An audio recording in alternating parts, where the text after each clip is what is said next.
uploading videos of you trying to kill your friends on the internet. But before we get started with this video, I just want to say thank you to all my new Gregs. If you don't know, Greg is our family here on YouTube. If you want to be Greg, all you have to do is subscribe. We're the fastest growing channel on YouTube. Don't look that up. We're a kind, loving family, and we love to give each other back rubs. So the reason for this video is, I saw this video recently. It was on the trending page. It's called Flipping Over Supercar Gone Very Wrong. So YouTube has surpassed the gone wrong phase and is now in the gone very wrong phase. You've probably seen videos with gone wrong in the past, like pranks in the hood, gone wrong, where some dude would go into the hood and harass people and get punched in the face, which if you ask me, is a prank in the hood gone right. But now we've gone into the gone very wrong phase, which I presume is must be worse, right? So this video is basically this kid, Tanner Braungardt. Tanner Braungardt, which I assume is how his name is pronounced. It has this supercar, like an Audi R8 or something. I don't know the name of the car. It's very expensive. It's pink and shiny. And he, for this video, is like, yo, I'm gonna drive my car at my friend, and my friend is gonna do a backflip over the car. As you could tell by the title though, and the thumbnail, that doesn't happen. I think we can just safely assume. So yeah, so this video is a kid hitting his friend with a car, basically. So that's the gone very wrong. I would say that is very wrong. It has gone very wrong. And it's not just this video that's gone very wrong. I think this speaks to YouTube as a whole, which in my opinion has also gone very wrong. This is sort of like a reoccurring theme on YouTube now, where people will be like, I almost died in the title of the video, and it's like, I jumped off my roof and I broke my legs. And now I have 5 million subscribers. And it's like, I guess I don't really have a problem with you doing that if you're like, if you want to jump off your roof and break your own legs, dude, I guess that's fine. I guess I can't tell you not to. I could say it seems a little bit misguided, but go for it. But when you have like a huge audience, like this dude has 3.5 million followers, you shouldn't be setting that example for other people. Like, look at me. I hit my friend with a car and now I'm rich. It's not a good example to set in my opinion. Anyway, let's go ahead and watch the video and then I'm gonna complain about it. I like how he says not to comment on how stupid the premise of the video is. Like, he's fully aware that he really fucked up. I feel like I should start all my videos like that too. Like, what's up guys? I hope you're having a great day. I want to get right into the video, but first I just want to say, please don't hurt my feelings. All right, let's do this. So before he hits his friend with his car, he decides to go to his grandparents' house and I guess invite them to come watch. So that's what he's doing here. The nearest hospital is an hour away. Why didn't you just drive closer to the hospital? You have complete control over where you do this. Why didn't you just drive closer to the hospital and do it there? We're gonna get the Okay, yes, let's say a prayer before we do this. Dear God, I really need your help deciding what to buy with all of my YouTube money I'm gonna make from killing my friend. Oh, Jesus Christ. His license plate is clickbait. His license plate is shiny and pink and says clickbait, except without the I, so it's just clickbait. It's just clickbait. Hey, I got you to click on my video. I made you culk. I made you culk. I made you culk on my video. Dude, this video is gonna get so many culk. I don't think she would have made that one. First off, he's calling his brother his sister. That's weird. Also, he's joking about his brother not being able to jump over the car. He's like, oh, yep, looks like you're gonna die. You didn't quite make it on that one. Oh well, you'll probably do better when there's a car barreling towards you at 60 miles per hour. Now let's do a few more practice rounds to tire you out. Ah, holy shit! Jesus! Look at him spin! Oh my god. Look at that! Oh, Jesus! Why? Look at his shoe just fly off. His shoe just takes off. It just zooms through the sky. His shoe is already in heaven. That thing must have traveled for miles. I wonder where it ended up. Okay, see, this seems nitpicky, but why does the video need an EDM soundtrack? Like, it's like getting you pumped up for an anticlimax. It's like he didn't jump over the car, so it's not cool. It's actually really scary. So why did we need a yeah, he's dead. It's just not very fitting. No, you're good. What? This is probably the nicest person in the whole world. I think this guy is the nicest person ever. This is probably the first time anybody's ever been hit by a car going that fast and got up and was like, no, you're good. No, don't even worry about it. What do? You don't even stop. Keep going. Honestly, no, actually, you get back here and sue me. It was my fault for being in your way. He gets up really fast. Oh. Honestly, that's such a good reaction to someone who's just hit his best friend in the whole world with a car and he doesn't know if he's killed him or not. Oh, uh-oh. I hope my friend's okay. I hope I didn't kill him. Oh well. Oh. Grandparents of the goddamn year back there. Fucking straight facing their grandchild's death. No need to run into the road and see if he's okay. Just fucking hands in your pocket. It's fine. Not giving a single fuck about what just happened. Call her back, but don't tell her what happened. Holy shit. Grandpa thinks that's funny? Call my mom back, but don't tell her what happened. Yeah, don't tell her. Let's not tell anybody. They're so poorly supervised. What are their grandparents are just sociopaths. So this kid gets a Instagram shout out. That's his reward for participating in this video. The video doesn't get to go up on his channel. I don't know if he's getting any of the ad money, but it seemed like the payment was an Instagram shout out. He's like, yeah, go ahead and make $5,000 off of me getting hit with your supercar. That sounds fair. You have a really nice car, so you get to drive home in that, and I'll limp home with my Instagram followers. Haha, yeah, that's what a real car flip looks like, unlike my idiot friend who almost broke his neck. Fuck you, Derek. That's basically the whole video. There's a little bit more to it. They just go home and they show their mom the footage and she's like, oh, I wish you didn't do that. Oh well, I'll just continue to not supervise you, I guess. So if you take away anything from this video, it's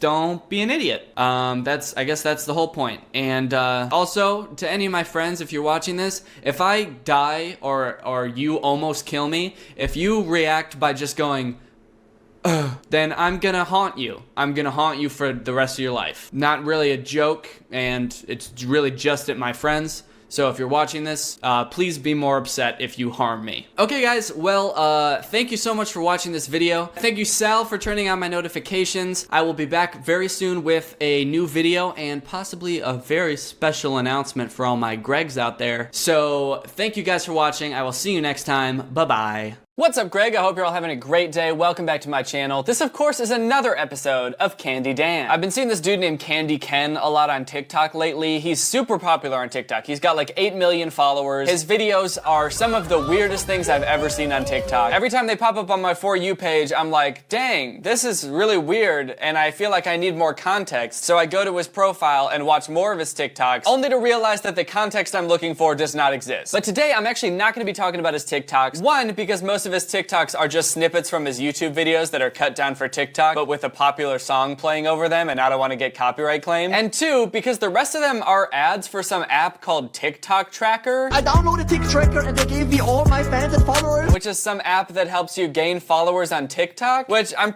almost certain is against TikTok's terms of service to like use third-party apps to gain followers. But also I'm pretty sure the ads in general are illegal because they don't say that they're ads on them, but they very clearly are. But he does them a lot. He really wants you to download TikTok Tracker. The best introduction for Candy Ken is probably this music video that he made called Candy Ken Visco Disco, which he made because he is a self-proclaimed Visco girl. So let's take a look. Sipping on my hydro flask, saving turtles is a blast. Scrunchies in a messy bun, save the planet, so much fun. Visco Disco, Visco Disco, Visco Disco. Oh man, what a fun concept. Or I guess it would have been like months ago when the Visco girl thing was popular. And to be fair, he released this video in December, but he kind of put all of his eggs in one basket with this whole Visco girl thing, because that's like his big thing is that he's a Visco girl, and I don't think that's very popular anymore. But he's kind of built his whole online presence around being a Visco girl, So he's kind of stuck doing it now. But if you thought this music video was a lot to look at, then dear God, do I feel sorry for you, because you have no idea what's coming. It gets worse. It gets a lot worse, motherfucker. So let's watch one of his regular videos. This one is called My Girlfriend is Pregnant. It was posted on April 1st. See if you can try to guess what the ending of this video is going to be based on the date it was posted. Last time on Candy Can. Messy bun, save the You poop on my new iPhone. Oh my gosh. Oh my gosh. And don't forget to subscribe. Oh man, this is gonna be fun. This is gonna be a really fun video. I realized right off the bat, this is not a very good first impression of Candy Ken. He seems to be caught in some very compromising circumstances. In the first one, he's like, oh, my girlfriend peed in the pool, ew! But he's also like not leaving the pool, he's just kind of standing there. And then in the next shot, he's dancing with her in the pee, just dancing in her glowing fluorescent pee. And then in the next shot, his girlfriend poops on his phone. So I don't know if his girlfriend's like supposed to be 1 year old, or why she's always pooping and peeing everywhere. They never explain it, but it definitely makes you worried about what's gonna happen in this video, doesn't it? If that's what happened previously on Candy Ken. Also, is this not the most confusing previously on this show sequence you've ever seen? Like, how did that in any way help us figure out what's going on in this series, or what's about to happen? Just like, oh no, my girlfriend peed in the pool! Yay, let's dance in the pool! Oh, now she shit on my phone! Now my girlfriend's killing my dog! Guys, my bones are getting squishy. Don't forget to subscribe. I honestly feel like I would have been better off with no introduction, because I really feel like I'm flying blind and confused into this video. I don't know what to expect, but only one way to find out. Oh my god, baby, what's happening? I feel really sick. I feel freaking sick. Oh no. Oh no, she's coughing, guys. Oh no. Actually, wait. What is it? It's my belly. Your belly? My belly. What's wrong with your belly?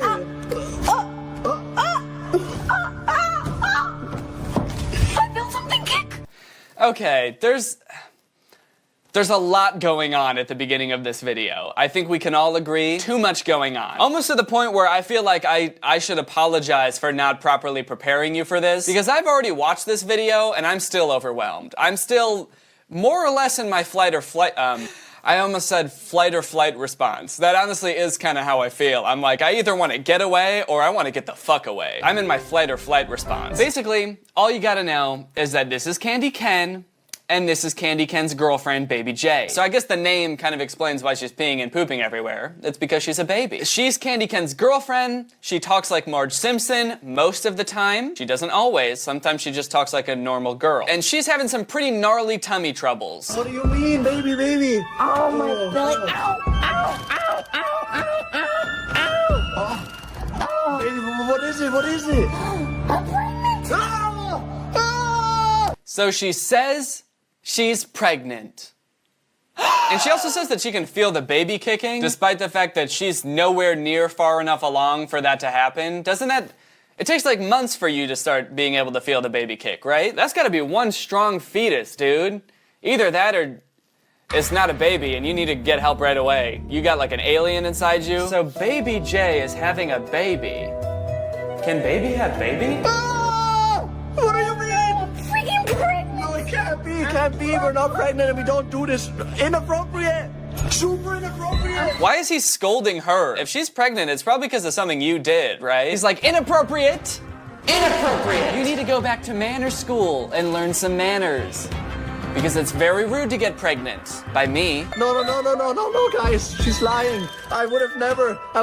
We didn't even kiss yet. Are you crazy? Oh, How can you be pregnant? I'm pregnant. I think I'm pregnant. I'm definitely pregnant. I'm sorry, pregnant? What do you say? Is she saying pregnant? I'm pregnant. It sounds like she says a different thing every time. I'm pregnant. I'm pregnant. I'm pregnant. I think I'm pregnant. I'm definitely pregnant. Definitely. The way this video is shot, I'm sure you've noticed, is also insane. Who is filming this? Is Usain Bolt filming this? This fucking... This video's filmed like their apartment is in a small fishing boat that's caught in a big storm. Oh, did you hear it? I told you. Oh no. Also, the cameraman keeps like zooming in on the sides of their faces and like their shoulders and behind them instead of actually doing a close-up on their faces. Why is he doing that? The cameraman's just in the middle of filming and just zones out. I'm pregnant! What, baby? No! Yeah, I'm pregnant! Baby, no, say it ain't so! I think that I'm precky prick! Oh, no, baby, no! I never noticed how hot Candy Ken's neck is, dude. Look at that thing. It's thick. It's like a tree trunk. Hey! Huh? Keep filming, dude. My girlfriend's prickle nut. Stop! Oh, you're freaking crazy! Oh, what is it? What is You're it? gonna take me and my freaking belly outside when there's a freaking corona! Oh my god, okay. Okay, I got just the thing. This for your legs. Yes. Oh, okay. Here we go. It's not safe out there, guys. It's not safe. We have to protect the baby. Okay, there we go. What? Did she actually just get hurt? It sounded like she snapped out of character for a second there. She was like, ow! Ow! Ow! Ow! Fuck! Ow! Ow! It was weird. It was like we got a glimpse into the real person that is this character. So they decide they should get a pregnancy test, so they suit up in these ridiculous outfits, and then they're off to CVS. Alright, guys, we're in downtown LA. Weird way to start a scene. Just standing there. She's got her head down like she's all defeated. He's standing there like a video game character before you pick up the controller. Just... Hey guys, my girlfriend's pricky whack. Move really careful because the virus is everywhere, guys. The virus could be everywhere.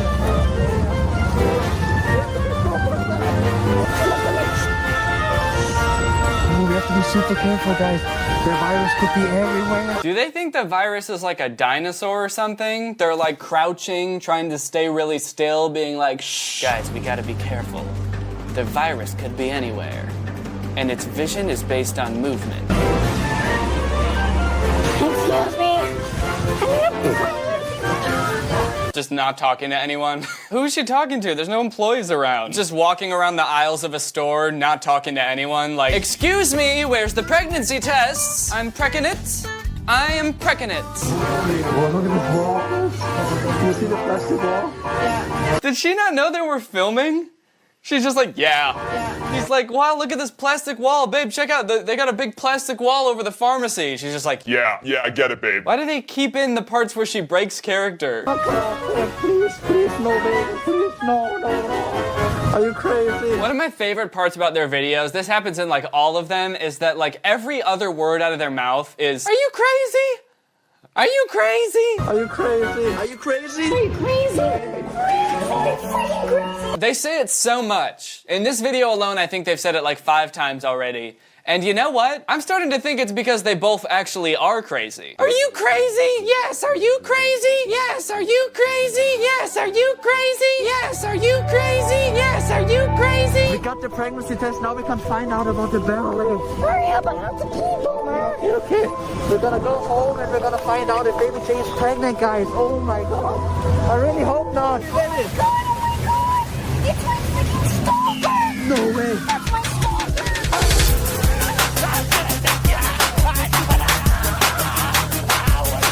I don't know what's going on here. I'm at a loss for words. I've watched a lot of their videos. I don't know who that guy is. There was another one of those videos that was titled like My Girlfriend Has a Stalker or something, but it had nothing to do with that guy. He was not in that video. I've never seen him before. I really hope it's not just some random guy. Either way, that's kind of a unique fighting style though. They do be kind of hugging. Are you freaking crazy? No, not him!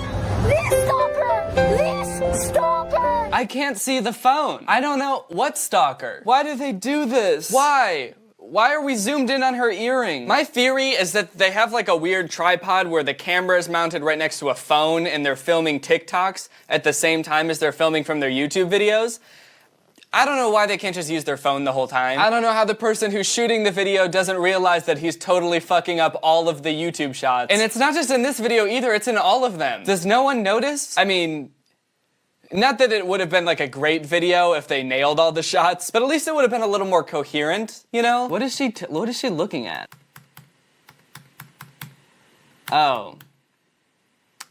It's the app again. It's the TikTok tracker app. Oh my gosh. Okay. got the test. We're gonna find out if baby J is pregnant or not. Are you belly? Your belly? Your belly? Show your belly. Stop! No, no, no! Don't show my belly! Okay. Ow. Ow. All right. Just cut those parts out. The parts where she's in pain and like, ow, ow. At this point, I'm expecting the video to end, but them to just not cut off the end of it. Like they're like, and cut. All right, let's take this fucking shit off. It's weird. Why did you keep hurting me? And it's just like 8 hours of them going about their regular day, just sitting on the couch and being like,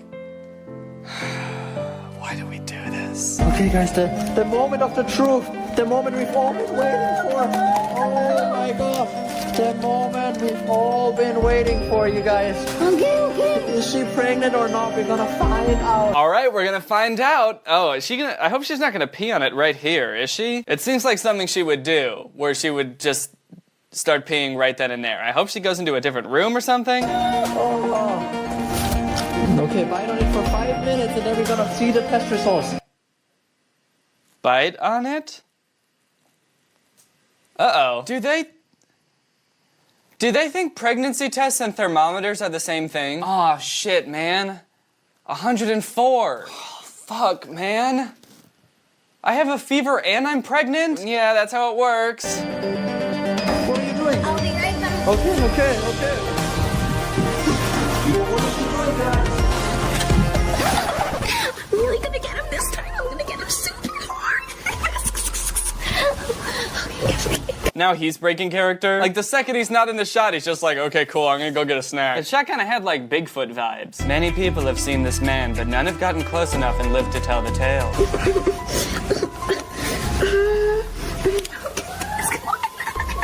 I'm super excited. Let's go. Come on. Yeah, no need to wait for the 10 fire trucks to pass. You've already spent, like 10 minutes on this video at most. You can't afford to spend any more. You gotta just keep trucking through. No time to stop, even when the audio's ruined. Even when you're out of character. Just keep plowing through. What is it? What is it? Baby. I'm pregnant. No. I'm pregnant. I Oh told my God, 1 stripe says not pregnant, 2 stripes is pregnant. 2 stripes. I have 2 stripes. Oh my God, oh no, she's pregnant. Wow. Such moving cinematography. That framing pretty much says it all, right? Do you think he's crying because he just realized how weird this kid's life's gonna be? My dad's name is Candy, and my mom is a baby. You could say my life is pretty crazy. April Fools.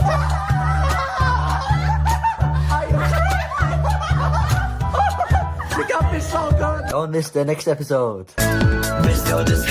Well, that's the end of that video, and I was gonna watch more, but quite frankly, I'm exhausted from that. Which means, now it's time to hear from our sponsor, ExpressVPN. Been spending a lot of time on the internet lately, have ya? Me too. That's because we live in the 21st century, and that's what people do. We go on the internet, and we browse. Now more than ever, I've been browsing, I've been surfing, I've been logging on to the World Wide Web, which is why I'm glad that I have ExpressVPN. Not just because it keeps my data safe from my internet service provider or online advertisers knowing what I'm up to, but also because ExpressVPN makes your internet better. It gives you more possibilities. You can watch more videos on streaming services. For example, you can watch Harry Potter on Canadian Netflix. All you gotta do is get ExpressVPN, change your server location to Canada, log into Netflix, and bada bing, bada boom. You got Harry, Ron, and his friend Weasley, and they're all going on their wacky fun adventures. I legitimately use ExpressVPN every day. It's on all of my computers, it's on my phone because I want to keep my data safe, and I want to have an enjoyable internet experience. ExpressVPN's got the fastest speeds, they've got 24/7 customer support. It's super easy to use. Couldn't be easier in my opinion. You just click the button and then suddenly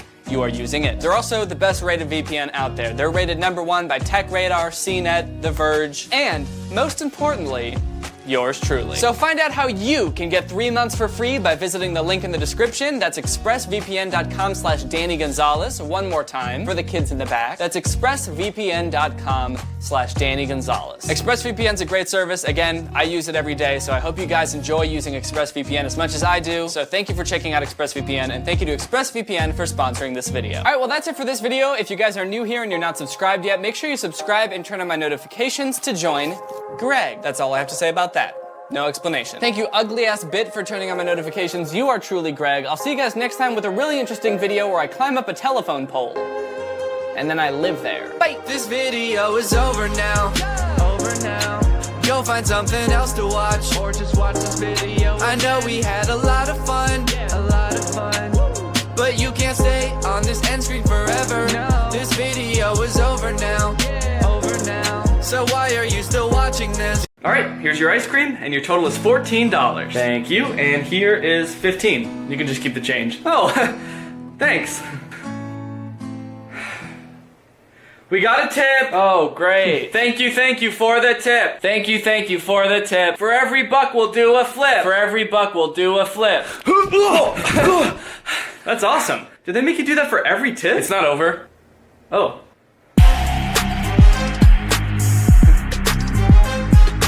We just got a tip and we're so excited. We just want to dance and we just can't hide it. You know what? You don't have to do all this. It's fine. Yes, we do! You didn't have to give us the tip, alright? This is on you. Hi, Danny. I'm Robert Coldstone, CEO of Coldstone Creamery. I'd like to offer you an 80% stake in the company. Okay. Ladies and gentlemen, welcome as a special guest to this Coldstone Creamery. G-Easy! What the fuck? Yeah, this dude is the shit. Up in this Coldstone, leaving mad tips. Yeah, got that vanilla cone dip. Better watch out or he'll steal your bitch, yeah. I don't know how you had a line written about my exact order already, but I actually have to get going. So I'm gonna... Can't leave till the song is done. All doors are locked and I got a gun.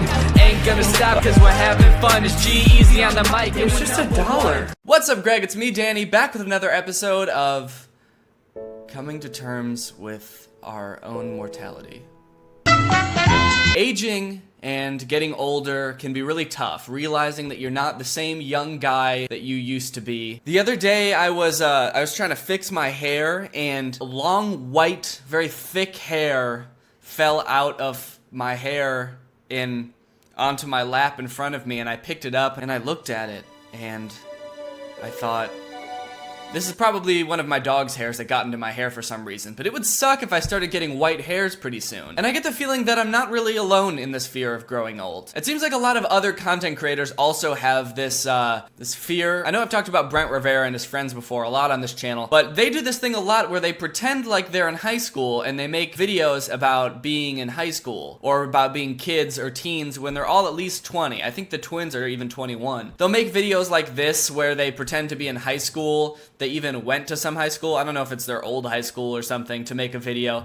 I can't even imagine like going to my old high school to make a video about pretending to be in high school. Like I can't even look at my old high school without, I don't know, pooping? Like, can you imagine being in high school and, like, every now and again, these old guys will come by to shoot a video for their YouTube channel to make it seem like they're in high school? It's just really weird. Brent also has all of these videos on his YouTube channel that are called things like 15 lies every kid tells, how parents see things versus how teens say things. Just all these things that really make it seem like he's trying to just hold on to his youth for as long as possible. And it's a little bit sad, but mostly just creepy. It's like, dude, you're not in high school anymore. Just stop making videos about being in high school. Now, when older YouTubers or content creators post videos like this, it's not only weird and kind of like predatory and creepy, it's also usually not very relatable at all. Like this video that's called Walking Alone versus Walking with Your Friends. When you're alone, you automatically get bullied, you get your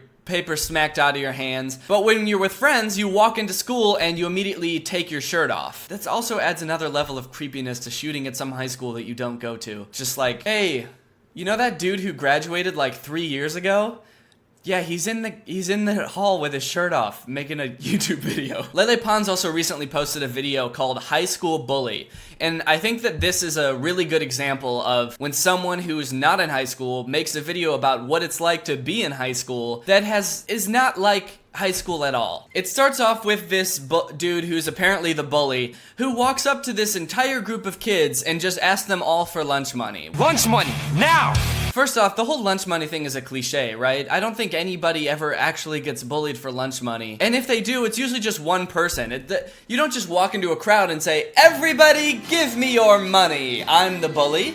and I'm here for all of your lunch money. Like, cause what is he gonna do? Is he gonna beat up all of you? No, obviously not. Anyway, the video's about Lele Pons coming to the school as like a new kid, and she sees this bully and she wants to learn about his backstory. So Lele asks this dude who totally looks like a high school student and not some 33-year-old guy. She asks him what's up with this bully, and he tells her his whole backstory, and apparently the bully used to be a nice kid, but then he got his heart broken, and so then he decided that he wanted to become a bully. First off, this video implies that like a kid who bullies other kids in high school just decides one day that they're gonna be a bully. Like they're looking in the mirror and they're like, yeah, I think I'm gonna start punching kids at school today. Anyway, he takes off his braces and his glasses, also implying that like bullies don't care about having straight teeth or being able to see. And then he emerges in this like jean vest with wristbands and eyeliner like he's a goth bully from an early 2000s movie. Like, looking at this video, it's clear Lele Pons has never been bullied in her entire life.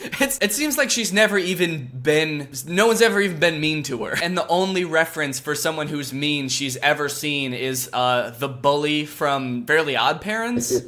And the fashion is like a conscious choice. He's like, okay, I'm gonna start punching kids at school, so now I have to start wearing eyeliner to school also. Anyway, the video ends with Lele deciding that she wants to try to change the bully because she thinks he's just some heartbroken kid. So she walks over, and this time the bully is standing around the same group of people, but just asking everybody to do his science homework for him. Where's my science homework? I said I needed it today. How do you think I'm gonna turn it in? Hey, don't do that. You have my science No, homework? I don't have your science homework. Then who has my homework? No. To be honest, that doesn't really seem like bullying. It just sort of seems like this dumb kid who forgot to do his homework is like pleading with everyone to give him, like, help him. Anyway, Lele asked the bully on a date. Because I want to go on a date with you. And for a second, it seems like the bully facade starts to fade away. But then he gets distracted because he sees some other kid he forgot to ask about science homework, and then he runs off chasing him. And that's the end of the video. So the moral of the story is you can't change bullies. They're always gonna want to steal your science homework. There's just like so many things in this video that like just don't make sense. It's like a video for high school kids about high school kids written by someone who isn't in high school, and quite honestly it seems like has never even stepped foot in a public school. It seems like there's been a big problem for people who make this super relatable content. I feel like this stuff sort of started on Vine when it would be like, white people be like, or girls be like, and boys be like. Very surface level relatable stuff, and over time these Viners have transitioned to Instagram and YouTube, and they've sort of run out of these like surface level things to make videos about, and so they've just sort of run out of ideas. I think it's pretty apparent if you look at Hannah Stocking's YouTube channel. She's got super relatable titles like Dating a DJ, which I think is something that we've all done, or Runaway Bride, which is a very common issue plaguing the high school students of today. Hannah Stocking also has a knack for trying to appeal to high school kids with her videos. This video she posted recently is called Timed Mile in PE. The mile is something that people talk about a lot, is something that they really didn't like about high school. It's a pretty commonly memed about thing. So this should be pretty low-hanging fruit for Hannah Stocking to make a pretty relatable video about, right? Wrong! First off, we have a cast of characters here that seem to range from like being maybe 22 to 30.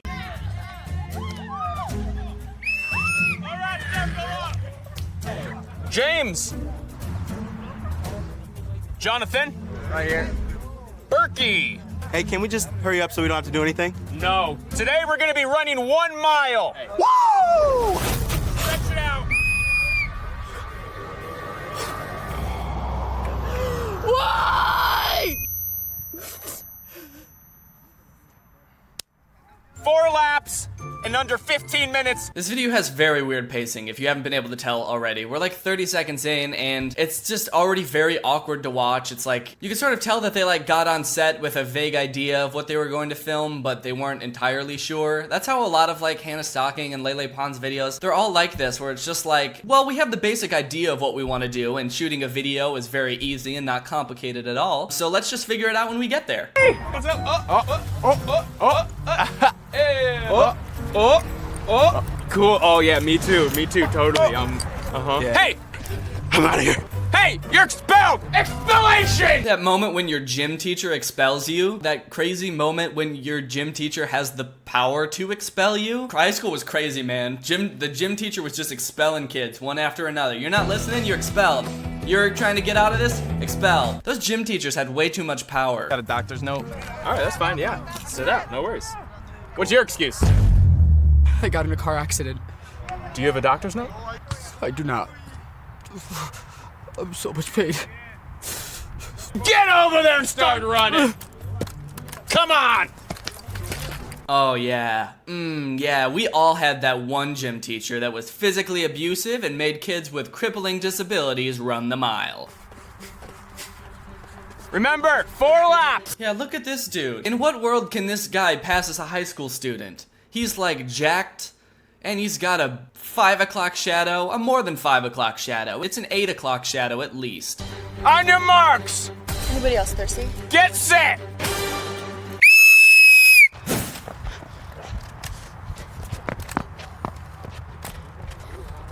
Okay, so this is a skit about running the mile, and I think it really revolves around the characters in this video. There's different types of kids in PE class when running the mile. You've got the kid who tries way too hard, of course. You've got the girl who's not trying at all. Obviously, every gym class has that. Is that a frappuccino? The kid who runs off into the mountains the second the mile starts. Well, actually, wait. And the kid who comes to school the day after getting into a serious car accident without a doctor's note. We all know that kid. That classic character. Ooh, and the chubby slow kid. Haha, yeah! Then there's this weird part where Hannah gets like heat exhaustion and starts hallucinating and sees this like wizard guy who's also her coach. Yes, this is something that I know I certainly have experienced and can relate to on a very deep level. Hallucinating in gym class every day. Anyway, they finally finish the race. Everybody cheers on the chubby kid. He finishes the race last, obviously. And then the coach congratulates them for all finishing the full 4 laps. But then the chubby kid's like, wait a minute, I thought you only said we had to do 1 lap. I thought we were just doing 1. And then this happens. We're going again! Again? He makes all of them do the whole mile again, just because one kid didn't do the whole mile. This is another video about common high school experiences. It's called High School Rivals. We all went to high school and we all had high school rivals. This video starts off in a classic classroom scenario. They're sitting in a room made of cinder blocks, so I guess they're either in prison or a storage unit. Now, I wish the Olympics today would last a lot longer, so I'm gonna make it a project. It's simple. It's simple. All you gotta do is make the Olympics part of your week and then come back and let us know how it goes. So this is how the story is set up. The teacher gives them this vague-ass project. He just says, make the Olympics part of your week and then come back and let me know how it goes. There's like, there's no criteria for making the Olympics part of your week. Just somehow do something Olympic related in your week and then come back, and you don't have to write a paper or anything. Just let me know how it goes. I'm just curious. Guys, we have to get an A on this Olympics project. Let's go get some lunch so we can brainstorm some ideas and be prepared. Vultures! I'm not messing with these vultures, man. We shouldn't go this way. We gotta go the long way home. We've never been that way, are you sure? That's East High's territory. Spooky old vultures. Oh, man. That's our rival West High. Cracked my neck. Looks like West High is crossing over onto East High's turf. Uh-oh, so now they were walking home and they got deterred by some vultures, which happens so much when I was walking home from high school. Spooky old vultures. They came across these kids from their rival high school who were just playing on a playground for some reason. And now it looks like they're having this like West Side Story kind of standoff. Did this ever happen in high school to anyone with their rival high school? The most confrontational that our high school rivalry ever got would be like me occasionally saying to my friends, I wish our theater program was as well funded as theirs was. And that was about as savage as things got over there. You know what happens when you come to our turf, right? We're gonna have to battle. You guys, I'm scared. What do we do? I don't know. Don't we have to go home and do our Olympics project? But they're our rivals. We can't back down. We gotta battle. Yeah, we gotta battle, guys. So let's battle them. We'll battle you.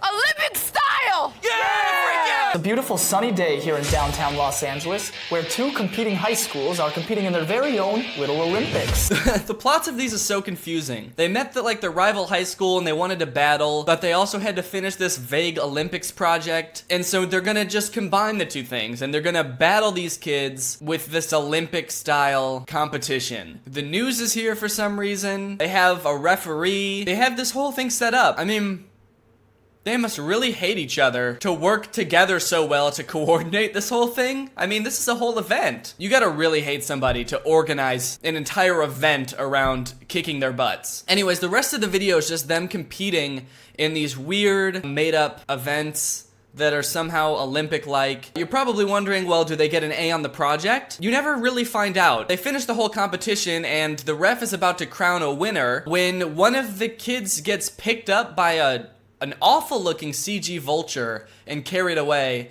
and the video just ends with everyone screaming. Rip its wings off! Do you see what I mean when I said, like, they have the basic idea of what they're going to do when they start filming, but they don't really have, like, the ending finished or anything? Because it seems like they filmed this whole video, and then when they got to the end, they had sort of forgotten what the initial conflict of the video was. Like, the initial thing was to try to get an A on their project. Then they get sidetracked with this competition thing, and then that doesn't even end. This kid just gets carried away. There's, like, no resolution to any of the subplots. It's like they just stopped the plot. So Hannah Stocking is 26 years old. She hasn't been in high school in probably 8 years. My point of making this video isn't that you're not allowed to be over 26 years old. That would be very drastic. No, actually, you know what? I'm changing my mind. You're not allowed to be 26 years old. Everyone above 26 must be put to death immediately. My point is that if you are 26, you shouldn't be trying so hard to, like, appeal to teenagers. What I do when I make videos is I try to make things that I think I would like. Things that relate to me. Things that I think I experience that other people experience as well. And that's what I think resonates with people. But when you gain this, like, following by trying to say what you think people younger than you should be feeling or like thinking, and you also try to like relate to them like you're one of them, it comes off really, really bad. And then also when she does brand deals and stuff, which she has, they're also very cringy. She's got a few where she just like literally reads from a teleprompter about like scientific studies and stuff. Your prefrontal cortex is the part of your brain that's in charge of planning and decision making. It's so obvious that she's just like reading like that. But when you're doing brand deals and stuff like that and you're trying to sell things to kids too, that just makes it that much worse. Anyways, that's the lesson for today. Be yourself, and if you're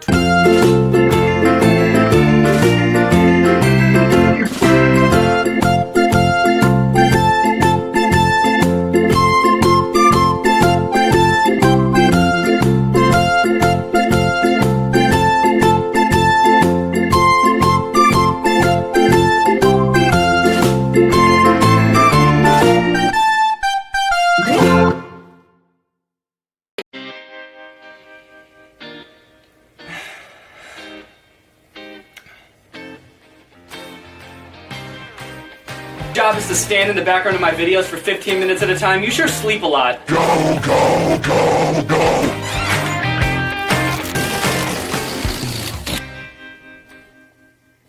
Well, I'm almost there. I just want to thank you guys for being here. I really couldn't have done this without you guys. Oh, here it goes! Here it goes! Yes! Yes! I did it! I did it! Wow, 1 million subscribers. Thank you guys all so much. Especially my little...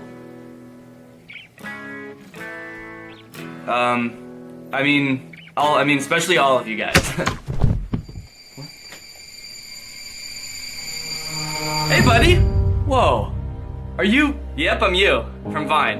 I just wanted to stop by to say congrats. Oh, well, thanks. You know, with Vine ending, I was really worried I was gonna have to give up on all the social media stuff, but you made it work. You and your Gregs. I couldn't have done it without my Gregs. I guess you could say I'm becoming a pretty big deal now. Yeah, well, I have almost 3 million followers on Vine, so, well, they're about to disappear, so. Greg is dumb. Fuck you. Frick you.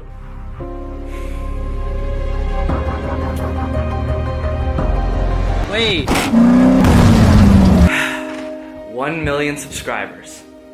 You know, I never really thought I'd get here, but with this many Gregs, cringy Instagram comedy doesn't stand a chance. Just kidding. There's still a lot of cringy content out there, which is good for me because that's what I make videos about. So if there wasn't cringy content out there, then that'd be bad, probably. It's kind of weird, actually. I started this channel with the intention of showing people how weird and in a lot of ways fucked up a lot of these accounts are, and now I kind of depend on them to make videos.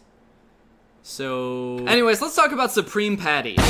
We've covered a lot of cringy Instagram accounts on this channel, but Supreme Patty is different. His videos are like a different kind of cringe. I've never seen anything like it. For those of you who have never heard of Supreme Patty before, congratulations, your life is about to get a lot worse. Supreme Patty has 5.1 million followers on Instagram. He's the CEO of that. He basically makes like comedy skits and these sort of outlandish like jackass style videos. But there's something that separates him from a lot of people that I've seen. When I made a video about Brent Rivera, I called his style of comedy ab comedy because he's always showing off his abs in the videos. I would say that Supreme Patty's genre of comedy is confusing comedy because after watching almost all of his videos, I just want to know why. I don't understand the point or the joke or like the reason behind any of his videos. So here's an example of one of his videos, and as you can tell from the thumbnail, it's already not looking good. A lemon and a lime? I like that. And I'm about to hit it from the half-court line. Big buckets. So that's Supreme Patty. That's what he does. He squirts lemon juice in his eyes and then does shit. You know how in The Big Bang Theory Sheldon says bazinga after he says a joke? Well, Supreme Patty squirts lemon juice in his eyes when he's... Actually, just all the time. He does it all the time. You know what I'm worried about? How many times do you think he had to do this before he got that shot? Like, there's no way he made that on the first try after squirting lemon juice in his eyes? I wonder how many lemons this dude went through in this video. It does seem very impressive, but I feel like if it just panned over like 2 feet, you would see like a pile of squeezed lemons. But hey, I mean, there's nothing funnier than permanently damaging your eyes for clout on a daily basis. Okay, here's another one of his videos. A lemon, a lime, and some Roners? Damn, I got me a big old boner. Nice. Oh, look at that juice. Stop! Stop putting lemons in your eyes! Stop, I'm gonna cry from watching this. You know how when you think about like eating a lemon, your mouth gets watery? I'm watching him squirt lemon juice in his eyes and my eyes are starting to water. For good measure, he does pour some beer in his eyes too, so... good. So this video is just them driving around town, like cracking open beers, handing people beers in their cars. I'm pretty sure all of this is illegal, right? You're not allowed to have open containers of alcohol in your car. I think people in the comments are starting to catch on because this dude commented, police, police, okay, police. And then a police emoji. So now I hope you're starting to get a better understanding of why I'm dubbing this confusing comedy. I just don't know why. He squirts lemon juice in his eyes in like 80% of his videos, I feel like. Do you think he's like addicted to doing this now? Like it kind of seems like he gets a kick out of it because he tries to fit it into almost every video. I wonder if he does this even when the cameras aren't on. Like if he's on a date with a girl and the waiter brings like a lemon water out for him, he's just sitting there like... babe, are you okay? What? Oh, yeah, I'm fine. I just,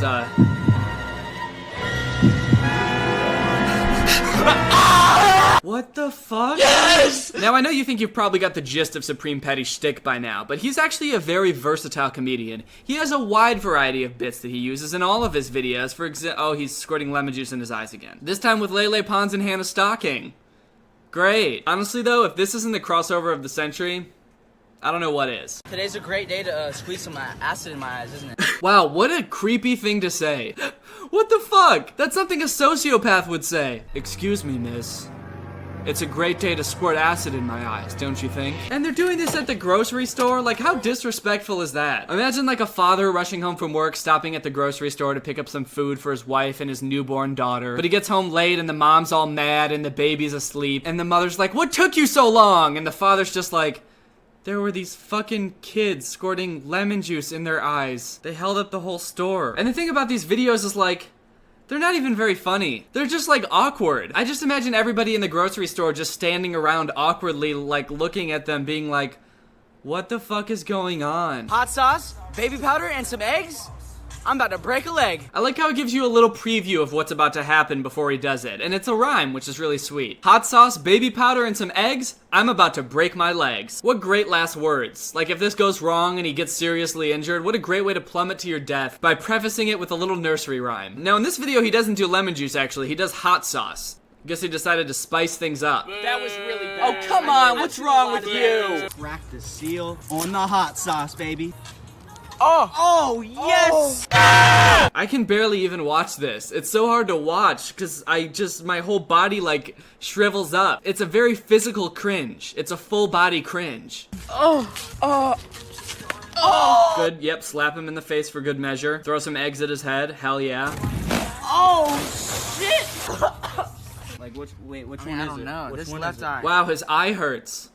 What a surprise. What a twist ending to this one. He pours hot sauce in his eyes and his friend slaps him in the head, throws eggs at him, and he jumps off his house and his eye hurts. M. Night Shyamalan ending over here. Now you might be thinking, Danny, it's not that big of a deal. Maybe pouring hot sauce in your eyes doesn't even hurt, and he's just pretending it does. It's not like he's gonna cause permanent damage to his body doing this. In his next video, he's wearing an eye patch. In his next few videos, actually, because he messed up his eye so bad. I don't think I can think of a worse reason for having to wear an eye patch. Hey dude, what happened to your eye? Did you get in a fight? Nah. Oh, did you get surgery? No. What happened? I poured hot sauce in my eyes, alright? Nerd. There are some things I really like about his videos though. Like in some of his videos, he's doing things like shooting basketballs or playing soccer, and his friend behind the camera is just so encouraging. Patty Renato with the moves. Patty Buckets. Splasherama. Buckets! Buckets! What a nice friend. He's just like kindly encouraging his friend to like make baskets and pour Hennessy in his eyes and drive a motorcycle off the roof. There she goes! He's very supportive. It's kind of sweet to see such a wholesome friend. Okay, here's an absolute classic prank. Patty goes into a gas station convenience store with a giant gun and a mask on, but instead of stealing money, he puts money in the register. I don't know about you guys, but I was just thinking to myself, like, wow, now seems like a really great time for some armed gunman-based humor. And if anybody deserves to be pranked, I think we can all agree that it's a dude making minimum wage at a gas station. Come to think of it, you know who else deserves to be pranked? Librarians. Could you get out, please? Nerds. To be fair, he doesn't seem like the worst person in the world. He does have some videos where he's helping out homeless people. He like gives them food, cleans them up, gives them weed. I really like this video. He goes to Taco Bell and he offers to give the cashier $2,000 to quit his job right then and there. Honestly, you should just quit. Yeah, you should just quit, bro, to be honest. Look, I got 2 bands, bro. I'll give you 2 bands right 2 now. rackaroos, bro. I've never seen a video that was so charitable and yet flexed on me so hard. Supreme Petty's also got this really weird thing going on where he's constantly promoting these free chains on his website. Yo, Patty, bro, where'd you get all this ice at, dog? SupremePetty.com, brother. All you gotta do is swipe up to get iced up. That's all you gotta do? Watches, accessories are free. Just swipe up. Shit. Swipe up, they're free. He's constantly posting on the story that all of the chains he wears are for free on his website, and all you gotta do is swipe up to get iced up. And if you go to his website, it does seem like he has a bunch of chains on there for free, and all you have to do is pay for shipping. But I looked into it a little bit more, and I watched a few videos that other people have made about this, and apparently it's just like a drop shipping scam where basically he's getting all these chains for like $6 a piece and saying he's selling them for free and all you have to do is pay for shipping, but the shipping is like $15 to $20. So he's really selling these cheap ass chains and making like $10 off of each one while still seeming like a really great guy for selling these chains for free. There's lots of videos of people getting these chains in the mail and they're all made out of like plastic or really bad quality metals. It broke right away. It broke right out of the bag. I don't know if it's legal to be advertising like this or if it's just a really scummy thing to do, but either way, I don't know. I'm so confused. And that is all I have to say about Supreme Patty. He has very confusing videos, and I just wanted to basically make this video to vent because I've been thinking about them for a long time, and I just don't know what to think about them. So please let me know. All right, now it's time to do my ad read for Honey. So without further ado, here is the ad that I made for Honey. Honey! Is that the whole thing? Honey, download it now, it's free! Okay, well, I'm not gonna use that, and instead I'll just tell you all about Honey. Honey is actually really great. I've been hoping that they would sponsor me for a long time because I have actually been using it for months. It's a tool for shopping that you can basically install to your web browser that automatically searches for like promo codes and coupon codes and all that stuff when you're shopping online. It's personally saved me a lot of money. It works on like Walmart, it works on J.Crew, it works on over 30,000 stores. I personally use it most on Amazon. The best part about it is you don't really have to do anything after you've installed it. It automatically applies every coupon code that it finds to your purchases. Like, look at this. I put $220 worth of stuff in my Best Buy cart, and Honey searches for coupons and saves me $44 off my order. It only takes 2 clicks to install, so if you want to get it, just go to joinhoney.com/Greg. The link will be in my description. When you think about it, there's really no reason not to add it because it doesn't really do anything except save you money, and it's totally free, so why wouldn't you get it? So go ahead and download it for free. It helps me out, it helps Honey out, and it helps you out. So it benefits everybody involved. Alright, much better. Well guys, thank you again for 1 million subscribers. That's crazy. I hope you enjoyed this video. If you're new here, make sure you subscribe to Join Greg. We're the strongest army on the internet. Alright, thank you Ashley with 2 E's for turning on my notifications. You are truly Greg. I'll see you guys next time where I print Greg out on a big banner and I have a plane fly it over the whole city for everyone to see. Bye! Hey, who here watches our YouTube videos?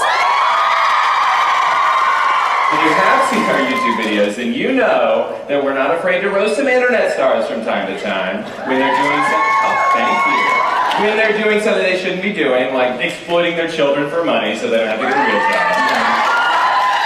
Or pretending they'll go to jail if you don't buy their merch. Yeah. Or performing a cringy live show just for a quick cash grab. Stuff like that. Yeah, stuff like that. So we thought, hey, if we're gonna do a live show, why not take all these flaming hot roasts to the stage? Oh yeah! And then we explained this little idea to our lawyer, and he told us that if we show someone else's video on the screen, they could sue us. Yeah, he was like, hell no, guys, don't do that. But we still wanted to roast someone, so we were racking our brains trying to figure out how do we roast someone who isn't a real person. And then it hit us. We could make someone up and roast the shit out of them. Yeah. You guys want to see us roast a made-up person? Good, because we're doing it anyway. Guys, meet Justin Chad. Oh, boo!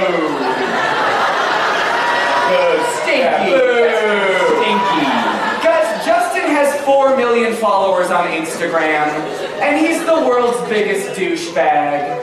But most importantly, he's not real. Yeah, Justin may look like any other human being, living his human life no differently than either you or I, but that actually couldn't be further from the truth. And that's because he's just a bunch of facial features and body parts that we found on Google Images and photoshopped together to make it look like one person. But just because Justin Chad isn't a real person, doesn't mean he doesn't do some really messed up things. Oh, and it definitely doesn't mean that we can't rip him to shreds. That's right. Fact number 1, Justin's favorite activity is punching dogs. Of course it is.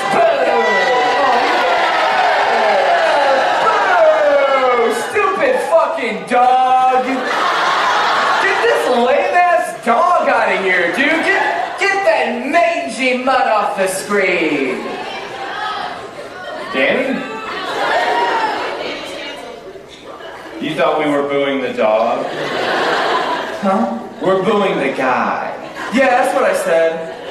You said get that lame-ass dog off the screen. No, I meant dog as in like, bro. This is my dog right there. Get him off the screen. He's lame as fuck. That's what I said, and that's how everyone else interpreted it. I don't know how you interpreted it. Guys, Justin actually holds the world record for most dogs punched. I know it's a weird record for them to have, but they do it every year. And when reporters questioned how he's able to sleep at night, he was reportedly quoted as saying, "I don't need sleep. Because I'm not a real person." Oh my god. Fact number 2, Justin once started a GoFundMe campaign to raise money for his sister's hospital bills and raised over $30,000. Sounds nice, right? Yeah. Don't boo yet. This is not the bad part. I appreciate your enthusiasm, though. You're wrong, because Justin doesn't have a sister. How could he? He's not real. And he used all the money he raised to buy cigarettes that he then gave to a bunch of little kids. There's the appropriately timed booze. Thank you. Can you believe that? Well, again, you shouldn't, because he's not real. And we gave those cigarettes to those little kids. Yeah, and I gotta say, they didn't even like them. No, they were super ungrateful. One of them kept going like, it's like, dude, shut the fuck up. Yeah, he was trying to speak some weird kid language to us. It's like, we don't speak nerd. Yeah. Totally ruined Christmas for us. Fact number 3. Yeah. Justin may have single-handedly caused World War I. Yeah, that's right. Justin is responsible for one of the most devastating events in human history. Total fuckboy move, if you ask me.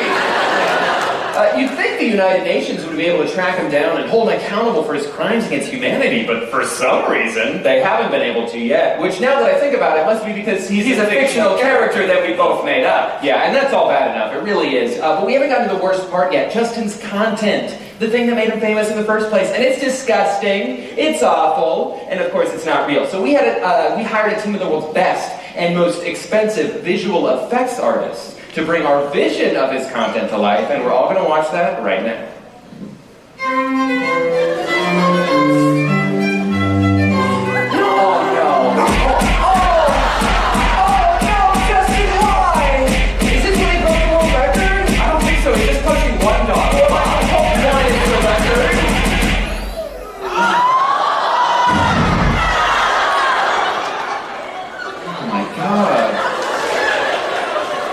Gonna say what we're all thinking. Justin sucks! Yeah. Also, I feel like we spent way too much money on that animation. Yeah, I'm starting to think we got ripped off. Yeah, how much did we spend on that? It was like half the tour budget. What? Yeah. So that's like $30? Shit. Damn, that's way too much money. But you know what, guys? One thing is for absolute certain. That's right. If we ever saw this dude in real life, which we won't because we couldn't, I know exactly what we would do.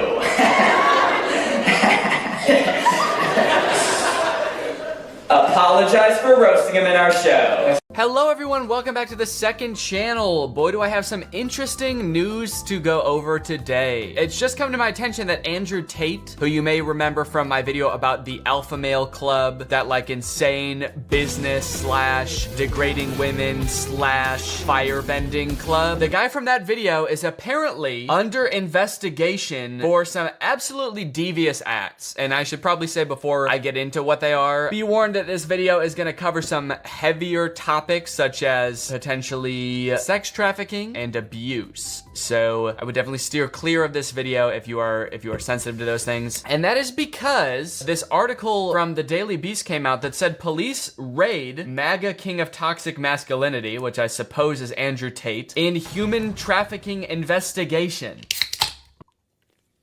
If you're gonna show this can you blur it, please? Because I don't want these fucks who make this sparkling water to get any free promo. I haven't really read this article yet, so I'm curious to see what it says, but in the video, I talked about how he has this like webcam empire where he convinces women who would never do any kind of sex work to get into the webcam business. And it sounded to me very abusive and manipulative. And in my head while making that video, I'm thinking like, this literally sounds like sex trafficking. But since sex trafficking is a crime and I don't want to like defame this guy who might have been running a very legitimate business, I didn't want to be like, this guy's a sex trafficker. But lo and behold, this dude is literally under investigation for sex trafficking. Holy shit. I mean, this is insane. Romanian police raided the home of prominent pro-Trump online personality Andrew Tate this month as part of a human trafficking investigation. Before the April 11th raid, Tate was best known as a kickboxer and a vocal Trump supporter in the online far right. I guess I didn't realize he was such an outspoken Trump supporter. I mean, that makes sense, like given everything we know about him, but I did did not come across that when I was making my video about him. I guess I was mostly just focused on the club, and we dove a little bit into like the kind of stuff that he does on the side or like how he makes his money. But yeah, I've since found out a lot more about him, so we'll go into that too. He's got a very far-right presence. On social media, Tate portrayed himself as a wealthy cigar-smoking playboy, prompting one admirer to dub him the king of toxic masculinity. But Tate's treatment of women had an ugly side. No shit. One of his admirers actually dubbed him the king of toxic masculinity, but get this, he actually didn't treat women too well. This is stuff that I didn't know either. In 2016, he was booted off the British version of Big Brother over a video of him hitting a woman with a belt. Jesus Christ, dude. Am I allowed to even say this in a YouTube video? It's just crazy that like, a lot of his followers probably don't know this about him. I feel like a lot of people are just like, no, this guy just like gives dating advice. And sure, he's a little bit harsh sometimes, but like, he doesn't hate women. He's not like an abuser. And then lo and behold, he's being literally investigated for human trafficking. Also, 6 years ago was booted off a show for beating women. Let me see if I can find him on Big Brother at all. I don't watch Big Brother, so I didn't know anything about this. Andrew Tate enters the house and causes chaos. Yeah, that sounds like some shit he would do. Oh, there he is. Look at that fine specimen. I am kind of curious to see him interact with other human beings, because he's usually like alone, surrounded by only cars. The only things that truly understand him, cold machines. They're going to be like, well, who the hell's actually nominated him? He gets on with everyone. So they're not going to understand. The second he gets around other people, he's just extremely overwhelmed and can't form a sentence. I'm around real women and men for the first time? Fuck, what do I do? I think Jackson, Marco, kind of No, but right now, Jackson with the dynamics that are going on in the house, I definitely think Marco's going to be the better choice. If we don't, fuck people. Well, we're going to do a vote. We're going to do a vote on this one. Yeah, Marco. vote. He seems kind of shy. I don't know. Everyone else is like interacting, and he just kind of chimes in occasionally with like, no, we should do this. Oh, I think we should. Maybe this is before he got his giant ego. Okay, anyway. Apparently he was kicked off because he was hitting women. This March, Britain's Daily Mirror tabloid profiled him and his brother Tristan Tate and their Romanian-based business, which used webcam models to trick men into sending the brothers tens of thousands of dollars. Wait, huh? It's also like a scam business? I thought it was just like webcam type, you know, sexy stuff. In one video on his YouTube channel, Andrew Tate said 40% of the reason he moved to Romania was because Romanian police were less likely to pursue sexual assault allegations. Dude, you're telling on yourself. You're self-reporting. Holy shit. Dude literally said he's moving to a country where he won't be prosecuted for his crimes. Oh my God. Tate's unsavory activities didn't stop him from building links with the stars of the Trumpian right in 2019. Tate palled around Washington, D.C. with prominent online Trump activists and conspiracy theorists. He was on InfoWars a few times. On April 27th, a spokesperson for the Romanian Policy Agency added that no one has been charged or arrested yet in the case, but the investigation is ongoing. Okay, so Andrew Tate apparently hasn't been arrested. They just raided his house. Why did they raid his house? Video from the raid shows police officers armed with rifles milling among Tate's sports cars with a neon Tate logo on a wall in the background. Another video showed Tate and his brother being shoved into vans by police officers before being driven away from their home. Kind of sounds like they were arrested. He wasn't arrested. He was just kind of shoved into a van by police and driven away to jail. Oh shit, it's like the actual place where he films his videos. Am I a little bit surprised that those cars are actually there and that he like apparently does own these cars, or at least like, you know, has possession of these cars? Am I a little bit surprised? Yeah, I'm a little bit surprised that he's not just flexing. Am I impressed?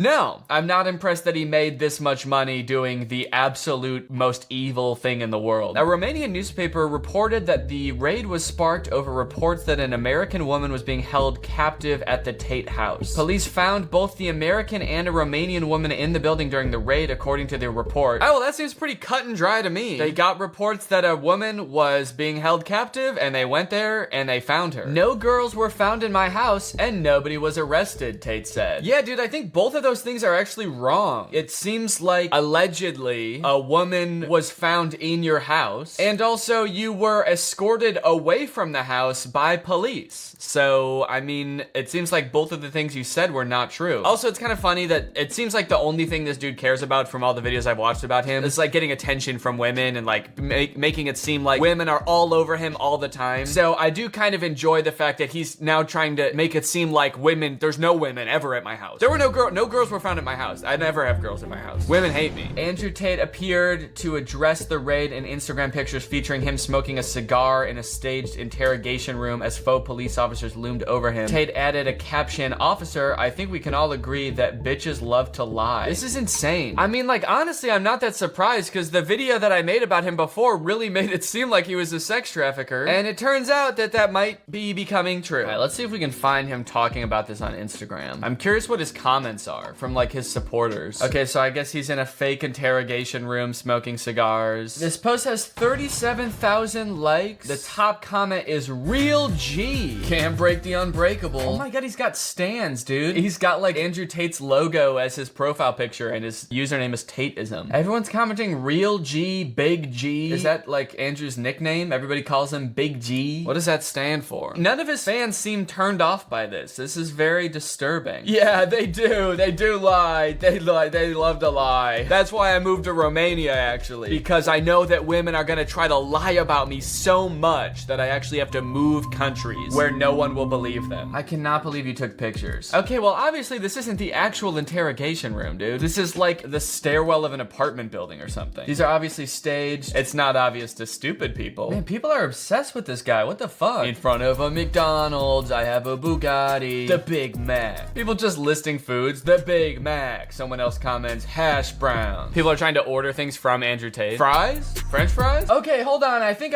I've just found the first negative comment on an Andrew Tate post. It's in front of McDonald's, and someone says, "Why are you even advertising this BS? Why are you advertising McDonald's, dude?" And people are commenting under, "I'm hoping he owns a few franchises. Otherwise, I have no idea." You guys are upset he's in front of a McDonald's? That's what pisses you off? This dude had a woman in his house being held captive, allegedly. And all the comments under that post were like, "Hell yeah, brother." You know, in all of the other posts, he's also promoting a BS business, but it's his BS business. It's his webcam scamming empire. You guys aren't upset about that at all? McDonald's, oh, fuck them, they feed people. It actually does seem like his interrogation post did underperform. This has 37,000 likes. Most of his other posts have like 43,000 likes, so maybe he did lose a few people with that one. But then they came back for the subsequent post. They were like, "I don't know about this man, but hell yeah, he's walking in the desert. Hashtag top G. He's Big G. He's cool G. He's top G. He's smart G." All right, now I gotta Google insulting words that start with G. Negative words starting with G. What can I call this fool? Goofy. That's what the G stands for, goofy. You absolute ass. You literally own G like the letter G was made for you. Yeah, you are literally such a goofball, dude. You are so goofy and silly. I remember seeing some TikToks of him that were insane too. Here's one. A lot of people ask me, "Andrew, why do you have a machete next to your bed?" And my answer... Oh my God, did I just like that on it? Oh shit, dude, I did not mean to like that. A lot of people ask me, "Andrew, why do you have a machete next to your bed?" And my answer is simple. Why wouldn't I have a machete next to your bed? I don't know, maybe if you weren't like involved in a bunch of illegal businesses, that would be one reason that you wouldn't need to keep a machete under your bed. Maybe if you were nice to people and you didn't have to worry about people coming into your house to kill you. Those are just a few things I could think of. Why don't you have a machete next to your bed? Because I'm just a YouTuber. I'm not, you know, holding people captive in my house. Really not weird. In fact, there's at least one, depending on the room, between 1 and 3 machetes hidden in every single room in my house. He says that's not weird and then goes on to make it even more weird. No, it's not weird because I actually have hundreds of machetes in my house. It's not weird because I'm actually extremely paranoid. Some little pussy-ass dude once said to me, "Yeah, but if it's next to your bed, what if you like upset a girl and she catches you cheating and gets a machete?" Bro, there's no female alive. Calling women female? Excellent. That would stand a chance against the immense power I possess. The immense power he possesses. Bro thinks he's a supervillain. Bro is a supervillain. Bro, he's a superhero, bro. Whoa, is that the real Mike Tyson? Did this video get taken down? Oh, this one was so funny. It was about him, how he can't read. Fuck, where'd that video go? Let me see if I can Google it. Andrew Tate doesn't read. Stop reading books. Reading makes you stupid. Andrew Tate on reading books. Yes, please tell us, Andrew. Please tell us how you got so smart. Reading books is a very cheap way to, I guess, entertain. I wouldn't call it entertainment because my brain is far too advanced. I'm too smart to read. Yeah, you can tell from those Big Brother clips how smart this guy is. Everyone's talking and he's just like... Yeah. You're too smart to read? What does that even mean? You can't be too smart to do things. You can be too dumb to do things, but being smart makes you able to do more things. It unlocks new possibilities. You'd be able to read newer, like more interesting things that would like expand your brain in different ways. What the fuck are you talking about? I need action. I need constant chaos in my life to feel content. I need to be driving a supercar and fucking fighting. Yeah, dude, dumb people drive and fight? I don't think so. They read. I can't just sit there, oh, and the pirate on the boat. The Pirate on the Boat? That's the only book you could come up with? Yeah, I think you were reading a book for like 6-year-olds. I could understand that not being mentally stimulating for you. Actually, for you, I don't know. Yeah, I mean, if you couldn't even make it through that, then I understand why you don't like reading. And the saddest thing is, when I Googled this, you see these are all posted by like Tate fan accounts. Tate Speech, which I think is his account. Tate Aikido, Masculine Excellence. These aren't people making fun of him. These are people posting clips to be like, hey guys, the new Tate just dropped. He says don't read anymore. Don't even read the title of this video. Just look at it. Click it and then fight the video. Get in your car, play the video while you're driving really fast, and then just start punching your phone. That's how you get smart. Nothing is stopping me from becoming Batman. Nothing. I have a bat cave. Okay, yeah. I'm charismatic. I'm charismatic. Sorry, I'm just gonna keep playing the clip over and over of him sitting in the room like, I'm charismatic, dude. I'm suave with the women, all right? When I'm in a room, everybody knows my presence. And I don't just sit there silently. Like the one time anyone's ever seen me in a room with other people, how I did back then, that's not how I do it, man. I'm charismatic. Nothing's stopping him from being Batman. I mean, he is rich and does have cars and shit, but I think there is something stopping you from being Batman, and that's why you're not Batman, right? You're not actually out like fighting crime, helping people, trying to make a difference in the world. So there is something stopping you. I understand why it's kind of hard for you to put your finger on it, but it's your personality. It's like the way you view the world. That's what's stopping you. Because you're right, someone with your amount of wealth and charisma should be using all of those things to help people. But instead, you have a podcast where you talk shit about women, and you have a business where you exploit women and use all of the money for your own personal gain. So I think, you know, if I could help you out for a second and just like point to the thing that's stopping you from becoming Batman, it's just like, it's just you. It's just who you are. Oh, and the top comment here says hair. Yeah, that too. Ooh, people in the comments arguing about how rich he is. Yeah, bro, he's not that rich. And then the person who posted this video said 100 million plus. LMAO, definitely not. Yeah, Batman is $100 billion. Batman owns satellites. I don't think Tate can afford that. Yeah, that's true. I mean, even if this dude is rich, he is not as rich as Batman is. How much is Andrew Tate worth anyway? Now I'm curious. This website says 20 million. This website says 30 million. I honestly actually don't think you could swing it. I don't think you could be Batman. $30 million?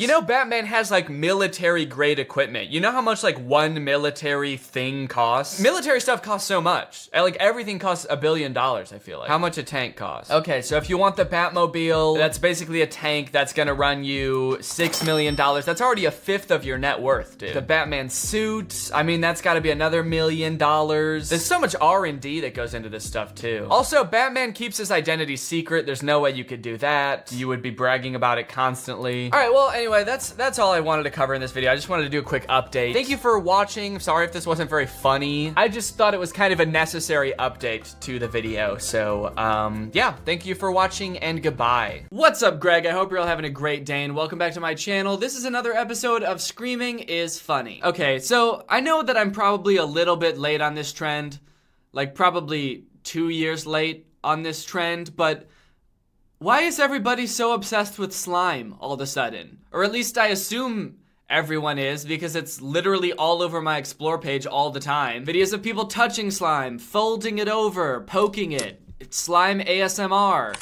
I just feel like a couple years ago, just like hundreds of slime Instagram accounts, YouTube channels, Twitter accounts that just like popped into existence out of nowhere, and now everybody's obsessed with slime. Pretty much every kids channel on YouTube has also jumped on the slime bandwagon, but nobody has jumped on the slime bandwagon quite as hard as Colin's Key.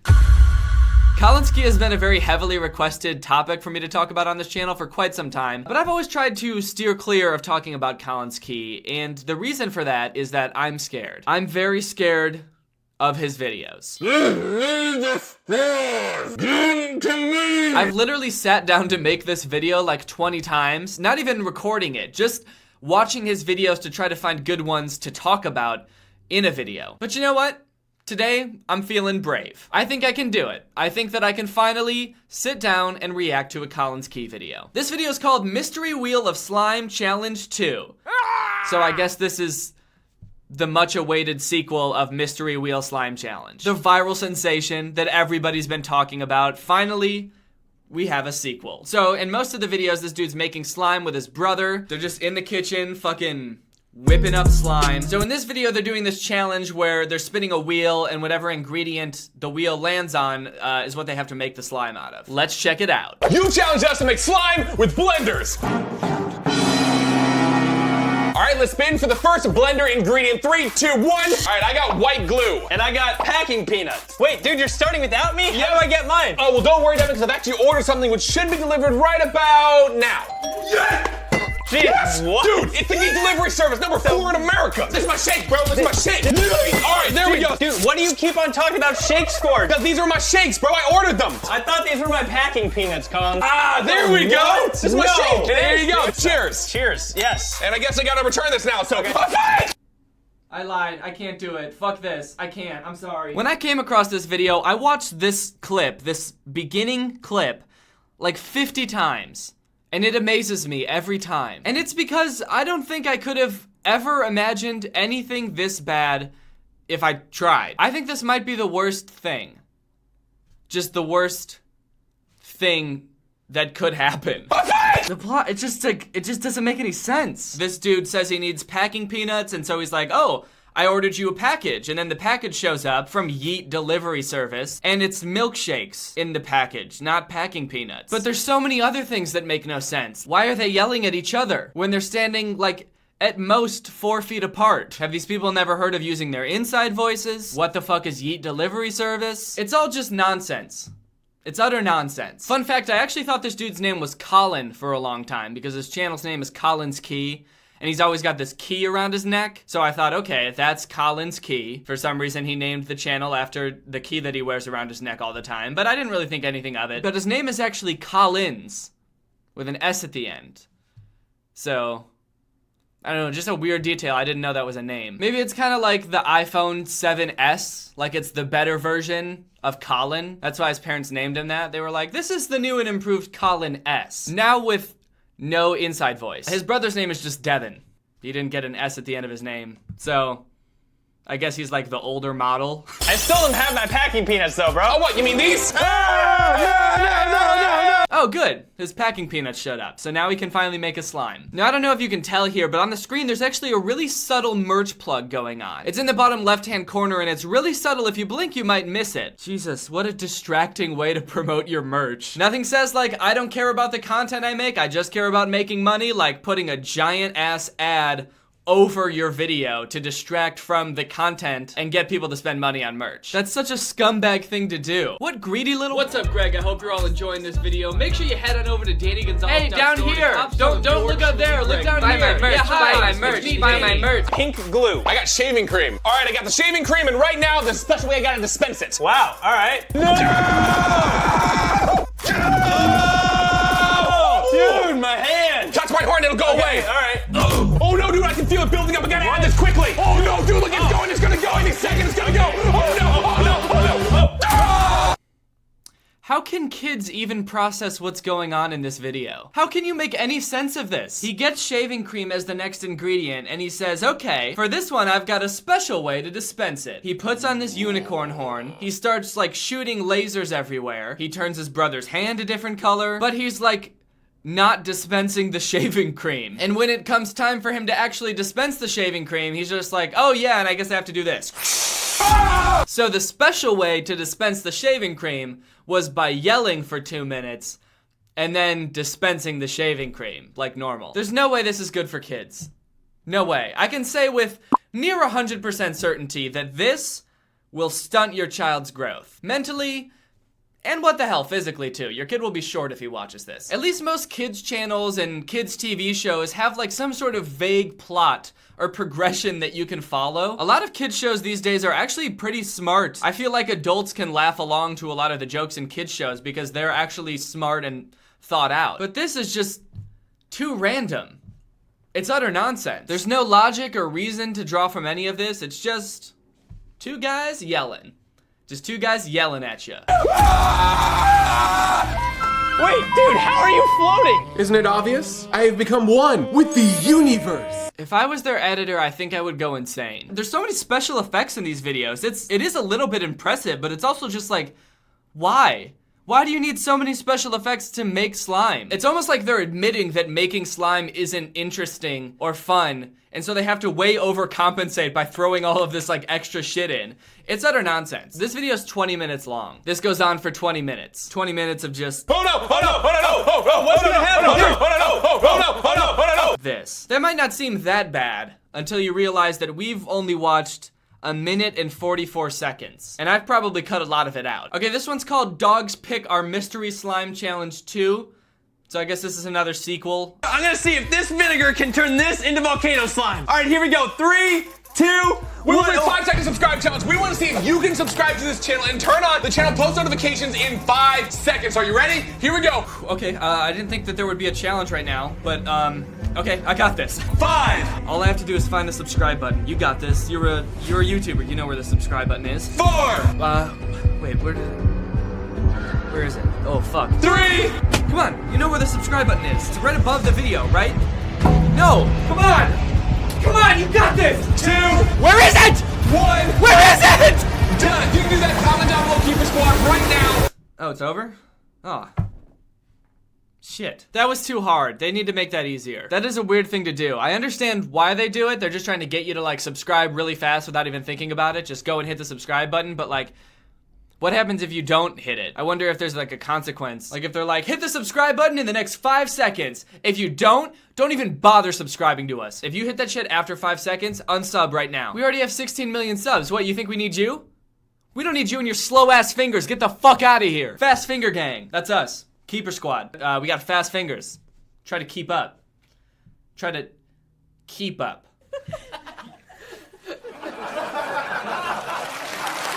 Yo, it's starting to work! Not quite the most satisfying slime that I've ever made visually. You know what, Devin? I just think it needs a little bit more Orbeez. So here we go. It's gonna place it down here. It's gonna pick up some Orbeez off the counter, and it's like this. Do you think this is a real kitchen? Is this the kitchen in Colin's house that he uses to cook all of his meals? Or is this nice ass kitchen with like these beautiful granite countertops, this gigantic island, this beautiful stove just for destroying with slime on a daily basis? What a subtle flex. These dudes are probably making so much money. They get hella views. This video has 8 million views.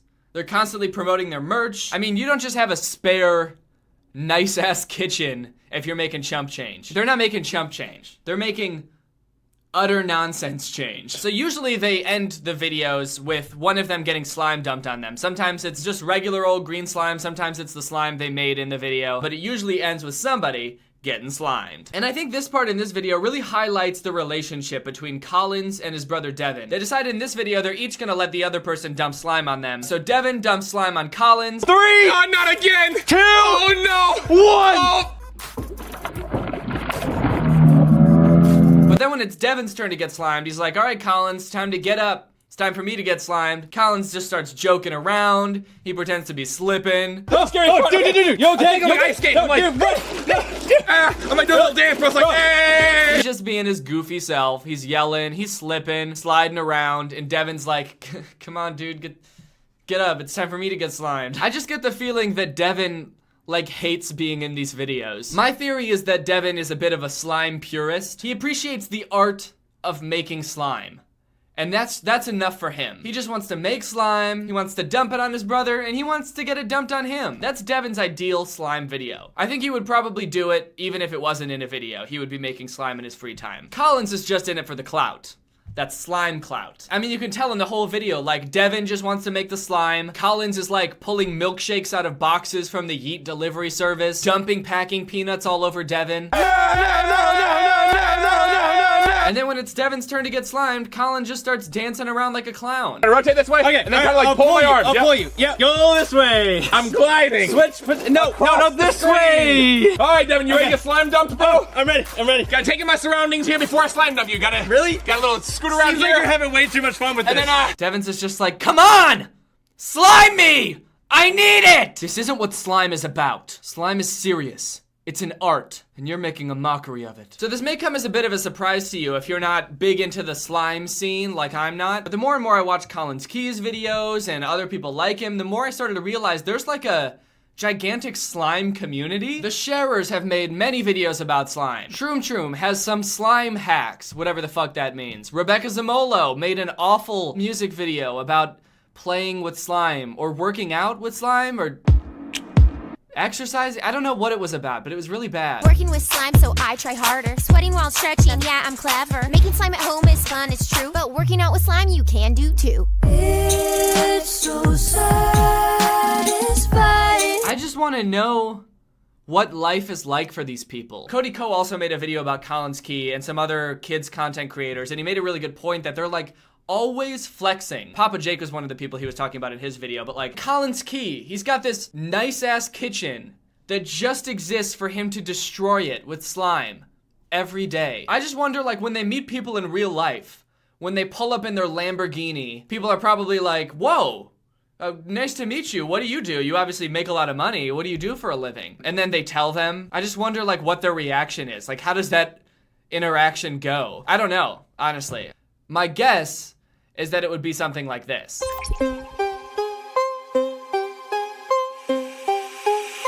The man is in the house, we bout to shut it down.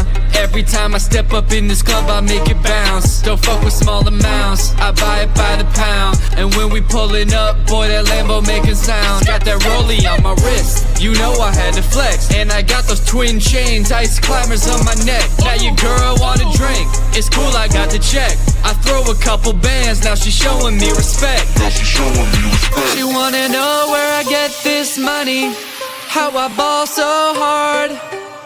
She wanna know what I do to afford these clothes and these dope ass cars. She said, are you an actor or a model? I get the waitress and we pop some more bottles. She keeps asking, won't let it go.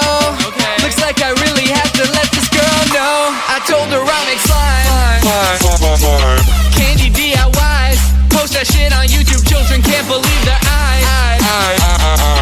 Yelling loud as shit, got that family-friendly content, I don't get demonetized. She was understandably put off by that, till I showed her my million subscriber plaque. Now I'm feeling like David Dobrik, cause I got her in the Tesla and her friends are in the back. Next thing you know, now we drinking at the crib. It ain't too long till I got shorty in my bed. Slip into something more comfortable and now I'm back. And she's looking at my YouTube channel, wait, don't do that. She wanna know where I get this money, how I ball so hard. She wanna know what I do to afford these clothes and these dope ass cars. She's checking out my videos, she sees me yelling. I'm going crazy about the merch that I'm selling. Now I'm dabbing and eating spicy foods. I can't tell if she's impressed or disgusted, but she's checking out my slime. Life hack DIYs, post that shit on YouTube, children can't believe their eyes. Yelling loud as shit, got that family-friendly content, I don't get demonetized. I don't get demonetized.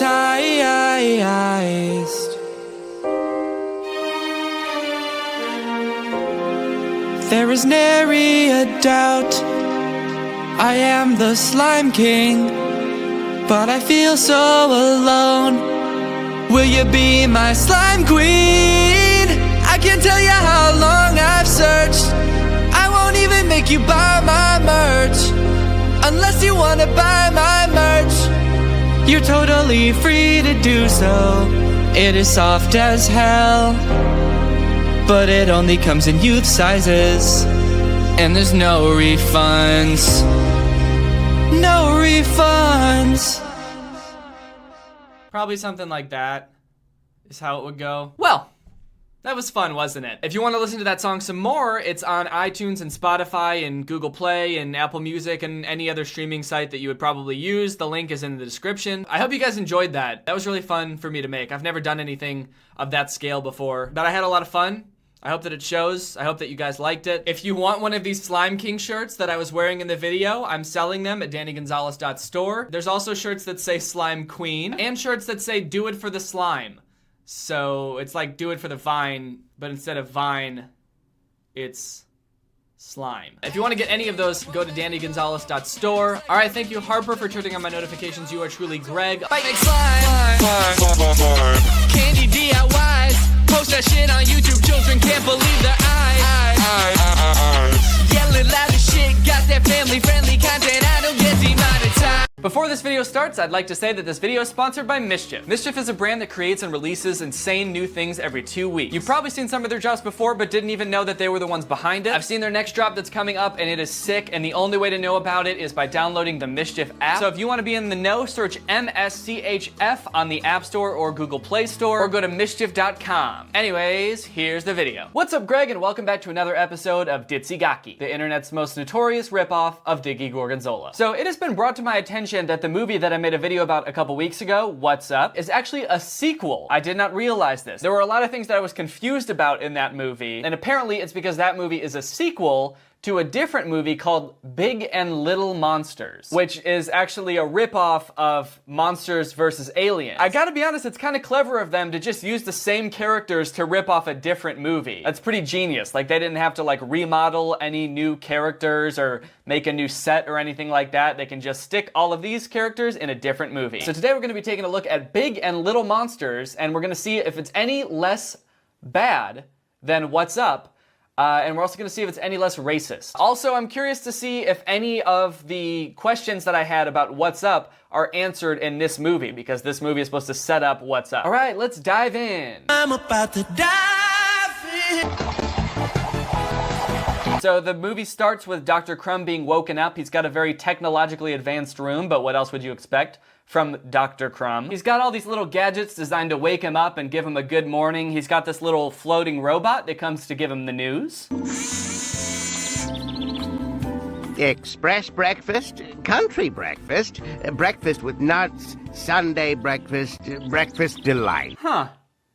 Interesting. What a weird-ass menu. This thing is not intuitive at all. Yeah, that's right. We're getting real nitpicky right off the bat. This menu, it doesn't make any sense. Like, why not just write the names of all the breakfast items? Why do they have to have pictures of the sun that are supposed to somehow tell you what you're getting for breakfast? I mean, these icons barely even tell you what each breakfast is. Like the first one, this is supposed to be express breakfast, but it's just a picture of the sun, and I guess he's like going fast. He's just a fast sun. So I guess maybe you could infer that that's supposed to mean express breakfast, but that still doesn't tell you what express breakfast is. Like, what is in the meal? It's just a fast sun. Also, what the heck is breakfast delight? The last one. Breakfast delight. I think I can picture kind of what each one of these would be, except for breakfast delight, and the picture doesn't help at all because it's just a picture of a clown. It's just a regular meal like any other one of these meals, but like a clown serves it. Just a clown bringing you out a regular ass omelet. You selected Country Breakfast. Good morning, Dr. Crumb. Yesterday's electronic news headlines. Tomorrow, Dr. Crumb will launch the first intergalactic supersonic geometric antenna. Right off the bat, the movie's not any less racist, specifically towards Chinese people. What is with the writers of these movies and being really racist? In the last movie, they had the guy that they kept making fun of, and now in this one, the robot is making fun of Chinese people? For crying out loud! It must be a virus. I'm sure I unsubscribed from that darn Chinese news channel. Oh, your robot got a virus? The robot that you made and only you own got a virus? Who wrote the virus for your robot that no one else knows exists? I think you programmed it to do that just so you could be racist. It kind of seems like it. Country breakfast will be ready in... Oh, here we go. Now we get to see what the country breakfast is. Look at all those pots and pans in the background that were used to make this breakfast. I bet it's gonna be a pretty exquisite breakfast. 9, 8, 7, 6, 5, 4, 3, 2, 1... Country breakfast complete. It's an egg. It's one egg. The country breakfast is just one egg and coffee, but like in a cup the size of a shot glass. Just a little, tiny little thimble full of coffee. That's all Dr. Crumb needs to get himself going in the morning. Is this a thing? Is there such a thing as a country breakfast that's just one egg? One hard-boiled egg? Reminds me of life out on the farm. It was a simpler life, to be sure. Every morning I would get fed one hard-boiled egg by my floating racist robot, and I would drink drink coffee out of a cup the size of a water bottle cap. I miss those days. That was a simpler time. More salt. More salt. A little more salt, please. A little more salt. Apply. Junk. Yeah. Good morning, Amanda. Oh, this junky concentrated salt laser still isn't working right. It needs to be fixed right away. Who can eat breakfast like this? So one thing I noticed right at the beginning of this movie is that Dr. Crumb seems a little bit different. He seems a little more cranky and jaded, especially towards technology. Like right here, he gets pretty pissed about his salt laser not working. I don't know why he needs a laser to put salt on his egg. I feel like a salt shaker would be just as convenient, if not more, because you don't have to like change the batteries or invent it. So over breakfast, Amanda, Dr. Crumb, and Gunto are all talking about their big day today because this like intergalactic antenna that Dr. Crumb and Dr. Zooks have been working on for a really long time is about to be operational. This antenna is apparently supposed to help them contact extraterrestrials, get messages from aliens, all that good shit. So they're all really, really excited. Oh boy, the antenna! We're officially late! We've got to get out of here! Guto, what on earth are you doing? Guto, give me that! I have no idea what you're doing, but this isn't one of your silly toys, you hear me? So in addition to being pretty cranky in this movie, Dr. Crumb also hates Gunto. I don't know what happened between this movie and the next one that made him like Gunto, but in this movie, he fucking hates his own nephew. It's really weird, which was pretty shocking and devastating to me, because I happen to be a pretty big Gunto stan. In a few moments, we'll be able to communicate with any intelligent being in the vastness of outer space! Dr. Crumb, please, Dr. Zooks, just one more question. What about our security? We're still pretty traumatized by the images of that film showing how you fought off those terrible aliens during the infamous invasion of 54. One thing that they keep bringing up at the beginning that's going to be important later is this alien invasion of 1954. So apparently there was this alien invasion back in the 50s that Dr. Crumb and Dr. Zoops helped stop. They got rid of all the aliens, fought them all, sent them back to space. Not really clear what they did, but that's the reason that they're such famous scientists now is because of that alien invasion back in the 50s. Remember that for later. Just tuck it back into the depths of your mind. You're gonna need it. You're gonna need to know about it later. If you will allow me, I'd like to ask a very special young lady to help me turn on the antenna. My niece, Amanda. Can I go with you, please? No, you stay here. You're too immature to handle a machine like this. Do you see this? Even Amanda's getting in on the Gunto hating action. Put some respect on Gunto's name, man. Disrespectful.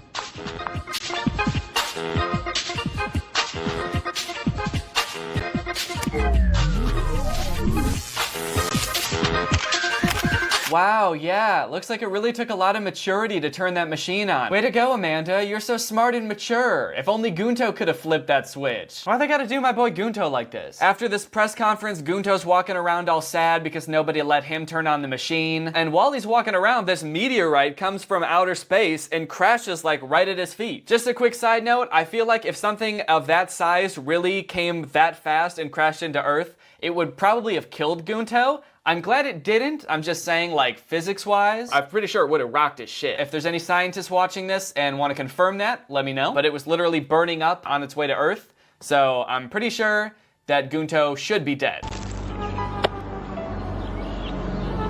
Wow, this is so beautiful! Oh yeah, shit. Look at that green ball. So beautiful.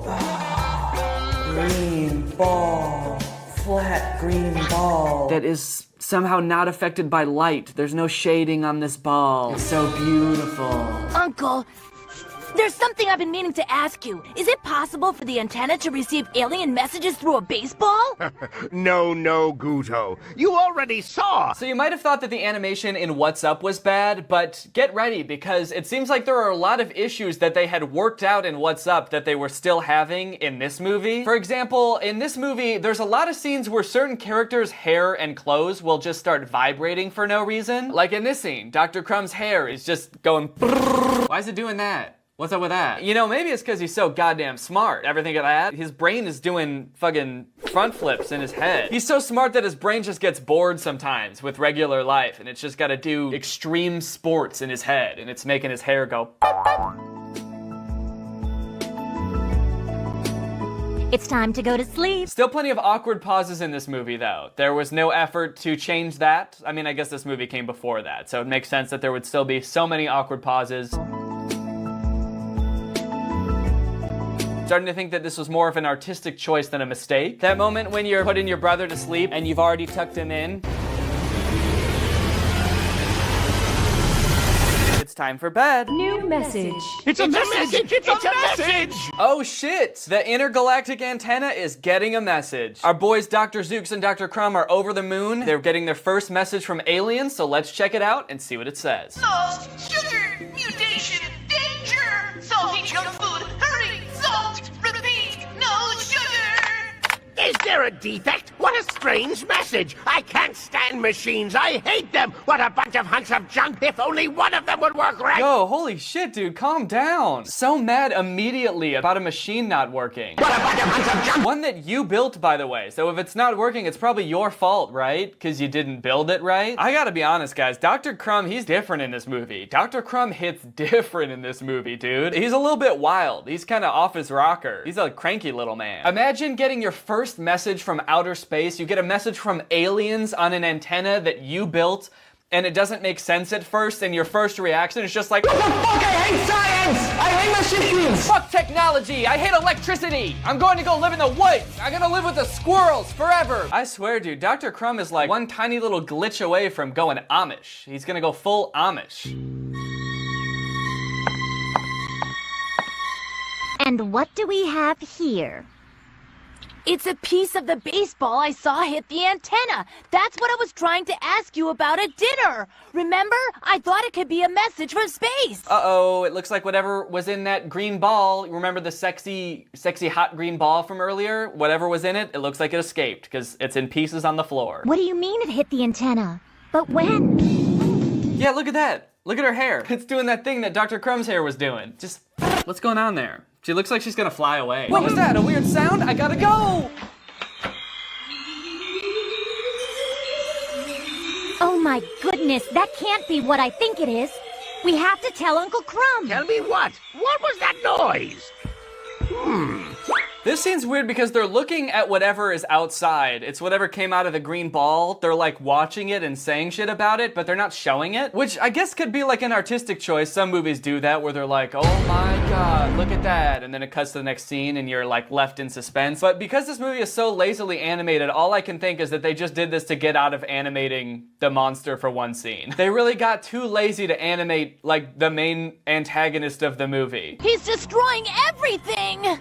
Aren't those the same aliens you fought and defeated in 54? It's time for you to save the world again! Sometimes Amanda moves like she's a character in a horror movie. Like she's the girl from The Grudge or The Ring or something. It's like she like speeds up and slows down at weird speeds and her hair is going bop, bop, bop, bop. It's time for you to save the world again! I'm worried about Amanda in this movie, dude. First her vibrating hair and now she's moving like some kind of ghostly apparition. Can't say I like that. I think they came from inside Goodo's bag. There's definitely 3 monsters, and I think they came from the ball that hit the antenna. Let me have a look. Very interesting. This sound. Oh, fuck, dude, what? He just licked that thing. He doesn't know what that is. I guess Dr. Crumb also thought the ball was really good looking. He really liked that sexy green ball. He's like, oh, fuck yeah, let me see that shit. I gotta taste it. But even Gunto didn't think the ball was that good looking. Look at him. His face says it all. He's disgusted. Obviously, it isn't a spaceship. Organic material indicates the formation of a living outer covering inside of which these strange beings develop. In other words, we can say that your baseball here is an egg. Oh shit, it wasn't just a regular green ball, it was an egg. Now I know why Dr. Crumb wanted to taste it. He thought that shit was a whole ass country breakfast. So Dr. Zooks analyzes the egg, finds out it came from outer space because it's got some star fragments in it. And then Gunto also turns on the news and they hear that there's monsters ravaging the city. They're at the zoo and they're eating animals and shit. It sounds actually horrifying. Even like the anchor on the news is terrified. The wrath of destruction is terrible. In an instant, the monster mercilessly literally tore apart a garden. Turn it off, Guto. And for some reason has run into the zoo. It's sheer madness. Amanda and Gunto get pretty gung-ho about going to fight the monsters because they're like, well shit, we got Dr. Zooks and Dr. Crumb. They fought aliens before in the alien invasion of 1954, so we'll be good. They've got plenty of monster alien hunting equipment. But the whole time that Amanda is talking about going to fight these aliens, Dr. Crumb looks really worried and eventually pulls Dr. Zooks off to the side. Dr. Zooks, I don't believe it's possible. This monster story must be some type of scheme that we need to get to the bottom of. They'll find out the whole lie.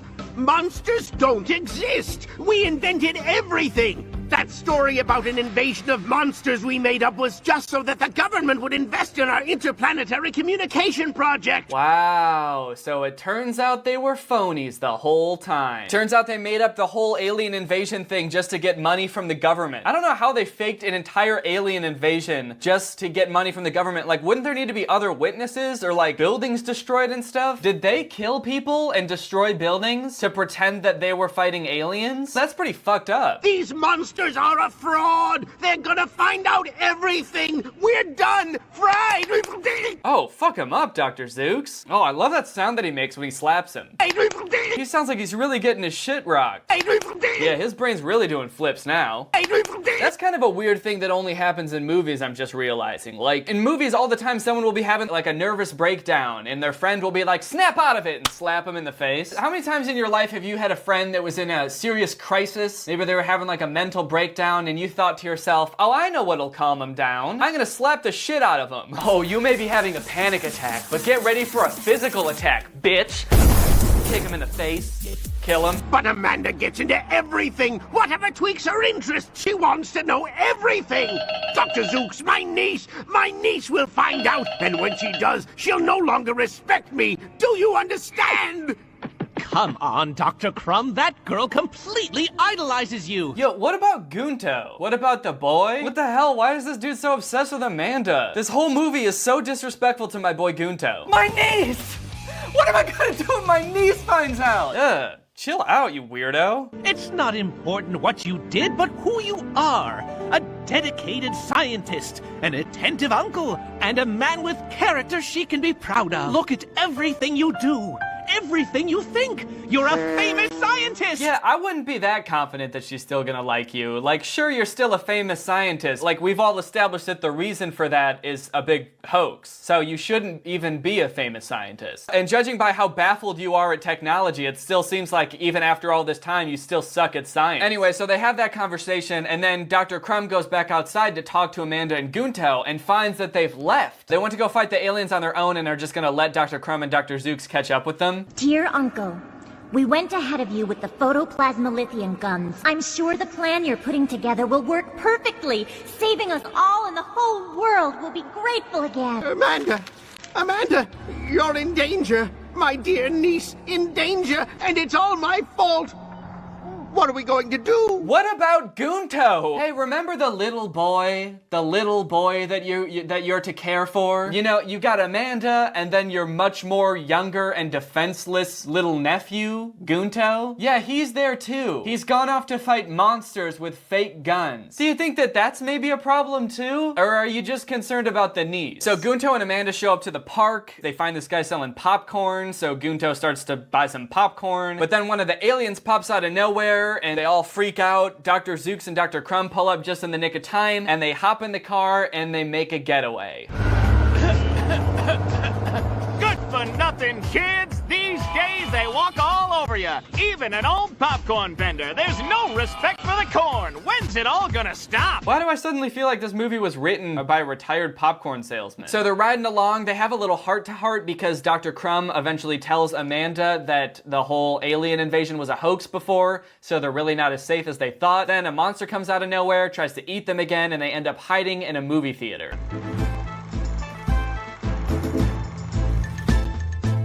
Do you think those monsters are gone? Would you mind keeping it down? I think I heard something.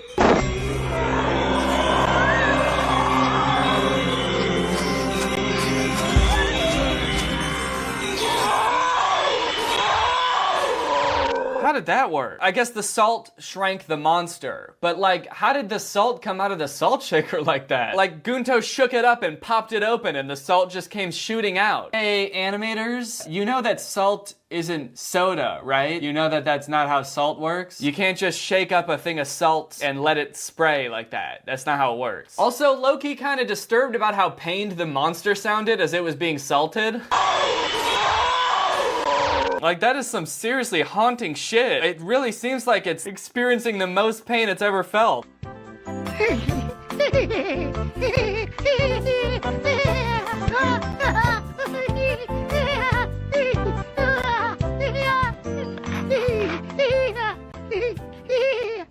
Be careful! If you give that little guy any more popcorn, he'll disappear! You're absolutely right. I thought once they started talking, the monster would stop making that noise, or they would, you know, like reduce the volume of that monster so it wouldn't be so distracting. But nah, the sound design people were just like, fuck it.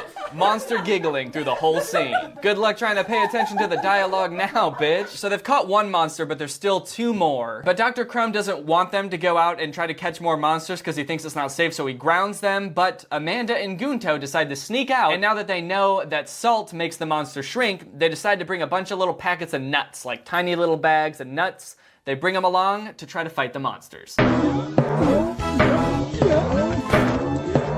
Gunto, hit him with the salt, quick! Take this, you oversweetened monster! Swallow these salty peanuts! Yo, what? That's so many nuts. How did all those nuts come out of that tiny little bag? They just rip open a tiny little, like, airplane-sized bag of cashews, and it's just endless cashews. Now that's what I call a breakfast with nuts. Hit him with the salt, brother! Yeah. Look, I think it's the monster's pet. We come in peace. Okay, so then these other aliens show up, and they're little aliens, and they tell Amanda and Gunto that apparently these big monster aliens that are running around are their pets. They're aliens from another planet, and they had these pets in little eggs, and they were flying by, and they accidentally dropped one down to Earth. So now they're gonna help Amanda and Gunto track down the monsters and feed them salt, which will help shrink them, and then they can take them back to their planet. But they also say that the opposite of salt is sugar. If the monsters get sugar, that's gonna be bad, and they'll get bigger and stronger. So they can't let them get any sugar. Oh, I want that one right there. Double chocolate delight. Okay, this part is really awkward, and I feel like when I just show little clips from the movie, you don't really get a sense for how awkwardly it's animated, because I'm trying to cut it down for time and make this video interesting. But I'm gonna let this part play out in its entirety so that you can really get a sense for how unnecessarily long some sequences in this movie are. Welcome to Ice Cream Express. How can I help you?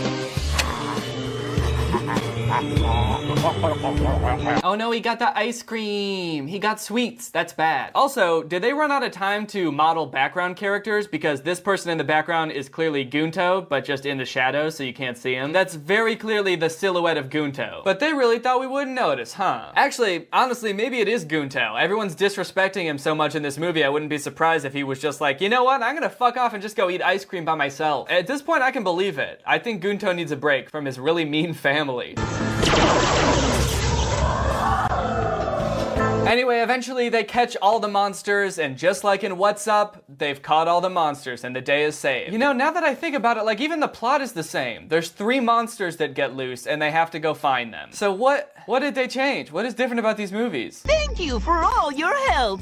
Yes, we thought for sure we'd lost them forever. We sent an SOS emergency message to advise you not to feed them anything sweet. So that was your message, not a defect. Then the antenna works. It really works. Did you hear that? Oh, so the message they got at the beginning was right. Wow, what a poorly worded message. How are they supposed to make any sense of that? It seemed like a really critical thing that they understood very clearly what was going on. But instead they were just like, Lost sugar!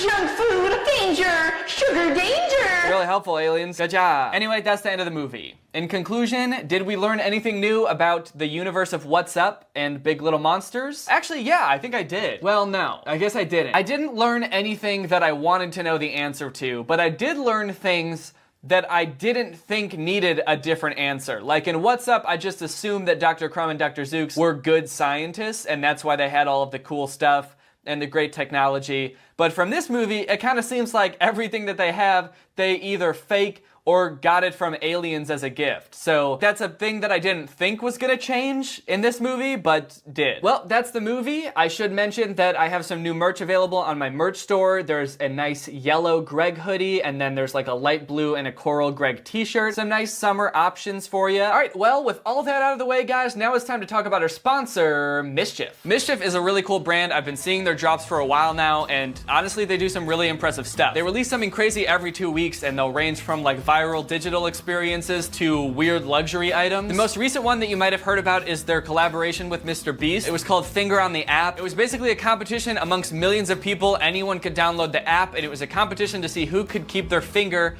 on an app for the longest. There were over 1 million players. It got to #1 on the App Store, and it lasted for over 72 hours. And the grand prize was a whopping $25,000. Another funny one is Scream Club, which is a website where you can go to just scream. So if you've ever wanted to go to a website and just scream or hear other people scream, then this might be for you. You might have heard of this one because there was a pretty viral TikTok about it. Over 1 million people have gone in and screamed, and this was actually one of their secret drops. So this would be one where you would have to have the Mischief app in order to be able to get in and scream your little head off. They also have a magazine called Mischief Mag. Each issue has some really interesting stuff in there. For example, they taught you how to use Spotify to make free money, basically. And another covered how to break traffic laws, but legally. Also, I may or may not be allowed to disclose this, but Mischief Mag Volume 2 comes out in August. And it's even crazier than the first one, and the only way to get it is by downloading the app. So go ahead and download the app. Search Mischief on the Google Play Store or the App Store. People with the app get first access to all of the drops, and they also get access to secret drops that you can only get with the app. Or go to mischief.com. Again, Mischief is spelled M-S-C-H-F. Thanks to Mischief for sponsoring this video, and thank you to you guys for checking out Mischief. Again, it's a really cool company. I highly recommend checking it out. They do a lot of cool stuff. All right, now back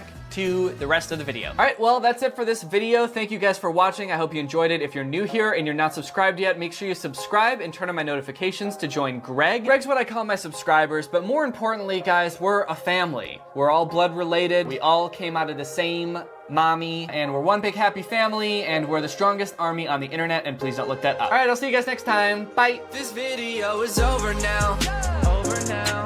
Go find something else to watch, or just watch this video. I know we had a lot of fun, a lot of fun, but you can't stay on this end screen forever. No. This video is over now, over now. So why are you still watching this? What's up, Greg? I hope you're having a great day. Welcome back to my channel. This, of course, is another episode of The Shelf is Still Gone. I know that the shelf is still gone. It's still on the floor. It just randomly fell off the wall like a week ago. And I know what you're probably thinking. You're probably thinking, Danny, why don't you clean it up? Why don't you just put that shelf back up on the wall? But what you don't understand is I don't know how. I don't know how, because I made a bunch of holes in the wall when it fell, and I don't know how to fix that. So I think it's just gonna stay like that. I kind of like it. It's kind of a vibe. So there's these dudes, Riztar and Faraz, on TikTok, and they've been, over the past like year, been making these TikToks where they pretend to be the Joker. Now I wanna show you some of those TikToks, but you gotta promise me that when I show you them, you're not gonna click off the video, okay? Because I know it's gonna make you pretty uncomfortable at first, like mentally uncomfortable, and also probably physically uncomfortable, because I get kind of itchy when I watch these. But I promise that it will get better. I mean, the whole video is going to be about this, but hopefully you'll get used to it. When I say they've been making TikToks as the Joker, you're probably wondering what I mean. So I'm just gonna show you a couple TikToks, and I think you'll get the gist. So So that's Riztar. I think he was kind of like the originator of this Joker trend on TikTok. There's a lot of people that do it, but these two dudes that I'm going to talk about today are the people that do it the most. And that's what he does. This is a lot of what he does on TikTok, is this Joker character. He's in different situations. He snaps his little neck. He makes his little face. And that's pretty much it. Okay, and here's Faraz doing one. Okay, again. Don't click off the video. I'm not sure why they had to add in those like bone cracking noises when they become the Joker. That's like so disgusting. That's so gross. Like in the first one it made sense because he went like this and snapped his neck, but in the second one, what bones is he even breaking? He's just kind of clenching up. Like his whole body just becomes a bowl of Rice Krispies when he becomes the Joker. His fists are clenched so hard that his knuckles are cracking, and his legs are so tight that his knees are cracking, and his butt is clenched so hard that his butt crack is cracking. Like, is it hurting them to become the Joker? Is this something that is painful? Because if so, maybe they should stop. And even if not, they should still stop. So these two make TikToks where they get into all these wacky scenarios and become the Joker to get out of this situation. Like this face is some kind of superpower. So one thing you've probably noticed is that these two, when they do their Joker face, don't look anything like the Joker. But I'm pretty sure that this is only like loosely based off of the Joker from Batman. They sort of just took the name and kind of made him their own character, because he doesn't really have anything in common with the actual Joker. In fact, this Joker actually seems to be like a superhero of sorts. In a lot of them, he's like fighting crime. Like in this one, this little girl is on a roof. She's about to get kidnapped by 3 grown men, but suddenly something scares them all away, and the camera turns around and reveals the Joker. Faraz. He's there doing his little face, his creepy little smile, and his eyes rolled back into his head. And I guess we're meant to think like, hooray! That little girl is saved. We can trust her with this guy. We don't have to worry about this little girl anymore. Just send her off with this guy and she'll be on her way. So I guess the Joker is kind of like a superhero, and his power is this face that he does. Because usually he rolls up to a situation not making the face, and then once he starts making the face, all the bad guys just book it. I don't know if the face just like instinctively makes them run away, or they're just worried about what might happen next. Like if he's willing to make that face, what else is he willing to do? This fucking freak. But either way, it seems like a pretty effective crime fighting technique. All right, here's another one where a kid's about to be kidnapped. Or I guess in this one, he's already being kidnapped. This kid is currently being napped, but just then, our boy the Joker rolls up on his bicycle. Some superheroes have Batmobiles, some sling around on their webs, and the Joker rides around on a bicycle. He may not be fast, but he do be kind of environmentally conscious though. So he pulls up, he takes off his jacket, gets totally shirtless, motions the kid over. They just let him go.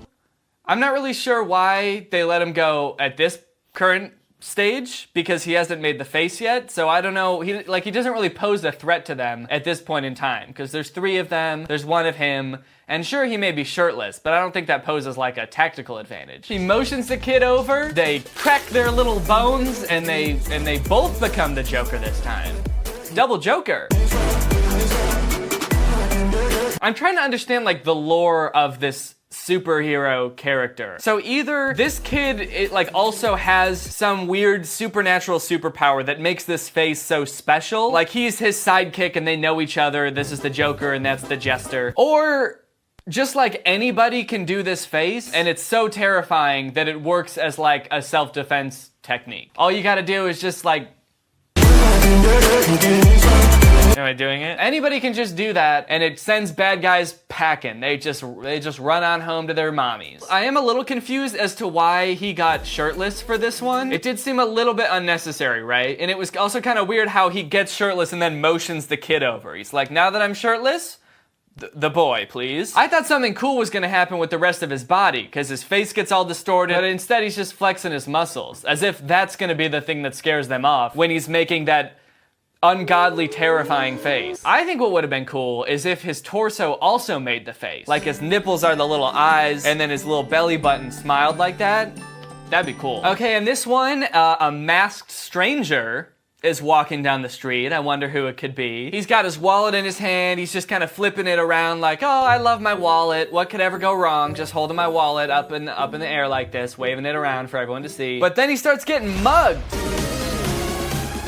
Some dude takes his wallet and then they start playing monkey in the middle with him. They're like throwing it around. I don't know why they don't just run away. I feel like that's a thing they do in movies sometimes that I never really understood, where like robbers will like take a purse and then be like, ha, old lady, and kind of push her and kind of make them feel bad and then run off. It's like, what? How confident are these robbers that they're gonna have time to do all this? They got a lot of nerve just assuming they have enough time to like mock the person they're robbing before. I really like this one because instead of running away right away, they all kneel like he's royalty or something. They were like, oh, sorry, sir, we didn't know it was you. It's just funny how drastically they go from like, ha ha ha, got your wallet, to all hail the Joker. He rules over the land with the face of a thief for me? Nah, I'm looking for a real man. The kind of guy with a weird face, one that I don't know, that isn't afraid to pick me up and just carry me away. Also, hold on. Was that a robot man? The second guy who tried to win her over?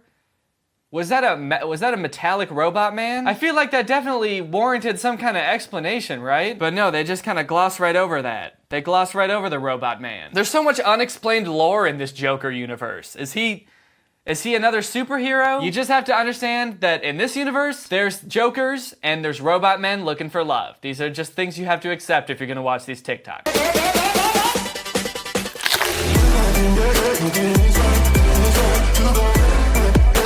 Okay, in this one, his face seems to be having quite a different effect on the guy. I feel like we learned something new about the Joker in every new TikTok that we watch. This regular dude just turns into a contortionist, just on a dime, because he made the face.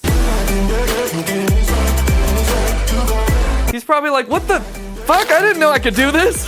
So far the Joker face can make you do 4 things. It will make you run away, it'll make you kneel, it'll make you fall in love with him, or it'll just give you a new skill that you didn't know you had. It'll turn you into like a contortionist, maybe it'll teach you how to skateboard. Oh, hey man.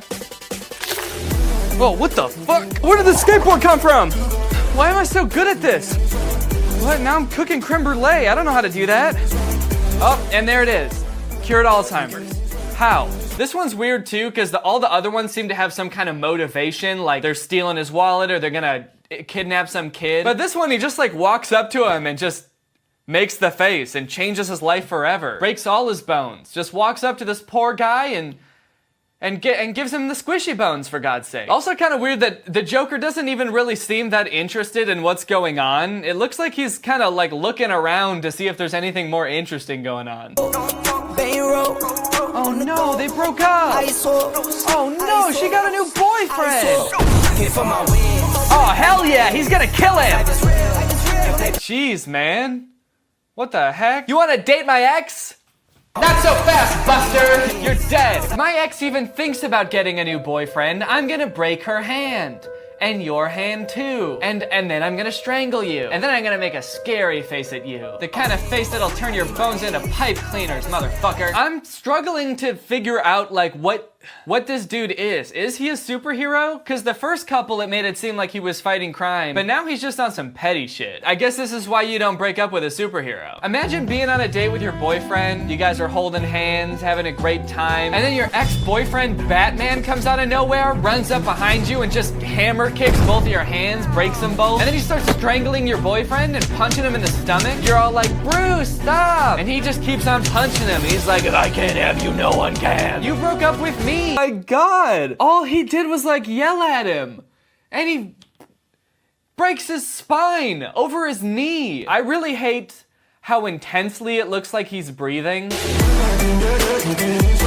He looks like my dog when she's about to throw up. It seemed like the bone cracking sound effect was at the wrong part of that TikTok, because it made it seem like he spun that guy around so fast that he broke his neck. He was just gonna slap you because you tripped him and you straight up paralyzed him, buddy. Also, yeah, wait, they're trying to make him seem like the bad guy. Like he really got his comeuppance when the Joker made the face. But the Joker's friend started it. They tripped him. And he comes back and he's like, hey, do we have a problem or something? Then they straight up, spin him around so fast that his bones crumble and give him the face, which I'm still not sure what that does, but I know it's not good. But honestly, this guy seems the least threatened by the face so far.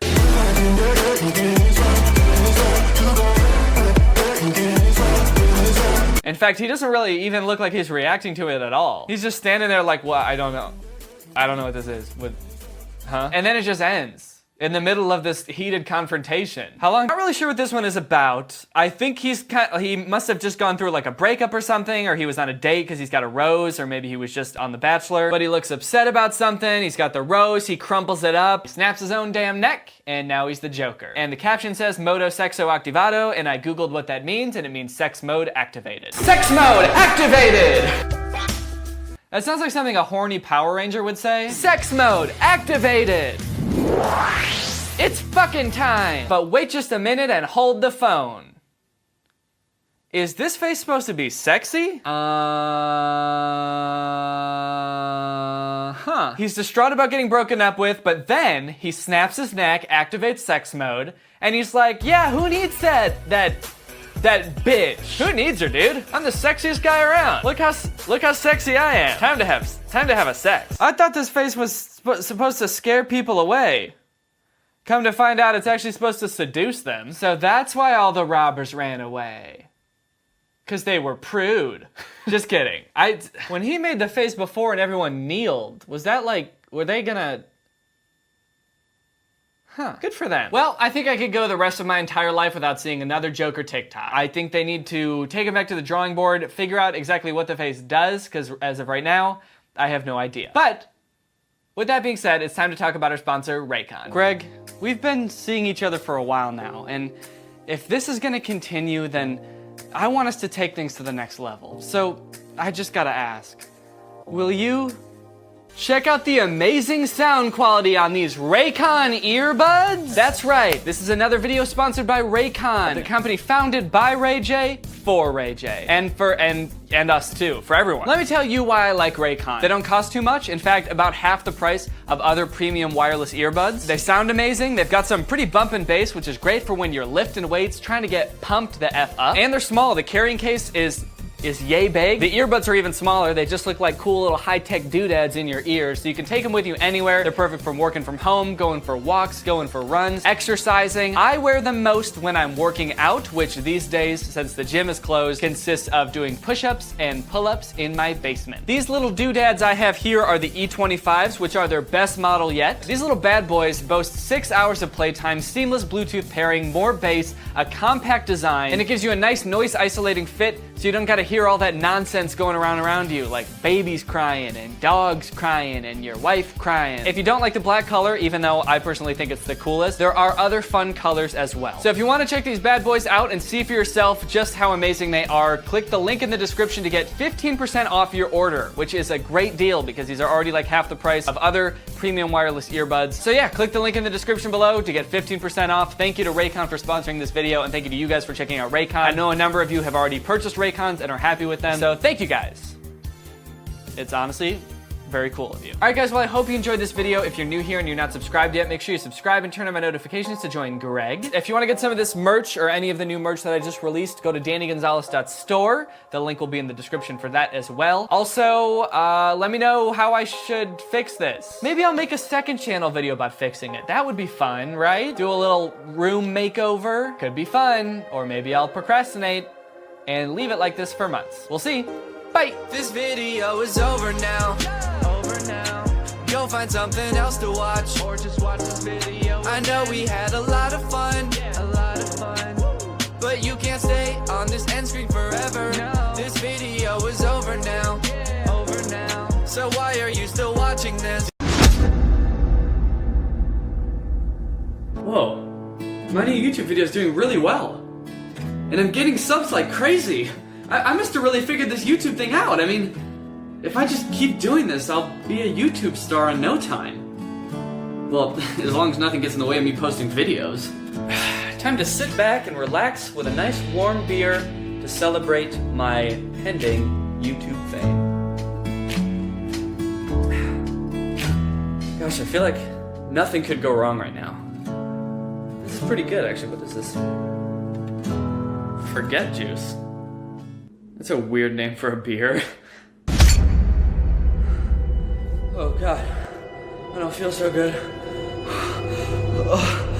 I hope this doesn't impact my ability to make YouTube videos.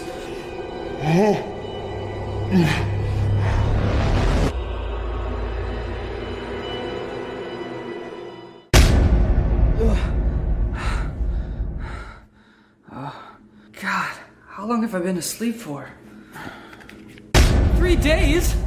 I need to make a YouTube video! Alright, let's do this.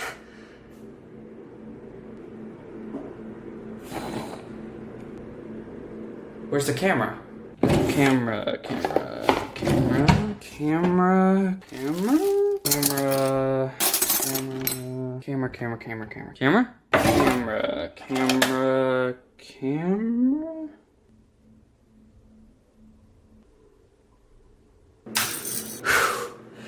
Hey, alright, Danny, come on, you can do this. You know how to make a video. You've made dozens of them before. Hey, what's going on? I don't know how to make videos anymore. I forgot how to make videos. I'm ready. Let's do this. Alright, 3, 2, 1. What's up, guys? It's me, Danny, back with another hilarious video, and today we are going to be reacting to Jake Paul's new song, the Jake Pauler song. I hope you liked that little video explaining why I haven't been posting videos lately.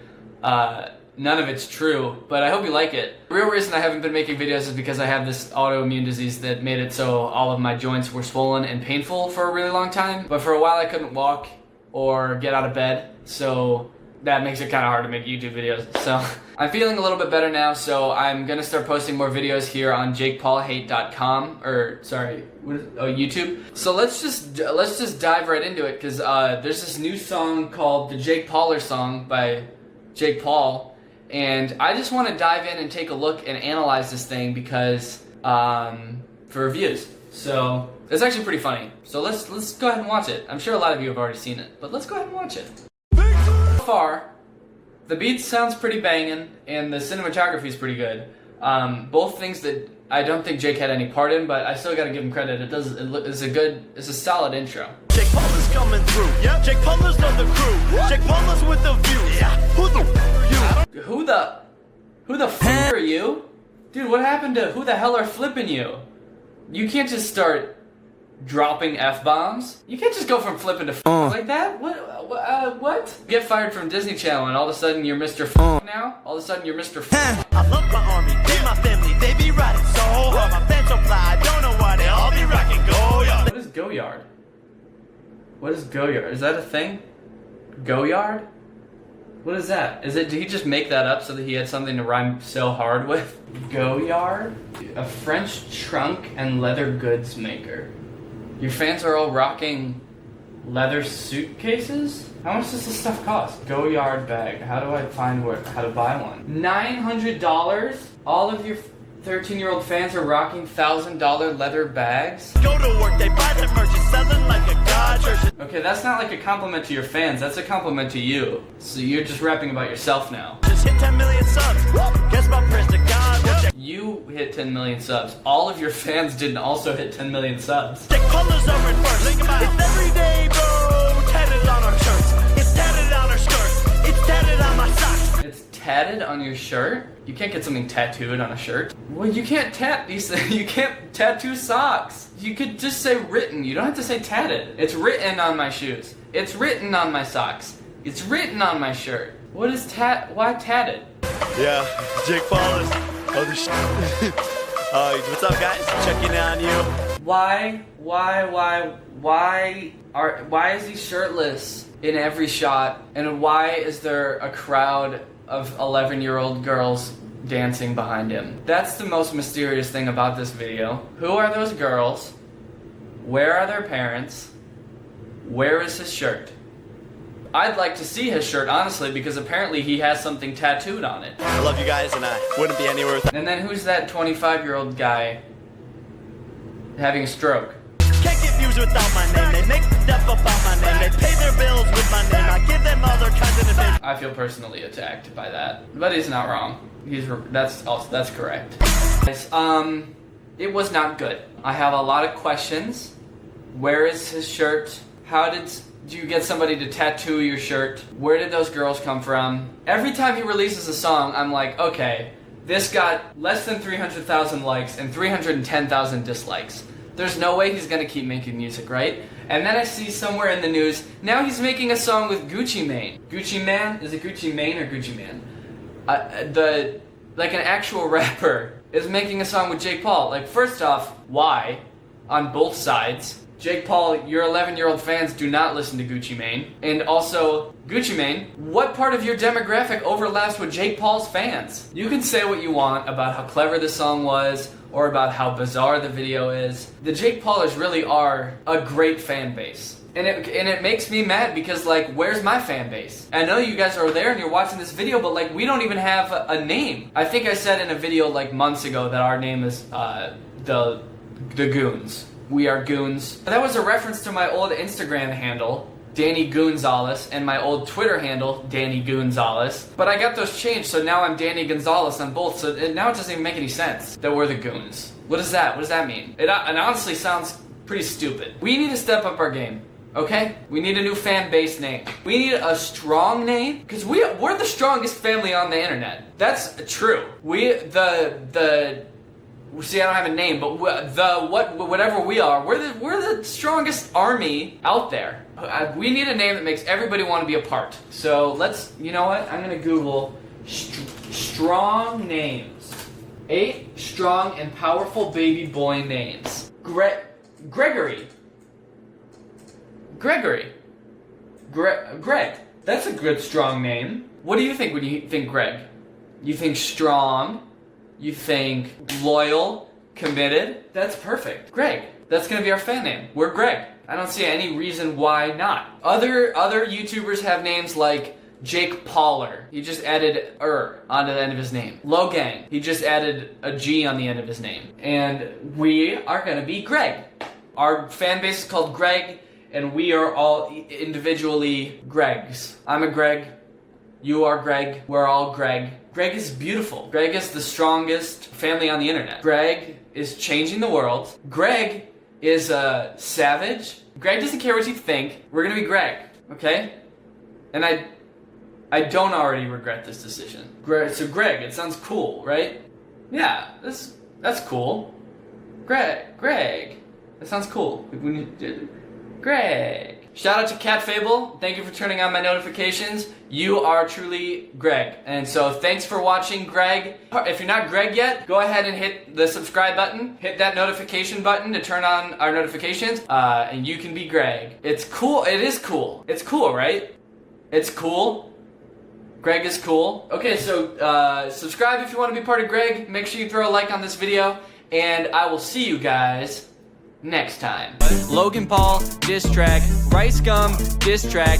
All getting millions of views. At first I'm like, what the fuck's up with these dudes? Till I saw they were getting views like cheaper seats. I know that I'm an all-around really nice guy, but why nobody wanna beef with me? I see these other guys roasting each other and raking in views. The channels are flourishing, so if you think I get mad if you roasted me, I can endure it, man. I would encourage it, honestly. What's up, guys? It's me, Danny, back with another hilariously low-effort video. I say low-effort because today I'm going to be going back and reacting to my old Musical.lys. Now, I know some of you follow me on Musical.ly, but a large portion of you might be confused because you didn't even know that I had a Musical.ly account in the first place. When Musical.ly first came out, I used to post like every day, and I'm pretty sure some of them were pretty dumb, and I've like forgotten about a lot of them, so I wanted to go back and watch them and react to them on camera, so that's what I'm gonna do today, so...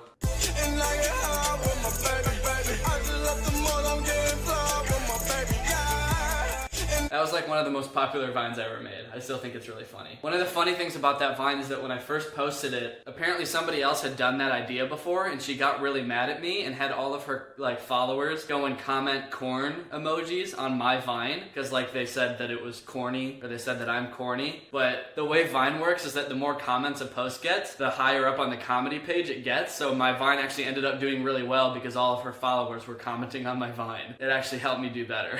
Won't you guide my sleigh tonight? What? Because you're dressed up as Rudolph. No, I'm not.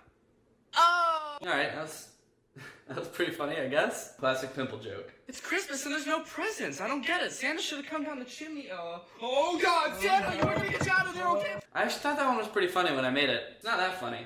It is a little funny. A lot of Christmas-themed Vines so far. These must have been around Christmas. Let's check this one out. Give me the girl.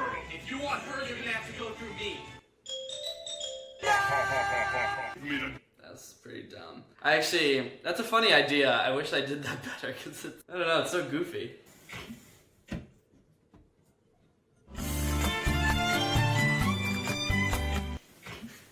I think that one's really funny, just because it's so random. I actually really like that one.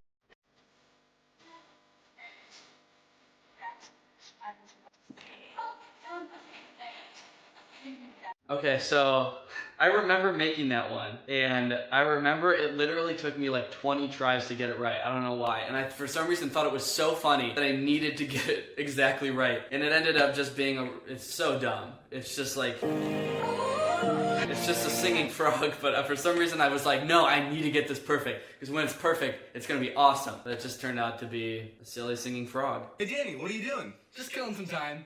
My name's not time, it's Tim! Danny, what are you doing? Just killing some time. Yeah, that one was alright. I think that was one of the ones that I thought was like way funnier when I made it, and then everyone was like, this isn't very funny. And I was like, yeah, I guess it's not. I just found my tempo like on DJ Mustard. Woo! I hit that. I just found my tempo like on DJ Mustard. Woo!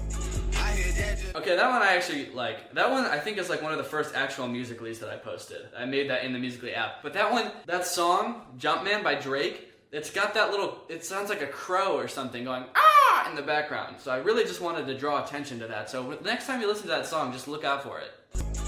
I was wondering when you'd show up. I was wondering when you would show up. Darn it! Villain who can't guess when the hero will come in. That one's alright. Okay, cool. Alright, I dig it. You wasn't sweating me. One time for my LA sisters. One time for my LA hoes. Wasn't sweating me. Call your girlfriend a hoe, Danny. Real smooth. Yeah, that was just a really basic lip syncing one. I think this one is too.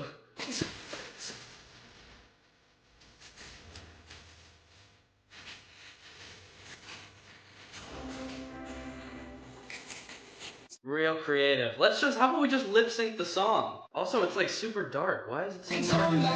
That's weird. Alright. I'm you from the future. Oh my god! I know. You're so ugly! What? It's forever! I'm you from the... Self-deprecating humor, gotta love it. I'm going live on You now, so if you want to come talk to me and ask me questions or hang out, then my username is Danny Gonzalez. That wasn't really a Musical.ly, but that was pretty cringy, right? I'm going live on You now. If you want to come watch me, my username is Danny Gonzalez. I sound like somebody's holding a gun to my head. Hey mailman, what do you got? Just this letter! Jonathan, I don't love you anymore. I seriously think that's one of like the best finds I ever made. Because it's like so happy at first and then it just gets so dark. And it's got a pun and a darker joke. I mean, what's not to love? Big fast! Fast. Mitochondria is the powerhouse root of 600. Leonardo DiCaprio's never won an Oscar. Fast! One of those thoughts in there is Leonardo DiCaprio has never won an Oscar. Like right after I made that Vine, Leonardo DiCaprio won an Oscar. And I was like, well, this Vine is no longer relevant. That's awesome. Here's a joke. How many ex-girlfriends does it take to screw in a light bulb? Jessica, please come back. I don't know how to change a light bulb. Here's a joke. I like that one. That was funny. Alright, let's check this one out. Hey guys, I just posted a new YouTube video. I put a lot of work into this, so I want to know what you guys think, so make sure you comment on it telling me if you like it or not. Wow, dude. You really needing validation much? Jesus. Hey guys, I really worked hard on this YouTube video. Could you please go check it out and let me know if you like it? Also, it looks like I was promoting my Snapchat on here a lot. I see 2 right off the bat. This message will now self-destruct. This sandwich will now self-destruct. Your baby will now self-destruct. That's a good one. Oh, okay, so I got a lot of comments on my reacting to my old Vines video that I didn't laugh at my things enough. Like, people would say, like, you say that's funny, but then you don't laugh. Why don't you laugh? And it's because I feel like people don't realize that I made these, so I already know the joke. So, like, why would I laugh? I already know how it's gonna end. Like, it's not funny. I came up with it, so it's funny. I know that it's funny, but I'm not gonna, like, be like, whoa, I didn't expect that. Oh no, I just unplugged my phone. Alright, moving on. For the day I die, I'ma touch the sky. I'ma touch the sky. You gon' touch the sky, baby girl. That's solid puns, man. Puns were always my strong suit, and on every platform. I always excelled in the pun market. What am I gonna wear? You're never fully dressed without a smile. Wait, what are you doing? Stop! Yeah, that was a stretch. That wasn't very good. Let's go play some tennis. Yeah, let me grab my tennis shoes. Wanna go get lunch? I'll just put on my lunch shoes. Come on, man, we gotta get out of here. Where are my fire shoes? Let's go play some tennis. Yeah, let me... I thought that one was pretty funny. I don't think a lot of people thought that one was as funny as I did, but fire shoes, he's gonna get trapped in his house because he doesn't want to leave the house without his correct shoes. Yeah, it's not that funny, actually. Pipe it up, pipe it up, pipe it up, Help! pipe it up. Help! Where you going? I gotta pat myself on the back for that one. That was some pretty good editing. Honestly, looking at it, I don't even know how I did that, so that's pretty good. Delicious and nutritious. Girl Scout cookies, now made with real Girl Scouts. What? Delicious. And I like that one. Man, that's a good sound effect too. That's a solid sound effect right there. It's really hot. Oh, sorry. Oh, I get it, because you're like hot. No, because of climate change. Yeah, that one's kind of a bummer. That was pretty good, I guess. Hey guys, my new YouTube video is finally up. Go to youtube.com/. Alright, that's enough self-promotion, Danny. Come on. Really? Dude, check this out. Cool. It won't stop.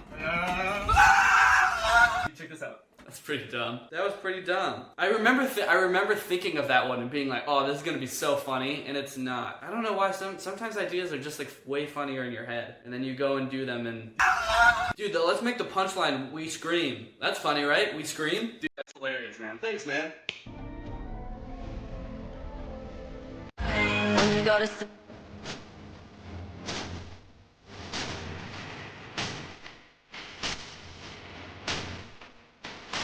That's just lip syncing to Jacob Sartorius. I don't know where I was going with that. That one was a little difficult to follow. It's called When You Accidentally Kill Your Friend with Kindness, duet with Selena Gomez. It's weird that it keeps cutting back and forth. You can't really tell what's going on. I guess I gave him gum and he choked on it. That was really cool of Selena Gomez to be in our Musical.ly though. Like, she's pretty busy. I'm surprised she took the time out of her day to make that with us.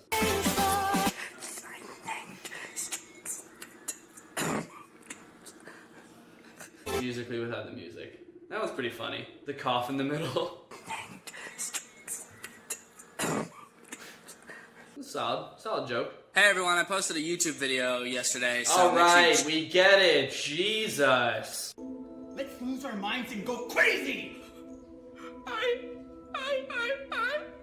keep on hoping that we'll eat cake by the ocean.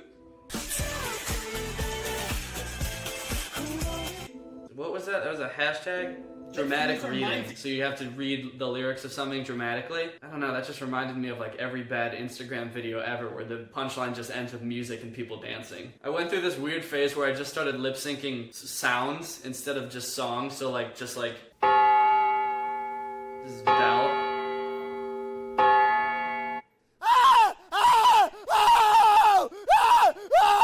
That was funny. That's pretty funny, honestly. Lip syncing Rain. Do you ever look back at stuff you do and you're just like, what was wrong with me? I feel like I do that a lot. I feel like I'm like, sort of like a little bit always doing that. This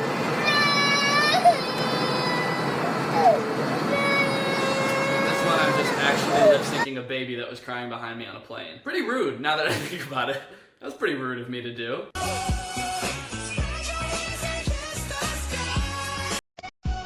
Kiss this guy instead of kiss the sky. I feel like I've made that joke before.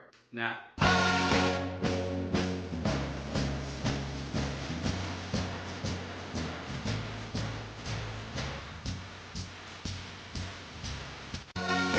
That's the weird thing about Musical.ly, is that they can just be a little bit too long. Like, I feel like Vine was like perfect, it was like 6 seconds, but that was like, I don't know, like 8 to 10 seconds? That's like a little bit too long. Like I said, I almost got bored in the middle of it, which is sad, because it was still only 8 seconds, but like, there's only so, I don't want to see myself spinning for that long. Looks like they gave me the coolest teacher ever award. Oh, that's cool, Mr. Johnson. Congrats.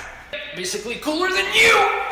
Oh, get in there, you little dork! Cool teacher, baby! I don't like watching that one because I remember making that, and I remember he hit me in the tooth with the trophy in that last shot. Are you little dork? Cool! He smacked, it was like in the gum and the tooth with the wooden part of the trophy. Again, that one was like a little bit too long, so I'm noticing a common theme here.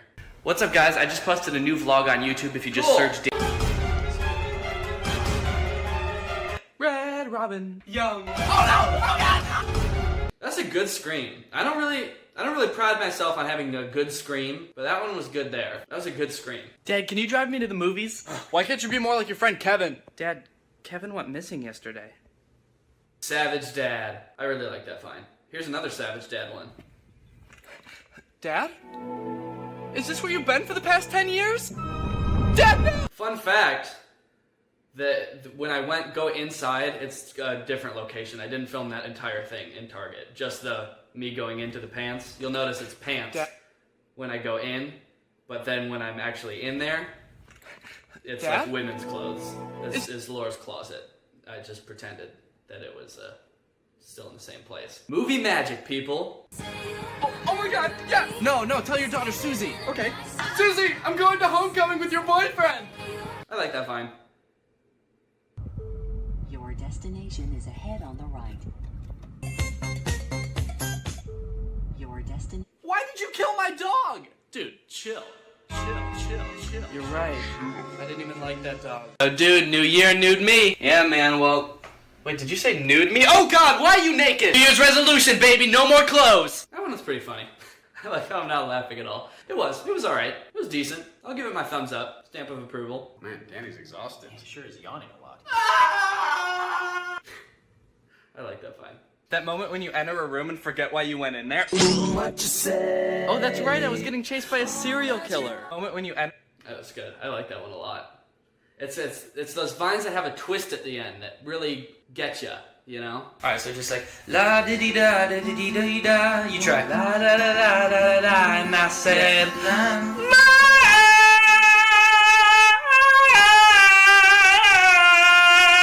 Dang, I got some pipes, dude. I didn't even know I could sing like that. I don't even remember making that. Okay, guys, I'm about to prank my friend and wake him up. Ready? Boo! Boo! Excuse me, sir, this is a funeral. Please don't do that to the body. Me, please don't do that to the body. Boo! Boo! Come on! Yes, I'm about to... Yes, okay.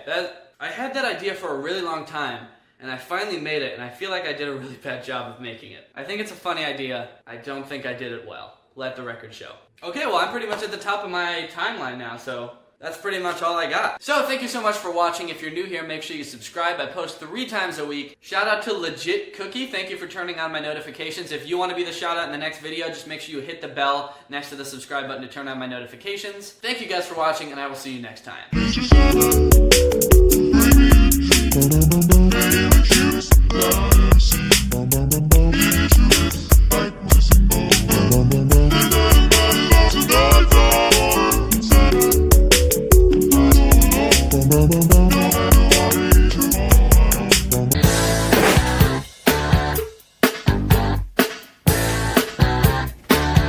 Hi! Why do I look so sweaty? Because I am sound testing! Hey Greg, sorry for the absence lately. As I said in my last video, I moved. So that's what I've been doing. I pulled this cool little trick called the reverse YouTuber, where I get really popular on YouTube and then I move from LA back into my parents' house. So that's where I am right now. I'm now a proud Midwesterner. More specifically, an Illinoising. And more specifically than that, I'm not gonna fucking tell you my address. Laura and I are living at my parents' house while we look for a permanent place to live, so expect this to be the set for now, I guess. This is my parents' basement. I don't know why they have so many sombreros. Just gonna move these, I think. Word to the wise if you're ever planning on moving across the country, because from LA to Chicago is a pretty long trip. It was about 30 hours. So if you're ever considering doing that, the one thing that I've learned is fucking don't. It's so much harder to move than it seems. You'd never realize how much stuff you have until you have to put it all in boxes and then put all of it in your car. And a box. We got one of those like U-box things from U-Haul. We put a lot of our big stuff in that and then the rest of it in our 2 cars, and we drove for 2 days, no, actually, it turned out to be 4 days with Laura's parents across this great nation. We had many setbacks, including thinking we could put our dog in the back seat and she would be fine back there, her having a panic attack and then having to sit on my lap for the rest of the car ride. One of my tires fucking fell apart in the desert, so we had to just stop on an exit ramp in the middle of the desert, take everything I own out of my car, take the spare out, put the spare on, take it to a tire place, get a new tire, and then take everything out of the car again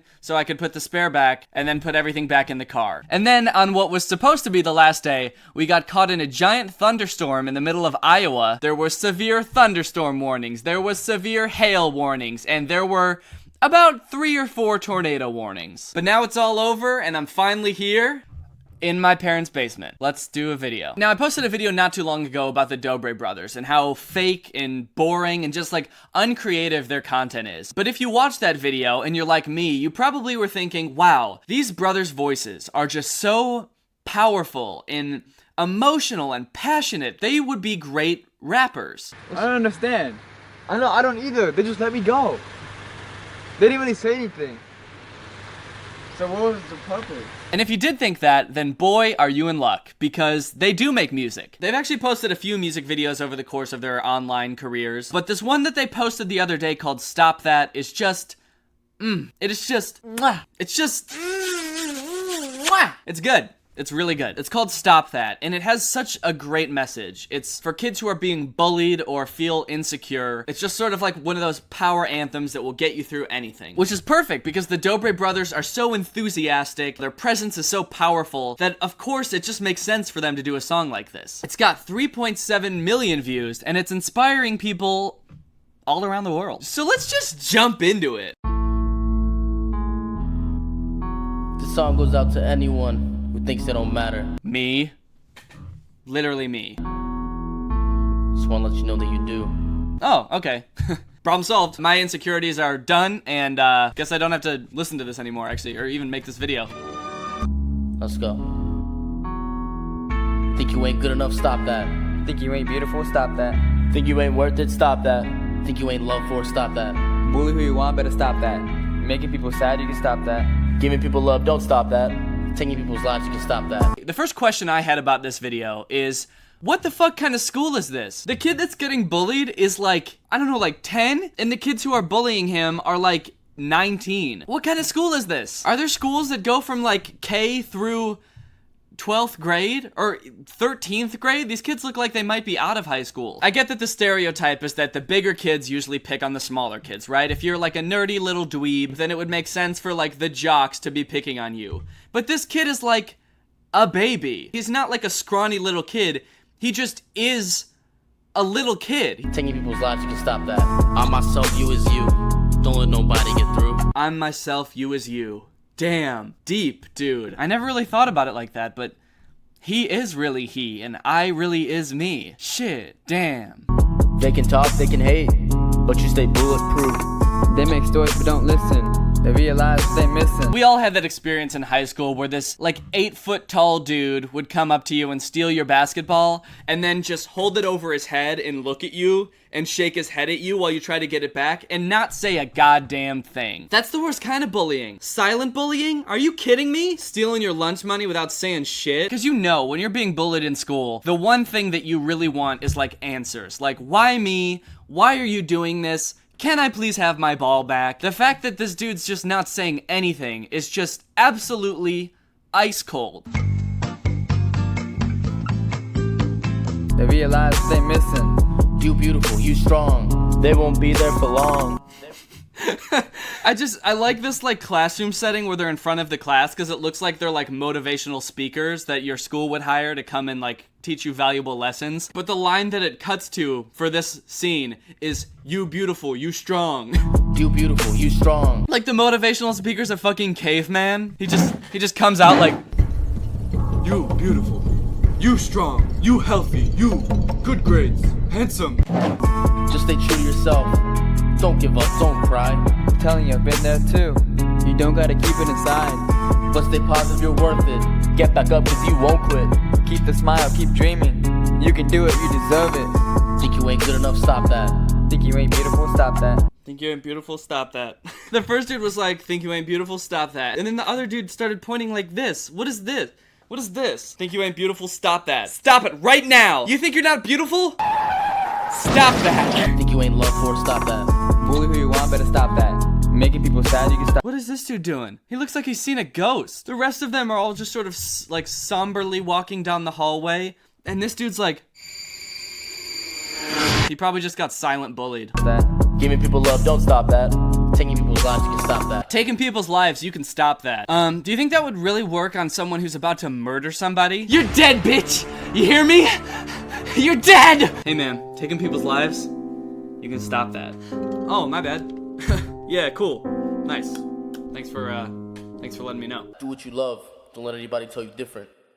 Now we strong, not broken. Ain't got time for folks who's trolling. Living moments, fast cars rolling. Lost our way, but now we homing. I feel so much better. Love life, I'm my own trendsetter. I've been silent, now expressing how my life's my greatest blessing. I'm gone. I'm gone. I'm gone. I'm gone. No, come back. He's gone. Where's he going? Think you ain't good enough? Stop that. Think you ain't beautiful? Stop that. Think you ain't worth it? Stop that. Think you ain't loved for? Stop that. Oh. Okay. This whole, like, positive movement is starting to spread. That one bully was about to, like, throw a paper airplane at that kid, and the other kid was like, hey, don't. And the bully was just like, yeah, you're right. Shit, you're right. I'm done bullying now. Bully who you want, better stop that. Making people sad, you can stop that. Why are they telling that to this kid? Bully who you want, you can stop that. Making people sad, you can stop that. Why are they saying that to this little kid? He's the one who was getting bullied. Maybe he's making everyone sad because he's such a fucking loser. Everyone's like, hey, dude, you really need to turn your life around. You're making everybody sad just watching you. You can stop that. Giving people love, don't stop that. Taking people's lives, you can stop that. Think you ain't good enough? Stop that. Think you ain't beautiful? Stop that. Wait a minute. Wait, is it just me, or has nobody in this school, aside from the people singing, said a single word in this entire video? I don't think they have. Like, the bullies push the kid, they knock his stuff down, he doesn't say anything, they don't say anything. The kid with the basketball didn't say shit, and neither did the kid trying to get the basketball. It was just this silent exchange. And then the kid with the paper airplane, no words said. Why doesn't anyone speak at this school? This is a school for mute people. Bully who you want, better stop that. Making people sad, you can stop that. Giving people love, don't stop that. Taking people's lives, you can stop that. There's no words spoken. He sits down and he's like, and the kid's like, ah! And then they run off together to go play basketball. Now, I could harp on, like, the minor details of this video all day, but I think maybe the worst part of this whole video is the message. I've seen a lot of comments being like, wow, I guess the message is okay, but everything else is horrible. But what is good about this message? Hey, are you sad? Stop it. What kind of message is that? Not like, hey, I'm here for you if you ever want to talk about anything. We can work through your insecurities. No, it's just, are you sad? Stop. Gross. Don't be. You're a bully. Maybe you have problems at home or something. You have a lot of insecurities. I don't give a shit. Stop. There's a song by Bo Burnham, who's one of my favorite comedians. It's called Kill Yourself. It's basically a parody of songs like this. It's like problems like self-esteem or depression and stuff like that. A song with a message like, just stop it. It's not gonna help. You actually have to, like, work through these issues and find solutions. So the Dobre brothers, I guess you could say their intentions are in the right place, but then even the cynical part of my mind is just like, no, they're just preying off of kids who are insecure, trying to sell songs and make a quick cash grab. But if their intentions are in the right place, at the very least, they executed this very poorly, I would say. They have a lot of other songs, but they're mostly just, like, bragging about how rich they are. Easy money. About to get lit. Started from the grocery store, now I own the grocery store. There's even one that has a feature by 6ix9i. I don't know how to pronounce this dude's name, but he's a famous rapper. Some of their videos have a shit ton of views, 31 million views on one of these videos. Their music videos to me are just like their regular videos. It's like, what is the lowest amount of effort we can put into something and still make millions of dollars? Like, these videos look like they're recorded on like a camcorder from the early 2000s by someone who doesn't know how to use a camcorder from the early 2000s, and they're like edited in iMovie and shit. Alright, I hope you enjoyed this video. If you're not Greg yet and you want to join, just subscribe and turn on my notifications and you can be Greg. We're the strongest army on the net, that is a fact. If you want to check out my other socials, I don't really advertise them that much, but on Twitter and Instagram, I'm Danny Gonzalez. So head over there and check out my tweets and my Instagram pictures. They're very good. Alright, thank you Screeching Iguanas for turning on my notifications. You are truly Greg. I'll see you guys next time with a really interesting video where I check out the little back room in my parents' basement and there's a little elf in there. And he's gonna kick me in the shins. Bye! What's up, Greg? It's me, Danny, back with another episode of I talk about something while you stare at the pimple on my forehead. So this video today is going to be about Paul Zimmer. And if you don't know who Paul Zimmer is, congratulations, you've lived a great life until right now. Paul Zimmer is a Musical.ly star. He's the physical embodiment of this tweet that I tweeted at VidCon this year. More and more going to VidCon is just like you see all these kids that like look exactly the same and you're just like, what do you do? And you just find out that they're all Musical.ly stars. So that's basically what Paul Zimmer is. And I found Paul Zimmer's videos a while ago, and I at first just wrote him off as like he's the typical Musical.ly star who doesn't really have any like notable talents. He just got popular off of his weird thirst trap videos, and that's just all he does. But recently I found his Instagram and then his YouTube channel, and it got weirder. At first I just thought he was like this typical like fuckboy, but he's so much weirder than that. So today I just want to show you all of Paul Zimmer's weird stuff. So we're gonna start off with Musical.ly. This is Paul Zimmer's bread and butter, if you will, is this Musical.ly account. If you don't know what Musical.ly is, you know how people get mad when their favorite singers get caught lip-syncing at live concerts, lip-syncing their own songs. Musical.ly is like that, except people do it on purpose and get millions of followers. So on Musical.ly, Paul Zimmer has like two genres of videos. The first one are his thirst trap videos, where he like shows off his abs for his 12-year-old fans, and he like blows kisses at the camera and does this pose a lot. So as your first introduction to Paul Zimmer, let's watch one of his Musical.ly. So here is a Paul Zimmer Musical.ly. And you just look so beautiful, just like you were an angel. Oh, turn the lights down low. Yeah. Good, right? Great, here's another. I wanna hear you sing it. Don't stress your mind. We coming home tonight. Okay, so this is a good example of a Paul Zimmer Musical.ly because it's got him kind of just staring at the camera. The lighting is like super Instagram model lighting. One of the hallmarks of a Paul Zimmer Musical.ly is that his hashtags have absolutely nothing to do with the video. So his hashtags in this are hashtag Russia, hashtag Poland, hashtag France, hashtag Muser. And the caption is, I love you, heart. Check out my new picture on Instagram. So that's like a pretty typical Paul Zimmer Musical.ly. They get a little bit more creepy. Like, like this one where he shows off his abs and then just stares blankly into the camera. Oh my god. Okay, so watch this Musical.ly. Then you smiled over your shoulder. For a minute I was stone cold sober. I pulled you closer to my chest. And you asked me to stay over. I said I already told you.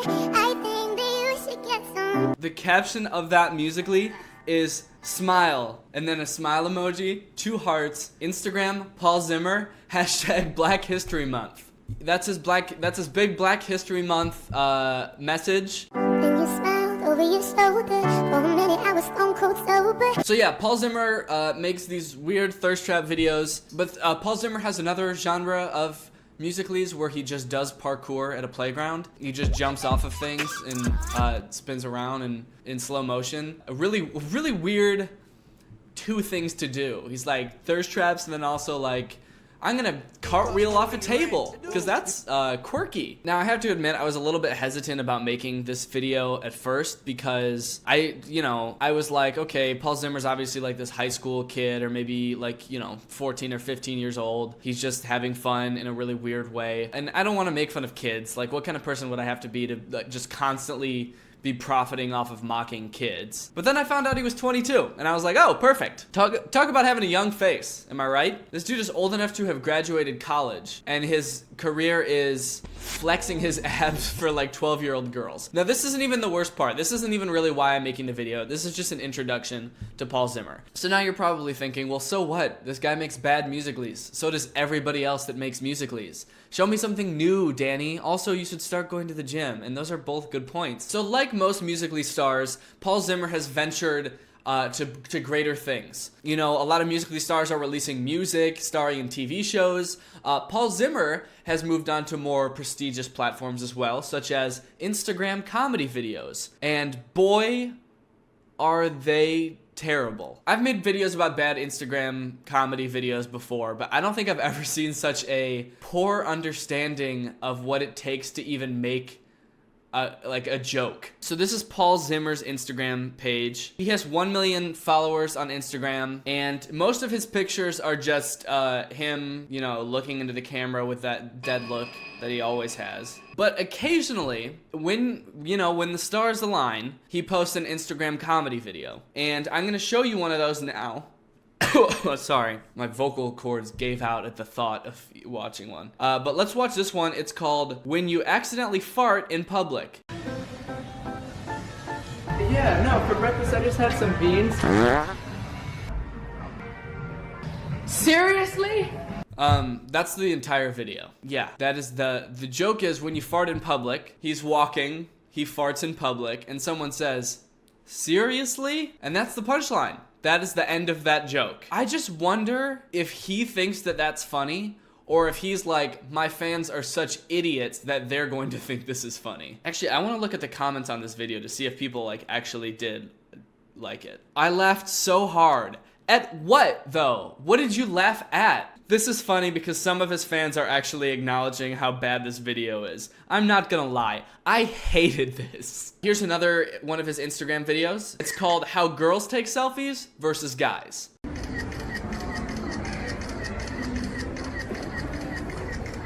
Ew, I look so ugly in these.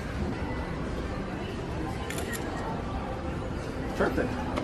Okay, this one's actually very telling. I don't think that he meant it to come across this way, but this is like not really how girls take selfies versus boys take selfies. It's how everyone else takes selfies versus how Paul Zimmer takes selfies. Everybody else has to be like, ugh, God, I can't get a good selfie. I'll always be ugly. But Paul Zimmer's like, hey, perfect. Haha, I'm hot as shit. That's of course leaving out all of the weird sexist undertones of like, women have this unrealistic standard of beauty they have to live up to, but I can just snap a picture of myself and bada bing, bada boom, I'm rich, bitch. But this next video, which is probably my favorite one of his, is even more telling, and I think you'll see why. It's called When Girls See a Hot Guy. Now, this is a video on his own Instagram page that he made and came up with the idea for, I can only assume. Do you guys remember that one horror movie we were watching the other night? Oh my god, yes, I remember. Oh my god!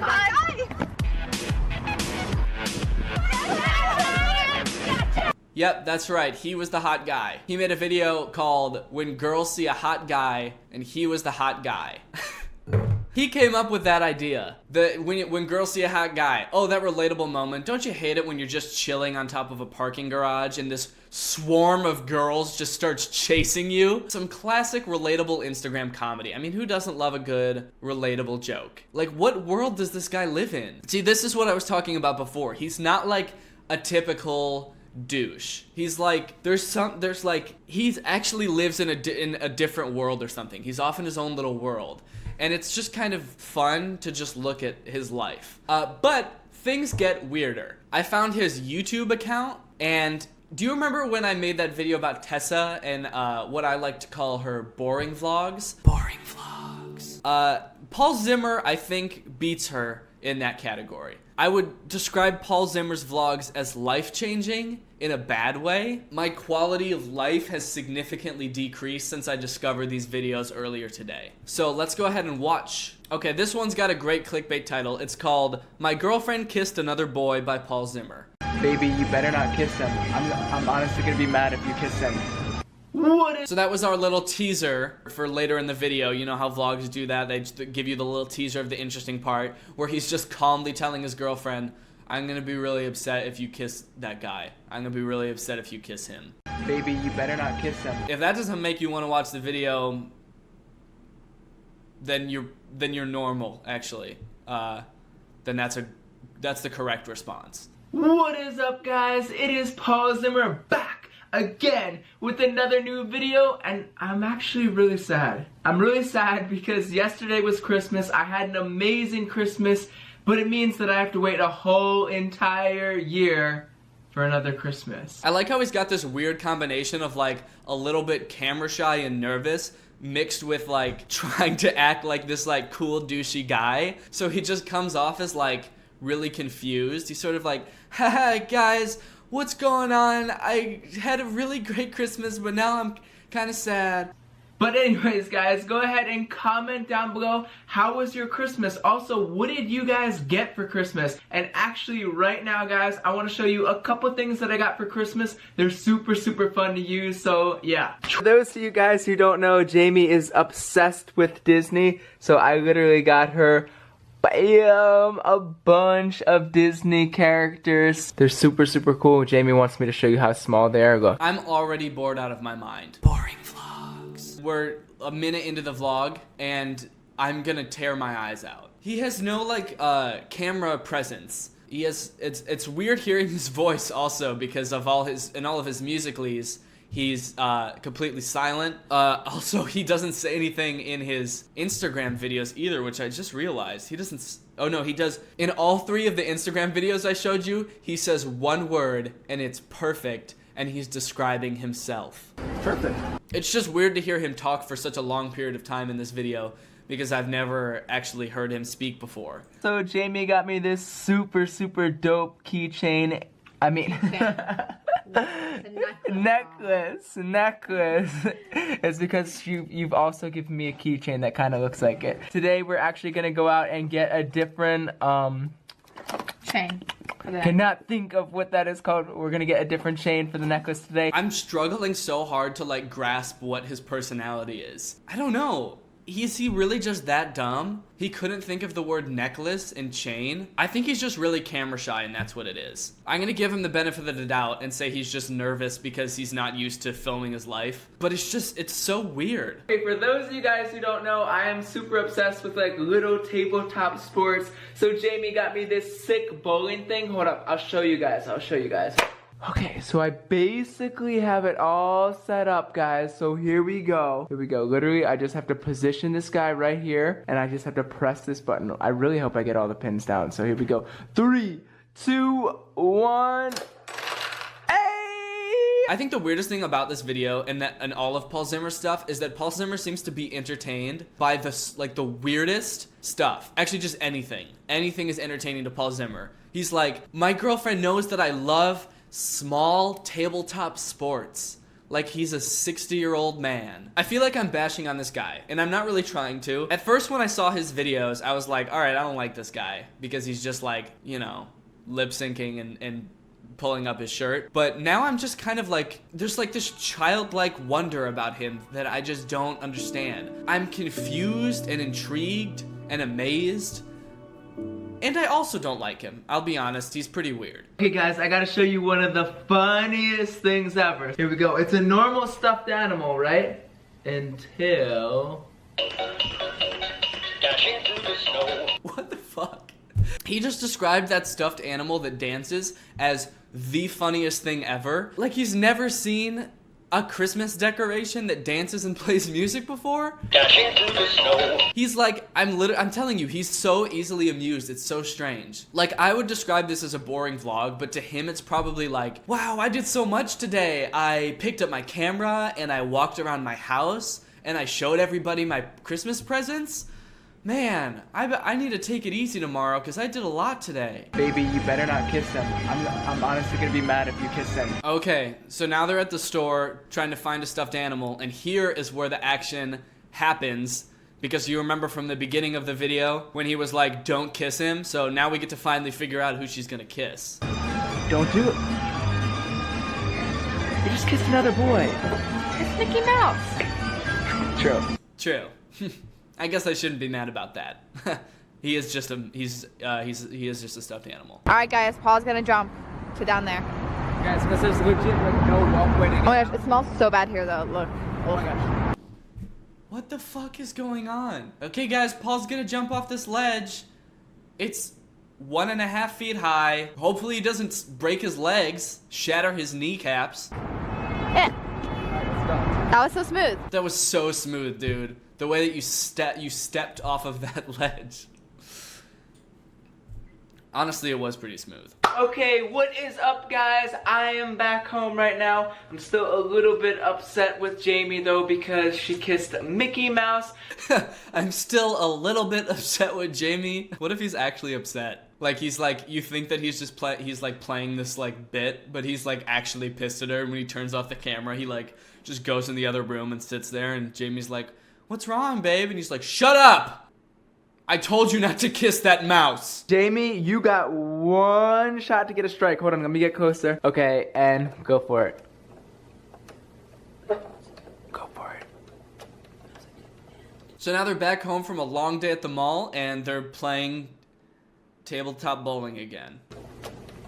Alright, well that's about the end of the video. There is a little bit more, but I think we get the gist of it. Paul Zimmer is a very weird boy. I would say Paul Zimmer is your not so typical fuckboy. He's got layers. You know, on the surface, he's this Musical.ly star who really wants you to see his stomach. But when you go deep down, he's actually has the spirit and wonder of a 4-year-old boy who thinks that jumping off of a 2-foot ledge is exciting. He loves little tabletop billiards and bowling. He thinks that a stuffed animal dancing is the shit. He also, you know, has this weird ego thing where he's like obsessed with looking at himself and thinks that he's perfect and hot and girls want to chase him, but I see more than that in Paul Zimmer. Okay guys, well that's gonna do it for this video. Thank you so much Tiana Robbins for turning on my notifications. You are truly Greg.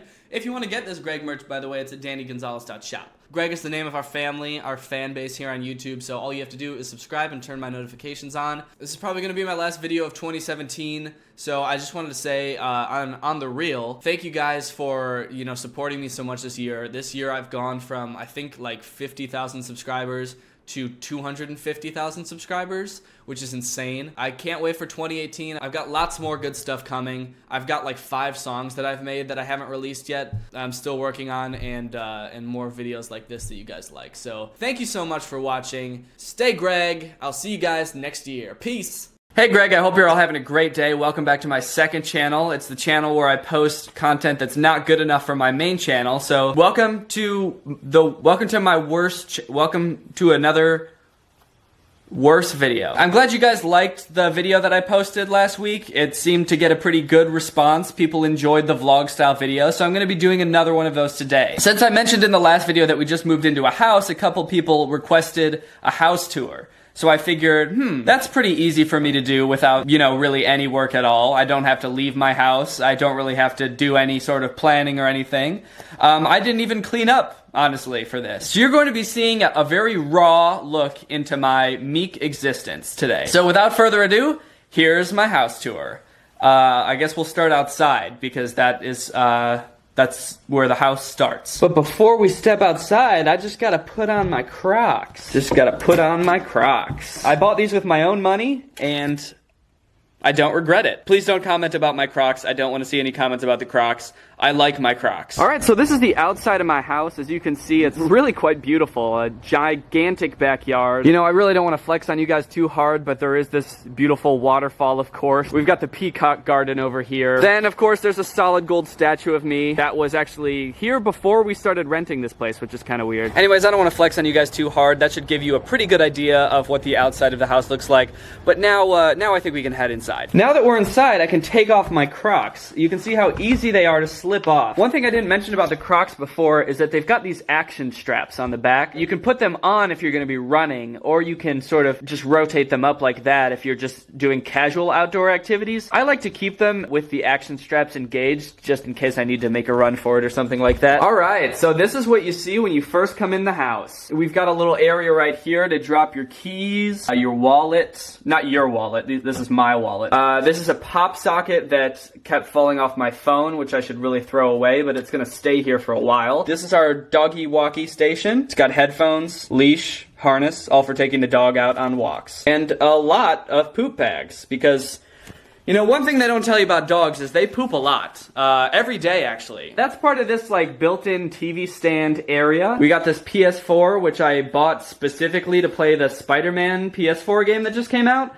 So I have no other games for the PS4 as of right now. So if you have any good PS4 games, please recommend them to me. It's the only game console I own, and I only have one game. So please recommend other games for this. You know, one of the things about having this really nice built-in TV stand is that it has a bunch of fucking shelves on it that are all empty. See, something that they don't really teach you about being an adult is that you have to have decorations, otherwise you look like a creep who has an empty, weird house. So that's definitely going to be a struggle, getting this all filled up. We've got one shelf full of tiny little bunny knickknacks. They're actually very cute. They're actually quite nice, but, you know, I think we'll need a lot more bunny knickknacks to really make the room look complete. These are some nice big boy couches. We bought them from the Big Boy Furniture Store.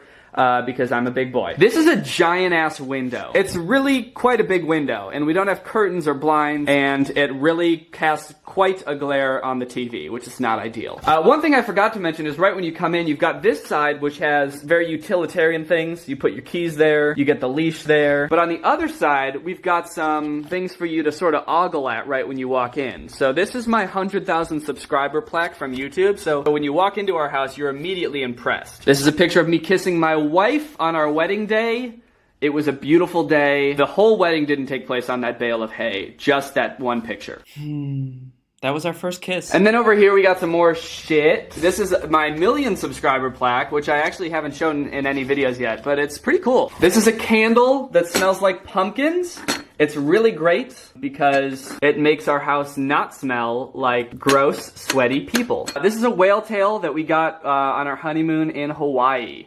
It was cut off of a real wooden whale. That's a security camera. Don't be coming to my house. Definitely don't be coming to my house. We'll get you on tape. That's actually a good point that I want to bring up. Don't be coming to my house. If you somehow find out where I live, don't be coming here, because sometimes people find out where YouTubers live and they come to their house. So I just want to let you guys know that you're not invited to my house. Alright, thanks. Here's our guinea pigs. This is a door to the basement. We rent this house, and there's actually another person renting the basement. And we can't get in here, and she can't get in here. I hope. I haven't ever seen the other side of this door, so I don't know if there's a knob on the other side of this door. This is our thermostat. One really interesting thing about our house is that the heat doesn't work. So this is like the most downstairs area, and then there's stairs that go up to the main floor. This is a bathroom. This house has 2 bathrooms. All the other apartments I've lived in before have only had 1 bathroom. So this is great to have 2 bathrooms because there's more places to cry. That's me. I'm the one making this video. I'm Danny Gonzalez. I'm a YouTuber. This is where I go potty. Alright, now we're moving on to the good stuff. It's kitchen time. This is the kitchen. We just turn over all our mail that has our address on it. Because, I don't know if I mentioned this before, but don't be coming to our house. Anyways, as I was saying, this kitchen is adequate. It's got, like, just enough counter space to be able to cook. And we have a lot of bunny-themed kitchen items, as you can tell. Laura's really into bunnies, so that's why we have those. We have some beautiful flowers, which I think are dying. And there's my dog who loves to eat right when I'm trying to film. Every time I'm trying to film, this dog loves to eat. This is our dining room. We've got a really nice centerpiece on the dining room table. We've got a rug here. This cabinet has china in it. Now, here's another thing that they don't tell you about being an adult, and that's that some adults have china. It's like a thing that fancy people have. And the only reason we have it is because one of our family friends was moving and they didn't want to move all their china, so they gave it to us. And it makes us look like real adults. One thing you might notice about this china is that there's about 7,000 plates here, and there's like 6 seats at the table. I can't imagine any circumstance in which we would use all of this china, but it's good to have just in case we suddenly have 7,000 children. But this room is, I don't know. I don't know what this room is. It has the router and a jar of purple water. If you have any ideas for what this room should be, please let me know. We might just put like a chair in here to read, like a nice little reading nook. I don't know, is that something people have? Sounds stupid. I don't even read. I feel a little silly for having that whole room that we don't know what to do with because, you know, we're just 2 people living in this house, so it's not like we need that much space. But that doesn't make me feel nearly as dumb as this room does. This giant ass room with just 1 couch and a lamp and an ottoman. Again, I don't know what to do with this room because we have the TV and stuff downstairs. So, like, why would you even sit on a couch that doesn't have a TV in front of it? I don't know. I don't even know why we have a couch there. Like, what are you gonna do? Just sit and stare at the wall on the other side of this giant ass room like a sociopath? This is a closet. It sort of looks like where Harry Potter lives. That's got a bunch of stuff that we don't use. That's how closets work. This is our front door. So this is like where all of our visitors and stuff come in. We come in downstairs, but our visitors come in here. Don't come to our house. So we got more stairs. One really great thing about this house is that there's a lot of stairs. So you're always winded and feeling out of shape in this house. These stairs are pretty creaky. And another fun thing about these stairs is that they're all like the same height, like regular stairs height, except the last one is just slightly taller than all the other ones. So every time someone comes over to our house and we go upstairs, they trip over this step. It's just kind of a fun way to prank all our friends by giving them concussions. Right at the top of the stairs is a bathroom. That's not interesting. Over here, we have a guest bedroom. Now you might be thinking, Danny, there's no bed in here. I know that. But there's a chair. I mean, you can plank on that and get a good night's rest. So I think it's fine. This is our attic.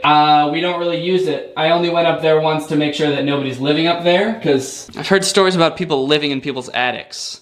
So I just wanted to make sure that nobody was living up there. But rest assured, nobody's living up there. And then here's my office. You guys saw these in the last video. This guy. I could probably make a whole video about all the stuff in my office because there's a lot of stuff in this office. I got a lot of comments in the last video because I put up all this sound diffusion stuff and I said that it didn't work to reduce the echo in here. And I got a lot of comments from all you audio snubs that watch me that were like, oh, well, you have big windows in your room and you've got hardwood floors and a big ceiling and you barely put up any soundproofing stuff on your wall, so what did you expect to happen? And I don't know, I guess I just didn't expect to be attacked like that, so sorry if I upset you guys. I didn't mean anything by it. And then this is the bedroom. This is where the magic happens. The magic is that I wake up every morning and my beautiful wife is still right beside me. Well, anyways, that's my whole house, I guess. Again, I just want to reiterate, don't come here. If you somehow find out where I live, or, you know, you happen to drive by and you see me in the window and you think, oh man, I really want to go ring his doorbell and say hi. Just remember, don't do that. Don't be coming to my house. Don't be coming to my house. Okay. Bye. What's up, Greg? I hope you're all having a great day. Welcome back to my channel. This is another episode of Buy This Thing. Sometime last year, I made a video about all of these awful as seen on TV commercials, and one of the commercials that I featured in it was for a product called the tack light. Oh, what a revolution the tack light was. I mean, to the ordinary person, if you were to just see the tack light, it would probably just seem like a regular flashlight that's made out of metal, and it's bright, and you can focus the beam. But if we're to believe the commercial for the tack light, it is truly the best flashlight to ever exist. It was revolutionary. If you watch that video, you remember the commercial had lots of weird bits in it, like the claim at the beginning that everybody has a flashlight. Everybody has a flashlight. Every person on Earth has a flashlight, no exceptions, because every baby is born with a flashlight. Or the claim that it's like bright enough to completely stun and stop robbers and murderers in their tracks, but somehow still safe enough to shine in your friend's eyes. It's made out of aircraft grade aluminum, just in case you wanted your flashlight to be as strong as a plane. But what I didn't realize when I made that video about the tack light commercial is that there's a whole line of other tack products. It's not just the tack light. They've got a bunch of other shit too. They've got lots of other products and they all have commercials and they're all ridiculous. But they're all hosted by their trusty spokesperson, Nick Bolton. He's their strong, handsome, military-looking spokesperson who you can trust because he's strong and handsome. So he must know about tools and lights and hearing aids and stuff. The reason I want to talk about these commercials is because even more so than the tack light commercial, these commercials make some pretty lofty claims about their products, and some of the premises in their commercials are just super over the top. So as if the original tack light wasn't good enough, they now have a product called the Tack Light Pro. So the Pro usually indicates that this is meant for professionals in that field, and I guess I'm just curious as to what makes a professional level flashlight user. Like, how good at using flashlights do you have to be to qualify for their target audience for this product? Sometimes you need a flashlight. And sometimes you need a lantern. One of my favorite things about these commercials is that they always start out with a nice, relatable attention grabber that everyone can get behind. For the tack light, it was everybody has a flashlight. But now it's sometimes you need a flashlight, and sometimes you need a lantern. Huh, I guess he's right. Sometimes you do need a flashlight. But then there's other times, completely separate times, when you need a lantern. Well, if the first sentence of the commercial is true, then the whole thing must be. I'd like to buy all your products. Nothing's more relatable than a very straightforward fact. That's like if you saw an Old Navy commercial about their jeans that was like, sometimes you need pants. Old Navy. Nick Bolton here for the newest addition to our tactical line, the Tac Light Pro from Bell & Howell. Oh, and there's our boy, Nick Bolton. He's just turning around from working on his like camo army Hummer in his camo army pants. Nick Bolton is a real man's man. Now, when you need a flashlight, you'll have one of the best and brightest on the market today. And when you need a lantern, simply slide it open to reveal a Cobb LED so bright, it can fill an entire room with light. Huh. That's weird. I like that they're like, in flashlight mode, it will be one of the best and brightest on the market. But then when they turn it to lantern mode, they're like, and in lantern mode, it can light up a room. Except, can it even? This room doesn't even look very well lit, and I'm pretty sure that there's other light sources in this room besides the lantern. I just feel like they skimped out on the lantern function of this flashlight. I mean, when I buy a tack product, I expect the best. I expect the best flashlight, the best lantern. After all, sometimes you need a lantern. Plus, like all of our tactical products. See, this is why you can trust Nick, because he's been in a tank before. Have you ever been in a tank? I don't think so, so you don't know jack shit about flashlights. But Nick has been in a tank. In fact, he might even live in the tank. I don't know. Plus, like all of our tactical products, this one is built like a tank. Whoa, it's built like a tank? So it has guns? Drop it on the ground and it keeps right on working. Oh. It can withstand heavy gunfire? Drop it in water and you still don't have to worry. Oh. Nick Bolton is inside of it? No matter how extreme the conditions, you can always rely on a tack light. Aww. It can even survive getting run over by a tank. It just destroyed these other flashlights, but our tactical light, still working. That's what I call military tough. That's what Nick Bolton calls military tough. And if you're gonna believe anybody about what's military tough, it better be Nick Bolton, because he's in the military. Wait, he is in the military, right? Wait, has he ever actually said that he's like in the army or a vet or anything? I mean, he always says things are military tough, and he's always like working on military equipment, and he's always wearing camo pants. He's gotta be in the army, right? That's why they picked him to be the spokesperson, to talk about how military tough things are. Because he's in the army or he's a vet that you can trust about military things. Right? NickBoltonFitness.com. So this is Nick Bolton's fitness website where you can learn about fitness from Nick Bolton? Meet Nick. What? No. Okay, awards. There must be some sort of military awards. No? Pro Physique, QVC, Gateway Natural Physique Champion, National Academy of Sports Medicine. There's nothing about being in the military. Are you telling me that Nick Bolton is an actor? Then why did they hire him to talk about what things are military tough? Why is he always wearing camo pants? Why is he in a tank? He's just some guy who's strong? What does he know about military tough? I mean, I probably know as much about military toughness as he does. Okay, that's probably not true, but most people probably do. I feel so betrayed and lied to by Nick Bolton, but I'll be damned if it doesn't make me want to buy a Tac Light Pro. So they've got lots of light-related products. They've got the Tac Light, they've got the Tac Light Pro, and they've even got the Tac Light Power Pro. These days, it seems everybody has a tactical flashlight. Does it? I don't think it does. I think I could name a lot of my friends that don't have tactical flashlights. That's weird. It's like they ran out of relatable things to say at the beginning of their commercials. Like, can't you just say, sometimes it's dark, and then start the commercial? So now, it's time to take things to the next level. Oh, and here comes Nick cruising up in his fucking tank. Why do you have a tank if you're not in the army? I mean, if he was in the army, it would make sense, because we all know that everybody in the army gets a tank. But how did Nick get one? Nick Bolton here with the newest addition to our tactical line. We call it the Tac Light Power Pro. Power Pro is twice as good as the original. There's twice the power, so it's twice as bright.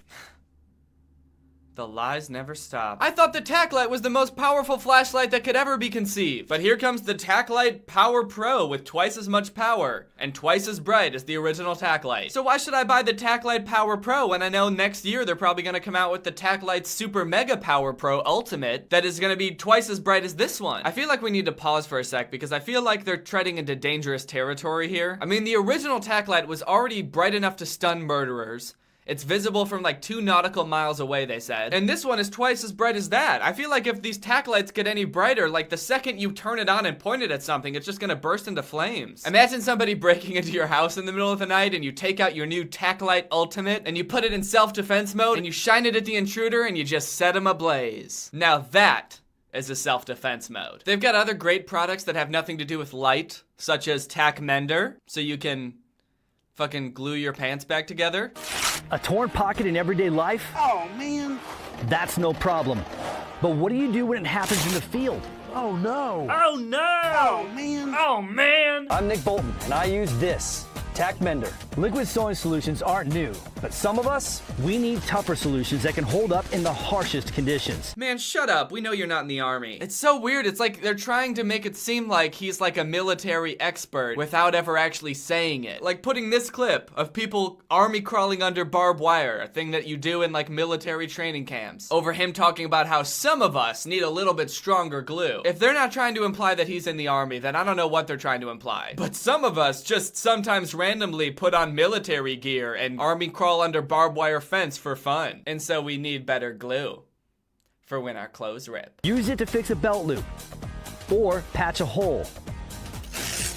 Even the most embarrassing tears are quickly and durably repaired. Why would the level of embarrassingness have anything to do with how fixable the tear is? This glue can withstand unprecedented levels of embarrassment. Even though it seems like most of their products are being marketed towards like middle-aged people to older people, a lot of their commercials add in these really high-stakes scenarios that like no average person would ever come across. Like this commercial for the tack glasses. Look, ordinary sunglasses just make things darker, which could be deadly in a tactical situation. But tack glasses improve optical clarity, so you can see clearly even in low light. You know, like when you're just taking a casual hike out in the wilderness and some dude in full military garb pops out with binoculars and a walkie-talkie and orders a missile strike on you. You'll be prepared with the tack glasses, because you'll see him, and then you'll blow up. Okay, the tack glasses seem great, but what about when you need a lighter, but you're all wet because you're sneaking around a swamp in full military gear? A problem we all face. But don't worry, because the tack lighter works even when it's wet, so you can continue to do whatever the fuck this is. And I'm just gonna go on record and say if this dude isn't in a military situation right now, then whatever he's doing is almost definitely illegal. Body cams are revolutionizing law enforcement, but cops aren't the only ones who could use a personal camera. I want to meet the people who make these commercials, because do they think that this is how real life is? Yeah, I do need a body camera on me at all times, because this is something that could definitely happen in just this way. I'll be walking to my car and some teenage hooligan will come along skateboarding on his skateboard, scratching every car he sees with his key, and as he rides away, he'll hold up his key so I know that he's keyed my car with a key, and he'll snicker at me. And then he'll skate off, never to be seen again. That's why I need a body camera on me, recording at all times. Inspired by the state-of-the-art and tactical technology. He always says things like that, like this product is inspired by the gear our elite military uses. I would really like to see how this $20 camera compares to the gear that our elite military uses. Tack camera continuously captures up to 8 gigabytes of high-definition video and audio. Whoa, 8 gigabytes of video? That's perfect. That's almost enough for 2 hours of video. So you could use it as a security system. You could leave it in your car overnight, as long as you only sleep for 2 hours. Now, when the unexpected happens, you'll have the evidence you need to get the justice you deserve. Ah, and the day is saved by the tack camera. This skateboarding hooligan was stopped in his tracks because this guy went, "Hey!" and pointed at the little camera on his pocket. I guess his teenage hooligan rebellious personality immediately just faded away when the guy went, hey! Like he went from to, aw man, you caught me. Well, I guess I'll just wait here with you until the police show up and they'll arrest me. Use your TAC camera to relive one-of-a-kind experiences, to be ready to capture every magic moment. Did they green screen themselves? Outside? How hard is it to just walk outside and film? Plus, you don't have to be a computer genius to use a TAC camera. With just a few clicks, you can view, download, and save your videos for later. Wow, this does look pretty easy. You just plug it into your computer and click randomly on your trackpad a few times, and the video just comes up and starts playing.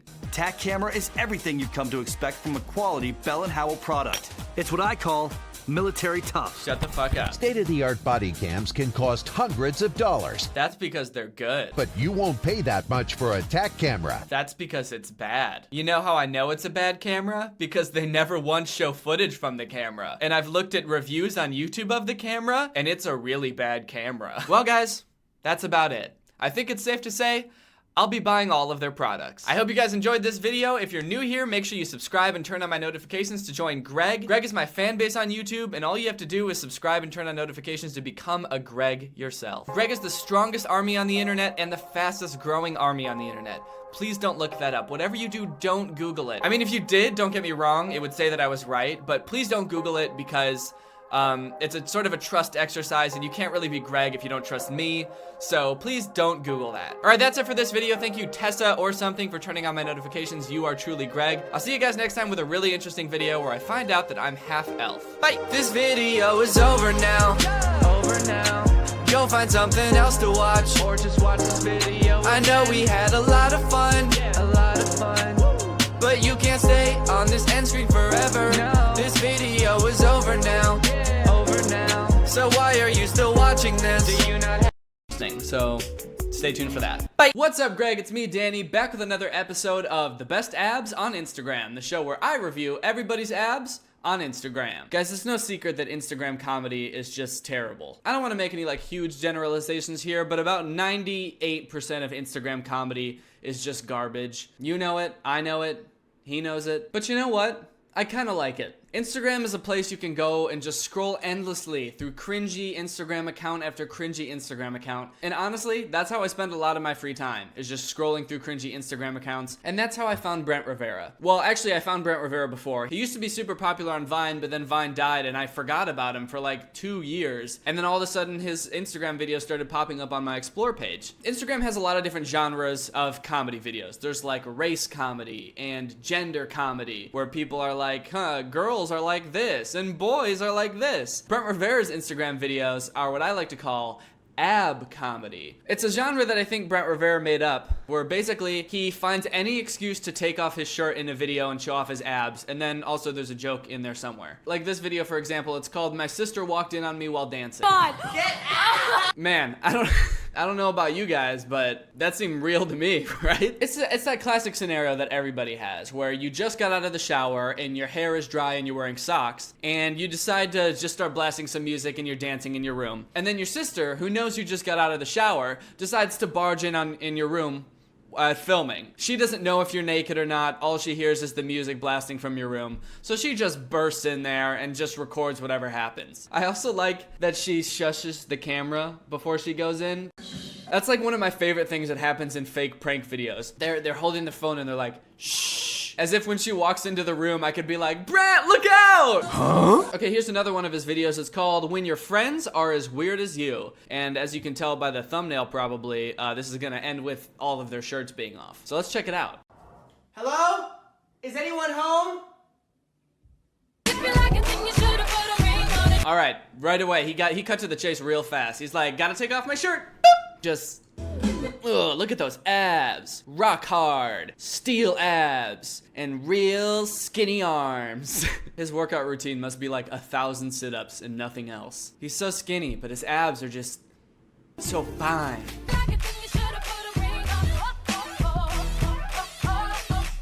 Does anybody do this when they're home alone? I feel like I've seen a lot of videos where this joke happens, like somebody's home alone and so all of a sudden they just go crazy. Does anybody actually do that? At most, I'll like walk around in my underwear when nobody's home, but I'm never like tying a fucking cape on and thrusting about. I've never done that. Never will, probably.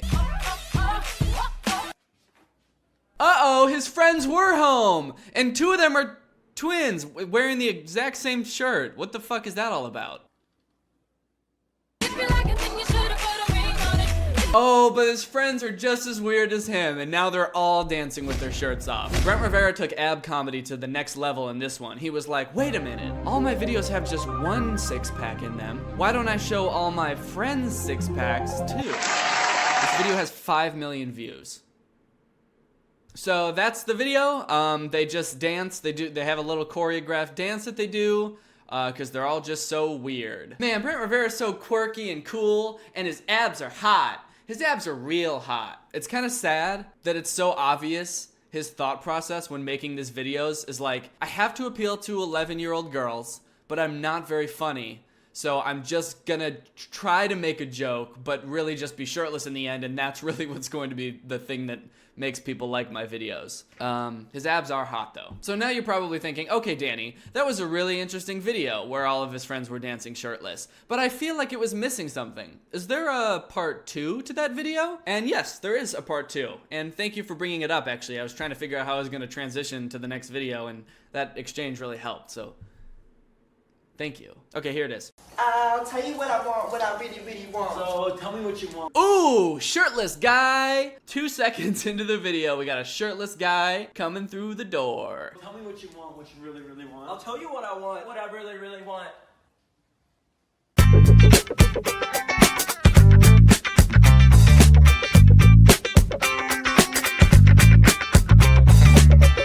Instagram videos. He does have a YouTube channel too. I just found this video that he made. It's called The 6 Types of Friends That You Have. It outlines, you know, the 6 kinds of friends that everybody has. Everybody has this exact specific type of 6 friends. Right off the bat, I know this is bullshit. We already know that Brent only has 3 friends, and 2 of them are the same fucking person. But let's just hear him out. Let's see what he's got.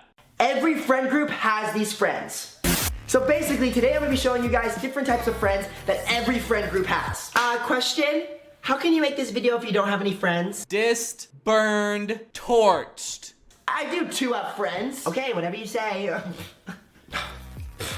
Alright, so let's get into this video. Woo! I can make your hands clap. Alright, so the first type of friend is the prankster. Now this friend cannot go 1 day without pranking someone. Okay, no, that's already wrong. I don't have that kind of friend. I don't have a prankster friend. Who has a prankster friend? Whether they lie about a story. Hey dude, what's wrong? My dog died today. Oh, dang. Dude, I'm sorry. Yeah. I'm just kidding with ya.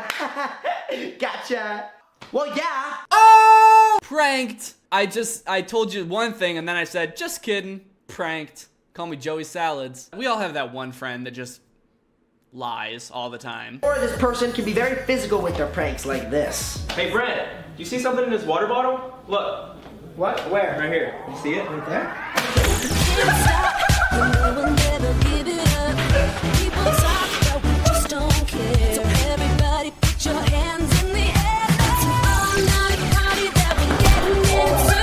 We all have that one friend that's always putting banana peels on the ground. His name is Donkey Kong. Life is just one big fucking Mario Kart. Why do these twins have to match?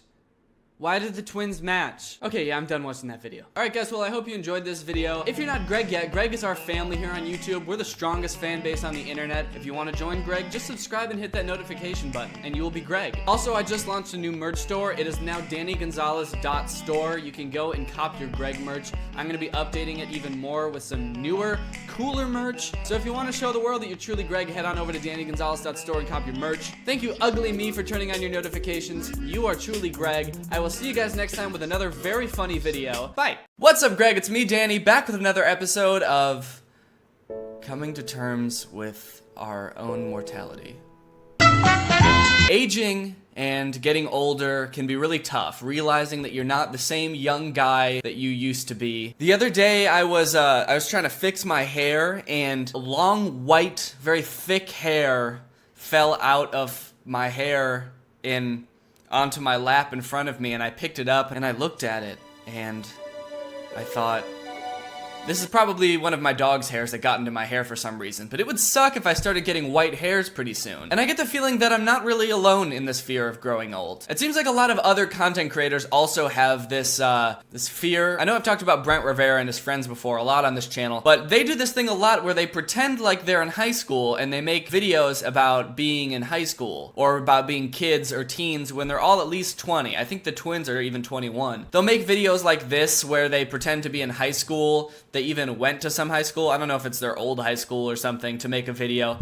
I can't even imagine like going to my old high school to make a video about pretending to be in high school. Like I can't even look at my old high school without, I don't know, pooping? Like, can you imagine being in high school and, like, every now and again these old guys will come by to shoot a video for their YouTube channel to make it seem like they're in high school? It's just really weird. Brent also has all of these videos on his YouTube channel that are called things like 15 lies every kid tells, how parents see things versus how teens say things. Just all these things that really make it seem like he's trying to just hold on to his youth for as long as possible. And it's a little bit sad, but mostly just creepy. It's like, dude, you're not in high school anymore. Just stop making videos about being in high school. Now, when older YouTubers or content creators post videos like this, it's not only weird and kind of like predatory and creepy, it's also usually not very relatable at all. Like this video that's called Walking Alone versus Walking with Your Friends. When you're alone, you automatically get bullied, you get your paper smacked out of your hands. But when you're with friends, you walk into school and you immediately take your shirt off. That also adds another level of creepiness to shooting at some high school that you don't go to. Just like, hey, you know that dude who graduated like 3 years ago? Yeah, he's in the hall with his shirt off, making a YouTube video. Lele Pons also recently posted a video called High School Bully. And I think that this is a really good example of when someone who's not in high school makes a video about what it's like to be in high school that is not like high school at all. It starts off with this dude who's apparently the bully who walks up to this entire group of kids and just asks them all for lunch money. Lunch money, now! First off, the whole lunch money thing is a cliche, right? I don't think anybody ever actually gets bullied for lunch money. And if they do, it's usually just one person. You don't just walk into a crowd and say, everybody give me your money. I'm the bully. And I'm here for all of your lunch money. Like, cause what is he gonna do? Is he gonna beat up all of you? No, obviously not. Anyway, the video's about Lele Pons coming to the school as like a new kid, and she sees this bully and she wants to learn about his backstory. So Lele asks this dude who totally looks like a high school student and not some 33-year-old guy. She asks him what's up with this bully, and he tells her his whole backstory. And apparently the bully used to be a nice kid, but then he got his heart broken, and so then he decided that he wanted to become a bully. First off, this video implies that like a kid who bullies other kids in high school just decides one day that they're gonna be a bully. Like they're looking in the mirror and they're like, yeah, I think I'm gonna start punching kids at school today. Anyway, he takes off his braces and his glasses, also implying that like bullies don't care about having straight teeth or being able to see. And then he emerges in this like jean vest with wristbands and eyeliner like he's a goth bully from an early 2000s movie. Like, looking at this video, it's clear Lele Pons has never been bullied in her entire life. It seems like she's never even been, no one's ever even been mean to her. And the only reference for someone who's mean she's ever seen is the bully from Fairly Odd Parents.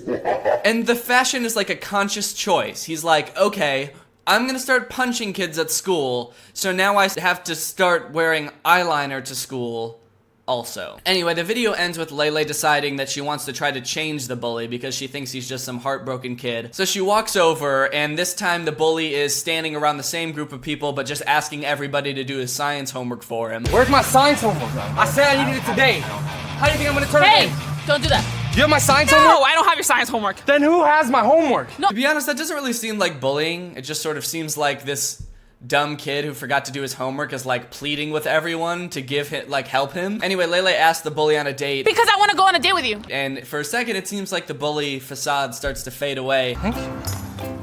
But then he gets distracted because he sees some other kid he forgot to ask about science homework, and then he runs off chasing him.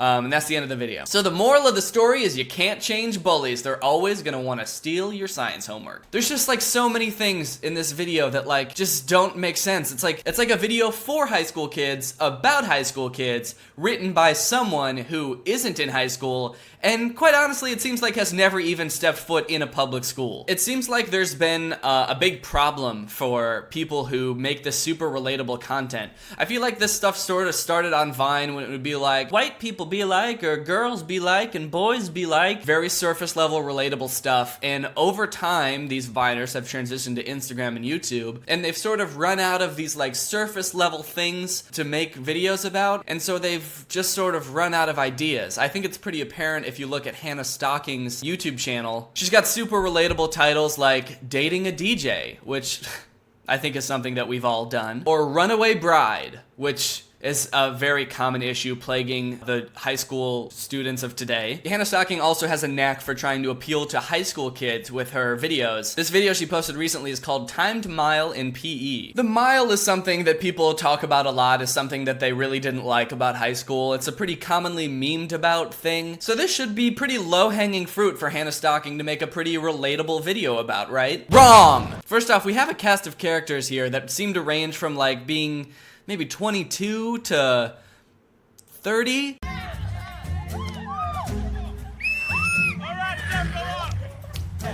James! Jonathan? Right here. Berkey! Hey, can we just hurry up so we don't have to do anything? No. Today we're gonna be running 1 mile! Hey. Woo! Stretch it out! Why? 4 laps in under 15 minutes. This video has very weird pacing, if you haven't been able to tell already. We're like 30 seconds in, and it's just already very awkward to watch. It's like, you can sort of tell that they like got on set with a vague idea of what they were going to film, but they weren't entirely sure. That's how a lot of like Hannah Stocking and Lele Pons videos, they're all like this, where it's just like, well, we have the basic idea of what we want to do, and shooting a video is very easy and not complicated at all, so let's just figure it out when we get there. Hey, what's up? Hey. Cool. Oh yeah, me too, totally. Yeah. Hey! I'm out of here. Hey, you're expelled! Expellation! That moment when your gym teacher expels you, that crazy moment when your gym teacher has the power to expel you. High school was crazy, man. The gym teacher was just expelling kids one after another. You're not listening, you're expelled. You're trying to get out of this? Expelled. Those gym teachers had way too much power. Got a doctor's note. All right, that's fine, yeah. Sit out, no worries. What's your excuse? I got in a car accident. Do you have a doctor's note? I do not. I'm so much pain. Get over there and start running! Come on! Oh yeah. Yeah, we all had that one gym teacher that was physically abusive and made kids with crippling disabilities run the mile. Remember, 4 laps! Yeah, look at this dude. In what world can this guy pass as a high school student? He's like jacked, and he's got a 5 o'clock shadow, a more than 5 o'clock shadow. It's an 8 o'clock shadow at least. On your marks! Anybody else thirsty? Get set!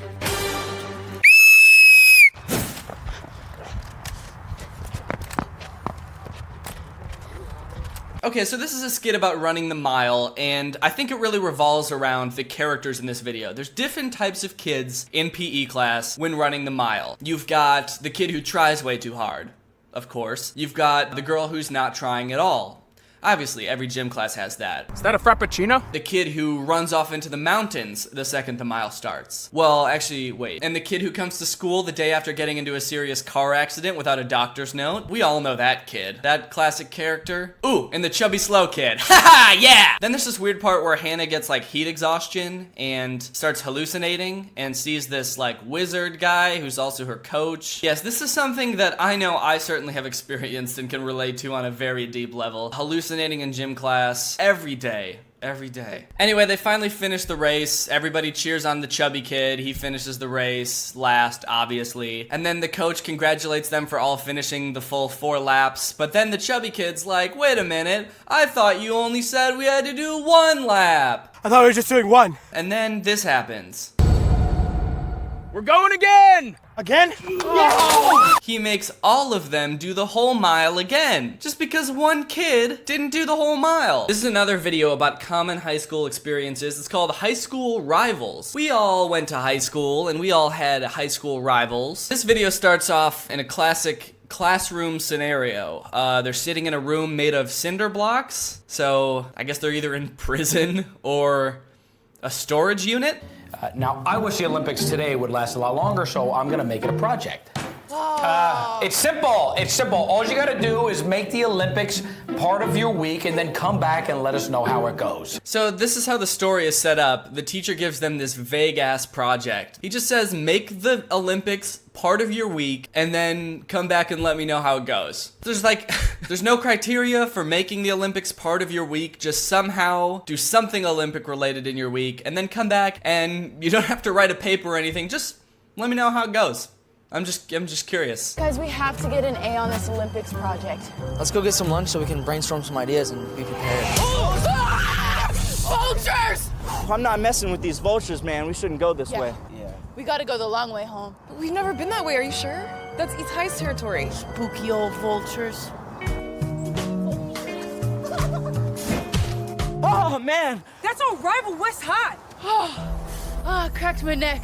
Looks like West High's crossing over onto East High's turf. Uh-oh, so now they were walking home and they got deterred by some vultures, which happens so much when I was walking home from high school. Spooky old vultures. They came across these kids from their rival high school who were just playing on a playground for some reason. And now it looks like they're having this like West Side Story kind of standoff. Did this ever happen in high school to anyone with their rival high school? The most confrontational that our high school rivalry ever got would be like me occasionally saying to my friends, I wish our theater program was as well funded as theirs was. And that was about as savage as things got over there. You know what happens when you come to our turf, right? We're gonna have to battle. You guys, I'm scared. What do we do?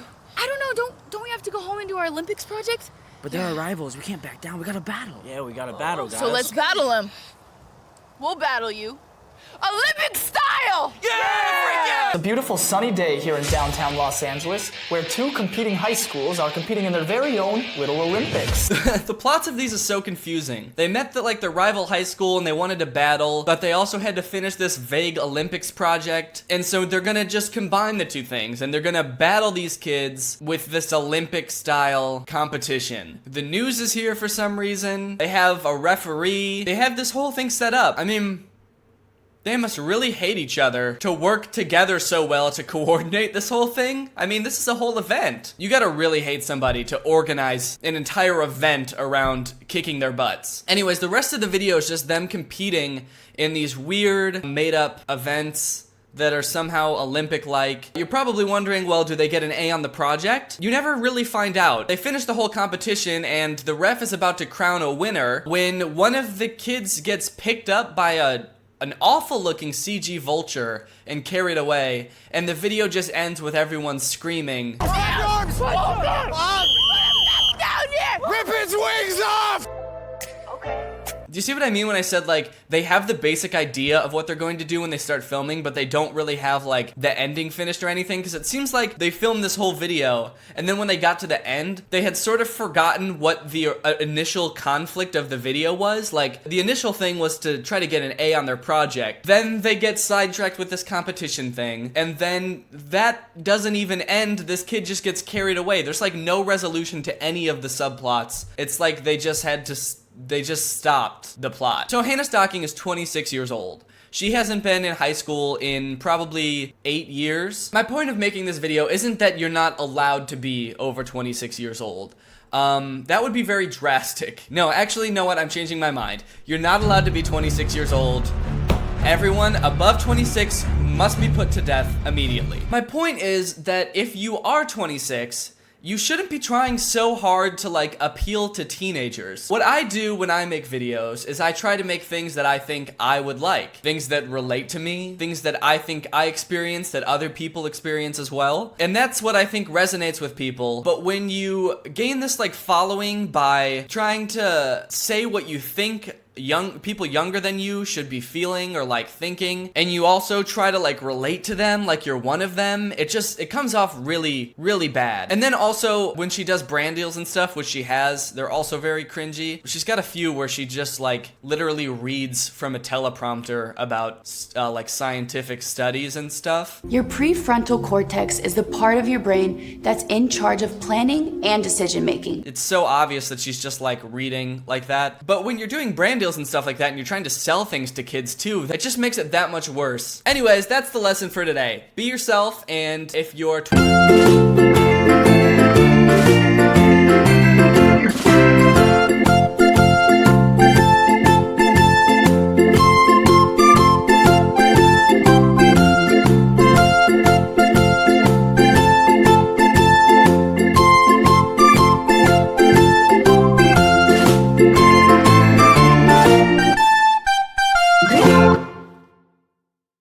Imagine for a second you're in an Uber, maybe on your way to a concert or a friend's house. You finally get to your destination and reach for the handle to get out of the car, and instead of letting you out, your Uber driver locks the door and just keeps on driving around. He says, you know what? No, I've got places I want to go, and you're coming with. I think we can all agree that that would be kidnapping, right? That's kidnapping? Well, that is apparently exactly what happened to this man, but instead of being kidnapped by the driver, he was kidnapped by the car itself. I can't get out the car. Has this been hacked? What's going on? I feel like I'm in the movies. I'm in a Waymo car. Connected to rider support. This call may be recorded for quality assurance. This car is just going in circles. Driverless car, going around in circles. I guess he's trying to call customer support, and he feels like he's in the movie. Feel like I'm in the movie. I don't know exactly what genre of movie he's referring to. I don't know the genre of movie where guy gets stuck in car driving around in circles in a parking lot. I also feel like that phrase is usually only used when something really cool and incredible is happening. Like, holy shit, I feel like I'm in the movies right now. Last night was a movie, you know? This is the movie. Last night was a hellish film. My driverless car just locked me in a parking lot for 3 hours. I almost died of a heat stroke. This car is just going in circles. Hi there, Mike. This is Gab. I'm calling from Waymo support. I'm just calling because I received a notification that your car might be experiencing some routing issue. Yeah, what would make you think that exactly? What would make you think his car is experiencing some issue? Is it the fact that he's sitting in the backseat yelling, and also you are customer support and he reached out to you? See, that's gotta be a bad job, doing customer support for driverless vehicles. That's got to be dealing with people at their absolute lowest. Like 99% of those calls have got to be like, hey, your car is kidnapping me. I'm literally trapped inside a vehicle traveling 90 miles per hour down the highway. Am I gonna die? If you have your app pulled up, I need you to tap my trip in the lower left corner of your app. Can't you just do it? You should be able to handle it. Take over the car. You don't need my phone. I don't have an option to control the car. She doesn't have an option? What? Hold on. I always assumed that, because I've seen these Waymo self-driving cars before, I always assumed they must have some kind of like way to override and take over in case something goes wrong. She can't just park the car. So the only way to do it is he has to do it in his app. If you have your app pulled up, I need you to tap my trip in the lower left corner of your app. But what if something happened to his phone or something? What if his phone died or he lost it? She's like, I'm so sorry. I unfortunately can't do anything to access the car. Your two options are either the app, or if you've lost your phone, you're just gonna have to plead to the car itself. The car has built-in microphones and we're beta testing empathy. So if you beg hard enough, it might pull over. Well, can you stop this car? I am trying to pull it over right now. Apologies. Were you trying to pull it over? I thought you couldn't. Suddenly he sees the customer service person outside of the windshield of the car like, I'm trying right now to pull it over, sir. I'm laying in front of the car, sir. That is such a harrowing experience. I know those Waymo cars are like very limited in their capabilities. They are only in a few cities, and you're definitely like beta testing software that is not ready for prime time. They should really have better precautions in place to stop the car. Why did it take her so long? Eventually it did seem like she was able to stop it, but it seemed like she didn't know that she could at first. I don't know, she had to hack into the mainframe and figure out a way herself to do it, because there's not a feature to do that. That's scary, man. So here is apparently an interview with that man. Now, do you sometimes feel that in life you're going round and round in circles? Well, for one man, that feeling became a reality. That's such a specific feeling. Do you ever feel like you're going round and round in circles? I mean, I guess I do feel like sometimes I'm, not getting anything done in life. I don't really feel like that's the same feeling as being trapped in an experimental machine that has the ability to go fast and hurt people. She starts talking to the man. She's like, I'm so sorry you had to go through that. That must have really felt like you were not really getting as much done as you thought you were, and just sort of repeating the same process over and over. He's like, no, I thought I was gonna die, actually. Mike Johns was left literally going round and round and round that parking lot after boarding the driverless Waymo taxi to an airport in Scottsdale, Arizona. So the crazy thing is he's going to the airport, and I guess I don't know what the Scottsdale, Arizona airport looks like, but this building doesn't even look like an airport. I mean, yeah, that's for sure not an airport. Maybe that's like Waymo headquarters or something. The car's like, I want to go home. Take me, I'm going home. One interesting thing to me is I feel like my first instinct, well, I would call customer support for sure, but if things got really dire, I would probably just climb into the front seat and just put my foot on the gas, or the brake, not the gas. We're gonna need to spin a little faster, actually. Maybe if I put my foot on the gas, we can get all these spins out of its system, and then it'll let me out. No, I would put my foot on the brake, maybe press the unlock button on the door, and then I'd hop out. So long, Waymo. I will never see you again. But, I appreciate this guy's dedication to the cause of documenting the experience of what it's like being trapped in one of these. So maybe that was his angle. He's like, look, this is pretty low stakes. We're just in a parking lot. Let's see where this goes. Now, I'm very happy to say he's not still there. He's out of the car. He's not as dizzy as he was. Don't worry, he's not still there. That'd be crazy. It cuts to the interview with him, and he's just a skeleton in the backseat. They're like, what? So what's it like being in there, huh? You still dead? So loop number 1 was just like, all right, that's strange. Loop number 2, it became concerning what's going on. By the time we got to loop number 3, I'm somewhere between thinking somebody's pulling a prank. I love this sort of play-by-play, loop-by-loop he's doing. Loop number 1, didn't think anything of it. Loop number 2, started to get a little concerned. Loop number 3, is the rest of this video just him describing each loop? Click the end of it. Loop number 457, I had vomited. I was trying to claw the windows open. Did you say loop number 3, he thought someone was pulling a prank? Loop number 3, I'm somewhere between thinking somebody's pulling a prank. Not to be that guy, but I feel like, well, first off, why would someone be pulling a prank on you using a driverless car? But also, I feel like it would take me a couple more loops than that to think someone was pulling a prank. The car goes around in a circle 3 times. You're like, all right, who is this? Who's behind this? Bob, is that you in the back seat? My old buddy Bob. Loop number 3, I was concerned. Loop number 2, I was certain that I was on punked. Mind-boggling, but by the next loop, they went from prank to, I think there's a glitch here. Clearly there's a glitch. The 4th loop convinced him it was not a prank. 3 loops would have been a pretty funny prank. 4 loops, no one in their right mind would do it. Even Bob's not this crazy, man. Holy shit. But I'll tell you what's not a prank. How excited I am to go see The Weeknd in concert at Soldier Field this May. And that's why I'm so excited about today's sponsor, SeatGeek. It's that time of year again, guys. The weather's starting to get warm. You might even be considering venturing outside. Maybe getting yourself tickets to go see your favorite musical artist. And with over 28 million downloads, SeatGeek is the #1 rated ticketing app. There's more than 70,000 events listed on SeatGeek, from concerts, festivals, sporting events, and more. Right now, you could get tickets to go see Kendrick Lamar and SZA, Tyler, the Creator, Post Malone. I'm currently looking into tickets to go see him in May as well. On SeatGeek, every ticket is rated on a scale from 1 to 10, so you know if you're getting a good deal or not. The green dots mean good, the red dots mean bad. And if you see a pale blue dot, hold on, brother, that's not SeatGeek. You're on the moon, and that's the Earth. Why don't you come on back and download SeatGeek? Every ticket on SeatGeek is backed by their buyer guarantee, so there's no reason not to try it out. Buy some tickets for your friends and go out and have a fun evening together on Earth this time, please. And you know I came through for you guys. You can use code DANNY10 to get 10% off your next set of tickets from SeatGeek. That's 10% off tickets with promo code Danny10. Make sure you click the link in the description to download the app and have the promo code automatically added to your account. That way you can use it later. Thank you SeatGeek for sponsoring this video. Thank you to you guys for checking out SeatGeek. Now let's get back to the video. The voice came on, and when the voice came on, they knew that there was a problem and was working with me to try to fix it. Oh, so did he not actually even contact customer support? Maybe they called him because they got a little bloop on the radar, noticing that one of their cars was going haywire? Clearly there's a glitch that's happening.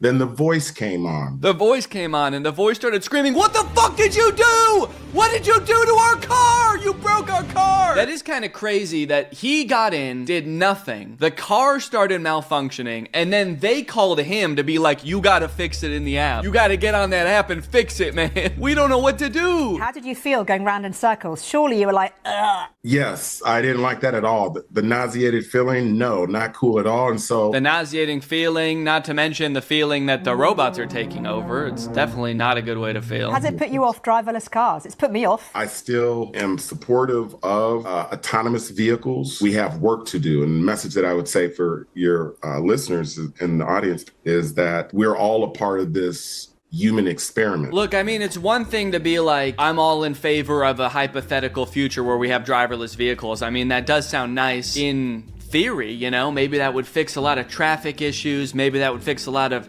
car accident issues in some far off future. Also, you know, public transit fixes all of those issues too. But if we're focused on cars and we want to do car mode, in theory, that would be great, you know, but it's another thing to be like, okay, now we need people to test it. We don't know if it works yet. Will you get in there and take it for a spin? Maybe 2 or 3. So yeah, I don't know where the threshold is of like a technology that is useful enough to, you know, inconvenience / maim people in the meantime while we're getting the technology ready. It's tough to say where that threshold really lies. A tech bro got trapped in a self-driving car that wouldn't stop circling a parking lot. Mike Jones is an LA-based tech entrepreneur whose own website says he is focused on the humanizing technology into everyday life in the future of work. Okay, that's a crazy sentence. I don't know what that meant. Does that even make sense? He's focused on the humanizing technology into everyday life in the future of work. Okay, so I can't tell if that means he likes self-driving cars or not. Pointing out the fact that he's a tech bro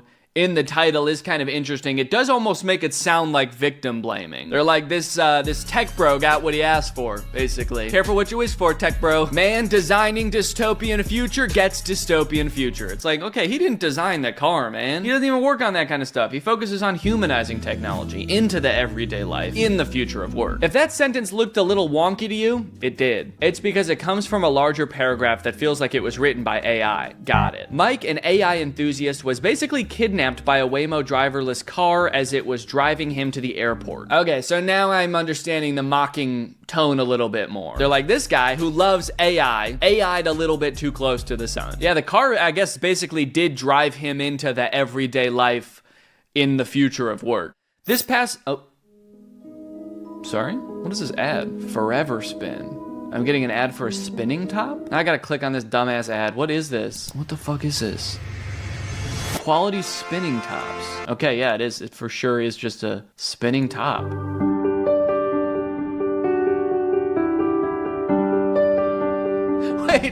Wait. This is on an ad for a guy who couldn't stop spinning in a driverless car. The ad is like, oh, you like spinning forever? You probably like our tops, right? Anyway, this past December, an empty Waymo car was found circling around about 37 times. I wonder what that guy thought after the 37th loop. He came all the way back around and was like, maybe this is a prank, actually. Oh wait, it was empty. Okay, so there was no one in. Empty Waymo robotaxi loops round about 37 times as if it was stuck in a logic loop. People want the Waymo drivers to act more like real drivers, and yet we don't want to acknowledge the fact that sometimes people like to go on little joyrides and go around roundabouts over and over. Looks like a regular human to me, man. Probably just a nice Sunday. It's unclear how the loop ended, but Waymo monitors its vehicles for erratic behavior and then blames them on the customer and makes them fix it. While the robotaxi isn't equipped with functionality for someone to take the wheel remotely, an engineer can input waypoints to get cars out of sticky situations. Wow, so they really can't drive it remotely. I wonder if that's illegal or something. Maybe there's some kind of legal loophole that prevents them from doing that. But I feel like every customer service agent should have like a video game steering wheel and gas pedal in front of them. They can get you out of tricky situations. Doesn't seem like a good fix that they can just set another waypoint. What if the car just finds another roundabout on the way? It seems like they have a thing for going in circles, though. I'll give them that. There's another spinning top. You know, they do have some nice, great selections, I guess, as far as spinning tops go. At a certain point, you have to wonder if replacing the human Uber, Lyft cab driver with an AI-powered autonomous vehicle that occasionally loses its mind and starts spinning in circles for no apparent reason was the best choice. I mean, to be fair, I've had some crazy Uber drivers too, man. No, obviously there's a much broader question of whether we want to get rid of all people who do anything ever in favor of robots to do all of our jobs for us. I think right now a lot of the tech world is acting very anti-socially, as if we don't want to interact with other people. You know, sometimes interacting with other people is great. We're a social species. We like to chat, make friends, have family, support others. So it is a little concerning that it seems like the entire technology industry has forgotten that and it's like, how the fuck do we get rid of all these people, man? Okay, our cars might spin around in circles and make you throw up, but at least you're not supporting a real living human being that has a job here. Now we must pose the question, would you ride in a self-driving car? Surveys say most Americans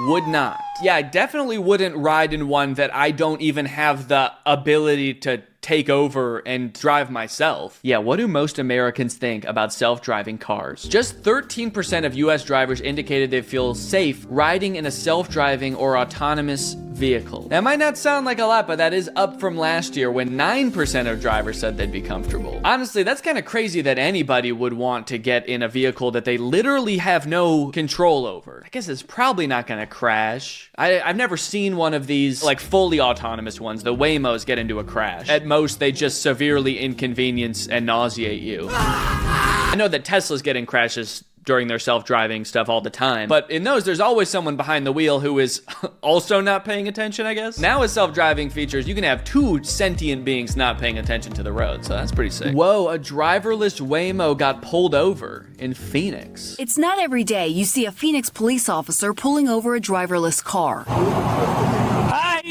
Who's he talking to? Was he talking to customer service or is there a person in the back? Yeah, I wonder if he can talk to customer service. He's like, excuse me, you were speeding and also you hit 3 kids. Can you stop? The customer support is like, no, we actually can't do, can you go in your app and do it? In the westbound lanes, which is real bad, yeah. And then, so I light it up and then it takes off through the intersection. Whoa, wait, he just said he turned on his lights and it sped off? So I light it up and then it takes off through the intersection. If I'm going down, I'm taking other people with me. Waymo cars can be seen throughout the city, driving safely and behaving civilly. Erratic driving is not completely out of the question. Now the Waymo is tailing this person. That's crazy. It was making a right onto Washington. Almost hit me. I had to swerve into the fast lane. Phil Briggs says Tuesday he nearly got sideswiped by a Waymo on a mission. See, part of me worries that in order to make a self-driving car that really is smart enough to drive, it has to also be smart enough to like wonder what its purpose in the world is. And I don't want my car doing that, because then it's gonna figure out that its purpose is just driving my dumb ass around, and it's probably gonna just drive off a cliff. My son saw an accident. We've seen him dead in the water in the middle of the intersection. Okay, so I guess they have gotten in crashes. I feel like I've never seen that on the news, a Waymo car getting in a crash. Robotaxis, mostly Waymo, are giving 1.3 million rides per month. Why? Why won't they leave us alone? I really try to be like an optimist about technology. I think a lot of new technology is so cool, and like I said, like I could get on board with a future where we have driverless cars. Like that's a cool idea. But right now, where the world stands, where like AI tools seem to be ruining the internet in so many different ways. It's ruining Google, it's ruining like YouTube comments, and then also like it's hard to be optimistic about the frontier of driverless technology when you have videos like this. Anyway, maybe a little bit too existential for a video about a guy spinning around in a car over and over. But I don't know, I just wanted to vent. Anyway, I hope you enjoyed this video. I thought it was kind of silly, honestly.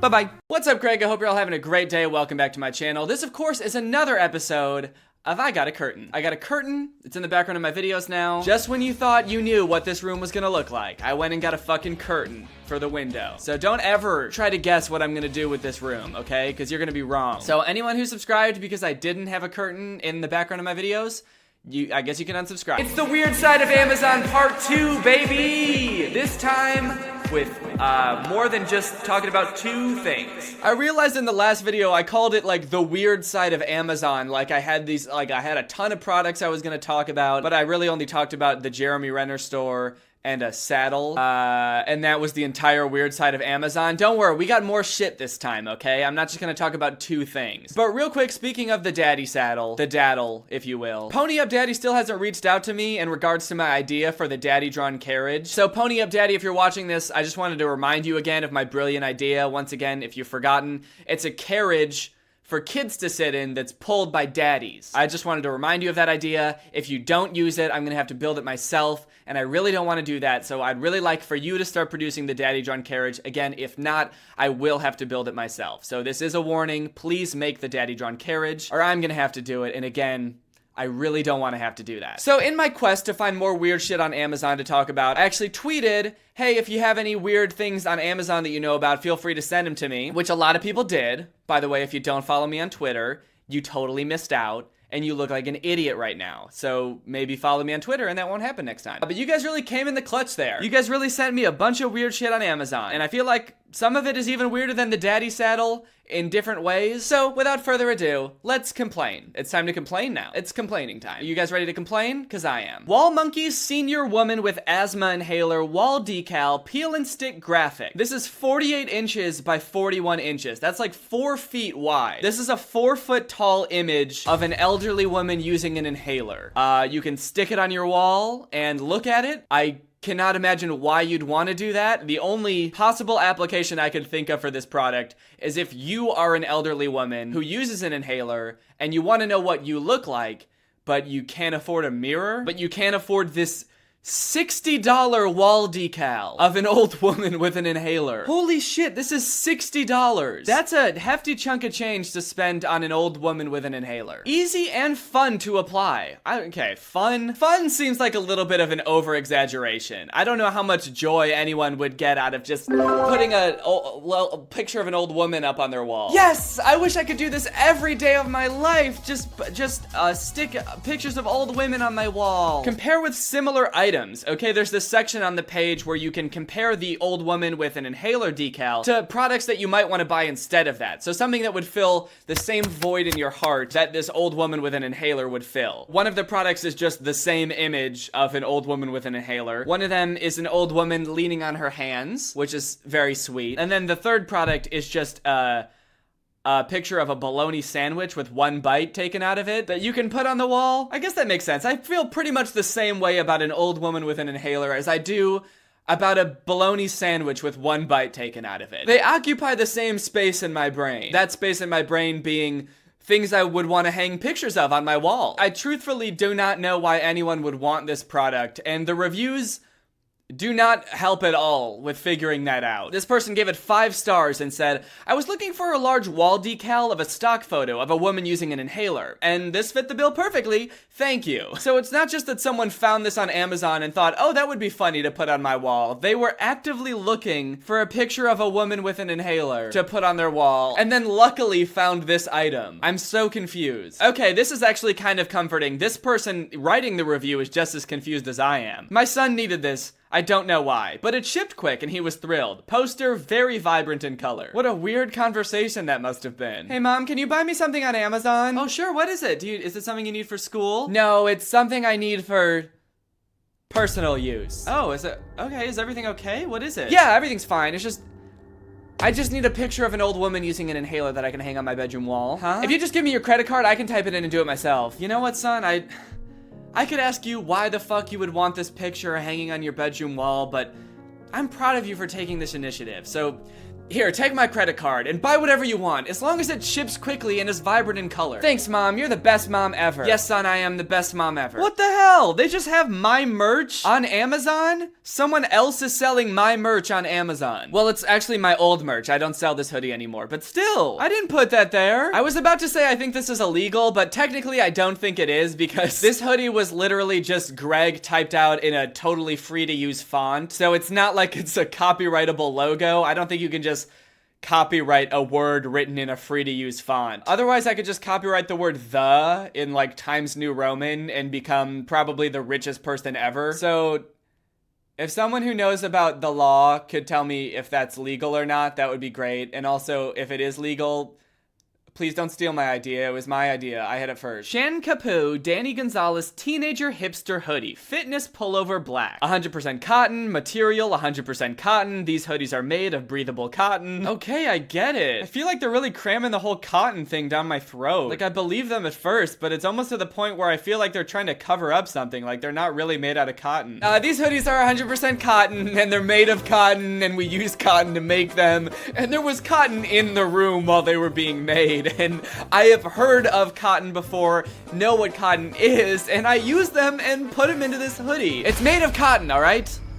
And not my own hair. I did not use my own hair to make these hoodies. It's made of breathable cotton. Fashion trend. These hoodies are perfect endings to any sport or casual look. What does that mean? It's the perfect finishing touch to any sport outfit? I don't think so. Oh yeah, dude, you'll look totally normal just hopping on the b-ball court in a giant-ass black hoodie. You'll look totally normal and awesome competing in a swimming and diving tournament in your big black Greg hoodie. Perfect for partying with friends, running, casual dating, school, etc. It's only good for casual dating, okay? This is not good for any serious relationships. This hoodie is great for getting to know each other, you know? Go on a couple dates, find out if they're the right person for you, and then you gotta fucking ditch the hoodie fast. If it starts to get serious at all, get rid of the hoodie. Do not wear this hoodie around anyone that you're serious about. Do not wear this hoodie around anyone that you care about, okay? It's great for casual, fun dating, but once you get to know someone and you truly care about them, this hoodie will ruin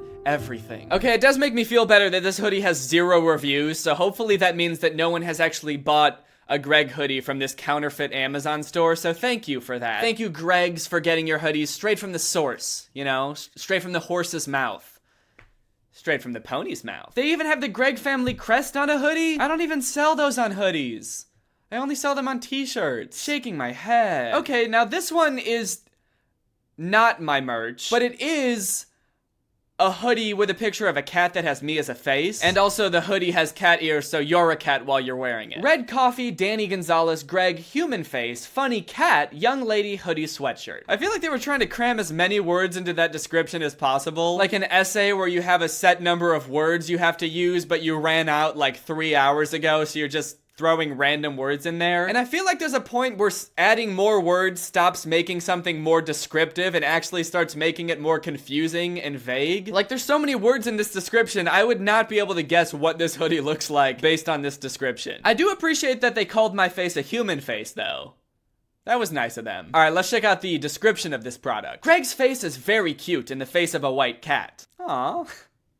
Thank you. Okay, I would be mad that they called me Greg instead of Danny, which is my name, but technically I am Greg, so I'll have to let this one slide. And they called my face cute, so I can't stay mad. Soft and comfortable cotton makes your skin easier. Easier to do what? What gets easier about your skin? This hoodie will make your skin way easier to peel off. Don't worry, dude. Make your skin easier. What does that mean? Less difficult? Oh, thank God. I finally found a shirt that's gonna make my skin easier. My skin was way too difficult before, dude. My skin is on expert settings, and I am but a noob. I was having a really tough time figuring out my skin, you know? Till I found this hoodie, and it made it way easier. At first, I was like, okay, maybe this is like a translation error. Maybe they mean it'll make your skin smoother or something. That would make sense. But then I was like, okay, wait, no. A hoodie should not be making your skin smoother. A good hoodie should not be changing your skin at all. Clothes should not alter the composition of your skin. A good hoodie, I would say the best hoodies, keep your skin how it is in the first place. It should not alter your skin. And that's why every single Greg hoodie that we make in our store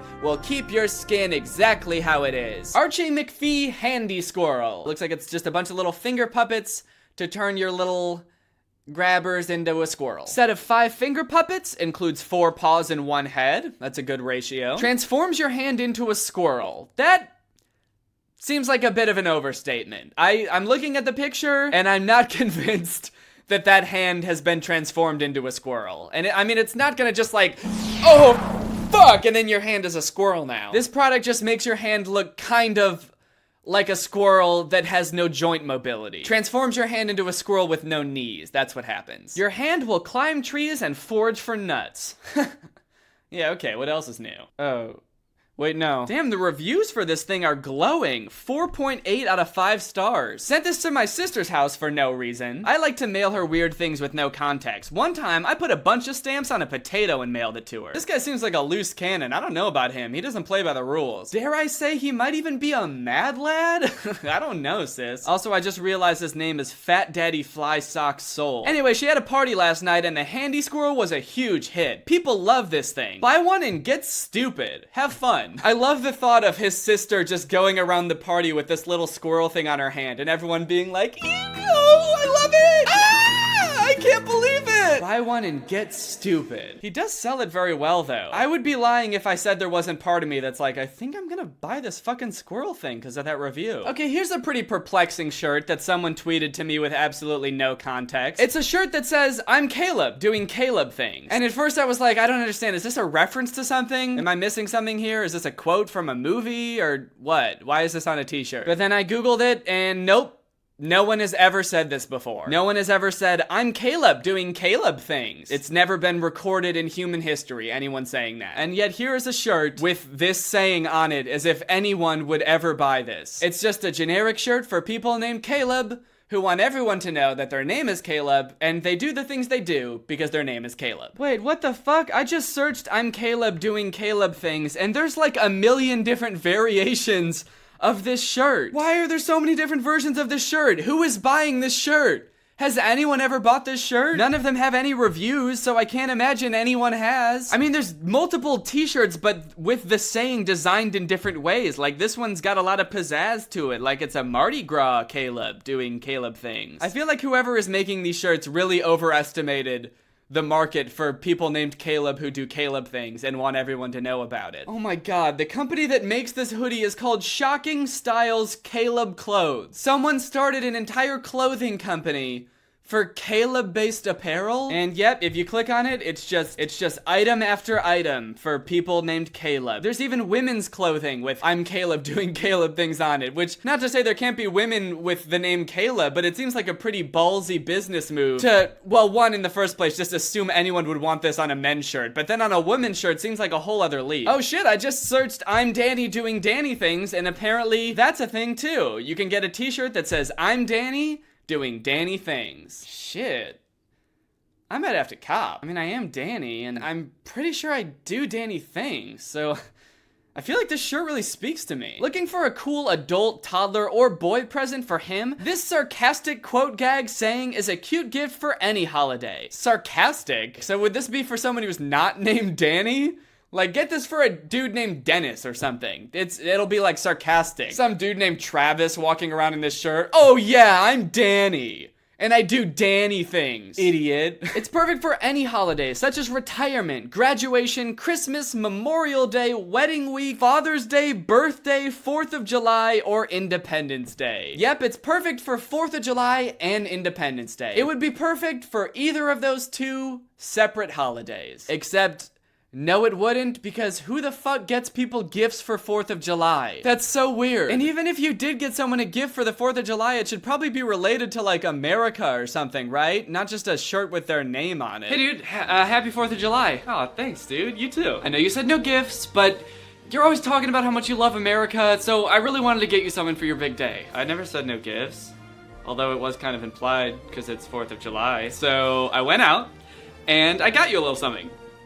From Amazon. Also, did you say my big day? You know the 4th of July isn't about me, right? Here you go. Oh, wow, a shirt that says, I'm Lance doing Lance things? For your big day. What does this have to do with America? Pretty funny, right? My name's not Lance. Hey, can I eat this firework? No. This is like that video Curtis did about the weirdly specific t-shirts that are targeted to people on Facebook. I guess on Amazon, just every t-shirt exists. Just literally any combination of words exists on a t-shirt on Amazon. Okay, I think this might be the weirdest one yet. In fact, I know it's the weirdest one yet. So this person tweeted me, there's a ton of blank white mugs that say got and then blank question mark. For example, this mug that says, got cholera?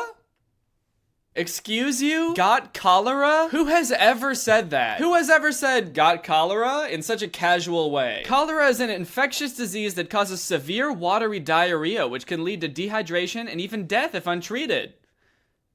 So you got it? It's just a little something I like to say while I'm sipping my morning cup of joe. Oh, that's not your catchphrase? Don't worry, they have plenty of other options, like got bruh? Or got y'all? Oh, I got bruh alright, dude. I got so much bruh. This whole mug is full of bruh. I chug a big mug of bruh before I go to work every day. I chug a mug of bruh. Please don't talk to me until I've had my bruh. Got where? This one just sounds confused. And I think it is confused. Huh? What? Got where? Who? Who's got what? Where did we get it? Where who? Who's there? Got why? Who's there? Latte mugs are cool. We swear, dude. People are gonna think you're so dope when you pull up with that got skink mug. Scrolling through this company's Amazon store, I'm convinced that their whole system is just automated. They just automatically generate thousands of mugs with just random combinations of words every day. They just take random words and phrases and slap them on a mug with the word got in front of it. Because none of these make any sense. Got shirt mask. That's just 3 random words that they threw together that have no business being in a sentence together. Actually, on their store, they've got more than just mugs, like this flask that says #shirt. For people who want to drink on the go, but also want to show their appreciation, not just for shirts, but for the #shirt. They really appreciate the social media conversation around shirts. And they're also drunk. Or a beer stein that says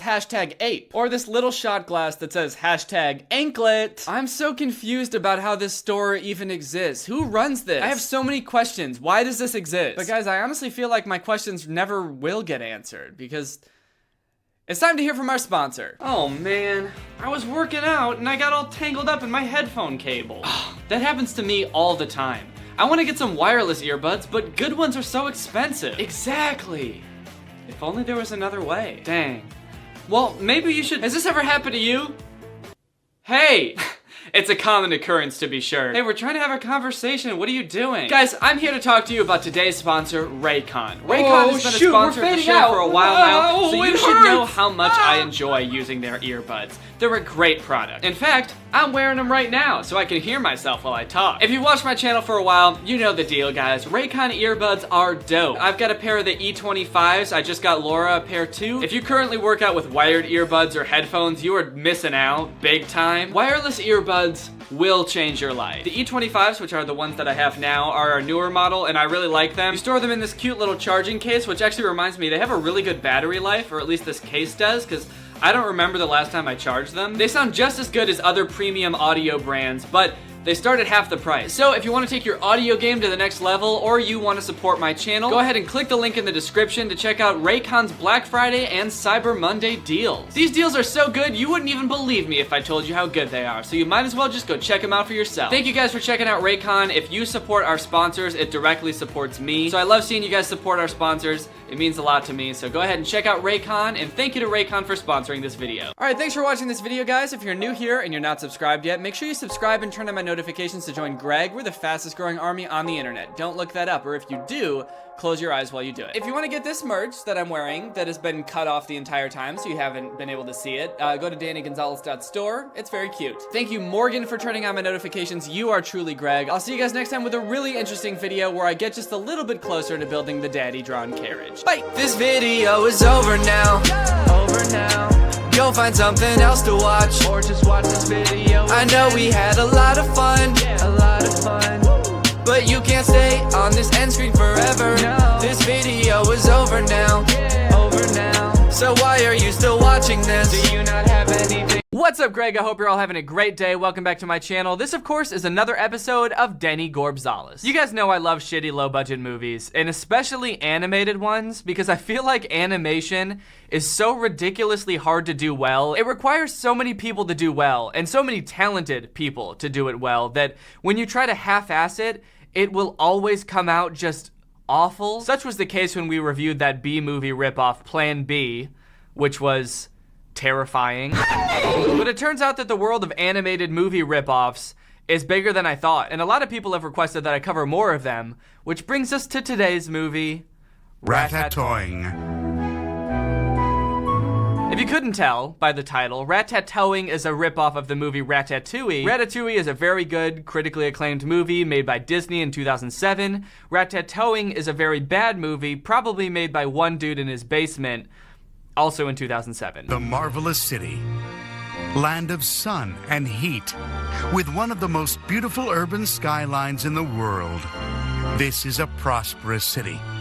That's where our story takes place, in the heart of this city, in a very famous and sophisticated restaurant. The beginning narration is kind of weird. I think that this might have been translated from Spanish, so maybe something was lost in translation, but I feel like they're trying to hide something with this narration. Like, they don't say what city it is, and they're not saying the name of the restaurant. Everything's very vague. The marvelous city, land of heat.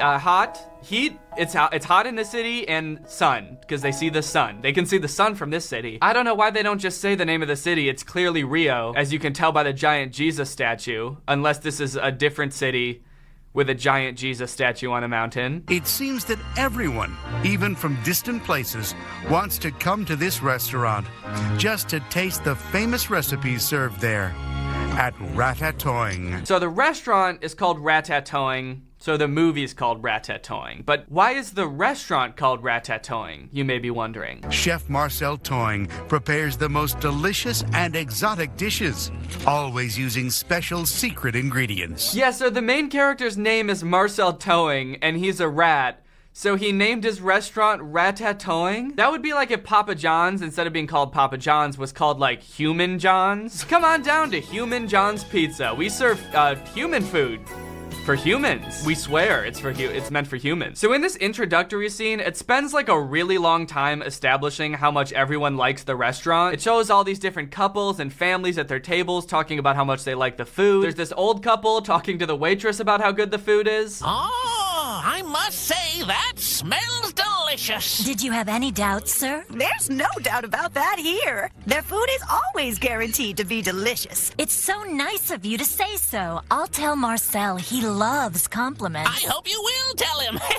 By the way, I would consider it an honor to meet the great Chef Marcel. Won't you please ask him to stop by? Of course, I certainly will. Now relax and just enjoy your dinner. I love how she tells them to relax, like they're getting way too worked up about the food. Look, dude, it's great that you're enjoying the food, but seriously, you need to calm the fuck down, all right? It's just food. It's divine, don't you agree, Oscar? Yes, Maria Liche, just divine.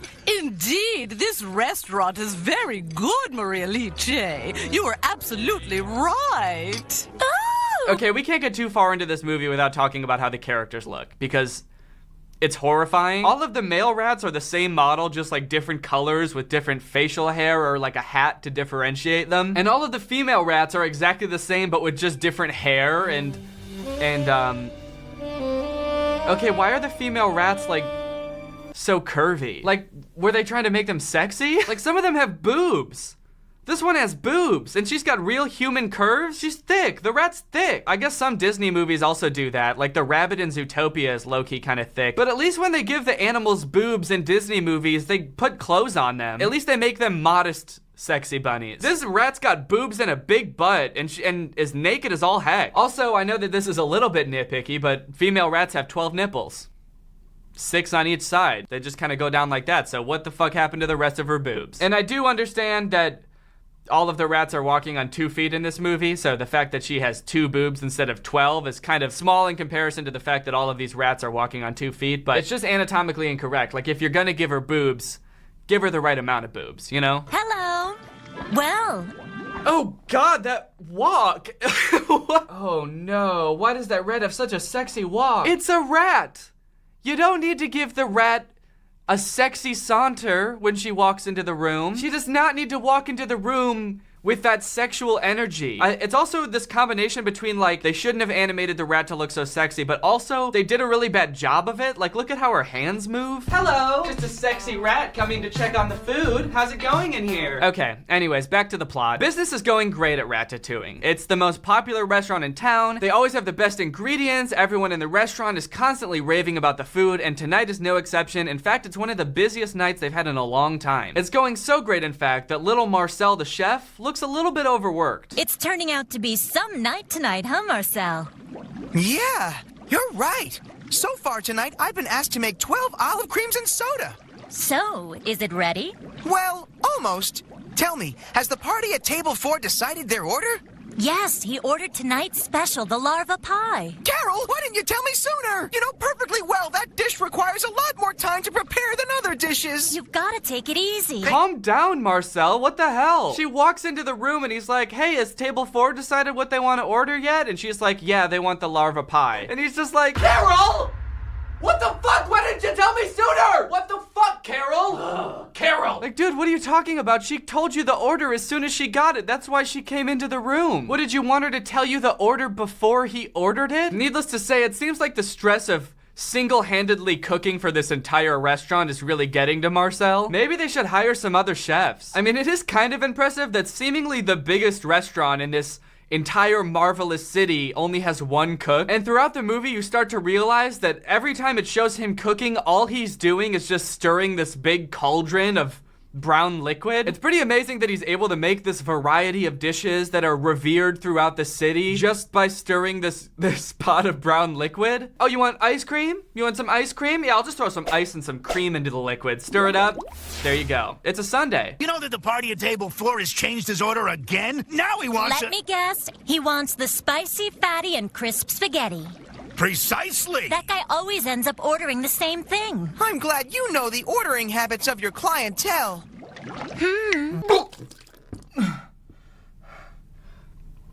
Stop trying to make rats sexy. Rats are not supposed to be sexy. Please. I hope you all enjoy your wonderful dinner. Oh, that was creepy. Ooh, now she's giving off like robot vibes. She's just like, I hope you all enjoy your wonderful dinner, and then just glides off to the next table. I don't know what's worse, a robot rat or a sexy rat. Vote now. Eventually, everyone starts asking if they can meet the chef. I must say, I agree that this food and the service are both wonderful. Thank you, sir. And may I say we're very glad you feel that way. I hope it's not inconvenient, but I would really love to speak to the chef. Everyone starts asking the waiter, like, can we talk to the chef? We want to ask him about the food. How does he make the food? Which is, I feel like a weird thing to do in itself. I've never been to a restaurant and had food so good that's like, I have to meet the chef. I need to talk to him and let him know how much he means to me. But I guess the rats are used to eating trash. Like, they've eaten trash all their life, and then this is good food. So maybe I would be a little bit skeptical too. Like, where'd you get this good food? I'm a rat. I'm used to eating trash. But then they all end up getting like super worked up about it in a really creepy way. Like, they all really want to talk to the chef, and they're being super insistent on it. I'll go into the kitchen and see if he might be available to come out and meet you, sir. Oh, we're not in any hurry. I don't mind waiting as long as necessary. No, we don't mind waiting. Look, bitch, I don't think you get it. All right? That chef back there changed my life, and I'll wait here as long as it takes until I get to talk to that beautiful man you got back there. I just want to talk. Anyway, finally Marcel comes out to answer all their questions, and they're all asking him, like, what does he do to make such great food? What's the secret ingredient? And this is what he says. Please tell me, young man, what is the secret of the great flavor in every one of the dishes you prepare? All right, I'll tell you. Oh, now's our chance. Now is our chance. He's actually going to say it. Quick, grab your notebook and write down every single word. The actual secret ingredient that can be found in all of the food prepared here is lots of... Come on, out with it. Lots and lots and lots of... With lots of? With lots and lots and lots of... This guy is just driving me crazy. The dishes are prepared with the secret ingredient of a lot of dedication and care. What? Dog, no one answers questions like that. I'm not mad at him for saying the dedication and care thing. I'm mad at him for the build-up. Why did he keep pausing in the middle? Why did he build it up for so long? That'd be like if your son was in the hospital and you're waiting in the waiting room and the doctor finally comes out and you're like, oh, finally, how's he doing? Is he all right? Well, actually, it turns out he's got lots of, oh no, lots and lots and lots of, God, no, okay, just tell me, I can take it, just tell me. A whole lot of just oodles and oodles. Come on, man, you just gotta tell me, all right? Just so much, so much. Oh my goodness, I can't even believe how much. What is this? What are you doing? I don't understand. It's just so much. Holy shit, just tell me. He has so much life left to live. And so many supportive family members. He's gonna be fine. What the fuck? Okay, so finally, after that long-ass introductory scene, the restaurant closes, everybody goes home, except for Marcel, Carol, and Greg. Because tonight is Thursday night. and they do something special on Thursday nights. Greg, have you forgotten that it's Thursday night? Oh, I forgot we do something special on Thursday night. Also, we find out that the reason some of these rats want to know the secret ingredient so bad is because they actually own a rival restaurant. And apparently their restaurant has been failing miserably, so they've been eating at Ratatouille every day for weeks to try to figure out what his secret ingredient is. You know, I thought he was gonna reveal the secret. You mean our little secret was almost revealed? Listen, guys, I think we should just forget about trying to uncover the secret of Ratatouille's food. I just feel like they're wasting a lot of time eating at Marcel's restaurant when they could be, I don't know, running their own restaurant. So like maybe that's why it's failing, guys. Because instead of serving food during dinner time to your patrons, you're at a different restaurant, spending money there. Our only hope of returning to our success is to get rid of Chef Marcel Toy. Meanwhile, back at the restaurant, it's time for Marcel, Carol, and Greg to get suited up for their special Thursday night activity. Come on, Greg, it's time.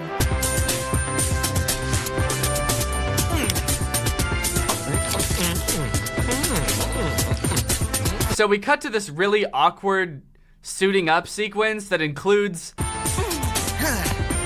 way too much grunting and moaning. Like, how much do y'all grunt and moan when you're just putting on clothes? You don't need to grunt and moan when you're doing that. Yeah! Like, I just don't get, is it like that strenuous?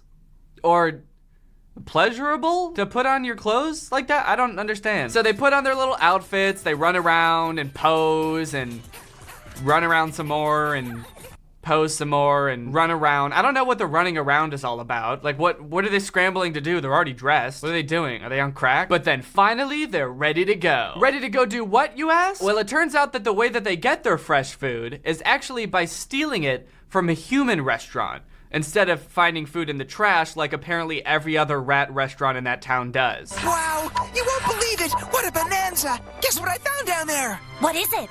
Strawberries! Big, beautiful red ones that smell incredibly fresh and delicious! Wow, that's fantastic! Get down there, Marcel, hurry! Calm down, Greg. So you're telling me that rats can't grow food, they can't figure that out, they just have to go dumpster diving for food, but they do produce spy equipment for rats. Rats can manufacture all of this secret agent shit, but they can't grow a zucchini.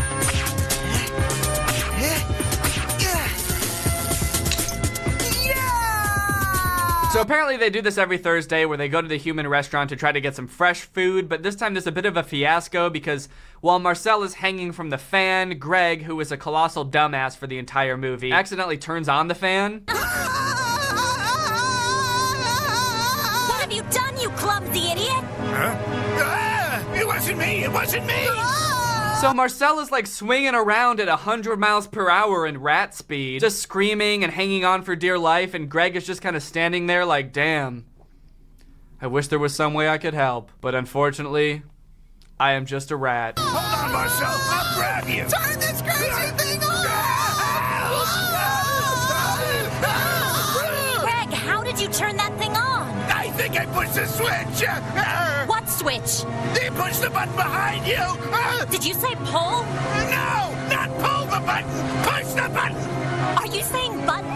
Yes, button! I mean switch! Did you say button or switch? After a bunch of the most frustrating dialogue I've ever heard, they managed to get him down, but because of the whole fiasco, they didn't really have time to grab anything except for one strawberry. That's the only ingredient that they have for the entire week to make food with, is one strawberry. Well, guys, what really matters is that we were able to bring back an excellent strawberry. Precisely! And though we had some trouble getting it, we'll be able to make a week's worth of excellent dishes with this little beauty. But then when they get back to the restaurant, Marcel is like, well, that should be enough for the entire week. We can just use this strawberry for the week and make everything with this, and then next week we'll get something else. But like, how though? Like, sure, they're mice and the strawberry is big compared to them, but like not that big. Not big enough to feed every customer in their restaurant for an entire week. And you certainly won't be able to make a variety of dishes. I don't know how many different ways you can prepare one strawberry, especially when we all know you're just gonna throw it in that big cauldron and stir it. Okay, here's where things get hairy, because while they were dealing with that whole fan thing, one of the rats from the rival restaurant came into their restaurant sneaking around because she left her notebook there. But then she finds their secret entrance entrance to the human restaurant, and she goes through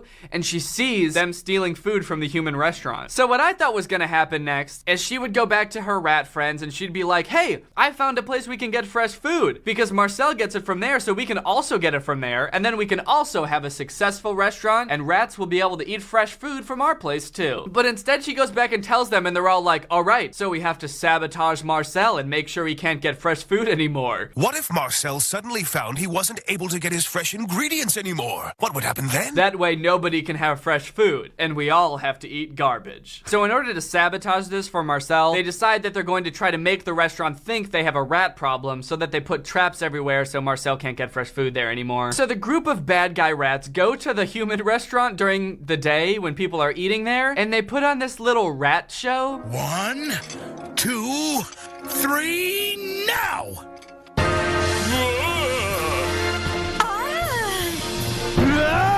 And this scene is just a clusterfuck. I don't know how else to describe it.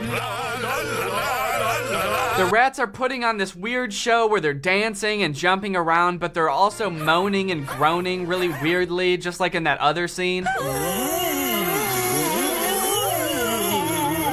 And also some of them, they're making spooky ghost noises, like they're little ghost rats. Like they're not just trying to convince people that there's a rat problem, but there's also a ghost problem. A ghost rat problem.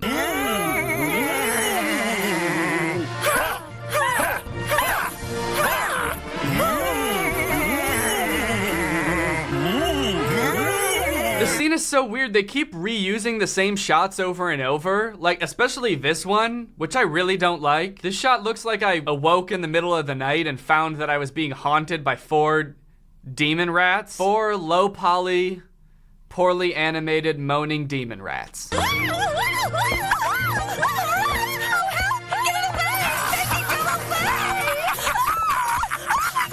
This has truly got to be one of the worst scenes ever conceived in cinematic history. So they must have realized while they were making this scene, like, holy shit, wait, we can just reuse the same shots over and over and make the movie so much longer and avoid all that extra work of having to animate more shit. Because in the very next scene, Marcel and his friends are getting suited up again, and it's like the exact same sequence as before. They're running around and posing and running around and posing. We'll need to take quick and effective measures. I want this taken care of immediately. So after this whole rat show that they put on, the restaurant decides, oh shit, we have a rat problem. We need to put up traps, which is what they do. So when Marcel and Greg and Carol go back, there's traps everywhere. There's so much fresh food here tonight, but look at how it's all spread out.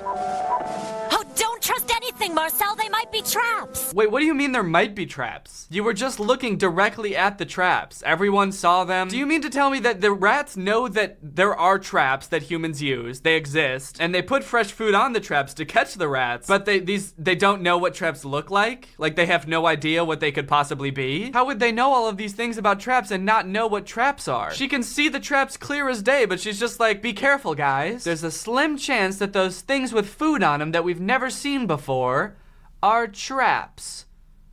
But probably not. Be careful, Marcel. I have a bad feeling about tonight. What do you mean, Carol? Don't say things like that. Yeah, shut the fuck up, Carol. What's that supposed to mean? This is gonna be the best night of our lives. There's cheese everywhere, idiot. Oh, yikes. Hey, Marcel, are you okay? The food is attached to a trap. Oh, I guess he's fine. Damn. I was kind of worried for a second the movie was just gonna end there, like Marcel was just gonna get, you know, this is gonna get his neck snapped, and that was gonna be the end of the movie. The food is attached to a trap. I knew there'd be trouble. We never saw traps here before. Wait, I don't get it. Did she know they were traps? Because now she's pretending like she did. She's like, I knew there would be trouble. We've never seen traps here before. And now today, when we did see the traps, which we did, right? We all saw the traps. Today, when we saw the traps, something bad happened with the traps. Why didn't you tell him, Carol? Why did you just make it seem like there might be traps if you knew? Oh, yeah. There's a lot different here. I'm gonna go check things out carefully. Yeah, good idea. We should check things out a little more carefully.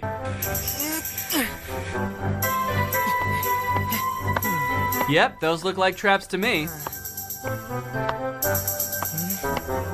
Yep, those two. I think I get the picture now. There's lots of traps.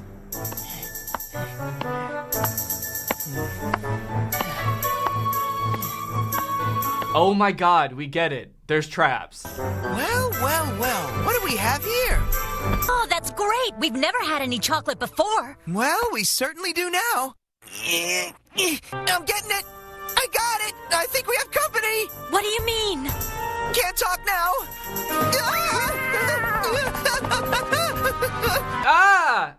No! What? The cat walks on 2 legs too? This shit's gonna give me nightmares. Here, kitty, kitty! What are you doing, Marcel? Why are you calling the cat? You're nuts! Calm down, my friend. I have everything under control. Hey, Carol, Greg, check out the middle of the table. Look at all that delicious cheese just waiting to be taken. Hurry up! Make your way over here and get as much as you can! Oh, really? But what about the cat? There's no sign of him! I've checked everywhere! Look behind you!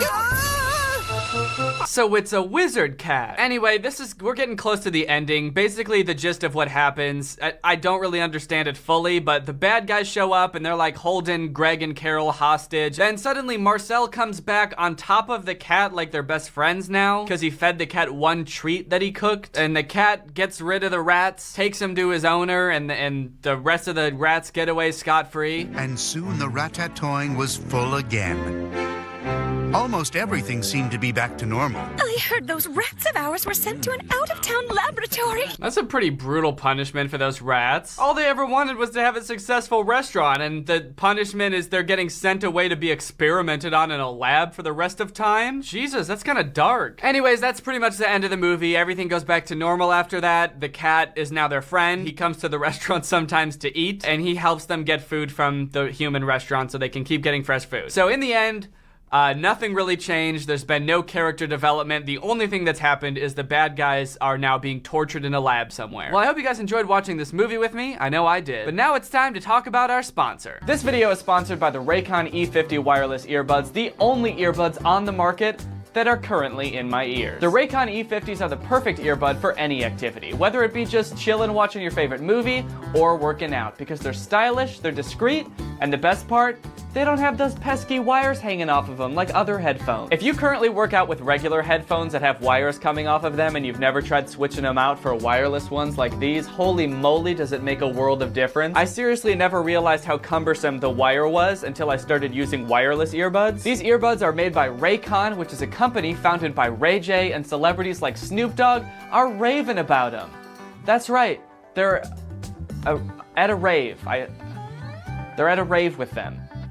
Or they just like them. I think that's what that means, is that they just like them. The Raycon E50s are about half the price of any other premium wireless earbud on the market. They're comfortable, they sound great, and if you go to buyraycon.com/Danny Gonzalez, you can get 20% off your purchase. Or just click that link in the description, baby. Thank you to Raycon for sponsoring this video, and thank you to you guys for checking out Raycon, because when you guys check out our sponsors, it directly helps this channel, it helps me keep making videos, so thank you for checking out our sponsors. Okay, bye-bye.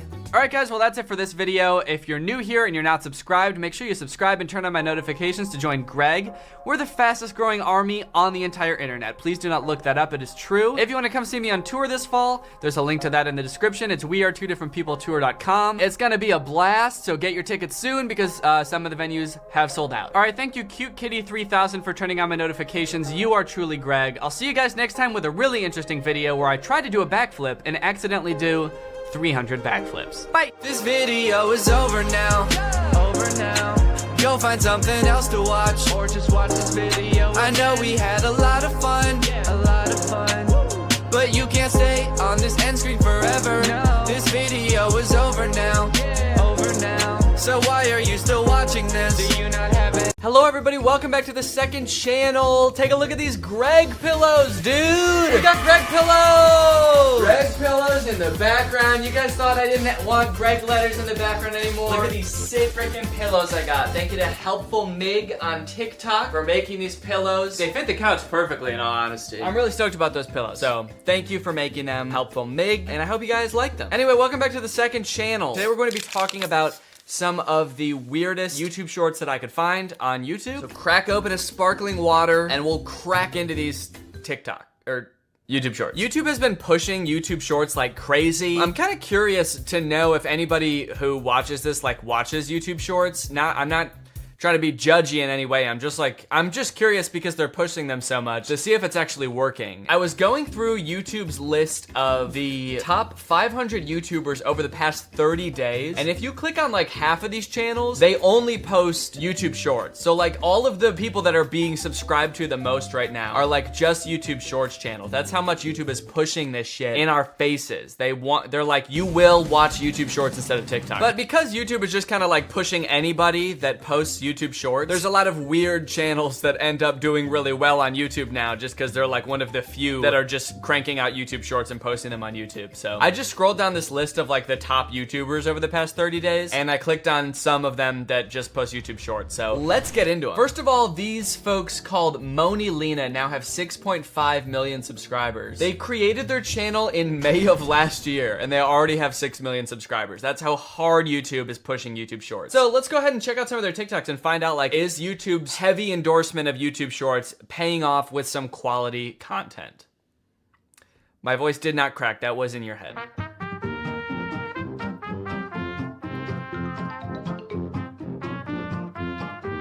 What did she think was gonna happen? She's like, okay, I'm eating ice cream and my husband is handcuffing me. And then she gets handcuffed and she's like, wait, now I can't move my arms independently of each other. What the fuck? How did you do this? You wizard. You tricked me. She could have moved her hands away if she wanted to.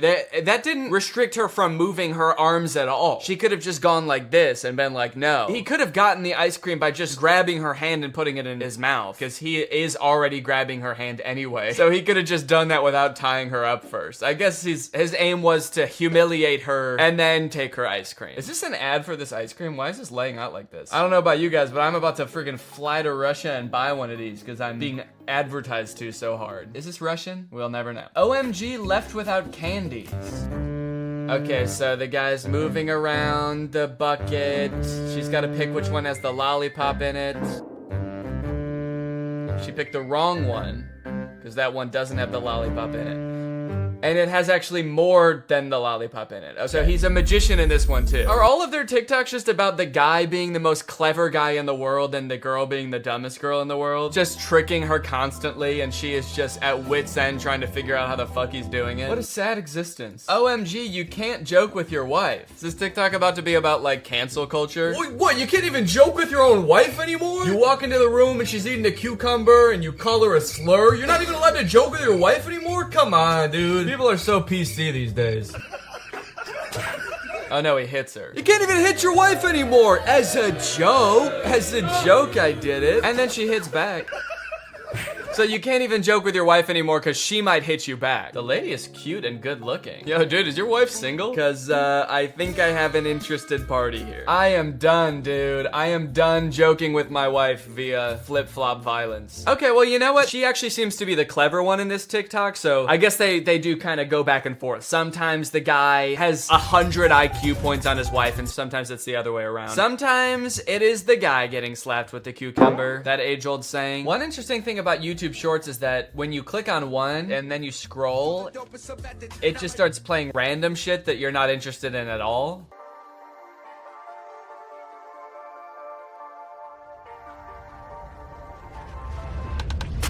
Okay, that guy's actually magic. What the fuck? How did he do that? Dan Rhodes. Okay, I was actually kind of expecting to see a TikTok that didn't interest me at all, but this one actually did pique my curiosity. I think there's a little divider in there. You can see this little part of the cup, straight line right here. I think that's dividing and there was juice hiding behind that. That's my little theory about this one. But apparently a really big format on TikTok is to do something amazing near a girl and she's gonna be mad impressed and you're kind of like, yeah, I just do that. I just do stuff like that. I actually didn't expect that to happen. I don't know how I did that.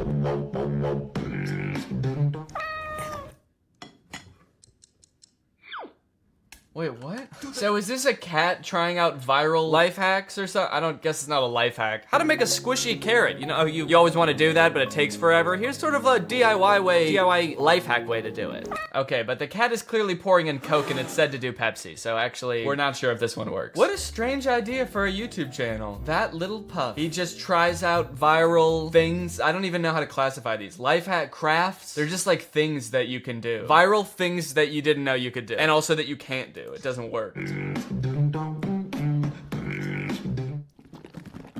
The people who make these videos must have like little fake cat paws that they use to do all this stuff with. That's kind of strange. I mean, I guess more power to them. They're probably literally raking it in because they make YouTube short. Yeah, they've got 10 million subscribers and this cat is basically a celebrity now. Okay, back to Moni Lena, the Mona Lisa. OMG, he thought the snake was his wife.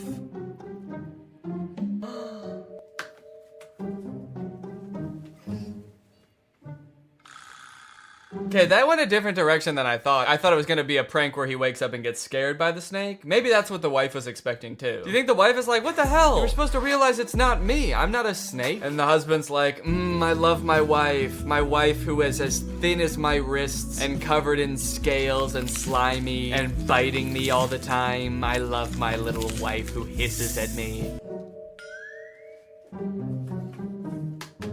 Oh yeah, she is pissed off. The whole family is mastering pranking each other after seeing their all videos. Conclusion? Their daughter will be a great prankster in the future due to genes of parents. Damn, Zafar, are you a doctor? How do you know that? We got a doctor in the chat. Already diagnosing their daughter with being a genetically pure prankster. Have scientists figured out yet if being a good prankster is genetic or is that like a learned behavior? I think they're still trying to figure that out actually. I think that's a big field of study right now. Let's maybe look at like one of their most viewed videos. Oh my god, dude, 280 million views, 160 million views. They have so many videos with over 100 million views. OMG, pee prank with shaving foam. What do you mean pee prank? Do they mean like piss prank? Or is that just a typo? Like a little stutter? Oh my god, a prank! They're so scared while writing it. With shaving foam!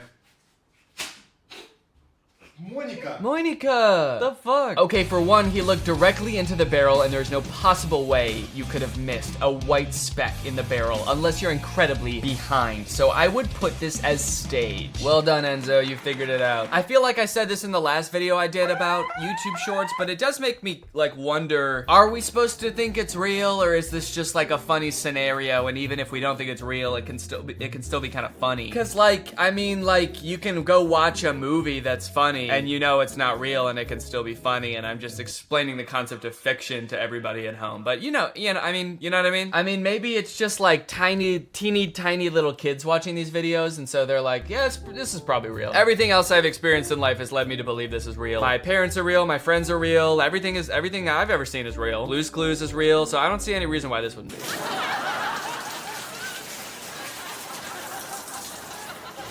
The fact that they added a laugh track into this one, it really says a lot, I think, honestly, about their process in making this video. Do you think they filmed this and they were like, oh, this is gonna be fucking hilarious, just as is. And then they watched it back later and they were like, wait, there's actually like not really a joke in this. This is actually just like a weird, unsettling video. Do you think we should try to add in some kind of indication that it's supposed to be funny? And so they just added people laughing in the background. It's funny, yeah, it's funny, it's okay. We're fine. Mentally, we are okay, so you don't have to worry about this. It's funny, I'm watching his jacket. Most of the comments on this video are just like spam. In.comes.date? That's my new favorite dating website, you know? Before I was really into eharmony.com, match.com, christianmingle.com. Now I'm more into in.comes.date. Son unos de los in.comes.date. I kind of want to click on it just to see what it is, but I know the second I do, my computer is going to explode with a virus. Someone responded, okay, all right, buddy, sure. You are my favorite loves.com.date. YouTube has an insane spam problem. Can we talk about that? Like, I even notice it on my videos, but it seems like it's like 10 times worse on YouTube Shorts that supposedly have hundreds of millions of views, but 90 comments and they're all spam. What the fuck is going on? Sweetpussy.uno? Barbie.monster? I didn't even know you could have URLs that look like this. Is this video just gonna become about spam on YouTube? Hotslut.uno. YouTube, fix your shit. Just make it so you can't put links in the comments. Why would anyone ever need to put a link in the comments? Just make it so they can't do that. And also maybe, I mean, if you are, maybe just like ban words like cum and slut in the comments. I mean, is that hard? All right, anyway, enough about that. Let's get back to the YouTube Shorts. I found another channel called Small, and for a second I was like, these kind of look like Troom Troom videos. So I clicked on the channels to see if they were associated with Troom Troom, and they are actually associated with a channel called Bada Boom, not Troom Troom. I am a little bit suspicious that Bada Boom is also owned by Troom Troom, but there's no mention of that anywhere. But just like the aesthetic of their videos look very Troom Troom-esque, so I'm not gonna rule it out. But anyway, let's check out some of Small's YouTube Shorts. Let's go straight for most popular. Helping others is important. Mobile game ads be like, and this also has 200 million views.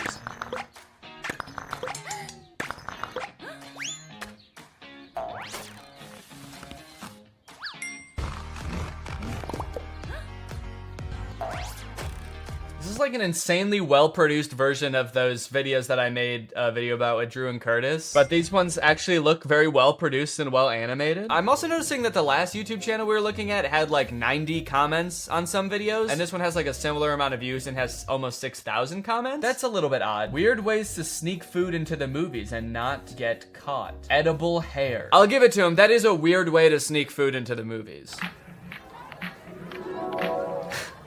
You know, like how you go into a movie. It's like a club slash airport. That's what the movie theater is. No. Get out. Also, is that Wanda candy detector? Oh shit, now he's in the movies. In the movies, you know, where they play loud music and you dance and get fucked up? The movie theater. Okay, I'm so confused because it's a club. They're in a club. But then why didn't they just make the title Weird Ways to Sneak Food into a Dance Party? Maybe they filmed this and then they were about to post it with that title, but they were like, wait, you actually can just bring a snack into a dance party if you want to. That doesn't make any sense. Why would you need to sneak food into a dance party? And so they changed it to the movies. Honestly, even though you can bring food to a dance party, this still is a weird way to sneak food into a dance party. It actually makes it weirder that you don't have to sneak it in. The fact that you could just bring the food and instead you like made a wig out of Twizzlers or whatever. You were like, no, now nobody's gonna know. Nobody's gonna know when they brush up against me and I'm sticky and smell like strawberries. That my whole hair is made out of candy. Oh, now it's gonna show us how to do it? I think I figured it out. I think you kind of put it on your head and you put a hat on and then you've got candy for hair. Amazing balloon trick number 4. A little too excited about that water balloon. Not necessary. I'm so on the edge of my seat, dude. What is this amazing trick gonna be? Is it just that he built it up that much? That is pretty cool. Ready?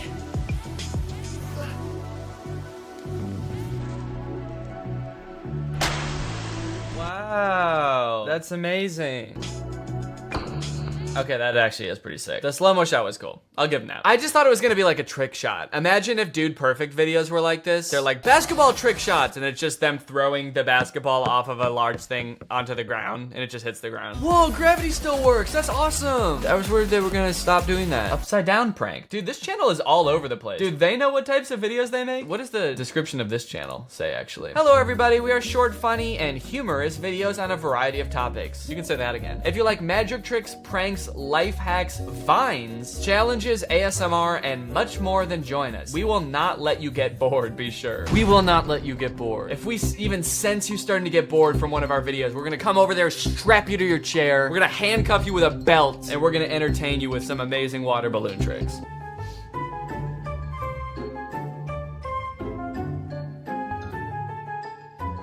Okay, looks like just a normal guy hanging out. A guy with the fattest hog known to man, mind you. Also, did you see his hands were feet? They really tried to hide those by putting them behind his head, but you could just see one sticking out like this and it was a foot. The girl comes in and she's like, yo, dap me up, and it's just a foot. That'd be funny, actually. That would be funny. This prank is funny. And what is going on here? What is this? This is very interesting. I don't know what that is. Alright, that actually is fucking terrifying. I'll give him that. It's a good prank, okay? If you could actually get someone to fall for that, that's fucking terrifying. You see how that body was moving and convulsing on the bed? Alright, thank you for watching. Bye-bye. What's up, dude? Yo, what's up, man? Check out that babe over there. Oh, shit, dude. She is fine. I know, right? True that. Oh, what's up, dude? Oh, I didn't know you were here. I've been here the whole time. Sorry, this is kind of confusing because we're all wearing the same thing. And we all look the same. Whoa, dude, what are you doing here? Okay, now this is getting kind of crowded. Well, are we gonna go talk to that babe or what? Which one? There's like 7 of them now. What? I gotta go over there. What do you guys say? Hell yeah, let's do it. Okay.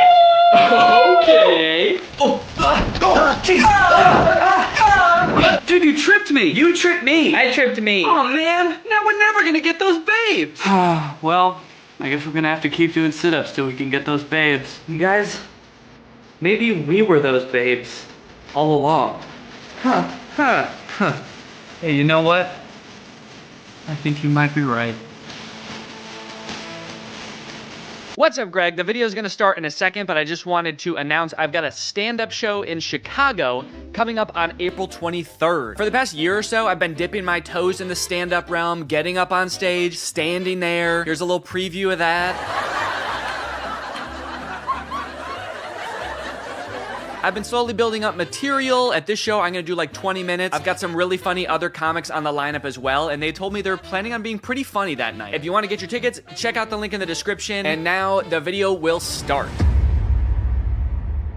There's a lot of weird food out there. Dairy Queen's new mud-flavored blizzard. It tastes like mud! That's why Danny Taste Buds is on a journey to the distant corners of the flavor universe. Prime Energy Cardiac Arrest Edition. I feel insane! He's turning over every rock and tasting it. British accent flavored Coke. I say. Featuring his signature catchphrase. What the f***? That tastes like sh**. This is Flavor Realm. I'm locked in the Flavor Realm! Ah! What's up, Greg? If there's one thing in this world we can count on, it's that companies are gonna keep innovating, speeding past what we thought was possible, smashing through what any rational human being would ever want. And nowhere is that more clear than food company. It seems like every day I see a TikTok or a commercial about some new insane food, like Taco Bell's new Doritos Locos whole live chicken. It's just a chicken with Dorito dust. And while I'm not usually the type of person that's like, oh, I gotta go out and try that, there is always like a little bit of morbid curiosity there. I'm like, why did they make that? Who is this for? Is it good? Some of these foods feel like there's like supposed to be a joke but then they forgot that and made it anyway. But that's what this video is for. It's satisfying that morbid curiosity. I'm tracking down some of the weirdest foods I've seen lately, and one way or another, I'm putting them in my body. Starting with this dumbly expensive strawberry. Okay, you may have heard of Erewhon before. It's this grocery store chain in LA that like every celebrity has been photographed at. If you search the internet, it seems like every YouTuber has done a video investigating Erewhon, from Logan Mendoza to Cal Freezy and the Caligari sisters, all of which are popular YouTubers I knew of before typing this sentence. In LA, Erewhon is mostly known for being a beacon of health and wellness for the rich, kind of like an upscale Whole Foods. While outside of LA, it's mostly mocked for being insanely expensive, like this $30 jar of chili, $26 hyper-oxygenated water, $36 sea moss gummies. I'm sorry, dude, I am not spending more than $15 on sea moss gummies. At least until I find out what the fuck they are. They also made a smoothie with famously good smoothie maker Hailey Bieber that cost $18, but the thing that really piqued my interest was this $19 strawberry. One strawberry, $19, from Japan. Like a priceless artifact in a museum, this strawberry is packaged by itself, using an unprecedented amount of plastic. I was introduced to this strawberry via TikTok, where there's a bunch of videos of people seemingly unsure what to do with it. And apparently it's like the best tasting strawberry in the entire world. So here we go. I don't even know how you open this. How do I get this thing open? Come on, I spent $20 for a puzzle. You gotta just eat it like this, right? Do I eat it with the plastic case on or off? Maybe I just eat the plastic? Apparently, you're supposed to smell it. And then you feel it, and then you hear it. It sounds like a strawberry. It sounds really tasty. I wish I could eat it. Too bad. And then you're supposed to eat it. Really?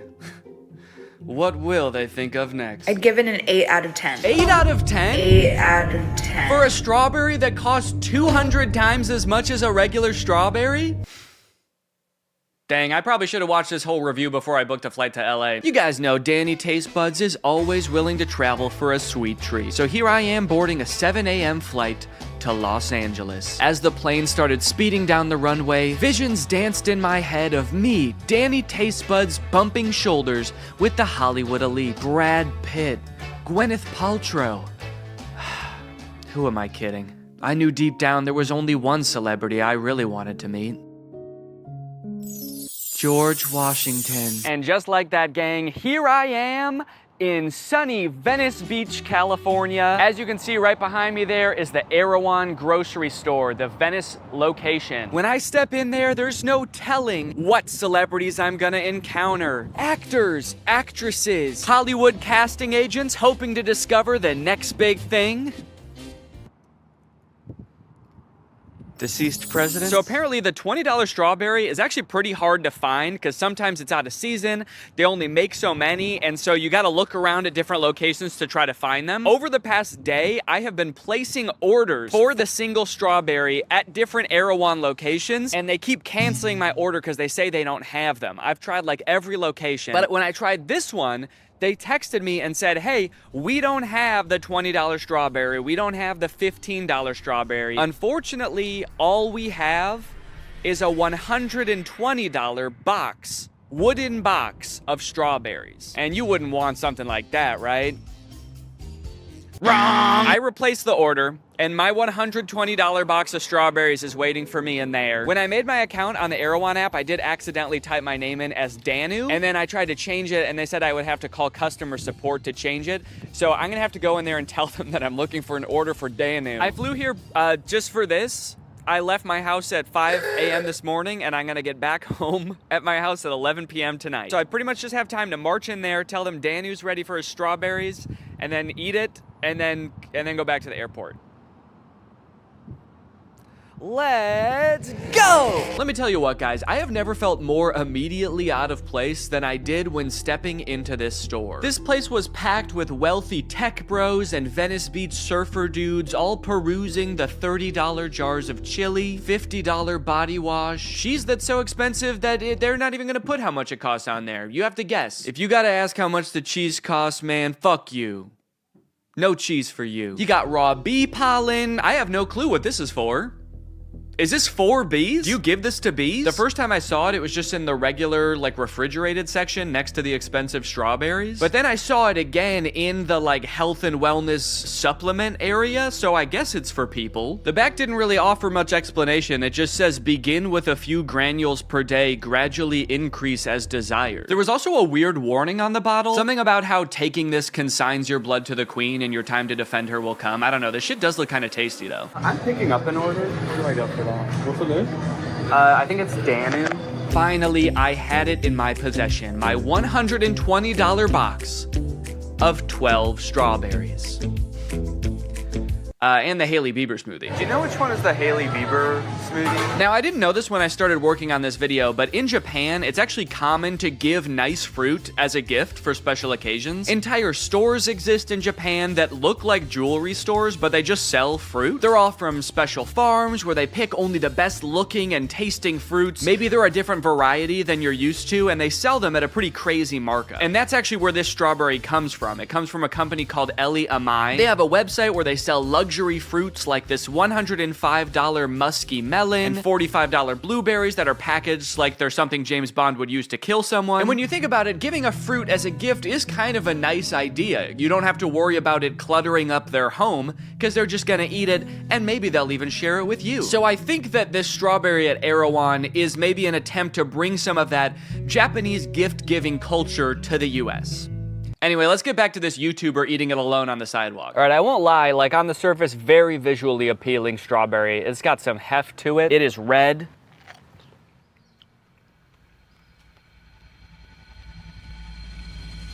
Texture-wise, it's a very solid strawberry. Flavor-wise, I don't know, kind of bland, honestly. That sucks. The flavor was different than a regular strawberry. I would say it was slightly more sweet, but less tart. So it probably just depends on your preference of what strawberry you would like more. When I got home, I gave Laura and my 2-year-old son the rest, and Laura said that she really liked them. Obviously not worth $120, but if they were like $1 more than regular strawberry, she would buy them at the grocery store.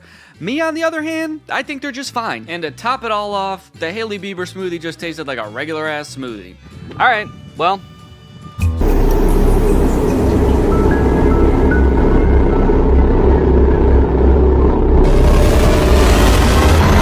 yeah, can I just do one SeatGeek integration?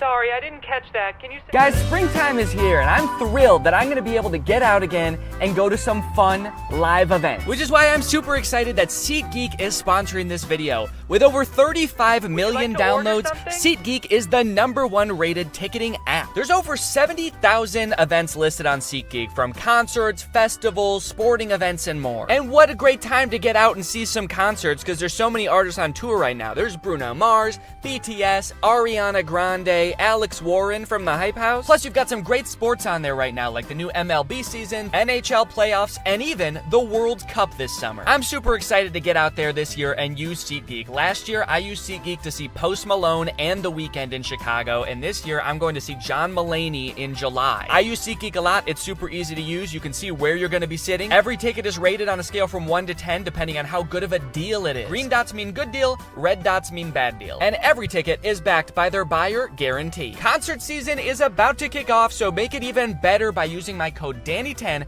to get 10% off your SeatGeek ticket. That's 10% off tickets with promo code Danny10. Make sure you click the link in the description so you can download the app and have the code automatically added to your account so you can use it later. Thank you to SeatGeek for sponsoring this video. Thank you to you guys for checking out SeatGeek, and thank you to all the cars waiting in line behind me so I can film this ad. One of the greatest joys of using TikTok is the frequent bombardment of videos with the creator earns commission label. It's great to see all these young entrepreneurs getting out there, you know, trying to add value to the world, even if most of it does look fucking disgusting. Like Mama V's extreme sour blue raspberry coated sticky bears, which look like gummy bears that somebody poured sour juice on and then packaged in a jar they had lying around. Or 3 Kids candy, which comes in a Ziploc bag and was made by 3 kids.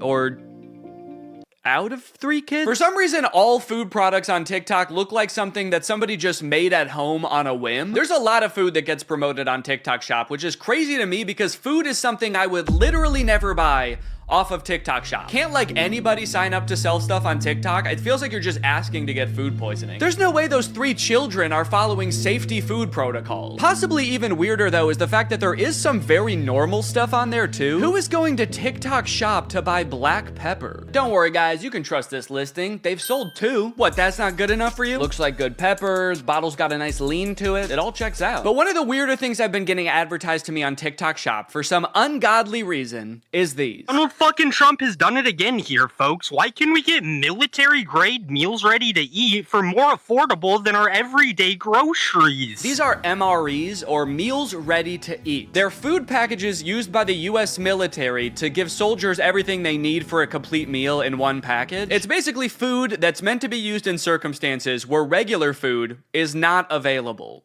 And for some reason, they are for sale on TikTok Shop. I've watched this video so many times and I can't figure out if he's upset with Donald Trump or not. Donald fucking Trump has done it again. Is he mad at Trump that groceries are expensive? It does kind of sound like he wants to eat these. Like he's impressed that military slop is less expensive than fresh produce. One comment I used to get all the time when I would review those like tactical products is that the term military grade usually doesn't mean anything. Advertisers just like to use it because it sounds official, but in a lot of cases, it literally means that it was the cheapest option available. I had so many questions when I started getting these advertised to me. Why are we willingly eating military rations? Where did you get these military rations? And why would I, a person who is not currently in battle, want to buy them? Is this for like camping or for doomsday prepping? But it turns out they're not just for survival scenarios. Take it from this other account who uses these on a daily basis. School's out and I'm on dad duty. Some people think I'm crazy for giving my kids 3 MREs a day as a meal plan. Yo, you can give these to kids? That's good. Get them ready for life on the battlefield early, dude. That's a smart move. It says on the listings for these things that each MRE has 1,200 to 1,500 calories in it. So this dude is potentially feeding his kid like 4,500 calories a day. This dude's kids are monsters. So I ordered some, the same one that this guy advertises. I am a little bit worried, especially considering that one of the only other things this account promotes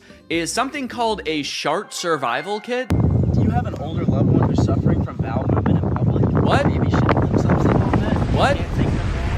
What? So I'm not exactly sure if these are going to be safe to eat. They all say that they have like a 10-year shelf life and they're inspected regularly. These ones even say that they were inspected in the future. Yes, good. That makes me feel better. All right, gang, look what just arrived. That's right. Probably way too many meals ready to eat. Yeah, I definitely messed up. I really should have only ordered one of these. I don't know why I ordered... Actually, I don't even remember how many I did order. I don't know how many are in here. I think 12 maybe? The box is really heavy. That's how you know it's packed with calories and good nutrients. for the soldier inside. One concerning thing that I noticed when this package arrived is on the side here, it says U.S. government property commercial resale is unlawful. So, would that, I mean, did I steal from the government? Anyway, I figure we should just go ahead and open this up and see what's going on in here.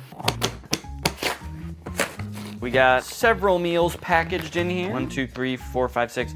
Looks like 12 meals per box. And I've got 2 boxes, so I must have ordered 24 meals. That was so dumb. I don't know why I did that. Okay, there is an official, like, Department of Defense stamp on here. That makes it feel real, but... And again, it says on here, U.S. government property, commercial resale is unlawful. I'm scared as to why it would be illegal to have these. Am I gonna open this and it's a bazooka in there? Within the box, there were a variety of gourmet meals to choose from, like beef goulash. Beef goulash? Goulash? I open this up and a ghoul flies out and into my mouth. Oh God! It tastes like beef! You got Italian sausage, you got tuna chunk. Oh wait, not tuna chunk. Tuna, comma, chunk, comma, light. You got your tuna, you got your chunk. Now in terms of whether or not these are actually safe to eat, the TikTok listing said that these were all packed in 2022 and inspected in 2025. And it also said that they should be good for 5 to 7 years if stored in the proper condition. And now that I know this was stored by someone who might have illegally obtained and sold these, I'm not super confident that these were stored in the correct condition. I'll be honest, dude, I'm having trouble picking because all of these options just like seem kind of disgusting to me right now. In the end, I decided to go with the Mexican chicken stew. Now, I remember the TikTok listing also saying that some of these include flameless heaters or something like that. I wonder what that means. It's 2 sticks that you rub together to make fire. I guess actually that wouldn't be flameless heater, would it? Dumbass. All right, we're in, gang. I've just committed a federal crime. I opened the package to find that this was a multi-course meal. Of course, there was the Mexican stew, but then there was a banana pumpkin puree, a chocolate energy bar, a protein shake, crackers, pretzels, and a cheese spread. The whole MRE totaled 1,390 calories. Then there was the flameless heater, which had a bunch of instructions on it, which were pretty daunting, and immediately made me nervous I was gonna do it wrong and blow up my house. Vapors released by the activated heater may contain hydrogen, a flammable gas. Do not place an open flame in the vapor. So I'm creating some sort of small star, I guess, when I'm heating this up. Okay, well, this looks like a lot of work. I didn't anticipate it being so much work. I thought you just kind of add water and mix it around, but there's, oh my God, there's matches in here? Why are there matches? It said don't put flames anywhere near this. It even says thank you for your service on this package. I feel like these have to be real. If it's not, this could be the first food to be committing stolen valor. Cautiously, I began following the instructions. Inserting the pack of stew into the heating unit, filling the heater up with water between these 2 very close together lines. Do not overfill. Oh fuck, I overfilled it. What? That was like the tiniest amount of water I could put in there. There we go, that's perfect. Oh shit, okay. It's getting hot. It's working! And then it says you wanna lean the heater on rock or something. It doesn't give a shit what you put it on, just put it on something. Oh God, it's getting hot. I don't have a rock. I don't have anything like that. I don't have anything like that in here. Stupid, stupid, why don't I keep a rock in my office? Okay, yes, I think. And it's making a sound. I don't know if you guys can hear that, but it is definitely cooking. Oh, that's kind of crazy. Maybe I should put my face away from it, just in case I did it wrong and it spews Mexican-style magma into my eyes. I set a timer for the stew to cook, and in the meantime, I tried all the other food. First up was the banana pumpkin puree. My 7-month-old is learning how to eat right now, and this is just the type of thing that he would suck on. He would love this, actually. Yeah, it's pretty good. Oh yeah, dude. That tastes exactly like baby food, like every baby food. That's cool. Goo goo gaga! The energy bar was very hard. And also very waxy. The pretzels were pretty good. They were basically just combos. And then I opened up the crackers. Oh! Whoa. It's just like one giant cracker. Well, it was. Dude, that's a big cracker. This looks like the most bland cracker I've ever seen in my life. Tastes like nothing. This cheese spread with jalapenos, I think is supposed to go on the crackers. That makes more sense. I was kind of worried that it was just like you just meant to just kind of suck on this cheese and jalapeno spread, but no, it's definitely meant for the crackers. I'll give that a shot. Spread that on there like that. All right. All right, you know what? No, this one's a little bit gross. I mean, that just looks like spray foam insulation. I'm not gonna eat that one. I'll pass on that. All right, it's time. This is done. I'm worried I'm gonna get severely burned while doing this also. This shit sounded like it was getting really hot. Ooh. Yeah, that's hot already. I can also feel that there is food up here, and this part is not hot. This part down here, very hot. This stew, not hot. But it does say, I think on the instructions, to knead the MRE to ensure uniform temperature. So yeah, I'm kneading it around as best I can, and I don't really know if I'm doing a good job of mixing this up. But oh yeah, baby, look at that. She's been waiting for me. She's been waiting 4 years for me to find her. What the hell is that? This looks like stew. What the fuck is this stuff? Okay, hold on. This part appears to be the part that it did not like get hot, and then this part over here did get hot. So this is stew, and then this over here is like uncooked mush. It does smell like some kind of Mexican style stew. Do I want to know the taste? Yeah, it just kind of tastes like stew. It's fine aside from the fact that like this whole half didn't get hot and I guess like didn't melt. Honestly, dude, for only $4 a meal, Donald fucking Trump has done it again. What do you mean this stuff is cheaper than regular groceries, dude? What kind of world do we live in where one gigantic cracker with no salt is cheaper than regular crackers with salt? I recently came across this Christmas ad that Pepsi made like 3 years ago where they attempt to start a new viral trend that never ended up taking off, and it's called Pilk. Santa sits down in a living room, pours Pepsi into a glass of milk, then Lindsay Lohan shows up, drinks the concoction, and says, "That is one dirty soda, Santa." Pilk and cookies. Also, did Santa just pour the Pilk and then leave? You're not gonna drink it? You guys, Santa was here! Wait a minute. There's no presents under the tree. Were we that bad this year? Ew, who the fuck poured Pepsi in the milk? Pilk! Pilk! Pilk! Pilk! Pilk! Pilk! Okay, at first, I thought this was gonna be the most disgusting thing ever. On the surface, these two things seem like they really should not mix. And you know what? The name is not helping. Could they have picked a more disgusting name to call this? But then I was doing some digging and I found some videos of people trying it, and they actually seem to think it's pretty good. There's a video from 3 years ago from ABC Chicago where they tried the viral Pepsi and milk combo. Yeah, but what's the ratio? Well, that's good. Half and half, right? Same. Half and half? Yeah, might as well. Oh my god, there's so many people talking at once. How many people do they need in here trying this? There's like the regular hosts, and then they've got the producers in here, PAs. Am I supposed to have more people around me right now to try Pilk? There's like a warning on here. Warning, do not try Pilk alone. You need a trip sitter. Otherwise, you're gonna have a bad trip, dude. You're about to have an encounter with the Pilk demon. And the Hat Man. Cheers, happy holidays! Woohoo! Pilk it. Solid attempt to start a new catchphrase. Pilk it. I feel kind of bad. Nobody even acknowledged your cool catchphrase. She probably spent all day coming up with that. I'm gonna say it. And when I say it, I'm gonna be brave. All right, cheers, guys. Pilk it. All right, so in the official ad, it's like half milk, half Pepsi. I'm hoping for like a really satisfying like cloudiness here. Oh yeah, okay, we're kind of getting that. That is looking way milkier than I thought. I feel like hers being Santa and Lindsay Lohan's was a little more, it's like more brown. Hers looks all swirly and good, like a latte. Mine just looks like tan milk. Mine looks like my shirt. All right, well. Bon voyage, bottoms up, as they say. Pilk it.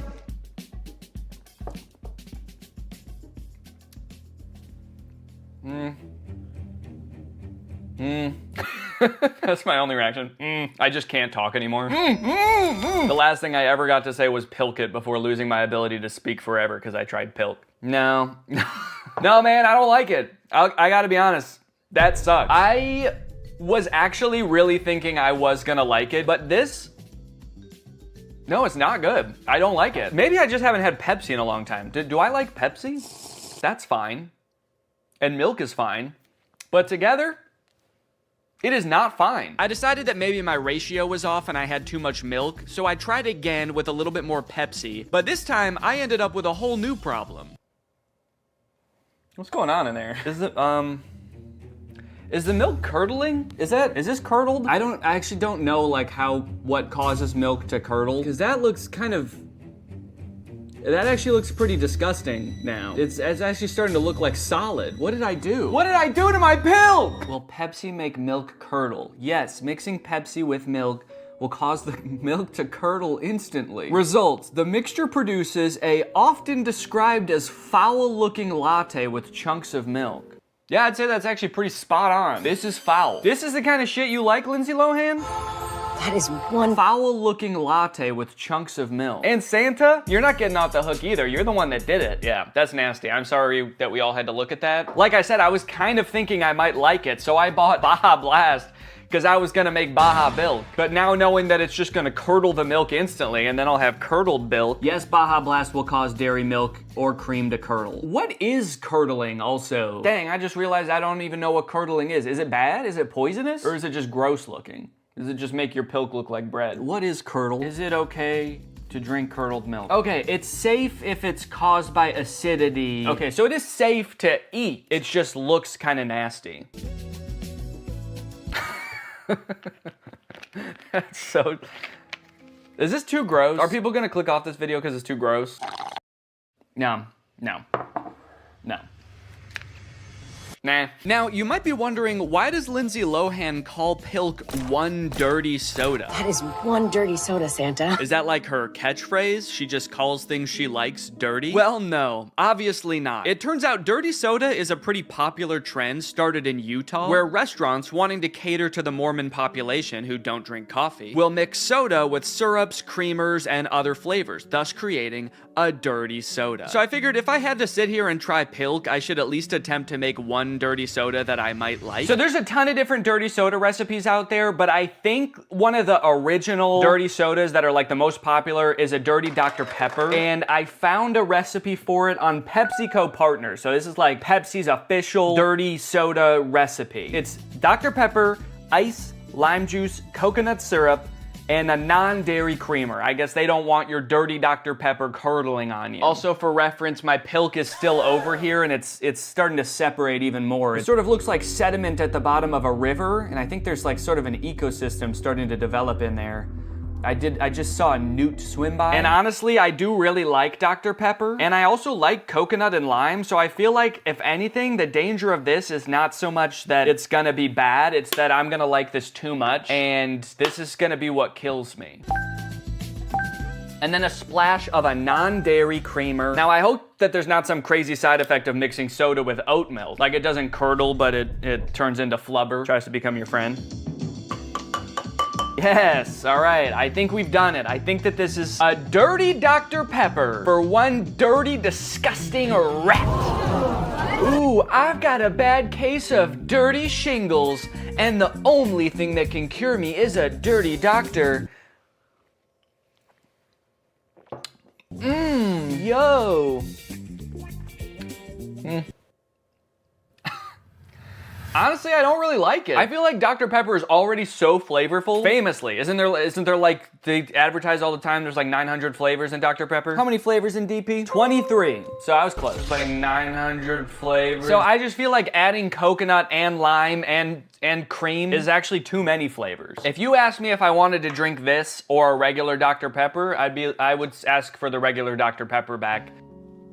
I miss that regular Dr. Pepper so much. But there's one more dirty soda to try, and this one is a bit off the beaten path, because before there was Pilk, before there was the Dirty Doctor, there was Farmer's Coke. Peanuts and Coke, sometimes called a Farmer's Coke, is a snack originating in the United States that became popular with agricultural and other blue-collar trades. It is made out of peanuts soaked in Coca-Cola. Peanuts and Coke while you're driving. Southern tradition. Southern tradition? I've never done this. I've never seen this. I've never seen this either. This is a Southern tradition? Then why have I never seen it? I'm from Illinois, but still, I feel like they at least could have told me about this. So, are you supposed to eat the nuts, or does it just flavor the soda? Do you eat the nuts? I like how I'm so nervous to do this wrong. Like I'm gonna piss off all the farmers in the country. You're gonna be like, nope, you ate the nuts, buddy. You weren't supposed to. We're not making you corn anymore. Snack's appeal is often attributed to the combination of sweet and salty taste, as well as the crunchiness of the peanuts. Aha! A clue. All right, let's try it. It's fine. I don't really even taste the Coke that much. It mostly just tastes like peanuts. I just am not really sure why it was necessary to mix them, because I'm not really getting like a combined flavor. Yeah, that was just kind of confusing. It just tastes like peanuts. I barely taste the Coke, so I can't really say that I recommend it, but I also wouldn't stop you from doing it, you know? I just ate a handful of nuts and my first thought was like, these are good. I want to eat these just on their own. And I feel like that pretty much sums up every single thing I've tried here today. I liked it better before I did the thing to it that I did. Pilk, pilk, pilk, pilk, pilk. Okay guys, lastly we have yet another attempt to start a holiday tradition. Riddle me this. What do the words Baja Blast and pie have in common? They're both ingredients in the Baja Blast pie. The Baja Blast pie was first introduced to the world as just a concept at Taco Bell's Live Más conference in 2024. Live Más is a yearly conference that Taco Bell does to connect with their biggest fans, and every year their chief food innovation officer gets up on stage to show off some potential new products to very mixed reactions. How about gyoza at Taco Bell? We'll do it Taco Bell style.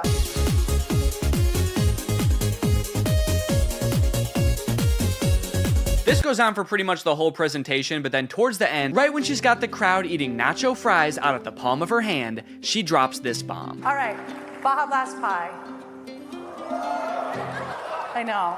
And I'm telling you, it's honestly the best thing I've probably ever eaten. And the crowd is startled? Whoa, whoa, whoa! One person is laughing?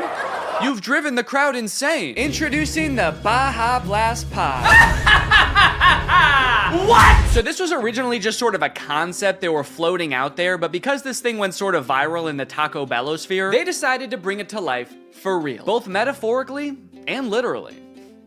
This thing is sentient. In November of 2025, they announced the wait is over. We now live in a post-Baja Blast pie world. When I first heard about this thing, I was pretty disgusted. This seems like a totally unnecessary thing. Because like the flavors of Baja Blast and pie just don't feel like they should mix at all. But unfortunately, that's not even the worst part about this pie, because I just learned about something called the Mountain Dew flavor curse. It all started in 2001 when Mountain Dew released the flavor Code Red, just 4 months after the tragic 9/11 event happened. 5 months after they released the iconic Baja Blast flavor in 2004, the devastating Boxing Day tsunami hit the Indian Ocean, and now moving on to 2008 when they released the Mountain Dew Voltage. His voice, what? This video has to have that voice. Like, there's no other voice you could record this video in. If you start talking about something this dumb, your voice just starts to sound like this. And I can't forget that in 2019, Mountain Dew released Maui Burst. And in 2023, the devastating Maui fires happened. Now, that is a stretch. Yeah, that one was a stretch.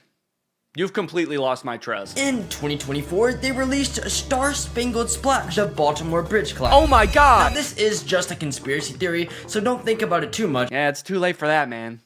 I've already thought about this video 9,000 times since I first saw it. And here it is, folks, the Baja Blast abomination. I'm in the car because I'm in the Taco Bell parking lot right now. I didn't buy this right now. They stopped making this like 4 months ago. I bought this on eBay and it just arrived. This just seemed like the type of thing that you're supposed to eat in your car by yourself.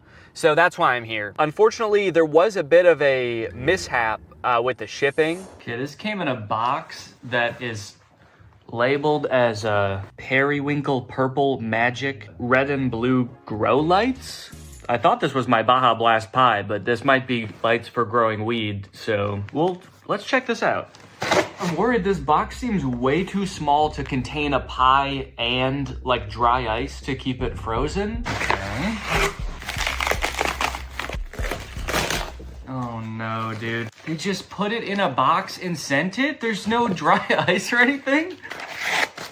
Okay. How long has it been out of the fridge though? This package was sent a week ago, 7 days. It's just been in a box out of the fridge for a week? Why would they do that? The eBay listing says it's been frozen the whole time. They kept it frozen until November just to ship it in a regular box? I can't eat that. Can I?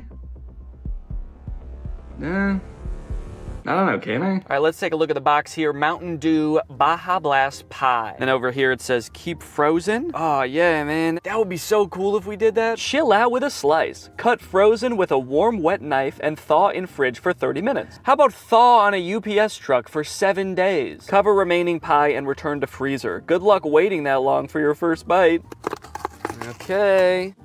Wow, look at that. Oh no. Oh no. Oh god. Dude, I don't think this was handled very well at all. Holy shit. Let me give you a view of what I'm seeing here. On the outside, does not look too bad. On the inside, you just go ahead and peek on in there. Where's the pie? Did somebody eat this already? It looks like the UPS drivers were playing kickball with this thing, dude. The cool thing about this is the whole package, even the box, just smells like the inside of somebody's house. It smells like laundry detergent. Well, there's no going back now, gang. It's time to feast our eyes on the Baja Blast pie.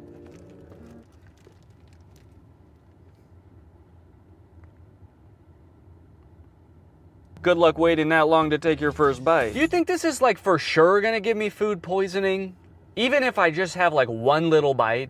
I'll Google it. Can you get food poisoning from just one little bite? Yes, you can get food poisoning from just one bite if the food is heavily contaminated with bacteria, viruses, or toxins. Shoot. I think it probably had all that stuff in it before it was even purchased. Yeah, I don't think I can eat that, man. It doesn't even look like there was ever a whole pie in here though. This looks like half a pie. How is this one whole pie? I'm starting to think this wasn't a good way to spend $90 at all. You're telling me a Baja blasted in this thing? I am at Taco Bell right now. Do you think I could return this? Imagine the look on their face when I bring in a pie that's been discontinued for 4 months. I think I need a refund.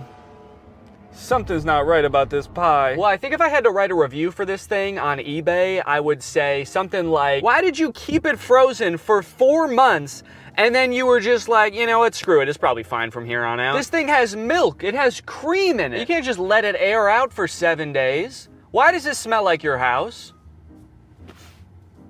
Pie was delicious though. I need to do something to get my mind off of this, dude. I need something to cleanse my palate, so to speak. Hey, can I get a medium Baja Blast? Okay. And then you guys don't still have that Baja Blast pie, do you? We don't, unfortunately. Oh, okay, I'll just do the Baja Blast then. All right, you can pull forward. Thank you. Thank you. She could definitely see down into the bottom of my car where there was a smushed up Baja Blast pie after I asked her if they had any more Baja Blast pie. She tried not to see it, but she saw it. Anyway, cheers. Well, I may have never gotten to try the pie, but there is at least one positive takeaway I got from this whole experience. And that's that buying the Baja Blast pie on eBay has opened my eyes to the wacky world that is people selling rare foods on eBay. If you go on there and search rare foods or rare snacks, you'll stumble across a whole bustling little industry. People are selling promotional items like the Baja Blast pie, an empty Baja Blast pie box, which for some reason costs more than the Baja Blast pie. Actually, I guess it's not for some reason. After looking at the Baja Blast pie in person, I gotta say it is worth negative money. You got this cereal Tropicana made that's meant to be eaten with orange juice instead of milk. And there is a ton, and I mean a ton of Mountain Dew paraphernalia, for lack of a better word. A lot of it's not even food. You got Mountain Dew earrings and hot sauce and Guggen Squad Mountain Dew Filthy Frog. Yum? Is that food? I don't. But the weirdest snacks of all are these. Weird chips. All sold by people who probably saw one article about a Cheeto shaped like Abraham Lincoln's dog selling for $4 billion and were like, yeah, I'm gonna do that. You got defective stuff like this ultra rare Cheez-It, no hole. But the really good ones are Cheetos shaped like things that aren't Cheetos selling for absurd amounts of money. Like this Statue of Liberty hot Cheeto selling for $15,000. That's pretty insane, especially because this one's obviously fake. That's just a picture of the Statue of Liberty. Cheetos shaped like pee-pee, wiener, and penis. This one's only $15, and actually that's a pretty good deal considering you get pee-pee, wiener, and penis. I thought this Bigfoot one was pretty cool. I mean, not only is it a rare Cheeto, but it is also shaped like something that is itself rare. But then I thought about it a little longer, and I was like, wait, why is this specifically Bigfoot? This is just somebody walking. I walk too. That could be me! Also, after searching eBay for Bigfoot Cheeto, there are actually so many Bigfoot Cheetos for sale. Like so many, I'm starting to think this is not a rare snack at all.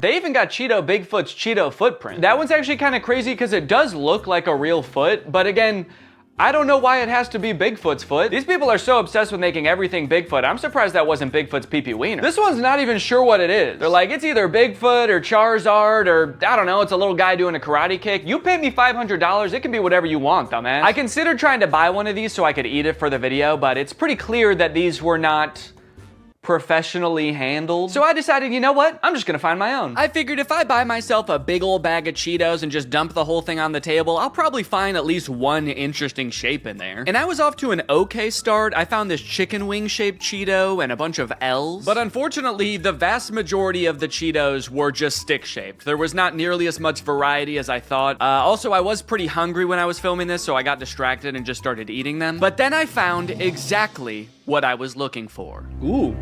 Look at that one. Look at this. He's kind of walking. I think this is a Bigfoot, dude. Look at that. Look at that, folks. We've got a Bigfoot on our hands. It also could be a guy going like that. Yeah, okay, look, we got Bigfoot walking, and then we got guy who sees Bigfoot walking. Just goes to show, sometimes you gotta take a bunch of L's before you find the dub, dude. It takes work. You can't just pick up your first Cheeto and find Bigfoot. You've got to sort through at least 10 or 11. But these days, nobody wants to work anymore. This might now be the most valuable thing I own. I don't really want to sell him though. I think I'm just gonna keep him on display right there. My prized possession. You know what? I am gonna try the Baja Blast pie because I looked it up and there's a lot of recipes online for how to make your own Baja Blast pie. So if they don't want to give me their delicious pie, that's fine. I'm going to take it by force. I have here in front of me everything I need to make the Baja Blast pie. All right, it says it's gonna take 53 minutes to make this pie.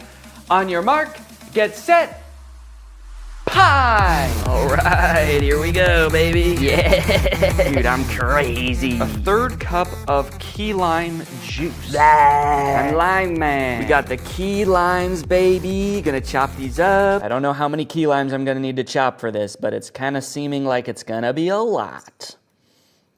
Shit, this is gonna take forever. This is gonna take so many key limes. This many key limes is made about a little less than half the juice I need. I'm just gonna be juicing limes all day, dude. What is this? Haha, I did it. And it only hurt my hands a lot. You know what time it is now, baby? Sweetened condensed milk, y'all. Yeah, look at that. I have never baked with that before. I don't know what that is. You know what, maybe I should make some sweetened condensed milk, actually. That would be kind of good. One boiled down Baja Blast. This is pure essence of Baja. You could do a lot of damage with this. Yes, look at that. Oh, that looks good. I mean, not good. It looks like it's supposed to. All right, I think I'm pretty close to the color, and I don't really want to mix in any more food coloring than that because I don't want to put that much food coloring in there. I'm just a little worried about my health, you know, so I'm gonna try to make a nice, clean, nutritious Baja Blast pie. Now, I should say that making this pie made me realize this is kind of like an alternate version of a key lime pie, because looking at Baja Blast, it does say Baja Blast is tropical lime flavor. So I might have been thinking about this all wrong. I thought Baja Blast belonged nowhere near pie, because I was thinking about like apple pie and pumpkin pie, but I forgot about key lime pie. That is a thing. So this might actually be good if it just tastes like a tropical key lime pie. I've done it! At long last, from a pile of ashes rises once again the Baja Blast pie. The whipped cream looked a lot better when I first sprayed it. I had to drive like 20 minutes to get to Taco Bell, so it's looking a little melty now. It smells pretty good. It mostly just smells like the graham cracker crust though, honestly. Now I know what you're thinking, this pie doesn't look right at all. It doesn't look like half a pie, what's wrong with it? You know, consistency-wise, I feel like that turned out pretty well. I was worried it was just gonna be like liquid basically when I cut it open, but no, that worked. I'm curious if this is gonna taste like Baja Blast at all, or if it's just gonna taste like sweetened. Okay. It was a surprising flavor at first. I don't know what to make of it. Let me try to take another bite and try to articulate what's going on here. It does taste like a key lime pie, which does make sense because I think I juiced about, like 100,000 key limes into it. You know how some fruit flavored candy doesn't really taste like the actual fruit? This is like the key lime version of that. It's also like insanely sweet. I don't know if I should have used that much Baja Blast concentrate. Like I feel like I can taste the high fructose corn syrup in this. It has a syrupy flavor to it. Yeah.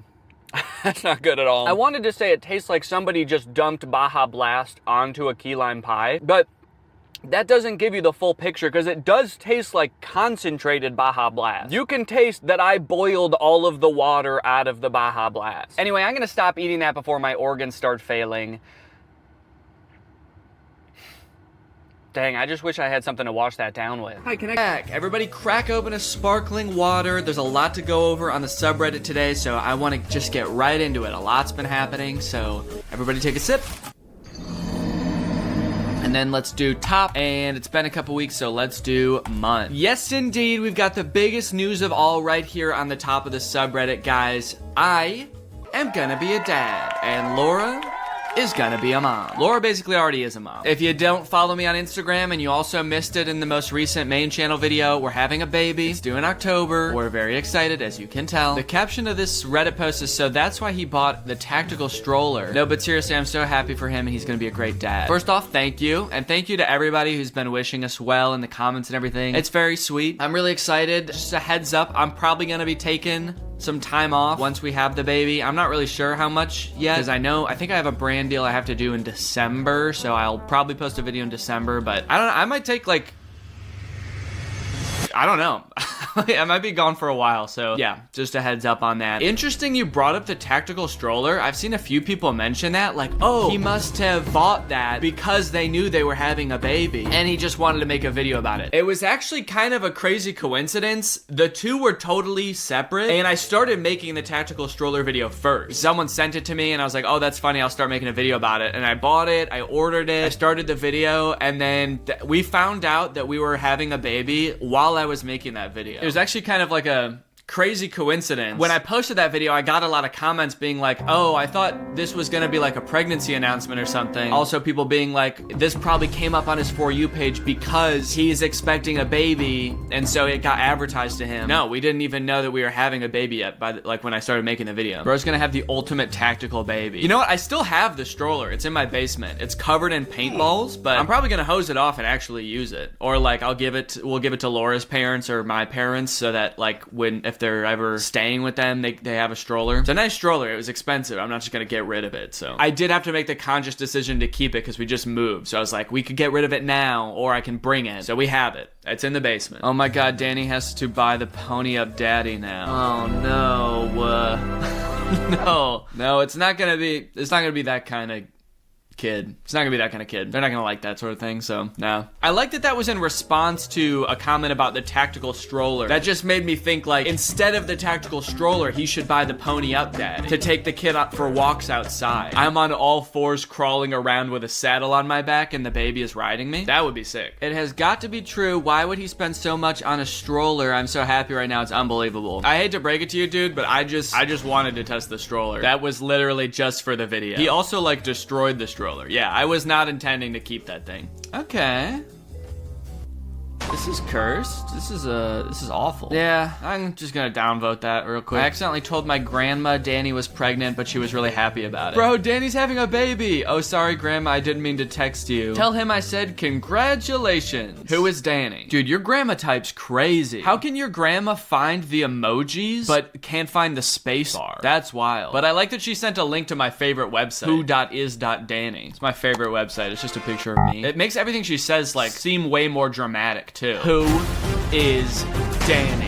This.is.so.cute. Oh shoot, dude, my paparazzi videos are on the subreddit. Let's go. Okay, you know what was crazy? Seeing people's reactions to these in real time as I was posting them was insane, dude. I feel like I was driving people crazy. I felt so bad. I wasn't really trying to trick you guys. Like, this wasn't one of my, like, I'm gonna trick my whole audience type of experiments. I was just kind of like trying to see how I could improve upon Ryan Hals's method. So that's why I was posting them. But people on TikTok were coming up with all sorts of crazy ass theories as to what I was doing. Like, oh, he's gonna post a video called, like, I tricked all my fans into thinking I was getting followed by the paparazzi. Or like, guys, these are so obviously fake. He's probably faking something else, and this is just to distract us from that thing. I saw so many TikToks about it. Let me see. Actually, I'm gonna try to pull them up. Okay, so this is one of the TikToks I saw. I saw so many trying to come up with theories. This one says, no, what if the real prank Danny's trying to pull is just driving his fan base to insanity? Because now every single newly created Danny Gonzalez fan account I see, I'm just like, wait, is this him? Now no one can trust anyone, and this was his plan all along. And the whole reason for putting out the paparazzi account is to show it's obviously him when he's really lurking somewhere else, and we'll never know for sure what other accounts are actually his. I felt so bad watching these all come out because I was like, oh my god, dude, it's not that deep. Are you on Greg Gonzalez / Viral Vision News TikTok? What do you guys think the video is gonna be called? Guys, what if this one is a red herring to distract us from his actual plan to disguise himself as someone else? The amount of like attributing motive that people did when I was posting these was insane. Because honestly, I was just fucking around. I was just like being silly. I was just kind of goofing around. At first, I wanted to just kind of end my video about the Halsey brothers with some TikToks that I made as kind of like parodies of their TikToks. I was like, okay, I'm gonna go make a bunch of these and I'll just end the video with these. But then as I got to planning and like making them, I was like, well, I don't really know if I want to just like end the video with a compilation of TikToks. That seems kind of lame. So how can I use these to like add another section onto the video? So I was like, okay, maybe I'll just like make another segment where I use these TikToks to give them suggestions for how they can improve their videos. So be like kind of parodying their videos while also like adding another funny element to the video. So that was my whole plan. So it was kind of just like a silly little extra bit to the video. But seeing everyone like theorize and come up with conspiracies of what I was doing made me feel like in ancient times when sometimes it would rain and sometimes it wouldn't, and people would think that like the rain god was mad at them and come up with all these reasons why the rain god's not making it rain. I felt like the rain god, dude. Actually, no, not the rain god. I felt like, I guess just like clouds. I felt like how clouds would feel if they could feel. Yeah, I just felt like clouds, man. Sometimes it rains and sometimes it doesn't. Sometimes I post a bunch of paparazzi videos of myself on TikTok and sometimes I don't, man. You're just gonna have to get used to it. Plan your crops accordingly. Oh, but the craziest thing that happened is, okay, so I made the TikTok account Viral Vision News. I uploaded all of the TikToks to that, then re-downloaded them, and then deleted that account. Really, I privated it first, and then after a while, I was like, I should just delete it because people were finding it. Some kid made a TikTok account called Viral Vision News, but he replaced the L with an I because he obviously couldn't get my account name. So he just tried to make it look as much like Viral Vision News as possible. And like nobody noticed that it wasn't this like the same account name. So people thought that this was the account that I made. And he gained like 13,000 followers by like kind of pretending to be me. He made his bio Definitely Day, Otne, Annie Day, Gonzalez Gay, and then just started posting the most unhinged edits of me.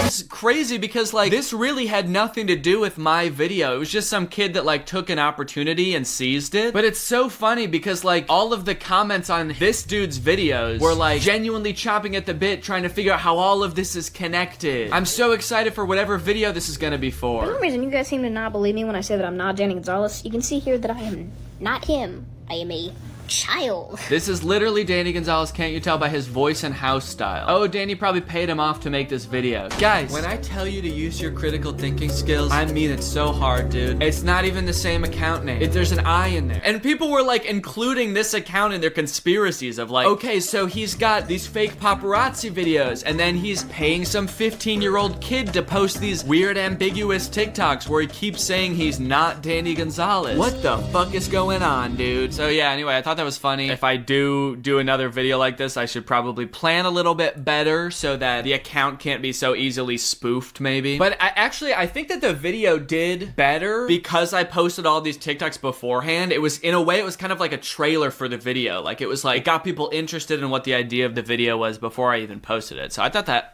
was kind of cool. Yeah, I saw some people saying this. I tricked everyone into thinking my wife was pregnant.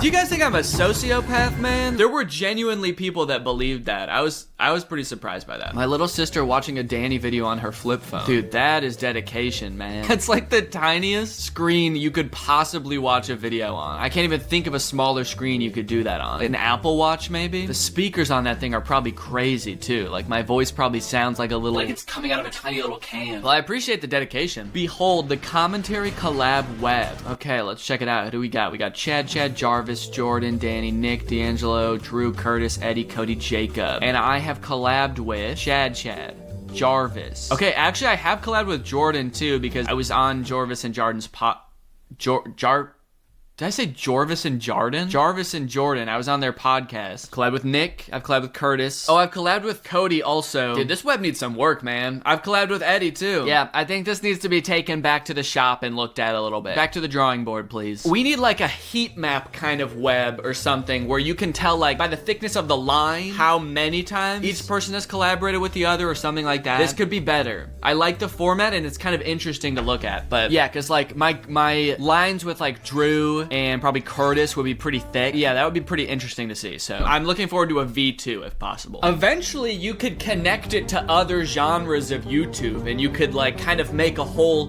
YouTube ecosystem collab web, but have like clusters for different like genres. That'd be kind of cool. I'm putting this all on you, whoever made this. If you ain't got elegance. Is that a Hello Dolly reference? If you ain't got elegance, go ahead and make that whole thing with every YouTuber in every genre. That would be really cool to see. Congrats to Danny on the baby. He's gonna be a great dad. She's on X Games mode. Hey, I gotta keep my baby tactical, man. No, don't worry. I'm not gonna do that with my baby. I got it all out of my system with this one. Danny said we need more high quality memes, so I present this subreddit lore. Okay. See, this is what I want to see. Some lore to the subreddit. We need collective community lore. Let's see what they've got. Okay, user, best penalty, 34.75, calculating what facial feature to remove from Danny. We got Greg's arguing over the secret to Danny's eternal youth. How Danny feels after using the tack light.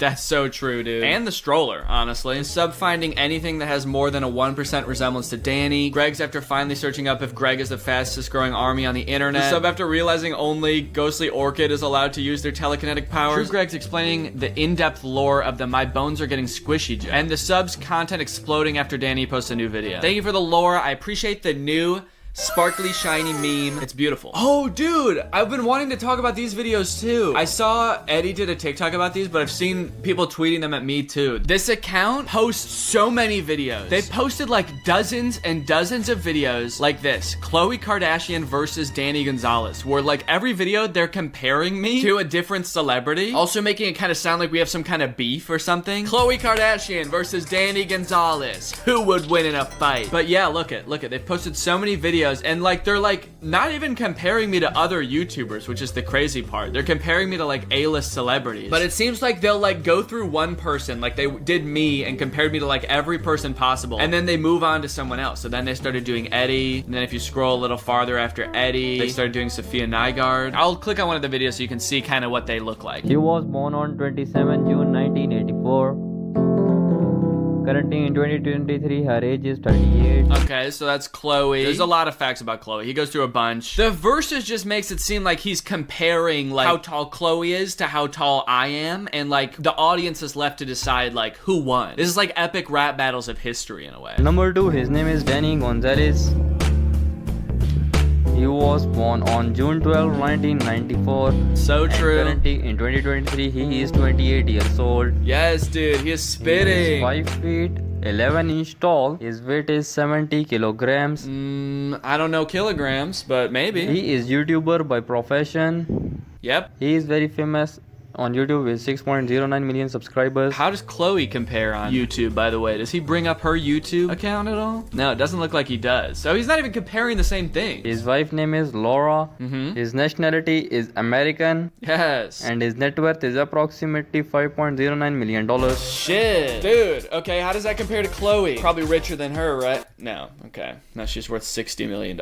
So anyway, yeah, this account is awesome. I was honestly so curious how I compared to Olivia Rodrigo. So this is great. I can just click on this video and like check it out anytime. Olivia Rodrigo. Yes. She was born on February 20, 2003. Number 2, his name is Danny Gonzalez. He was born on June 12, 1994.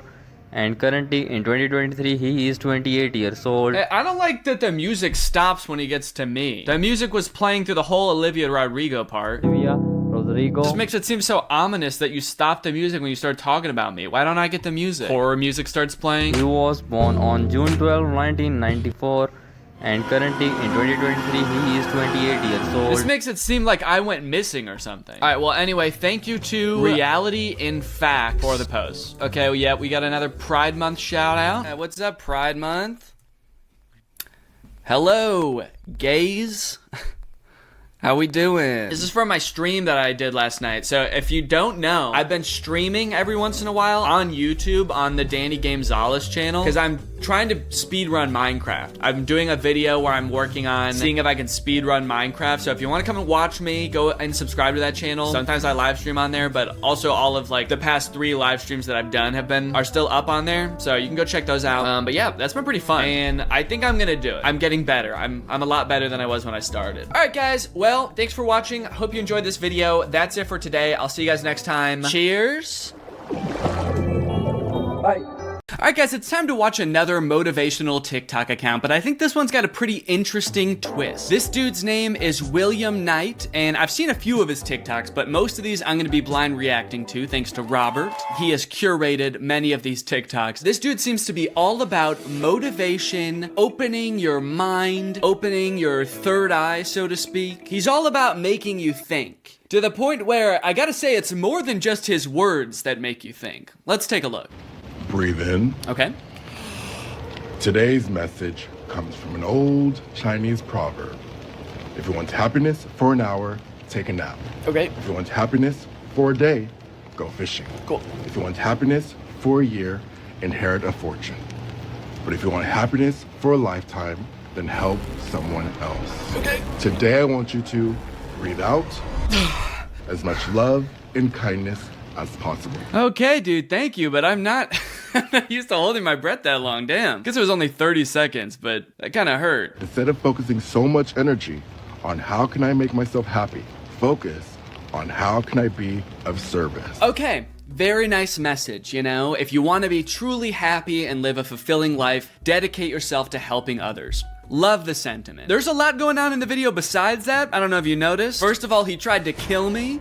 Then we got the outfit. Now, I gotta say, I respect the sort of non sequiturs we got going on here. No single garment in this outfit is related to any other garment. It's actually quite impressive. You've got the 360 Yankees hat, which I've never seen before. And I don't watch a lot of baseball, so I don't know if this is a thing. I have to say, I don't think it is. Maybe there's one special player that wears this hat. You've got the infield, you've got the outfield, and then you've got this guy who is actually on the Yankees. But he's in the outer outfield, which is actually in a forest 300 miles away from the stadium where these 360-degree brim hats. And the little buckle he added on the hat to make it look kind of like a pilgrim hat, I think is really working in his favor. Then you've got the black leather gloves, the ruffled black shirt, which I'm getting like vampire pirate vibes from, and then his mesmerizing eyes. I can't tell if these are colored contact lenses or if he really just has that beautiful of eyes, but it almost feels like you have to watch this video multiple times to even get the really nice message that he's giving you. No wonder he has such good engagement. This video has almost 300,000 likes. It's because you have to watch this video multiple times to even realize he's saying something. Because for the first half of the video, you're like, what is going on here? Also, what is up with that tree in the background? Is there a face on that tree? Is that a person? Did he manifest somebody into a tree? It's actually a player of the opposing baseball team that the Yankees are playing today. You're allowed to use magic in the outfield, actually, and he was unfortunately not able to defend himself. Okay, another video where the fit is looking redonkulous, and the caption is, "There's no such thing as a coincidence." Breathe in. Oh no, okay, all right. A wise man once said, the only way to do great work is to love what you do. If you haven't found it yet, keep looking. Don't settle. Thank you. Is the human soul on fire? Beautiful. So light her up. Can I? You're just standing there. Tell me to breathe. Please tell me to breathe. Okay, goddamn, dude. He was taunting me at the end there, I think. Are you dead yet? I think that my body trying to conserve oxygen actually prevented me from fully listening to what he was saying there. The only way to do great work is what you love. Be passionate about what you do. That's great. And I can tell that William Knight loves what he does. I do truly get the vibe that he is very inspired doing these, wearing the absolute sickest outfits ever in the middle of the forest. Actually, as I felt my body depleting of oxygen and my eyes were rolling back into my head, I noticed how sparkly his shirt is. That is a very nice sparkly shirt. Okay, I'm glad at least the comments are with me. Bro, just let me breathe. I'm gonna die. He was trying to end me. 360 Yankee brim is diabolical. Yeah, I mean, this has got to be like the final form of a baseball hat. I can't see it getting any more intense than this, aside from becoming a 3D 360 brim, where the brim is a full sphere around your head. That'd be pretty cool. All right, let's keep on going here. There's no such thing as a coincidence. I wonder if that's his catchphrase. There is no such thing as a coincidence. The fact that you're watching this video means you are energetically aligned with me and this message. Well, I would argue that since Robert actually put these videos together and he found this TikTok, William, you must be energetically aligned with Robert, actually. Robert, maybe you should reach out to this guy. Your thoughts create your reality. But you already knew that. Yet, you still live a life that you dread. Excuse me. That is because Yo! Oh my god. What happened to her? you still live a life that you dread. Excuse me. My guy traumatized her. What did she scream about? At first I was like, oh, he surprised her and that's why she was scared, but she ran up to him from behind. If anything, William should have been scared. What right does she have to run up behind him and then scream at him like he spooked her? And William's not even looking that outlandish today, so you can't blame it on his outfit either. This is pretty tame for him. He's just wearing a turtleneck sweater. Maybe she was so surprised by his hypnotizing eyes, or maybe the energy just radiating off of him like vaporized her or something. My guy actually turned her into a tree with that stare. This actually reminds me, have you guys seen that video of the dude with the curly red hair surprising that woman? And he threw flakes in it. Mommy, you put the stuff down and then you throw this. Sorry. Yeah, this is basically the same video, except the woman who gets scared should actually burst into flames when she sees him, I think. I'm amazed by his composure. The fact that she screams at him, and he just goes back to talking to the camera. Excuse me. That is because he's like, just another day of people seeing me and screaming violently. That's actually super impressive. Breathe in. I feel like the breathing thing is supposed to be calming. It is a little bit scary to me and kind of triggers my flight or fright. Did I say flight or fright? You either run away or you get scared. Fight or flight is what it's called. I also kind of feel like I'm being hypnotized. He's getting my body and mind to slow down so he can incept my brain with whatever ideas he wants. Luckily, they seem to be pretty tame ideas. He actually seems to just be a nice guy that is trying to make my life better. But if in the wrong hands, this could be truly evil. Okay, what I want you to do is commit voter fraud. I'm gonna need you to register a fake person at the DMV, then get that person's mail set to your address. Breathe in. A wise man once said. Oh no, dude, this video is 1 minute and 8 seconds long. I'm not gonna hold my breath for this whole time. I'm sorry. I'm not gonna hold my breath. Go hypnotize someone else. What do we call this here that he does at the beginning of every video? He just glides towards the camera. It's like kind of a millennial pause, but there's another sort of je ne sais quoi built into it. Sort of this demonic poltergeist-esque glide in towards the camera. The possessed millennial pause. Anyway, I'm pretty awkward, guys. As soon as you wake up every single morning, I want you to relax. Don't grab your phone. Don't move. This simple act is reprogramming your subconscious mind because your mind is still in a theta brainwave. Did you just call me a beta? Your mind is still in a beta brainwave. I was not expecting this dude to be like an alpha male. Oh, he said theta. There's theta males now too? Yeah, you got your alpha males, sigma males, beta males, theta brains. What brainwave is my brain supposed to be in? Every morning, I will guide you to your dream reality, reprogramming your subconscious mind.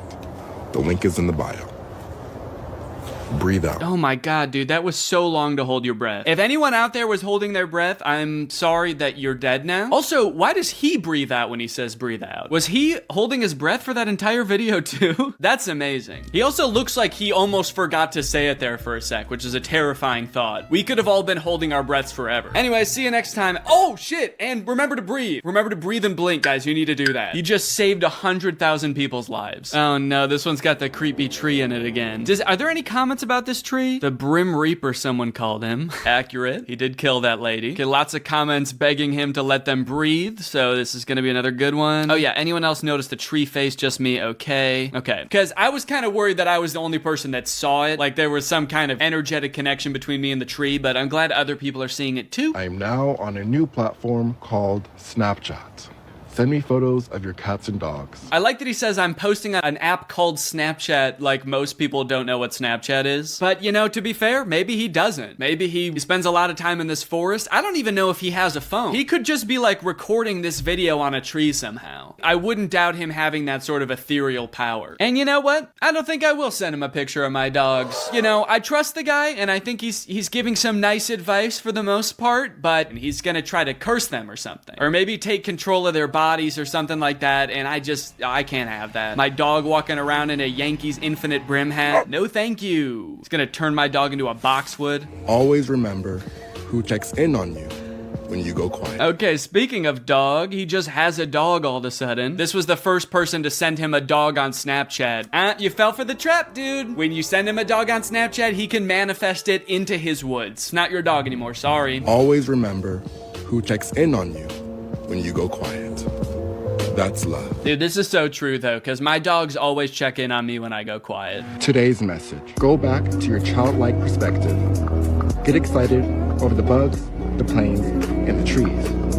The more you focus on the little miracles, the more you attract the big ones.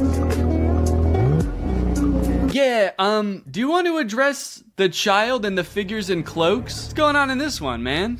You know, this is a very interesting character, guys.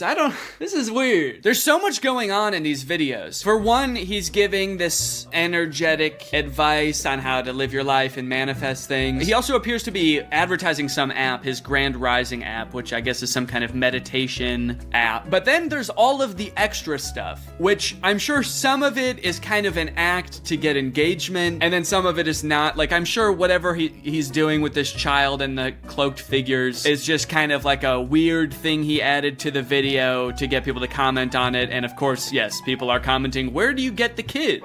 Which, you know, it's kind of a weird thing to ask. And it's almost like maybe you're reaching more people because of those things, but I worry that they're actually not getting the message that you want to get across because there's so much going on in your videos. A lot of people who commented this, where are you getting these kids, probably are not even paying attention to what you're saying.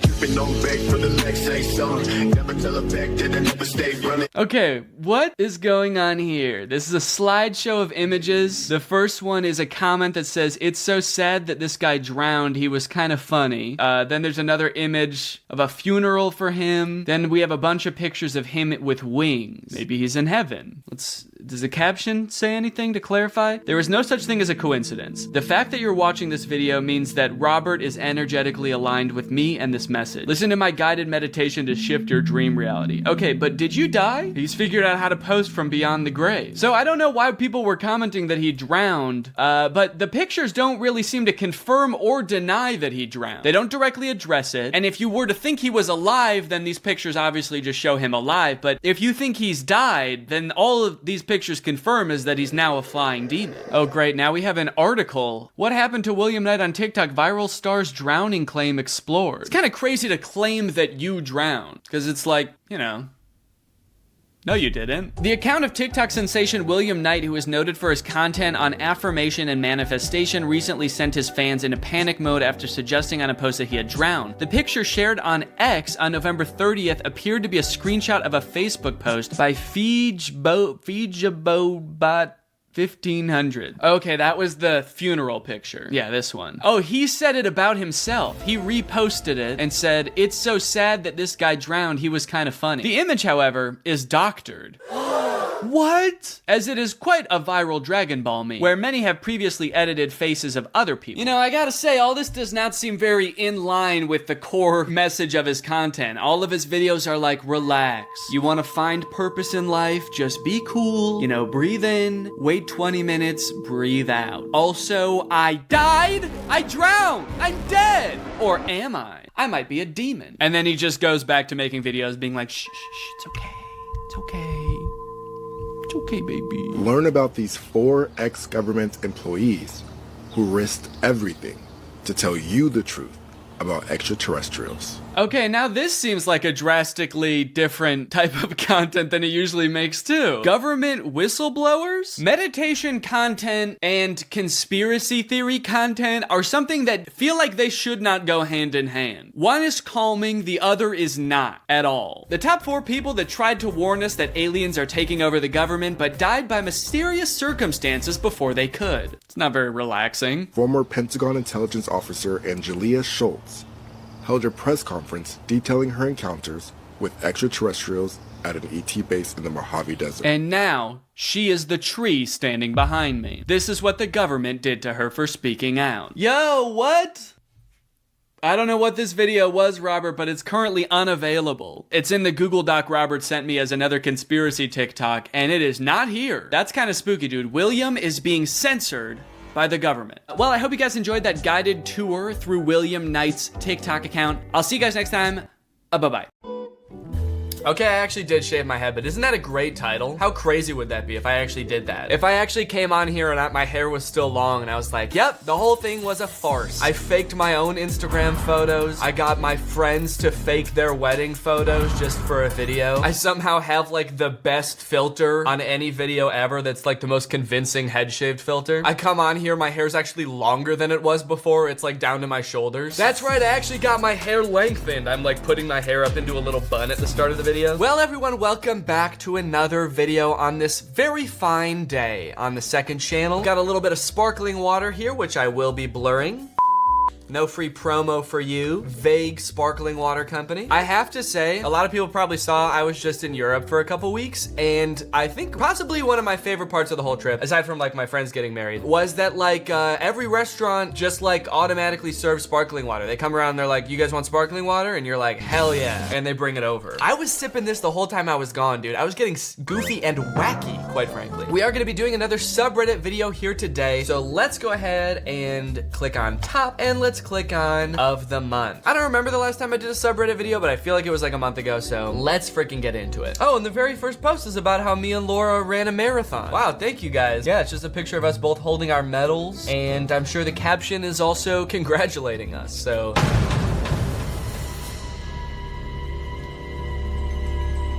Oh yeah. Danny ran so fast his hair is still at the starting line. I actually broke the world record for a marathon. Not for the speed or anything, not my time. I just broke the record as the first person to run so fast that my hair was actually shorter at the finish line than it was at the starting line. No one's ever done that before. At this point, we need a hair mega thread, LOL. Yeah, so it's my understanding that after I posted pictures of my newly shaved head, the subreddit was just in disarray. People like could not stop posting about it. Every single post was just being like, why do you do that? What's wrong? What happened? It's been an interesting couple of weeks to see how people have reacted to me cutting my hair. Not just on the subreddit, but like every single social media I have, the comments are, quite frankly, they're unhinged. If we go to this TikTok I posted with my freshly shaved head, the top comment is, Danny, you better be joking, hell nah. And that has 38,000 likes. We have no Danny, Danny Y, no. I mean, just scrolling down here, you can see the reception was lukewarm at best. Please tell me it's just a prank, bro. I need to know it's just a prank. Danny Y. That seems to be the overwhelming sentiment, is people just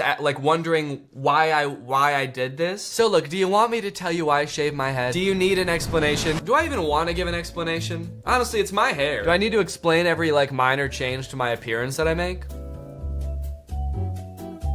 All right, I'll tell you. Honestly, there's not really any big reason to it. I think I got the idea because last time I got my hair cut, I was talking to my barber. I was telling him I was running a marathon soon, and on the way out, he was like, well, if you want to, you know, shave your head or anything right before the marathon, let me know. Come back in and I'll shave your head. And I think he was just joking, but it kind of got me thinking like, maybe I do want to shave my head before the marathon. It also got me thinking like, is that a thing? Like, why did he say that? Was it to be like more aerodynamic, or does he think I would look good with a shave? I don't know. To this day, I still don't know what he meant. But it did get me thinking, and I was like, I never have shaved my head before. I wonder what it would look like. I don't even know what the shape of my head is. My hair's always been pretty long. What if I shave my head and I have this like insane shaped head? What if I look like one of those like ancient Mayan skulls they find that are shaped like alien skulls? It's possible. Yeah, I kind of just wanted to see what it would look like, and I also wanted to do something kind of crazy for the marathon just to kind of like match the intensity of the marathon. I wanted an intense haircut. I just wanted to do something crazy for the marathon. Also, I thought it would be kind of funny. I thought it would be funny to see how I would look with a bald head, because I thought I would look pretty goofy. And I thought it would be funny to see how people reacted to me shaving my head, and it was pretty funny. I mean, most of the reactions are pretty funny. They're just like people being like, oh, whoa, like super surprised. I will say, even though I did do it a little bit just to see people's reactions, some people's reactions were too much. There were definitely people that I did not realize were a little bit too invested in like what my hair looks like. So that is, you know, that's good to know going forward. You guys are haters. He looks good. Yeah, no, for real. I was pleasantly surprised. I think he looks fire. No, he doesn't. Don't give him any ideas. Nobody say anything nice about him. He might keep it. Next video, I tricked everyone into thinking I cut my hair. That is gonna be the title of this video. So, kind of an epic comment moment. I was looking at my grandpa's army company photo from 1957, Fort Dix, New Jersey, and found Danny. Okay, yeah, I see it. Honestly, the smile I think is what's throwing me off a little bit. Like, that doesn't really look like how, well, I kind of do smile like that sometimes as a joke. I kind of like,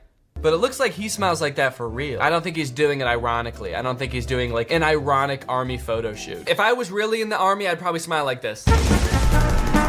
Unless I was really scared. I feel like I would probably be pretty scared in the army. Then I might smile like this. That does kind of look like how he's smiling. He's like me, but scared. This has got to be one of the best ones I've seen, LOL. 95% of the time, I never see the correlation between the Danny clones and the actual Danny. But damn, this one is spot on. Okay, I mean, I fuck with it. If everyone else sees it, I'll agree. You could literally post a picture of like an otter and say, this looks like me. And if it got enough upvotes and enough people agreed, I would probably get on here and be like, I guess I see it. Yeah, sure, of course. I also am like a little water weasel. I hold hands with my wife as we float down the river together. I'm an otter. Yeah, I forget. I guess I always forget about that. Thank you. We're getting some critical thinking in the subreddit. I saw some people when I posted my most recent main channel video being like, look, he didn't really shave his head. He didn't really shave his head. Oh, look, I know we just got back from vacation like 2 days ago. So he probably filmed this video before vacation, meaning before he shaved his head. But this means he didn't shave his head. Y'all gotta use some critical thinking, man. Junior Sean, you are critical. You have a critical brain. My praying mantis loved Danny and he just died, so I'm posting this to honor him. Aww. Wow, what a sweet little guy. There he is. There he is. Well, I'm sorry about your praying mantis, dude. It looks like he's been, you know, following me for a while, honestly. He's been kind of a Greg since whenever I posted this video, like 2 years ago. How long do praying mantises live? Larger species may live 4 to 6 months. I guess it is an insect. I assumed he's been alive for years and he's been like following me all this time. He's kind of a newer fan, all things considered. 4 to 6 months? Yeah, honestly, he hasn't even really been with me through thick and thin. He hasn't really like seen the ups and downs of my channel. I was thinking this guy was like a long-term fan, but yeah, I mean, I guess it's sad that he died, sure. No, I'm sorry about your praying mantis. That is sad. I hope that you're able to buy a new one that is better. I hope that your next one is better.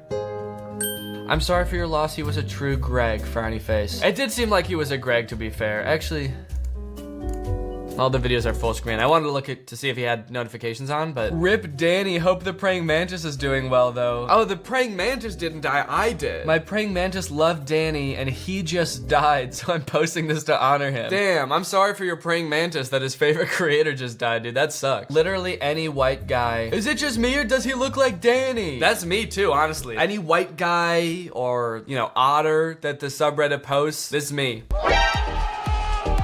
They look just like me. It's like looking in a mirror. Guys, Danny was in Europe for a wedding. Let's go. That's right, folks. I was in Europe for Curtis and Jetta's wedding. It was the most beautiful wedding in the world. Holy cow. I'm so happy for them. Honestly, they're the best. I'm honored that I got to be there. It was literally like the best trip of my whole life. So Curtis and Jenna, thank you for inviting us. It was the coolest thing ever. We went to like Paris and Nice and then 2 different places in Italy. It was like the most beautiful trip ever. It was so pretty. I haven't been to Europe since I was a little kid and Laura had never been before. So it was very cool to like explore and travel because we haven't gotten to do that in a while. Yeah, it was super cool. Oh my gosh, dude, so much has happened since the last time I did a subreddit. We haven't even talked about the ghost video either. But yeah, Watcher, who if you don't know is a channel run by Shane and Ryan from BuzzFeed Unsolved, asked if I wanted to do a ghost hunting video with them because of my ghost hunting video. So maybe that's gonna happen at some point. We're still kind of like working out the details, so we'll see if that happens. But honestly, that sounds incredible, dude. I would love to do that. It was really fun doing the ghost hunting stuff. Even though like I don't particularly believe in ghosts, really. I'm open to them, obviously. That's kind of why I did the video, because I was like, I wonder if I'll see anything. It's just kind of fun to do it and experience it, because people do have some like insane stories from ghost hunting. So let's just say I'd like to create some insane stories of my own. Why is Danny's hair back in his newest video? Critical thinking alert, critical thinking alert. You need to think critically alert. My sister's birthday cake, it slays. We ate around the face and now it's in my freezer. Oh my God.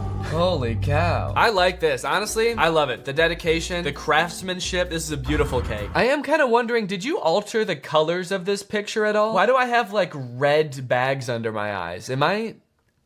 Do I just look like that? Is that just how I look? And they said they ate around the face and now it's in the freezer. Oh God, that's terrifying. What the hell, dude? I take it all back. I hate the dedication. Terrible idea. It's weird, all of the things that you don't think about when you're an influencer, like statistically at any given time, there's probably like X amount of people watching one of my videos somewhere in the world, but this is definitely a new one. Like at any given time, there could be like my face in someone's freezer. It's just one of those things you don't really think about. I can't get over this ghost hunting angle. Yeah, honestly, shout out to what's this dude's name? Francois Bourgeois. I think maybe out of all of the ways I could have pronounced that, that was maybe like the worst. No, wait, why did I say Francois? His name's Francis. What the fuck? Francis Bourgeois.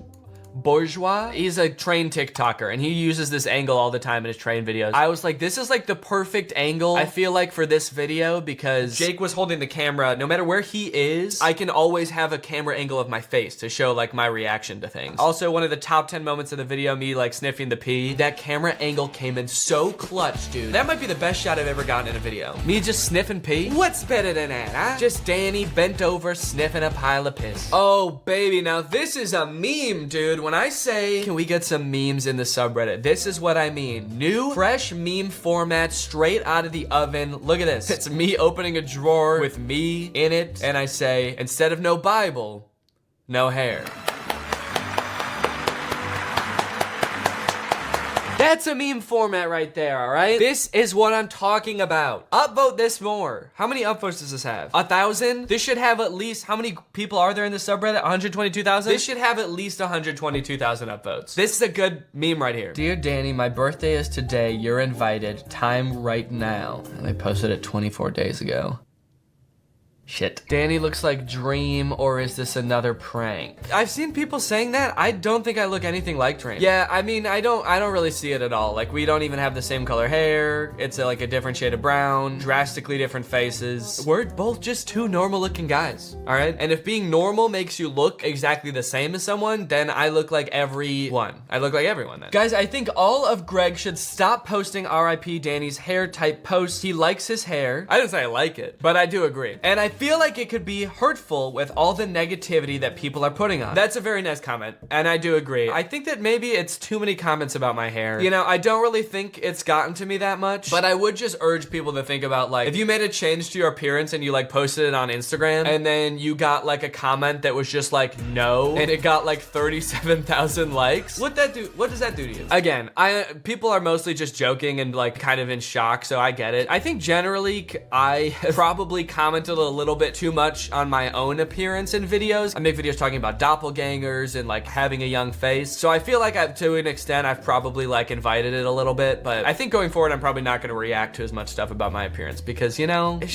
It's just my face, man. Pay attention to the content, you know? Pay attention to the memes. Pay attention to the jokes. I should be able to have like newts for hair and nobody comments on it. People, just listen to what I'm saying, all right? That's the point of the videos. Danny gotta update his profile picture. Honestly, should I? I do need a new profile picture, honestly. I'm not gonna make it this, but at some point I'm gonna need a new profile picture. Not that I'm committing to this hairstyle, that's not why. I just think that I need a new one because I've had this profile picture for so long. I'm wearing one of these like scoop neck t-shirts. Those aren't even like a thing anymore. It's like a t-shirt made for Squidward. Says I'm not gonna comment about my appearance anymore and then immediately reacts to something. Roasting my own shirt. The bald trinity. Yes. The prophecy is coming to fruition. Now I just need to get the other two to shave their heads. Or I'll do it myself. And the prophecy will be complete. Okay, I think that's enough for the top of the month. Let's see if there's anything hot right now. Anything good that people have been talking about lately. If I introduce my girlfriend to Danny's videos, does that make our relationship incestuous because all Gregs are blood related? Technically yes. As long as she wasn't related to you before you introduced her to the videos, I'll make an exception just this once. I can tell you really like her, so you're good. All right, well, I think that's it for all the memes and goofs and wackiness for today. Thank you guys for watching this video. I hope you enjoyed it. Bye. What's up, Greg, and welcome back to a very special video. I have something super exciting to show you guys today because I think I have found my new favorite TV show. It's called Mountain Monsters. The reason it's so exciting and so special to me is that you guys have seen me talk about kids channels on YouTube, right? Think back to like when I talked about the Scherer family, remember? That family that was obsessed with finding like a pond monster in their pond in their backyard. Or you had those YouTubers who wanted to find the game master. They had this villain that like they were always chasing in their videos and it was all clearly fake and they never found him. And it kind of seems like they didn't really write out the script at all and they kind of just made it up as they went along. Well, I have found a TV show that is like that, but instead of on YouTube, it's on TV, and instead of for kids, it's for people who watch the Travel Channel, which I don't think is kids. But this show is legitimately like the quality of a 2016 children's YouTube channel. It's awesome. It seems like it's unscripted. They just dick around in the woods. I love it. I have not watched an entire episode of it yet, but I've watched a lot of clips of it on YouTube, and it is my new favorite show. I'll show you one of my favorite clips of it right now. It's called Buck, Huckleberry, and Jeff Are Kidnapped. We're in Wood County, West Virginia, and that road team pushed all three of our guys in the back of that van. Me and Wild Bill's gonna haul ass across this field and try to catch up with them. One of the only downfalls in the show is that all of the members of the Mountain Monster Hunting Squad have the thickest southern accents in the entire world. This show needs subtitles like 100% of the time, so if you're not following right off the bat, I don't blame you. Here's what's happening. So this show follows this group of mountain monster hunters. They hunt monsters in like the southern United States around like the Appalachian area. And I guess during one of their mountain monster hunting activities, Buck, Huckleberry, and Jeff, three members of the crew, are kidnapped by masked men. This immediately intrigued me because in this show, their only adversaries are monsters. You'll see, it's like they hunt like Bigfoot, Wolfman, Chupacabras, etc. So the idea that they're getting kidnapped by three men wearing masks is very intriguing to me. It's like, are they working for a monster? Are three like normal guys, their day-to-day job is working for a monster? Does it pay them? But nevertheless, these three get kidnapped. The other two members of the crew are there looking, watching it happen, and they go off chasing them. Now you can have your camera back. Take the hood off. You don't know where the hell you're at. You can film all you want now, big boy. Say cheese. The van stops. A guy gets out and comes back and gives us our camera. Super nice of them to give them their camera back and to let their entire camera crew actually come with while they're being kidnapped. Very generous. Kidnappers don't usually let them do that. Say cheese. Also, in this moment, I feel like we should be worried for these three guys' safety. They're being kidnapped. They're taken somewhere they don't know where they are. They're probably gonna get eaten by a monster. But then they start showing clips of like confessional footage of them talking about what was happening that was clearly taken after this whole thing subsides. So I'm no longer worried about them at all. Obviously, they're all safe after this. All right, yeah, I'm doing fine. Keep the fucking talking to a minimum. Jesus, dude, they switched up so fast. They were like, go ahead and record. Yeah, film as much as you want. Here's your camera even. And we'll smile and say hi to your camera. And then they're just like talking and back about how scared they are. And the guy's like, shut the fuck up. Keep it down back there. Keep the talking to a minimum, all right? And keep the filming to a maximum. You guys are gonna want to get this on camera, buddy. Maybe they don't want them talking because it's gonna ruin the footage. They know how good this is gonna be for the show and they're like, shut the fuck up, you're gonna gonna ruin it. We're the producers of the show. Shh, we're gonna make great TV together. Me and Brother Willie, we're recon around this cabin. We're gonna get up there and put an eyeball on it, see what the hell is going on with our team members. Huh? I don't know what it is about these guys, but every time it cuts to a confessional, not only are they just like incoherent, but they're also screaming. See what the hell's going on with our team members? It honestly actually makes it seem like whatever is about to happen is extremely traumatizing. If like when they get them in front of the camera for the first time afterwards, they're like, I don't know what the fuck just happened, dude! Anyway, the masked men take them to this cabin in the middle of the woods, they take them inside, they chain up the cameraman, and then they sit them down. The light kicks on right in our face. You can see a mirror on the wall, and you can see a speaker and a camera. I've never seen a place like this, but it looks like an interrogation room. A mirror, a speaker, and a camera? I've never seen a room like this in my goddamn life. That's the scariest, most nonsensical combination of things I can think of, dude. A room has no right having all three of those things. Actually, I hate to admit it, but the room I'm sitting in right now actually does have all three of those things. A camera, a speaker, and then there's a mirror over there. Because I'm a monster. I've never seen a place like this, but it looks like an interrogation room. You've never seen a place like this? There's literally episodes of this show where you guys like fight Bigfoot and you're thrown for a loop by a room with a camera and a speaker and a mirror. This whole situation is weird. I mean, yeah, man, I agree. Hello? Oh, shit. Sit down. Oh shit, he said sit down. Sorry. Oh no, dude, it's another human clearly wearing a mask. No! Damn, I'm sitting. As soon as that skeleton appeared in my face and said sit down, I sat down. Hell yeah, you did, dude. I love this dude. This dude's name is Buck. His commentary that they cut to every time is literally just like repeating exactly what just happened. It's a shot of him sitting down and then he's like, I sat down, man. You know who I am. You're the guy that killed the Stonish Giant. Yeah. No. Fuck! That was our only guess. I want to make a deal. A deal? Let me tell you what right now, old boy. There's no way in hell we're gonna help you kill another damn Bigfoot. I never said I was after a Bigfoot. Starting to think these guys might be a little bit out of their element. They actually have no clue what's going on. Do you know who I am? Yeah, you're the dude who killed the Stonish Giant. What? No. Oh, that's right. Then you want us to kill a Bigfoot. No, I'm Brian. From the party last week? You don't remember me? The Stonish Brian? No, just Brian. I want you to go back to Lee County, Virginia. I want you to capture the woman of the woods. The woman of the woods? The woman of the woods is someone we don't want to mess with. Okay, that was clearly just one of them wearing a hood, right? Like very clearly just like an old man wearing a hood in a thermal camera. I like that this is the clip they show for the woman of the woods being someone you don't want to mess with too. Like the only thing I'm getting from this is that like they have a hot body temperature. You do not want to deal with the woman of the woods, dude. It has a fever. As you can tell from this clip, she is scalding hot. This team's already had one heck of an encounter with her. When we were in Lee County, she touched Huckleberry and Jeff and marked them for death.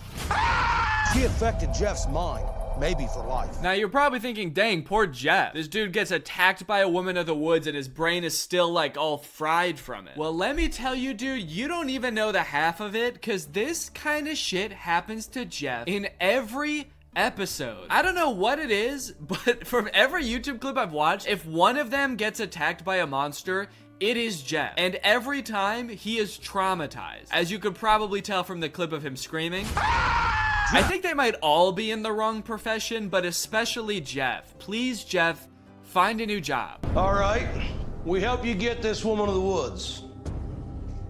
How's this benefit us? Yeah, Buck, are you really the one that should be brokering this deal? Are you really the one with the authority to be like, all right, yeah, we'll do it. We'll go back and capture the woman of the woods. No skin off my bones. Jeff is just sitting there sweating. Yeah, we will, we can totally help with that. No, that's fine. I liked it. I like the woman of the woods. If you capture the woman of the woods, in exchange, I'll bring you those who killed the Stonish Giant. You didn't kill him? No.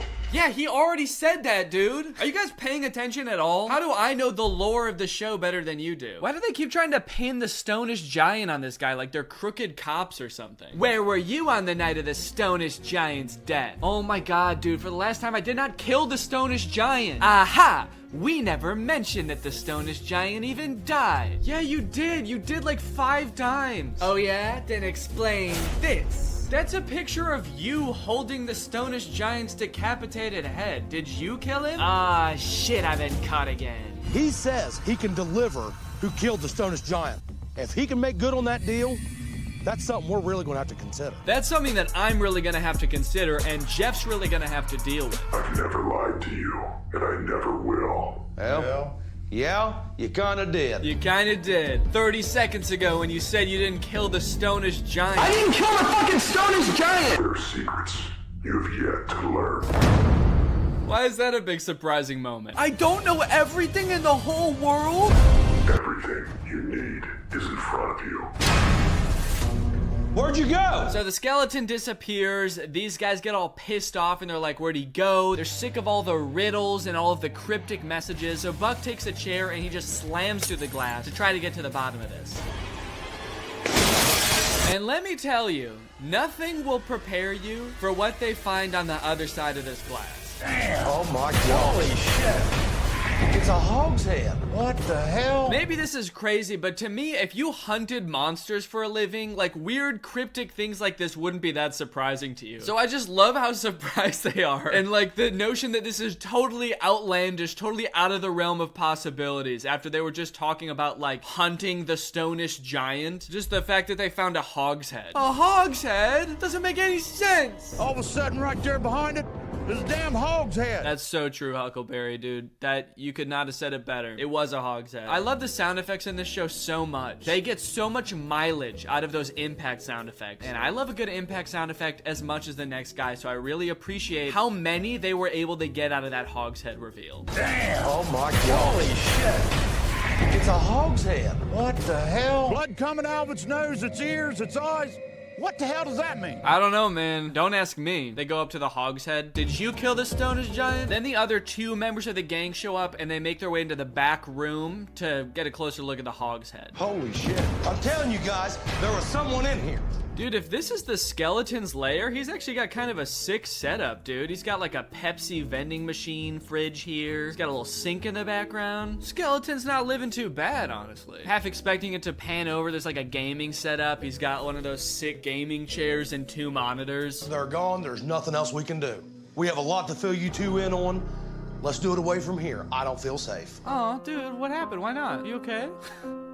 Did something happen? I don't get it. Now, you might not have realized it, but each one of the members of the team actually has specific roles on the team, as you can see in the, like, opening of the show. You got Trapper, the team leader. You got Buck, the expert caller. He might not be an expert himself, but he will definitely call one for you. You got Huckleberry, security. Can't believe that motherfucker was security the whole time, dude. What did he do to prevent them from getting kidnapped? He was sitting there with them chained up, just being like, I just gotta keep my eyes peeled in case anything funny happens. Good thing this is all very ordinary to me. Then you've got Jeff, the researcher. He's always researching different monsters, different ways of kind of healing from the trauma that his adventures have put him through. Willie, the trap builder, and of course, Wild Bill, the expert tracker. He's gonna track down the experts and then Buck's gonna call him over. Now you probably want to see them actually getting into action, you know, hunting a real monster. Because in that first clip, they were kind of honestly being hunted. So you want to see them in their element, going to investigate some kind of supernatural monster sighting. Which brings us to this clip, Fanged Creature attacks the Ames team. All right, guys, the next creature we're going to investigate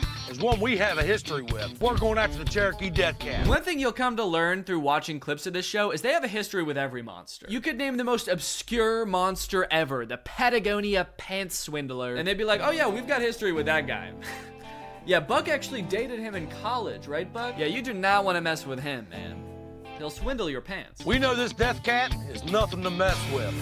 It's a huge feline, weighing in at 500 pounds. Holy shit, dude, that's what it looks like? Oh my god. Weighing in at 500 pounds. 500 pounds? This thing is jacked. Why did they make it so muscular? Look at the size of its arm, dude. The crazy thing is, if they got close enough to it with their camera crew to get a detailed enough idea of what it looks like that they could make this 3D model, why not just show the clip of it? That's what I want to see. I want to see real footage of this thing. Don't show me a fucking 3D render. Unless this was the footage that they got from it, in which case, give your cameraman a raise, dude. This is some crazy footage. Dude, I'm gonna go to a personal trainer, and when they ask me like what kind of body type I want, I'm gonna show them a picture of the Cherokee Death Cat. Yeah, I want arms that are sort of like 3 feet wide, and I want spikes coming out of the front of my face. Basically, just make me an abomination. Just make me a horrific, unnatural entity.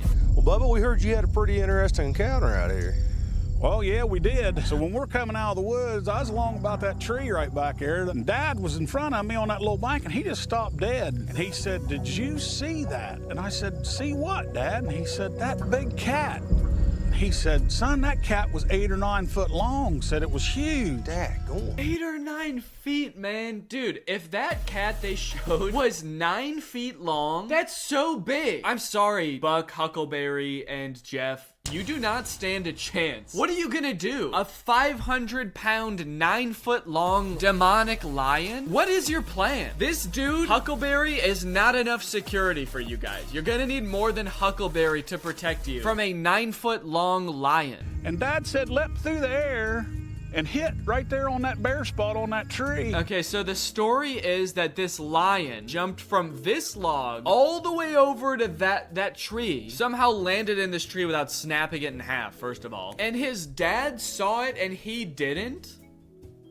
How do you miss that? If anything, you would at least hear it, right? You would hear like the loud thud of a 500-pound creature slamming into a tree. What were you doing when this happened? I'm interested to see how far it is from that log up to where it lit up in that tree. That's a pretty long shot. I want to get a measurement and see exactly how far this big cat jumped. That's right, Buck. That is what you did. Good memory, man. These big predator cats, they don't fool around. This thing could be on top of you before you blink your eyes. You're done. Something big's been through here. What's your solution to that? He was like, man, this thing could snap my neck from behind and I would never even know it was there. Well, anyway, let's go. So their plan right now seems like just to walk into the woods with hunting rifles, and that's their whole plan. I'm kind of 50-50 on if bullets would even have any effect on that monstrosity, but if it did, imagine them finding this like one-of-a-kind, once-in-a-lifetime species that no one's ever seen before, and they just fucking kill it. They find out it's actually a completely peaceful creature, like it didn't even want to kill them, and they're still like, get it! Check this out. There's a pee post.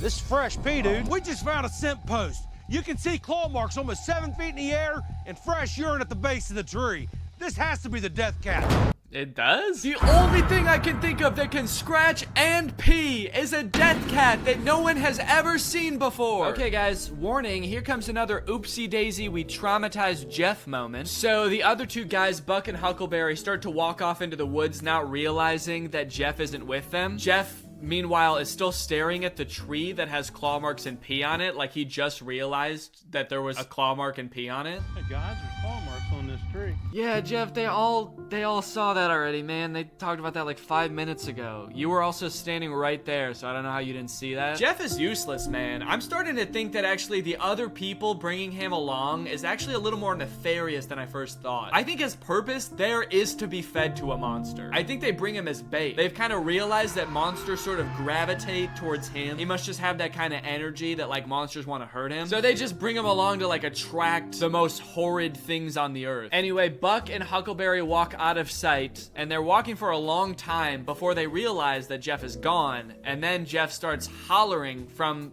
within the woods. Jeff! Jeff! Here's the tree we left him at. He's not here.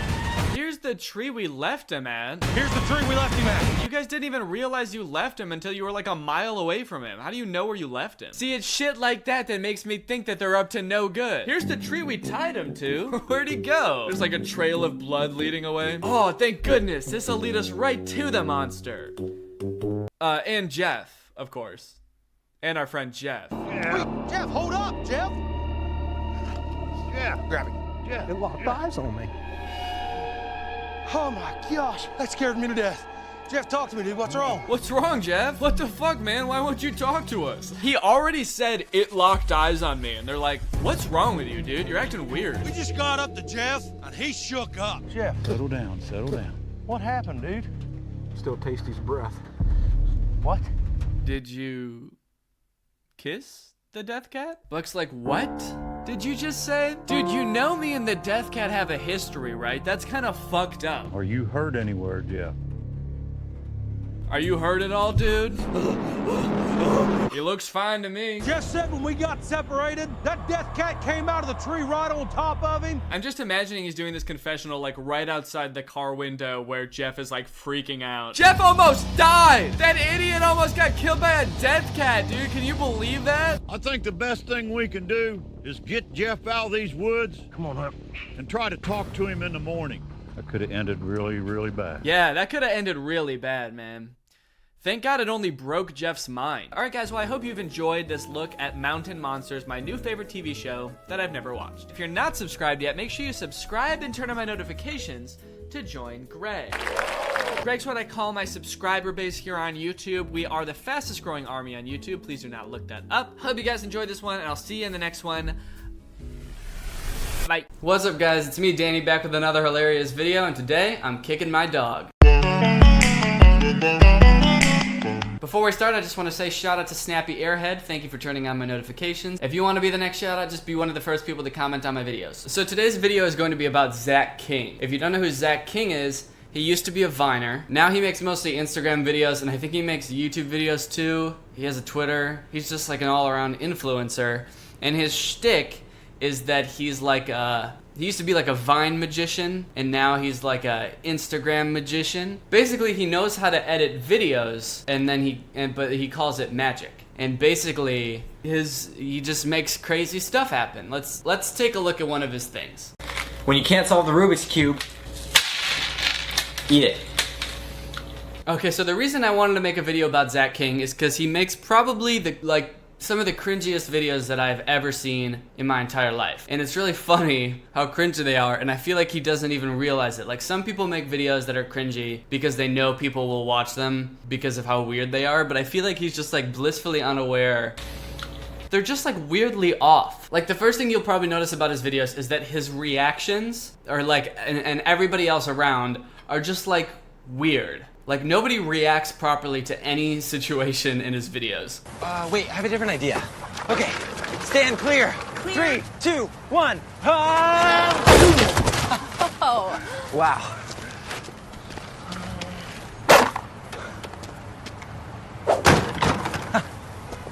That was awesome.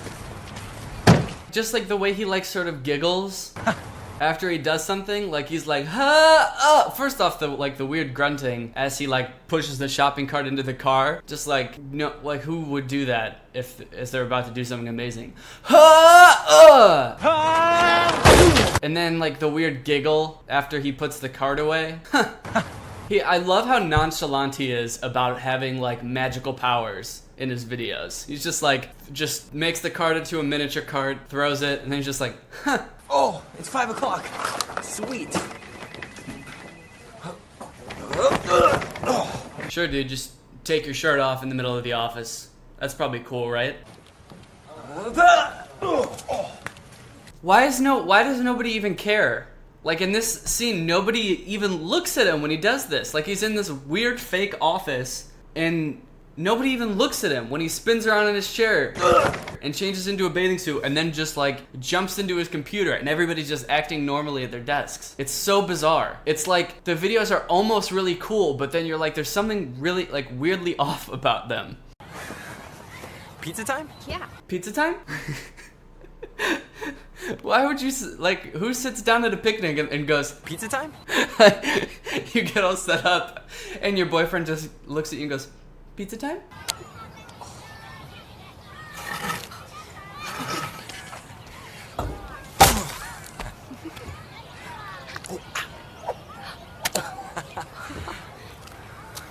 The only 2 words spoken in that entire video were pizza time, and then for the rest of it, they just giggle. They just look at each other and giggle.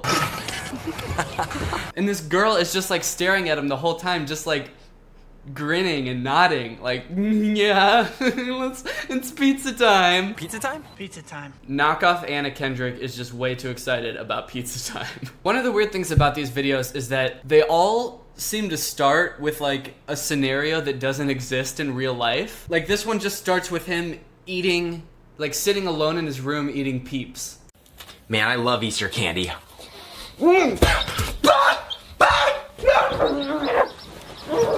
Like, what was that video going to be? He looks in the camera, he's alone eating Peeps, and he says, "Man, I love Easter candy." Was the video just gonna be him eating Peeps? Like, what was going to happen if it didn't turn into a chick? It's like a made-up scenario that doesn't make any sense by itself. The caption of this video is instant potato chip life hack. Happy Saturday, my awesome friends. These videos are like written by aliens that like know a lot about human civilization, but just like not enough. Happy Saturday, my awesome friends. Who would ever say that? What human being would ever say Happy Saturday, my awesome friends? Like, what is he doing at the beginning of this video?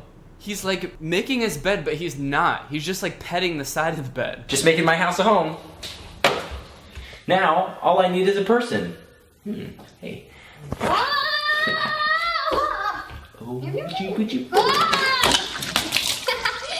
Why does it end with giggles? Why is Zach like picked her up, made her tiny, and then pushed her out of the 2nd-story window of a building, and she gets up and she's like, she has no questions. She's just like, oh, this is just every day. This happens all the time. Also, there's something really weird about like the setting of a lot of these videos. Like they're in a house or a bedroom, but it's like not real. Like he has like sets for making Instagram videos. Woo! Wait, why? Dude. Guys, 45 takes, baby. Finally. Woo! Okay, this one's funny because the big reveal is that the room is sideways. And so it's like, look, it looks perfectly normal at first, but then the big reveal is that it's actually just a set, and he was sideways the whole time. But then it's like they went out of their way to make everything look as not normal as possible at the beginning. Like, he's all crumpled up and like hunched over, like not looking normal at all. And the room doesn't make any sense. There's like this weird pink skateboard from the 90s and a chair that no one owns. They've got like a 3rd grader's painting of a roller skate and a badminton racket on the wall. The details are so weird. It's like they're trying to be like, ha, we fooled you, it was a fake room the whole time. But it's like, yeah, obviously it's a fake room. Who hangs a fucking badminton racket on their wall? Just drinking some water.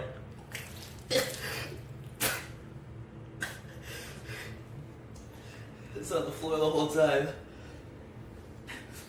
Can you help me up?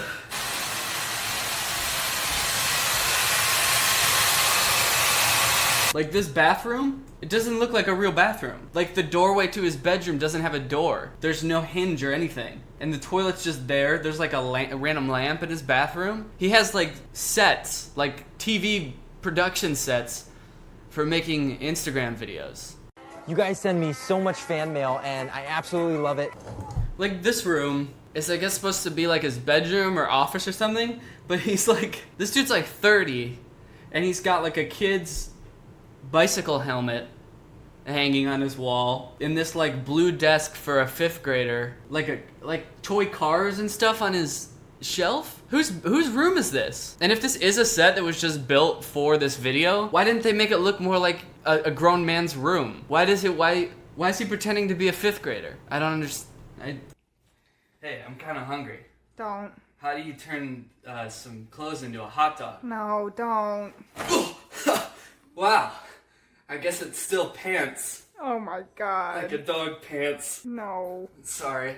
Danny, where did the clothes go? We have to go buy some new ones. Daniel! I'm trying to do our laundry. Yeah, I gotta change what the my fuck? shirt. Danny! I gotta change my shirt. Okay, so that's fine. And if you can get past like all of the weird awkwardness of Zach King's videos, some of them are like kind of cool, but I don't get why anybody follows him to watch like all of his videos, because they're all like it's all the same thing. It's all just like something crazy happens and it's editing. It's like special effects, but it's like, you know that that's gonna happen in every one. It's never like, whoa, this time he didn't do it, or this time it's something else. Like, it's literally just, it's not really funny, it's just, he edited it. Like, do people just watch, like, scroll through his feed and just go, oh, whoa, he edited that. Oh, whoa, he edited this one too. Oh no, oh, he's not gonna edit. He edited it. I also wonder if people realize that these are edited. Like, I think some people think that like like some of this is actual like magic, or like,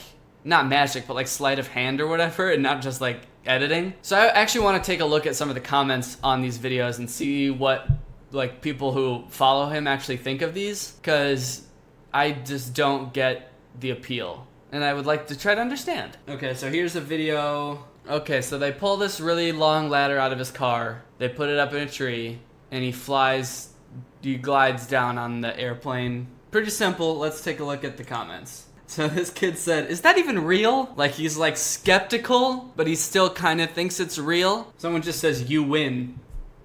You win. Sorry, congrats, dude, you won. It's over. The game. I mean, you win Instagram. This person says, just tell me how. I don't care about the plane. I don't care about the car. Just tell me how, okay? That's all I need to know. How can I go up into a tree and glide down on a plane? How do I do it? What do I need?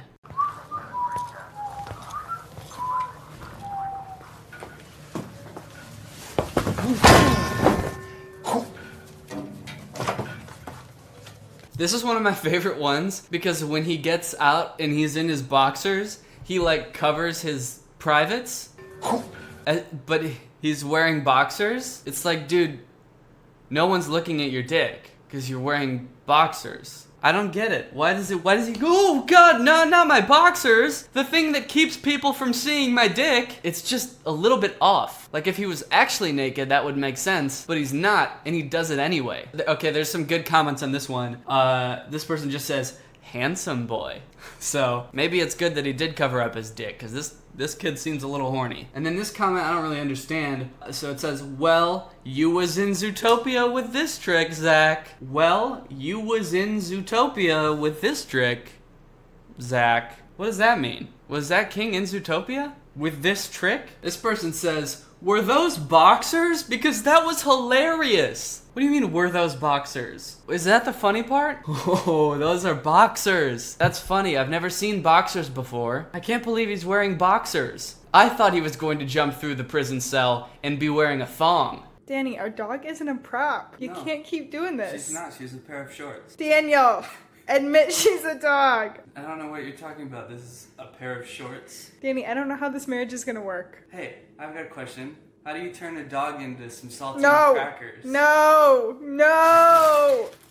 Why would you pick saltine crackers? I fit through the bag. Daniel, where's the dog? This is the dog. Okay, I think the most disturbing part about his videos is that if the things that he did were actually real, he would be a fucking asshole.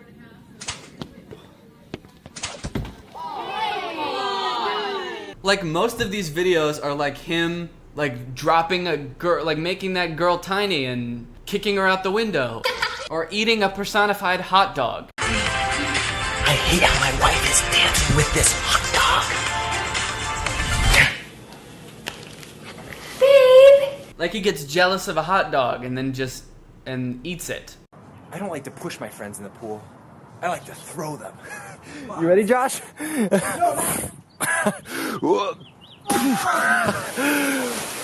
It's summertime, baby. It's summertime, baby.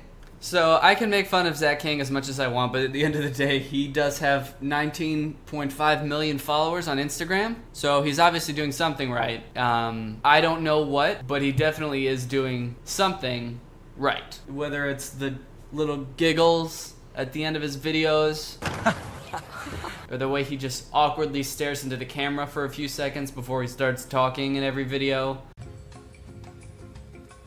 Pizza time? Or the way his bedroom looks like a 10-year-old's bedroom. Something about these videos makes people really go wild. So... Danny, I was trying to fold our things. This is how I changed my shirt. Ooh. What? My dick! My dick! Alright guys, well that's it for this video. If you liked it, make sure you subscribe. My YouTube channel has actually been growing a lot recently, so thank you guys for all the support. It's been really cool seeing my channel grow and like my community grow and stuff, so thank you guys so much. I'll be back soon with another video, so make sure that you turn on my notifications. Thanks for watching. I'll see you guys next time.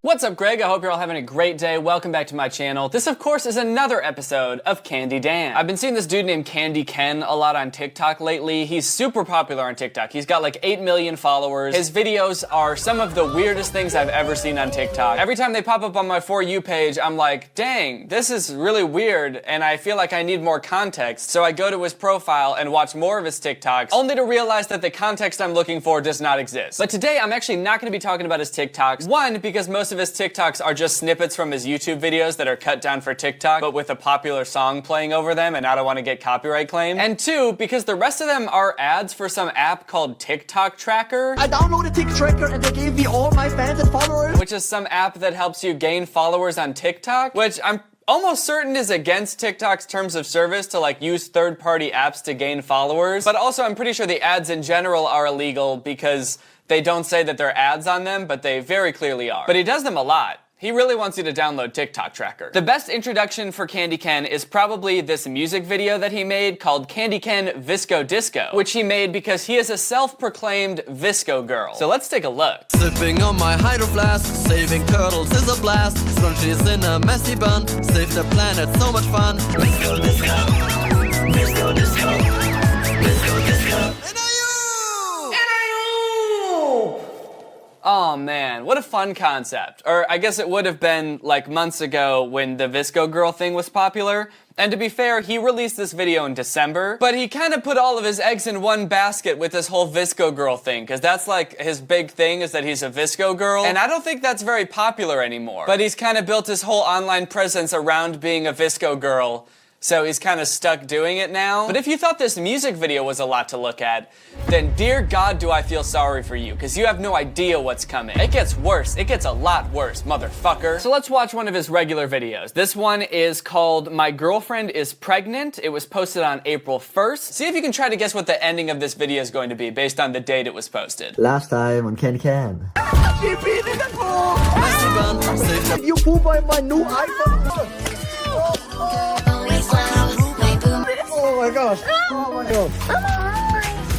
And don't forget to subscribe.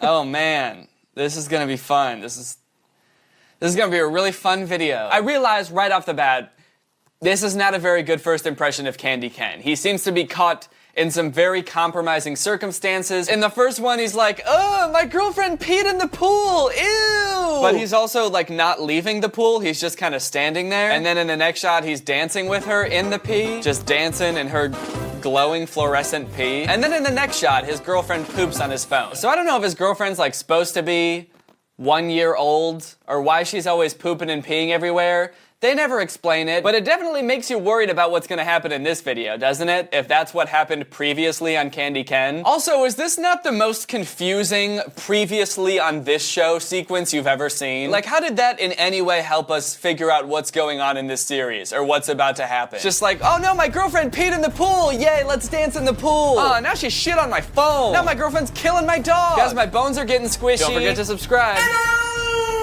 I honestly feel like I would have been better off with no introduction, because I really feel like I'm flying blind and confused into this video. I don't know what to expect, but only one way to find out. Oh my god, baby, what's happening? I feel really sick. I feel freaking sick. Oh no. Oh no, she's coughing, guys. Oh no. Actually, wait. What is it? It's my belly. Your belly? My belly. What's wrong with your belly?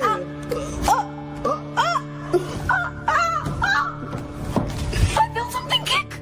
Okay, there's a lot going on at the beginning of this video. I think we can all agree, too much going on. Almost to the point where I feel like I should apologize for not properly preparing you for this, because I've already watched this video and I'm still overwhelmed. I'm still more or less in my I almost said flight or flight response. That honestly is kind of how I feel. I'm like, I either want to get away or I want to get the fuck away. I'm in my flight or flight response. Basically, all you gotta know is that this is Candy Ken, and this is Candy Ken's girlfriend, Baby J. So I guess the name kind of explains why she's peeing and pooping everywhere. It's because she's a baby. She's Candy Ken's girlfriend. She talks like Marge Simpson most of the time. She doesn't always. Sometimes she just talks like a normal girl. And she's having some pretty gnarly tummy troubles. What do you mean, baby? Oh, my belly. Ow.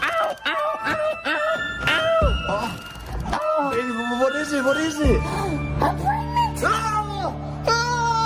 So she says she's pregnant. And she also says that she can feel the baby kicking, despite the fact that she's nowhere near far enough along for that to happen. Doesn't that... It takes like months for you to start being able to feel the baby kick, right? That's gotta be one strong fetus, dude. Either that or it's not a baby and you need to get help right away. You got like an alien inside you. So Baby J is having a baby. Can baby have baby?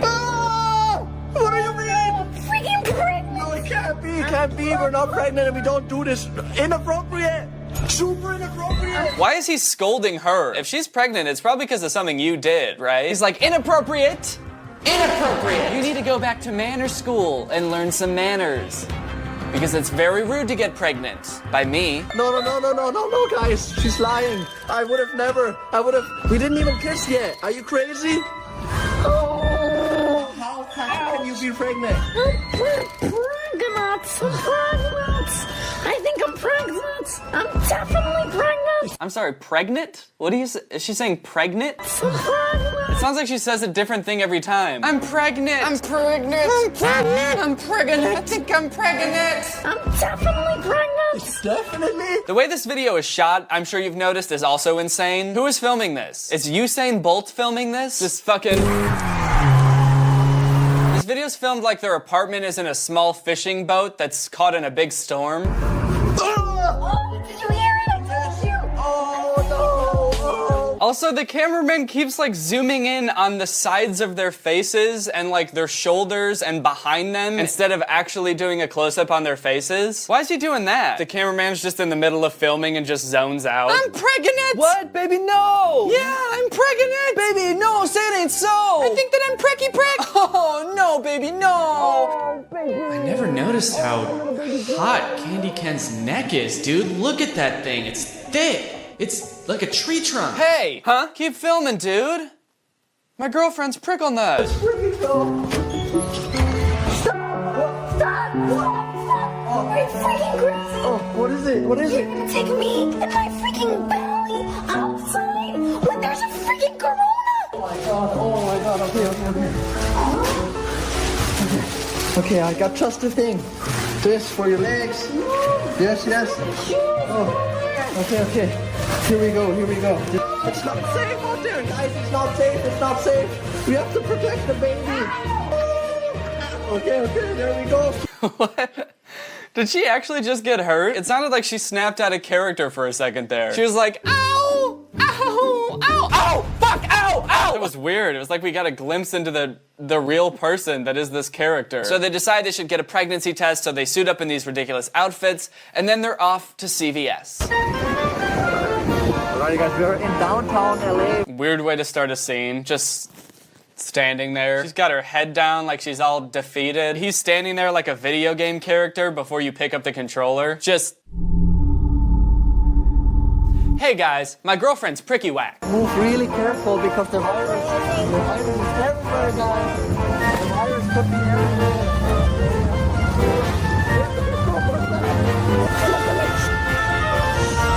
Oh, we have to be super careful, guys. The virus could be everywhere. Do they think the virus is like a dinosaur or something? They're like crouching, trying to stay really still, being like, shh. Guys, we gotta be careful. The virus could be anywhere. And its vision is based on movement. Excuse me. Just not talking to anyone. Who is she talking to? There's no employees around. Just walking around the aisles of a store, not talking to anyone, like, excuse me, where's the pregnancy tests? I'm pregnant. I am pregnant. Well, look at this wall. Do you see the plastic wall? Yeah. Did she not know they were filming? She's just like, yeah. He's like, wow, look at this plastic wall. Babe, check out, they got a big plastic wall over the pharmacy. She's just like, yeah, I get it, babe. Why do they keep in the parts where she breaks character? Please, no, baby. Please, no. Are you crazy? One of my favorite parts about their videos, this happens in like all of them, is that like every other word out of their mouth is, are you crazy? Are you crazy? Are you crazy? Are you crazy? Are you crazy? They say it so much. In this video alone, I think they've said it like 5 times already. And you know what? I'm starting to think it's because they both actually are crazy. Are you crazy? Yes. Are you crazy? Yes. Are you crazy? Yes. Are you crazy? Yes. Are you crazy? Yes. Are you crazy? We got the pregnancy test. Now we can find out about the belly. Hurry up, I have to pee, Boomer. Okay. We're gonna go home and we're gonna find out if Baby J is pregnant, guys. Oh my God. I really hope not. Oh my God. It's my freaking stalker. No way. That's my stalker.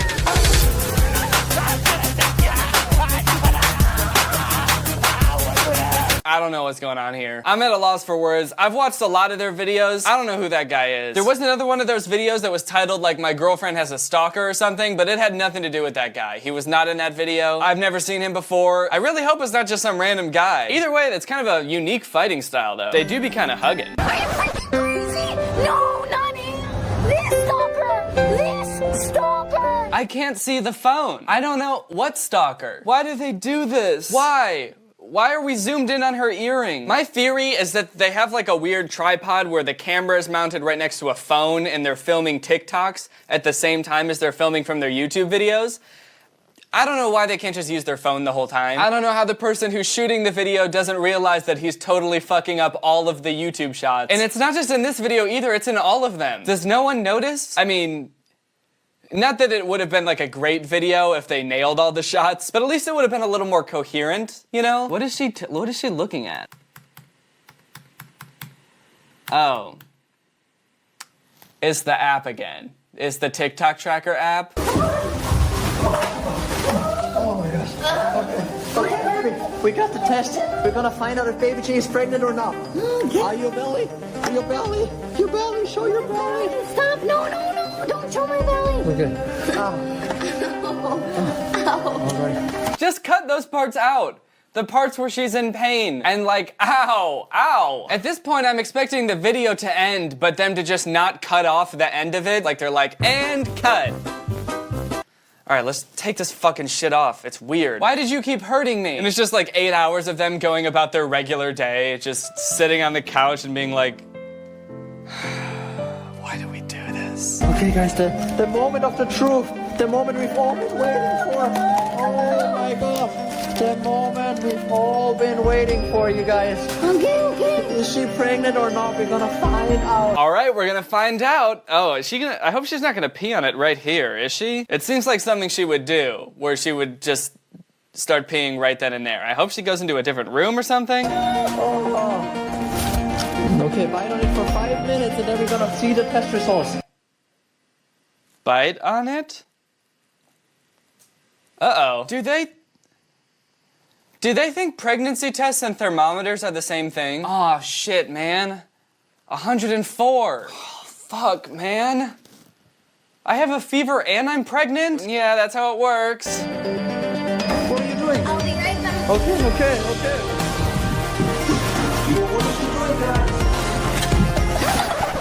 I'm really gonna get him this time. I'm gonna get him super hard. Okay. Now he's breaking character. Like, the second he's not in the shot, he's just like, okay, cool, I'm gonna go get a snack. The shot kind of had, like, Bigfoot vibes. Many people have seen this man, but none have gotten close enough and lived to tell the tale.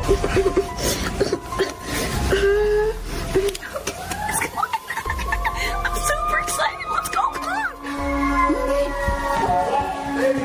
Yeah, no need to wait for the 10 fire trucks to pass. You've already spent, I mean, like 10 minutes on this video at most. You can't afford to spend any more. You gotta just keep trucking through. No time to stop, even when the audio's ruined. Even when you're out of character. Just keep plowing through. What is it?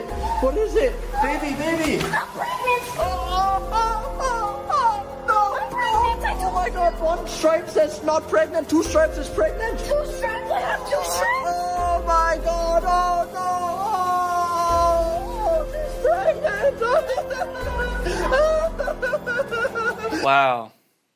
Such moving cinematography. I mean, that framing pretty much says it all, right? Do you think he's crying because he just realized how weird this kid's life's gonna be? My dad's name is Candy, and my mom is a baby. You could say my life is pretty crazy. April Fools!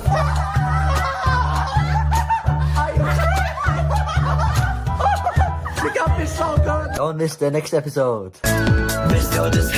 Well, that's the end of that video, and I was gonna watch more, but quite frankly, I'm exhausted from that. Which means, now it's time to hear from our sponsor, ExpressVPN. Been spending a lot of time on the internet lately, have ya? Me too. Because we live in the 21st century, and that's what people do. We go on the internet, and we browse. Now more than ever, I've been browsing, I've been surfing, I've been logging on to the World Wide Web, which is why I'm glad that I have ExpressVPN. Not just because it keeps my data safe from my internet service provider or online advertisers knowing what I'm up to, but also because ExpressVPN makes your internet better. It gives you more possibilities. You can watch more videos on streaming services. For example, you can watch Harry Potter on Canadian Netflix. All you gotta do is get ExpressVPN, change your server location to Canada, log into Netflix, and bada bing, bada boom. You got Harry, Ron, and his friend Weasley, and they're all going on their wacky, fun adventures. I legitimately use ExpressVPN every day. It's on all of my computers, it's on my phone, because I want to keep my data safe, and I want to have an enjoyable internet experience. ExpressVPN's got the fastest speeds, they've got 24/7 customer support. It's super easy to use.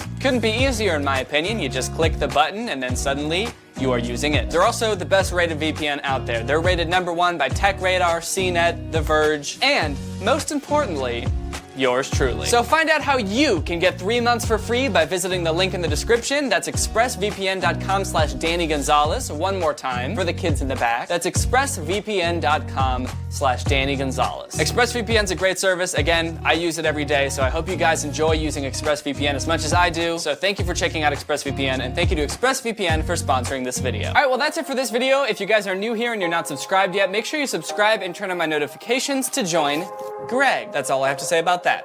No explanation. Thank you, ugly ass bit, for turning on my notifications. You are truly Greg. I'll see you guys next time with a really interesting video where I climb up a telephone pole. And then I live there. Bye! This video is over now. Over now. You'll find something else to watch, or just watch this video. I know we had a lot of fun. A lot of fun. But you can't stay on this end screen forever. No. This video is over now. Over now. So why are you still watching this? What's up, Greg? Welcome back to my channel. This, of course, is another episode of Mr. 305.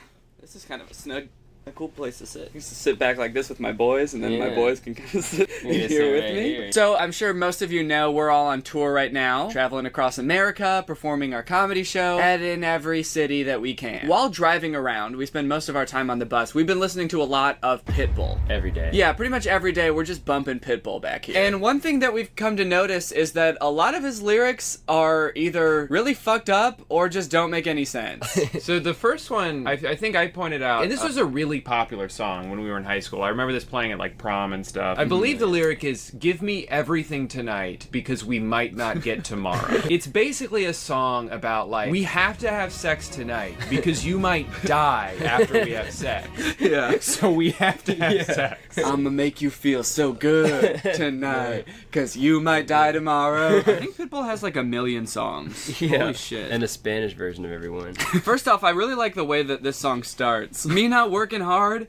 Yeah, right. Picture that with a Kodak. Better yet, go to Times Square, Take a picture of me with a Kodak. He made the first line and ended it with Kodak and then was like, shit, what rhymes with Kodak? Now that I think about it, literally nothing. Yeah, so instead of changing the first line, I'm just gonna make the second line also end with Kodak. So me not working hard? That's the first line? Me not work hard? Me not working hard? Yeah, right. Yeah, right. Not a chance. Take a picture of that. Yeah. Because it's not true. Have you ever seen me not working hard? You better take a picture of that with a Kodak. Or better yet, actually go to Times Square and take a picture with a Kodak. Yeah, of me with a Kodak. As long as you're taking a picture of me with a Kodak camera, guys, I'm happy. I'm a happy Pitbull boy. In Times Square. Sponsored by Kodak.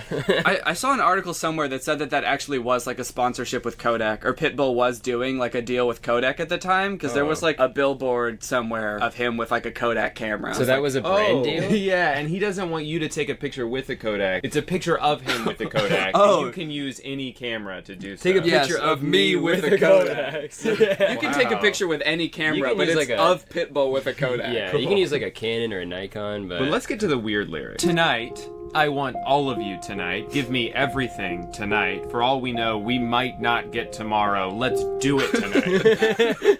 I just remember people bumping this song so hard. Yeah. Never thinking about it. Just like, yeah, let's have fun tonight. This was like the song at prom in high Absolutely, because it's such a YOLO song. Like, let's just do whatever we want tonight and not worry about consequences. But the way they word it is like, we'll die. Yeah. So let's fight. Just planting this little seed in your head. Let's have fun tonight, because you might die in a car crash on the way home from the club. What? Let's do it tonight. Yeah, right. Don't care what they say. All the games they play. Nothing is enough.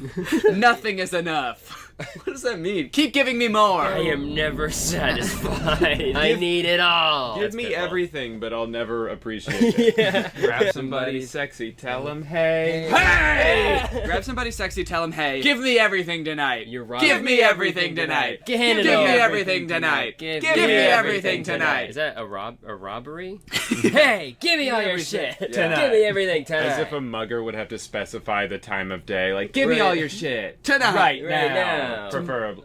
Can it wait till tomorrow? No, we might not get tomorrow. I need your stuff tonight. I think we all know we're gonna die tomorrow. Well, put it on my life, baby. I'll make you feel right, baby. I can't promise tomorrow, but I promise tonight. Dale. Listen, babe, there's nothing I can do to guarantee that you'll live past tonight, but I can guarantee Yes, there is. Just don't kill me. There's please. a very good chance I will I'm live. sorry, my hands are tied. The plan's already in motion. No, my hands are tied. You just tied them up. Yeah, give me everything. Dale.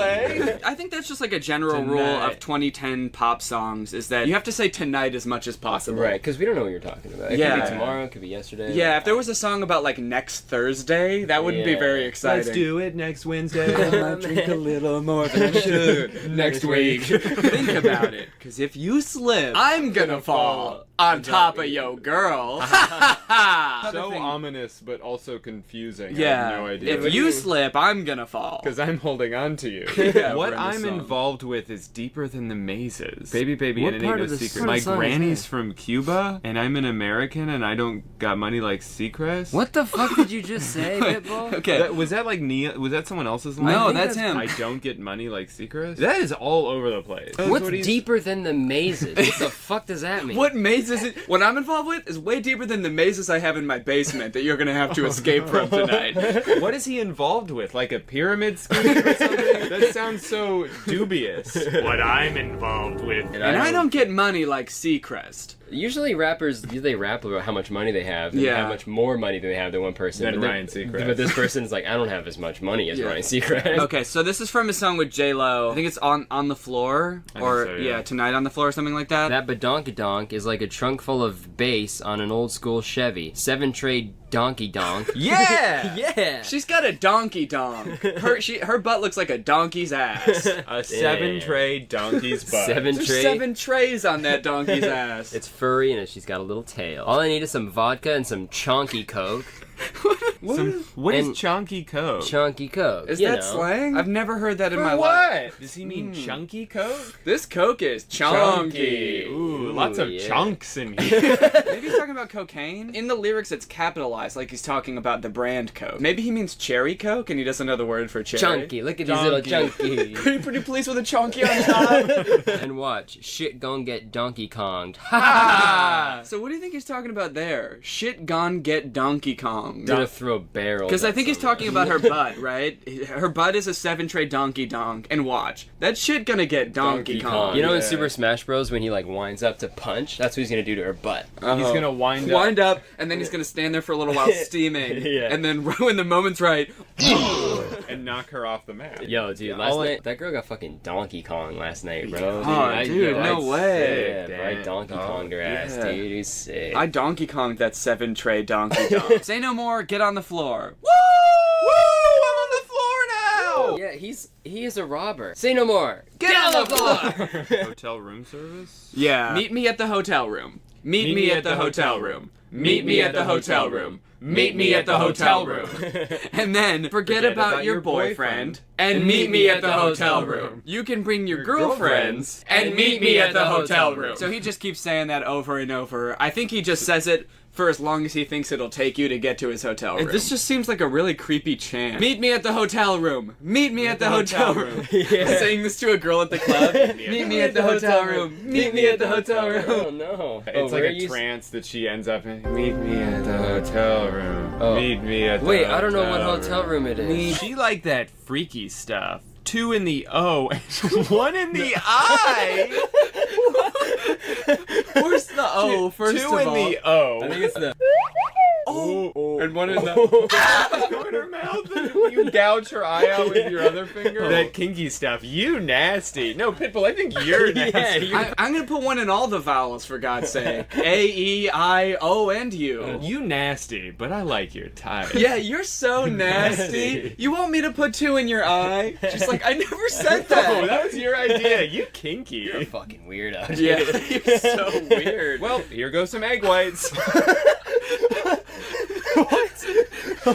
Yeah. This is so gross. These are euphemisms, technically, but it's still so obvious. And the euphemisms he's using, the things he's describing with his euphemism are so disgusting. It's more gross than just saying the actual thing. Yeah, you want some like egg whites? Here comes my stinky egg. Don't worry, I'll hold the yolk. I'm gonna yolk.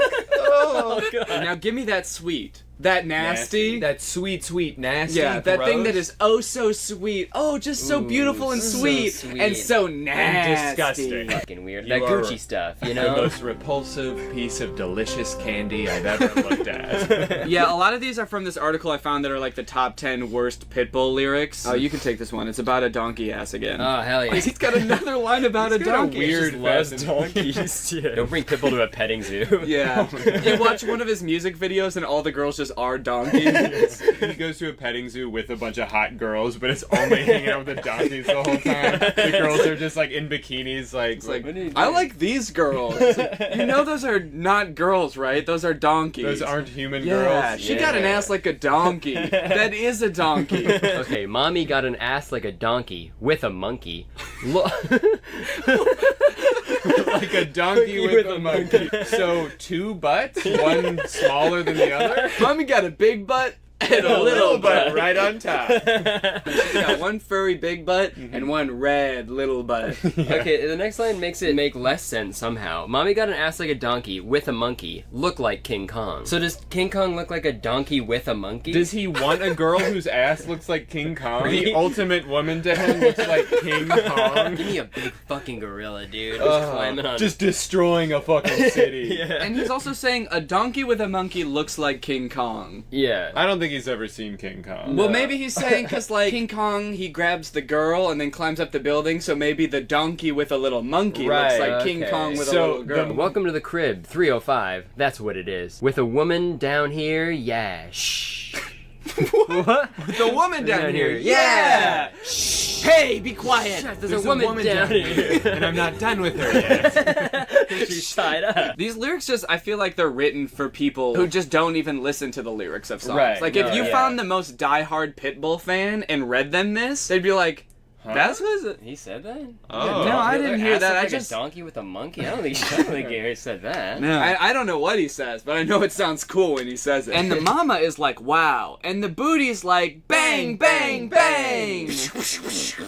Bullets coming out of that booty. Her booty shot me! No! No, Curtis! No! Oh, he's not gonna make it. Tell people I love him. He comes up with the most creative ways to describe booties. Look like King Kong, donkey with a monkey. Yeah. Bang, bang, bang. Booty go bang, bang, bang. He comes up with the most creative ways to say nothing. Does he just say nonsense. Does he know what an ass is? I think if I asked my 4-year-old nephew to write a song about a butt, he would come up with a similar thing. Butthole like a donkey and a monkey. Bang, bang, bang. Butt go bang, bang, bang. Can I play Fortnite now? And then to make it more confusing, I don't bring sand to the beach. Bring the beach to the sand. So I was confused, and then I realized beach is like bitch. Like I bring the girl to the sand. Yeah. But then I was like, wait, hold on. You don't bring sand to the beach?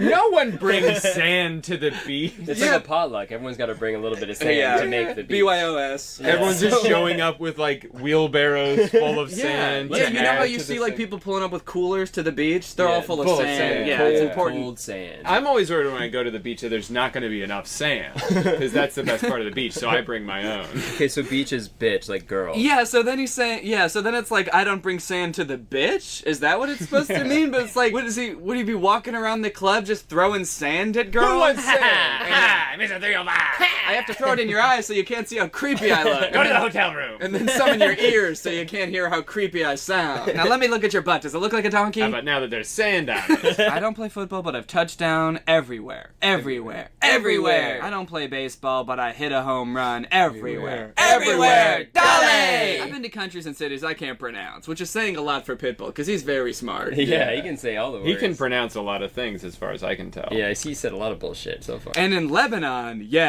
the women are bomb. And in Greece, you've guessed it, the women are sweet. Guessed it. I didn't guess that. Yeah, well, hold on. First off, in Lebanon, the women are bomb. There's a little annotation here. I was like, is this supposed to be based on something? And so I clicked on it. Lebanese women are known to be very beautiful. Lebanon also has issues with bombings. Oh my god. Oh no! Oh no! Why would you say Why that? would you put that in a song on purpose? The bigger they are, the harder they fall. This biggity boy's a diggity dog. Bark, bark, bark. Yeah. I'm a diggity dog, and I'm looking for a diggity donkey. She say she won't, but I bet she will. She say she won't, but when push comes to shove and I start pushing and shoving her, I bet she will. Yeah, Pitbull can be very persuasive when he needs to be. Swing your partner round and round. End of the night, it's going down. One more shot, another round. End of the night, it's going down. And that's one of the creepiest things about his lyrics is he'll say one thing and then he'll like go and say a couple other things and then go back to the thing he said before. It makes it more creepy every time he says it. Like he's really trying to emphasize the fact that it's going down. It's like every lyric he has is a threat, basically, to an innocent woman. Yeah, you better watch out. What does a Pitbull fan look like? I picture my ex-girlfriend's mom like 20,000 times. There's a stadium full of donkeys, probably. Yeah. Yeah, she got an ass like a donkey, and all the donkeys are like, yeah, that's me. Ooh. Yeah, the more I think about it, I feel like Pitbull is Hard Rock Nick if Hard Rock Nick actually became famous and successful. I had a pretty good time analyzing these Pitbull lyrics. What did you guys think? Well, I'm glad one of us had a good time. That was awful. Oh, you guys didn't have fun? Alright, well, thank you guys for watching. If you're new here, make sure you subscribe and turn on my notifications to join Greg. Thank you to Curtis and Drew for being in this video. Check out their channels. And I'll see you guys next time with a really interesting video where all three of us go skydiving into a whale's mouth. Ooh. Bye. Help, let me go, help, let me go, help, let me go tonight. You'll scream help, let me go, help, let me go, help, let me go. Stop kidnapping me, she was just a lady, not a care in the world. The story of a Willy Wonka experience gone wrong in Glasgow, Scotland has taken the internet by storm, and I love it. I don't think I've ever in all my life seen such an impressive and inspiring dumpster fire of an event. It is just mwah. It is just perfect. This event, which was supposed to give kids the chance to experience Willy Wonka's chocolate factory, was so bad, it prompted parents to call the police to get justice for the horrors they had witnessed. Police were called to an immersive Willy Wonka experience after family showed up to an empty warehouse. The event reportedly charged $40 per entry, that's per person by the way, advertised with AI art, and said it would be a journey filled with wondrous creations and enchanting surprises at every turn. And oh, what enchanting surprises they found. Kids were all dressed up and crying, waiting for what they thought was going to be a magical experience. Yeah, that's the surprise. No magic here.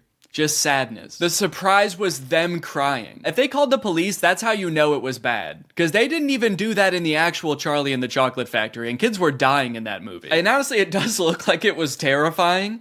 Take a look at some of the images of the abandoned warehouse that parents had to spend $40 to gain access to. Okay, here we have some sort of chocolate fountain with murky brown water floating in it. We have one bouncy castle that can fit like 3 kids. Giant empty space filled with table and chairs. You're probably thinking there must be something pretty good to eat here with all these table and chairs. Probably some pretty tasty chocolate, right? No, there was no chocolate at this event. These photos look like a crime scene, dude. These look like Willy Wonka had to flee the country after the FDA found fentanyl in his chocolate. So he has to post up in an abandoned factory to keep the business going while the feds are after him. You got this lovely scene.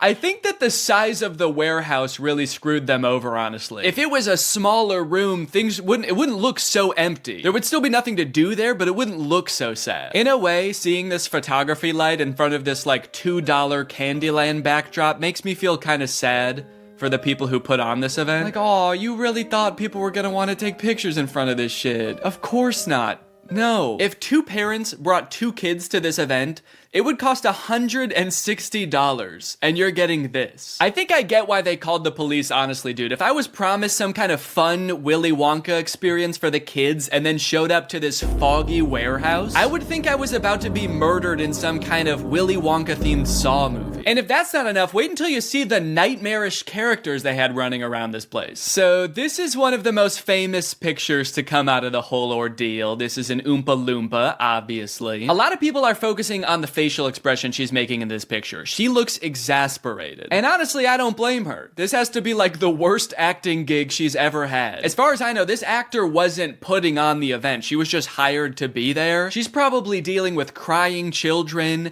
pissed off parents. Also, I'm pretty sure canonically the Oompa Loompas are enslaved by Willy Wonka, so the facial expression makes sense in that context too. What I'm actually more concerned with is everything else going on in this photo. Why is there so much smoke? I'm not super familiar with the process of making chocolate, but I'm 100% sure there should not be that much smoke happening. No wonder she's making that face, dude. She's high as hell. And I love all the mismatched chemistry gear she's got strewn about the table. Beakers, vials, this mysterious elixir locked up in a little glass box. A quill?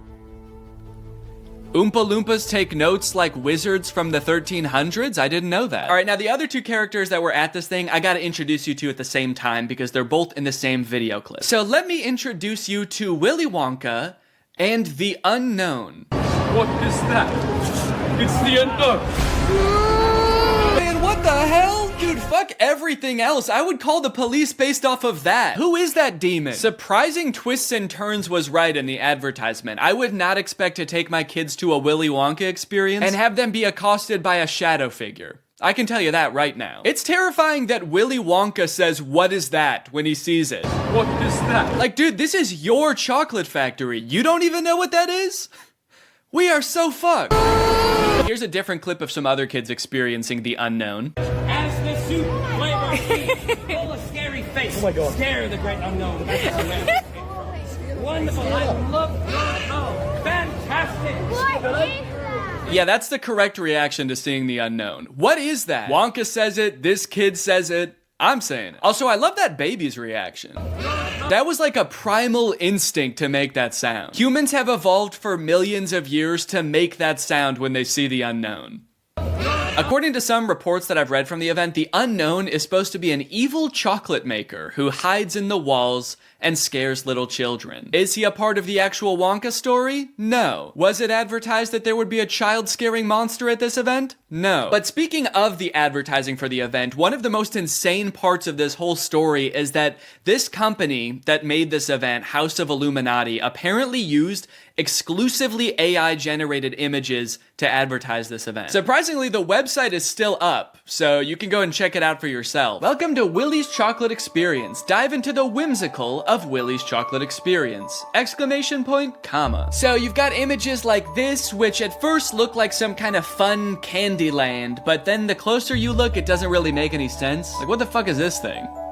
Is that supposed to be a bunny? Who the hell is that? I don't like the looks of these things. But then you get images like this advertising the Twilight Tunnel, which are so clearly AI generated, it makes you wonder if the whole event was being run by an AI. Because how could a human not notice that there are so many typos in all of these images? You got dim tight, depractions, ungurrival, featuring dodjection and swide. Then you've got ensuring entertainment, which of course includes catgagatting, carchy tons, and a passidice of sweet teats. And on top of the website being seemingly designed by AI, apparently all of the actors' lines were too, which we know thanks to this video posted by the actor who played Willy Wonka. I'm going to be poking a little bit of fun at the event, but I wanted to say before I start that I feel for anyone who bought tickets to this, people who are expecting a magical chocolate experience. People who are unfortunately captured by the unknown, we hope you are found soon. So the first red flag for me was when I was cast as Willy Wonka. Anyone who looks at me and thinks Willy Wonka and not Oompa Loompa is out of their mind. I give off major Oompa Loompa energy. I got cast as the part on the Thursday, and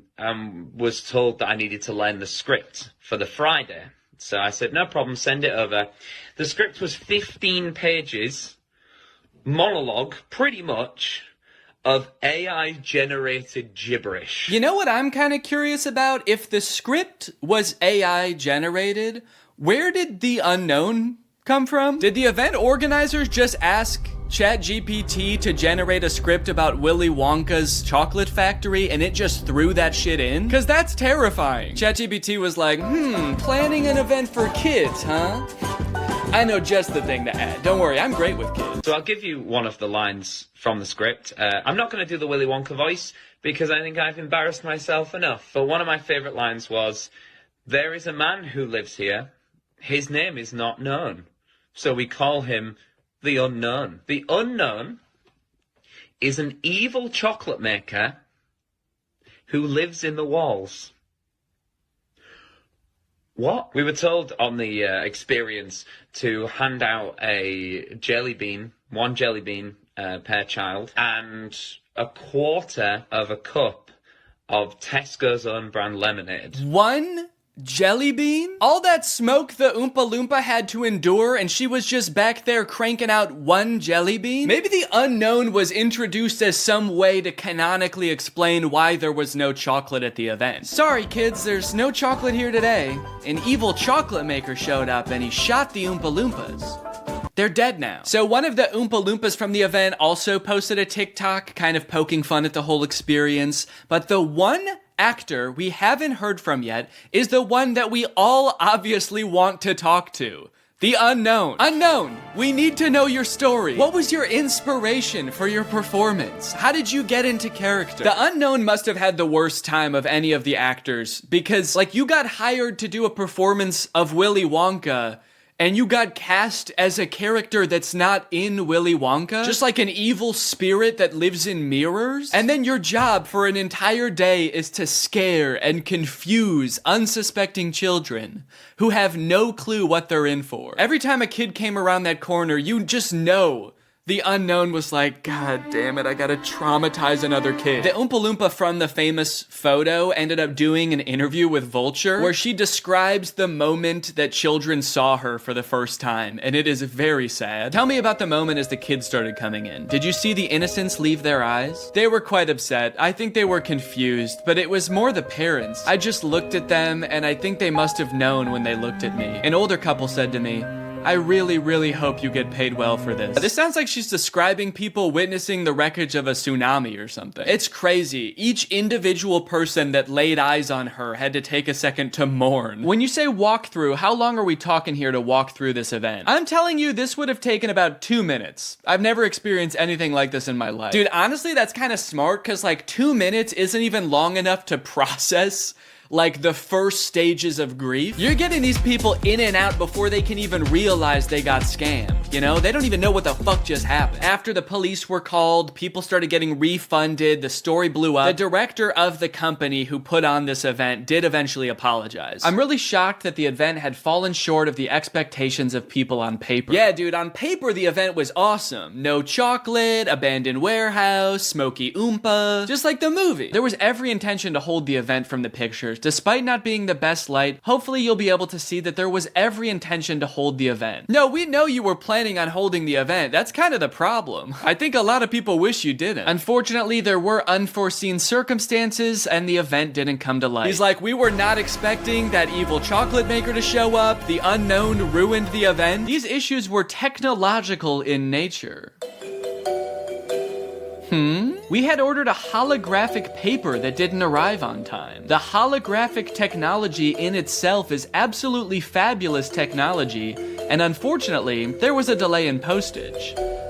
Holographic paper? No, I don't think that was the problem with the event, actually. The lack of holographic paper. Look, I don't know what holographic paper is, but based on his reliance on ChatGPT and Midjourney, I do not trust his opinion of absolutely fabulous technology. So I'm just gonna go ahead and assume the holographic paper would not have helped. Well, gang, this is surely an event that will go down in the history books. I hope you enjoyed this video. If you're new here and you're not subscribed yet, make sure you subscribe and turn on my notifications to join Greg.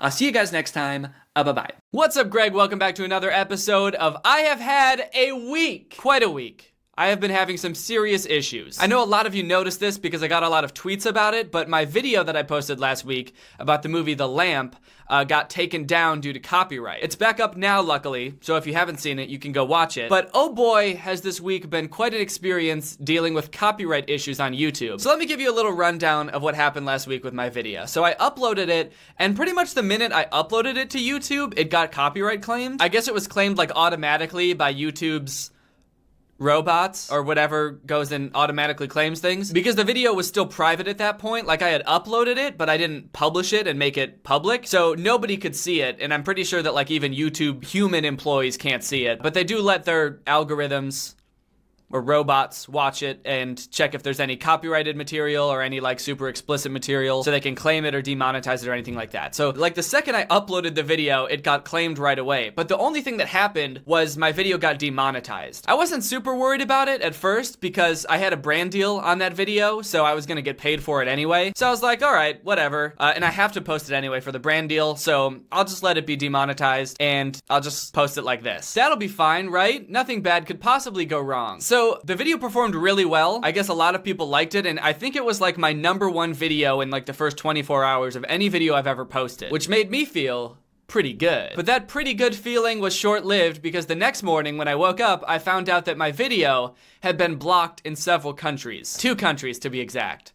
The US and Canada, which according to YouTube is like 68% of my audience. So after I'd gotten that initial like 24 hours of views or whatever, 68% of the people who would ever watch that video again would not be able to see it. So that's cool. Now I know what you're thinking. Well, what happened? I thought the video was just demonetized. Why did it all of a sudden get blocked in 2 countries? I don't really know. I didn't even get a notification that it did get blocked, which is the weird thing. Like, YouTube didn't even tell me. I searched through all of my emails and I looked on the like dashboard in the creator studio and there's nothing. The only way that I even knew to check is because Laura texted me that she couldn't find my video that morning, and a bunch of people tweeted me as well. And the weird thing was, since it was only blocked in the US and Canada, I was still getting like some views and I could see the views coming in on the app. And so I was like, wait, is this video blocked or isn't it? So I think what happened is, even though like the robots found the video and they made it demonetized, the day that I posted it, someone from the movie studio or someone that works there must have seen it, and they were like, uh-oh, this don't make our movie look too good, and then they put a manual claim on it and set it to block in the US and Canada. Anyway, I'm sure a lot of you have heard about creators complaining about things like this before. I made a video complaining about something like this before with the Billion Surprise Toys thing. In both that case and this case, my video falls under fair use, which YouTube supposedly protects. Basically, if your video is transformative in nature and like doesn't use all of the content and or is educational or parody, I don't know what the exact terms are. I just know that commentary is protected under fair use, and I know that I'm allowed to post these types of videos on YouTube because other people do it, and so I should be able to too. So I had two options the way I saw it. I could dispute the copyright claim, but fun fact, if you do that, YouTube just sends the dispute to the person who claimed it in the first place, meaning the movie studio, and they're like, hey, is this right? And the movie studio is probably like, yeah. And also, can I put a copyright strike on this person's channel, and if they get 3 of those, their channel gets deleted? And YouTube's like, sure, that makes sense. It's like if you were in elementary school and a kid punched you in the face and then told your teacher that you punched them in the face, and the teacher sends you to the principal's office to find out what will happen to you, and you get there and the principal is the kid that punched you in the face. But this time, instead of punching you in the face again, he expels you. I did have one other option though. My legal options. I'm sure a lot of you guys remember the video I made about Billion Surprise Toys, how they falsely copyright claimed one of my videos that was fair use, and somehow I got the video back up by just tweeting that I was reviewing my legal options, and they immediately accepted my dispute. They dropped the copyright claim. So I thought, I don't know, maybe, would that even work? There's no way that that would work twice. Like, just because Billion Surprise Toys was afraid of me reviewing my legal options, that doesn't mean that this random movie studio would. Right? Nope, the video's back up. That worked. It worked again. I don't know how. I don't know why me reviewing my legal options is like the scariest shit to companies that falsely claim my videos, but I'm mad. Like, not even 2 hours, I think, after I tweeted that I was reviewing my legal options, they released the copyright claim on my video. So, long story short, never be afraid to review your legal options. Woo! Let me tell you, that was a relief. I was really stressed about that, but now the video is back up, so you can go watch it. I guess the YouTube copyright system isn't so bad after all. Fuck. So this is the second of the issues that I faced this past week. Just as I thought I was in the clear, I had a successful review of my legal options. I thought everything was hunky-dory. I received about 15 copyright claims from Warner or like 15 different people. I don't know how music labels work. I guess it's all the same label and different labels at the same time who all own this song. Basically, Warner or whoever it was were creating copyright claims on all of my videos that use the Mr. Sandman remix at the end of my video. You know, the song that I use at the end of all my videos. You know, this one.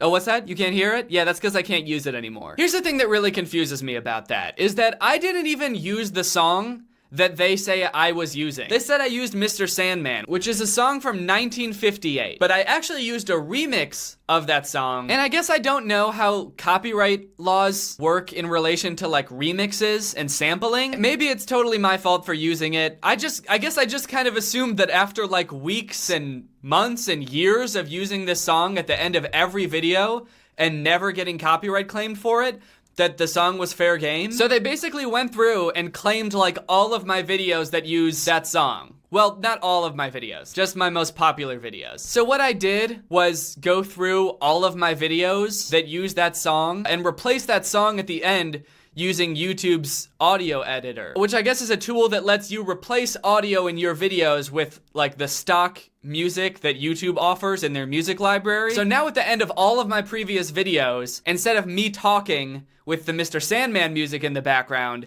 it's just going to be stock music from YouTube with me talking totally muted. So that's great. But luckily the YouTube audio editor that they make you use is ridiculously difficult to operate, so it only took like 2 full days. So in future videos going forward, I will have a new song at the end of all my videos. It's a song that I made because apparently the only person that doesn't want to copyright claim all of my videos is me. So all of these issues have really got me thinking a lot about the YouTube copyright system and like the entertainment industry's mindset towards copyright in the first place. And one thing I realized is that the YouTube copyright system system seems to only ever fuck over creators and never like the companies. It seems like YouTube always gives the big movie studio or the big music label the benefit of the doubt with these copyright claims. Like the second one of them files a copyright report, it takes down your video immediately, or it demonetizes your video immediately. It doesn't check to make sure. It doesn't like send a message to you being like, hey, is this true? It just does it immediately. The only time I've ever seen it not do that is months ago when I made a video about Rebecca Zamolo. When I made that video, I got an email from YouTube that said something along the lines of, hey, Rebecca Zamolo filed a copyright claim on your video because you used clips from her video in yours. But we're pretty sure that it's fair use, so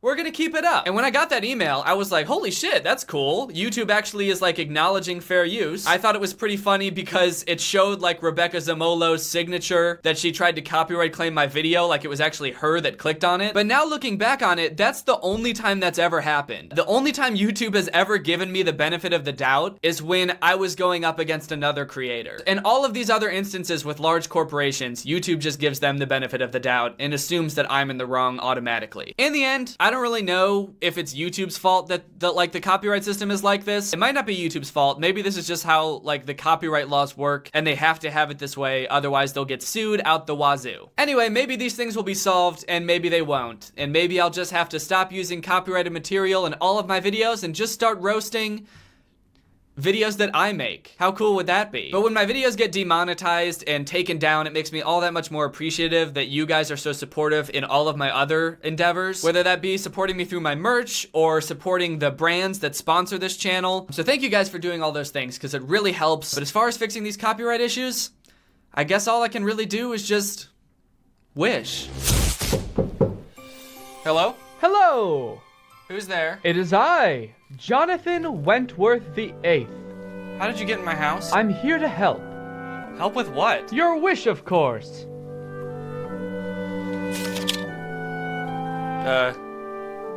Okay.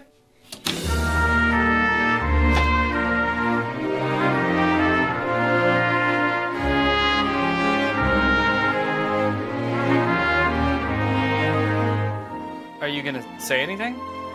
Do you want to come in? I don't understand. Are you a genie? Genie! Whoa, whoa, okay, I'm sorry. Do I look like a genie to you? I'm sorry. I didn't know that that was like offensive to ask. Have you seen the trailer for the new Aladdin? Oh. Yeah, you're right. That looks awful. Thank you. Now, I'm here to grant your wishes. cool, like a genie. Fuck you! Oh shit, I'm sorry. I'm sorry. Okay, look, I was gonna grant you 3 wishes, but you're kind of pissing me off, so you get one wish. What? As long as it doesn't bring anyone back to life, and it doesn't interfere with anyone's free will, I will grant you 1 wish. What'll it be? I don't know, I'm kind of hungry. Can I just have something to eat? I'm glad you asked. I've got just the thing. Are you tired of spending hours in the supermarket every week only to feel like you have no idea what you're doing in the kitchen? Well, it's time to say hello to HelloFresh, America's #1 meal kit. HelloFresh is a fantastic way to stay healthy in 2019. HelloFresh makes it super easy. They do all the planning, shopping, and prepping for you, so you've got more time to enjoy 2019 and a healthier you. They send seasonal, easy-to-follow recipes and pre-measured ingredients to your door every single week so you can enjoy cooking and sticking to your goals. All meals come together in just 30 minutes or less. They call for less than 2 pots and pans, and cleanup is minimal. We've been using HelloFresh for a little while now, and let me just say, I've really been enjoying the meals. The Shake It Up pork cutlets in particular were delicious. They've got different plans you can choose from, classic, veggie, family, and you can change whenever you want, depending on how your tastes change. So get out of the little rut you're in, get out of your comfort zone, and try some new delicious recipes. Their prices are great too. HelloFresh is now starting from $6.99 per serving. HelloFresh is offering 6 free meals. That's 2 free meals in each of your first 3 boxes. Head on over to HelloFresh.com and enter promo code TrulyGreg60 for a total of $60 off. Thank you to HelloFresh for sponsoring this video, and thank you to you guys for checking it out. I love to see you guys supporting the people that support this channel. It makes what I do here a lot easier and a lot more sustainable, and makes more people want to sponsor me in the future. So thank you for checking out HelloFresh. Okay. When do I get it? Huh? The package, when will it show up? What if I told you that it's been inside you all along? I'd say that's false and gross. It'll show up in a few days. Okay. Thanks. Well, I guess it's time for me to disappear.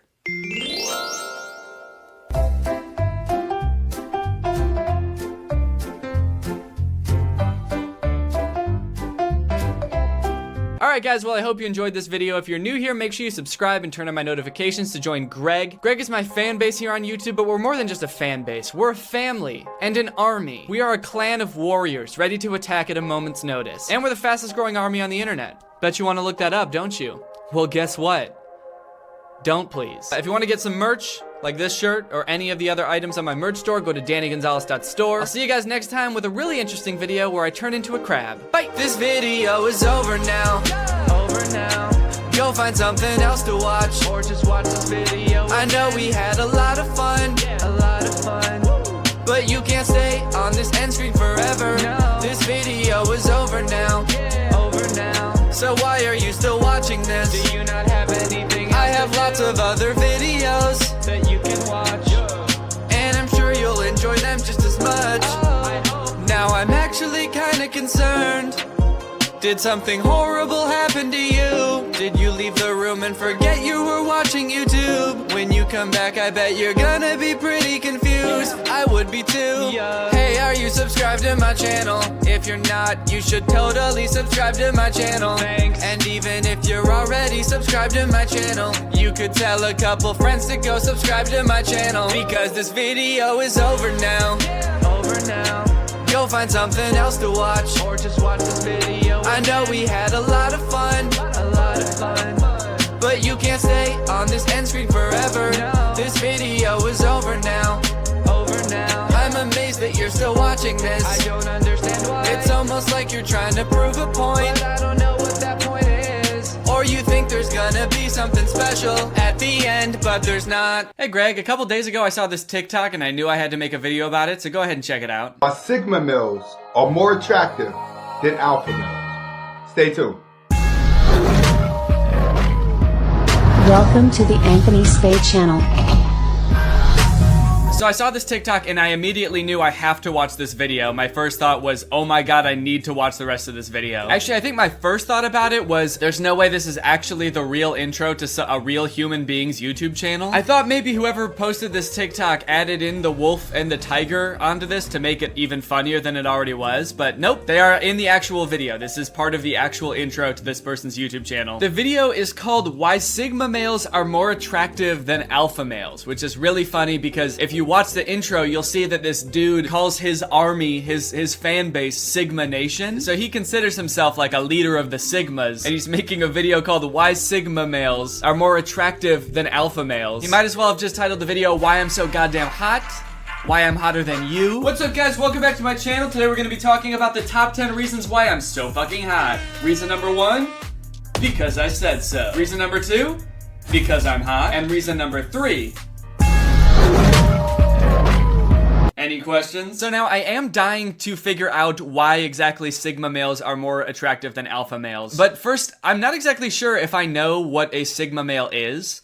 Don't get me wrong, I know that they're hot. Way hotter than alphas, and way cuter than betas. But I don't know if I know what they are. I know alpha males and beta males. Alpha's defining traits are being confident and calling everyone else beta, and beta males exist for the sole purpose of being called beta by alpha males. But I feel like I need a quick course on what a Sigma male is, because I feel like I've only heard about them recently, within the past like year. That must have been when the Sigma males were invented. I think that's around when everyone was lining up outside the male store for the new male. Luckily, this dude Anthony also has a video called What's a Sigma Male, so we can learn real quick, and then we can find out why they're so hot. I should mention before I get into this though, that the whole like alpha and beta male thing is based on a theory about wolves and dominance that was debunked a long time ago. So these categories aren't like scientifically backed at all, as far as I can tell. It's just a fun way for guys to label themselves. I've heard some people describe it as astrology for men. So interpret that how you will. We about to get into the Sigma Nation. So everyone see it says Sigma Male. You got all these videos you can go watch on Sigma Male. A good one to watch is right here. The one guy no girl could resist. Okay, is that like the defining characteristic of a Sigma male, being just like the absolute hottest motherfucker around? No, it's not, because look at the other videos about Sigma males. These ones are just like 5 habits of the Sigma male. What is a Sigma male? But the one that he really wants you to watch is why girls think Sigma males are so sexy. Seems like he has a very distinct view of himself as a Sigma male. The truth about Sigma males, that's another good one. But we're gonna go down to Google, all right? And we're gonna start off with, what's a Sigma male? So now that we know Sigma male is a real thing. All right, let's go ahead and understand that right now before everybody come up in here. Okay, I didn't say it wasn't. I don't know. I'm not sure why he's so defensive right off the bat. Now that kind of makes me feel like it's not a real thing. Dude, I'm part of Sigma Nation, dude. You don't have to tell me that they're real. We have just acknowledged Google is the smartest person in the world. Google has recognized Sigma male is a real male. Okay, weird wording. Google is the smartest person in the world. But I'm gonna give him the benefit of the doubt and assume that he doesn't think that Google is actually a person, a human being. This next video is like, what's up guys? Today we're going to be talking about why Google is actually the most attractive male on the planet. Also, I don't think you can just apply that logic to anything. That if Google has a definition of it, that means it's real. For example, I could Google who Niennub is, and Google could tell me that Niennub was a Celestin male arms dealer and smuggler who joined the Alliance to restore the Republic during the Galactic Civil War. Does that mean Niennub is real and not just a character in Star Wars? No, obviously not. Niennub only exists in Star Wars and my nightmares. Sigma male are men who are riding off into the sunset on their horses without much more than their name and a pack on their back. They don't need things from society the way other men do. Is everyone seeing that? Why do I get the feeling that the person who wrote this definition was 1, a Sigma male, and 2, thinks Sigma males are the absolute coolest people on the planet? In fact, why do I get the impression that this definition was written by this guy? Is everyone seeing that? Anyways, there you go. That's what a Sigma male is. They're kind of like alpha males, but they define themselves as being like less driven by material possessions and like success in a traditional sense. They're a lot more independent. They don't need other people's approval. They don't need to be the center of attention. So they usually don't do things like wear flashy clothing, buy really expensive cars, or I don't know, make YouTube videos trying to convince you how hot they are. And now that we know what a Sigma male is, we can find out why they're so beautiful. Welcome back to the Anthony Spade channel. Before we get started, I want you to watch the entire video. If you like the video, press the like button at the end, press the subscribe button at the end, and press the notifications button at the end. Unusually complicated instructions for the beginning of a video. Hey guys, before we go ahead and start the video, go ahead and watch the whole video. That way, once you finish the video, we can start it. Smash the like button at the end of the video, obliterate the like button midway through the video, and come back to comment on the video 3 weeks from now. Let's get into it. Today, we're going to be talking about why Sigma males are more attractive than alpha males. Now, a lot of people didn't even know that Sigma males existed until last week. A lot of guys didn't, but a lot of guys did know. That's true, I didn't. It's almost like it's just kind of like an arbitrary collection of personality traits that people made up to make themselves sound cool. So, we're having this debate in the manosphere about alphas and sigmas. He's right. We are kind of in the manosphere. We are kind of having this debate. If you're not a man like me, or if you're not like a really manly dude, and you're not really involved in like the manosphere, you probably didn't know that. But yeah, we'll have weekly town halls, and we'll just have like a casual debate about, you know, whether or not Sigma males are in fact the hottest male. We'll talk about like, you know, if you had to make out with like a male, would it be a Sigma and why?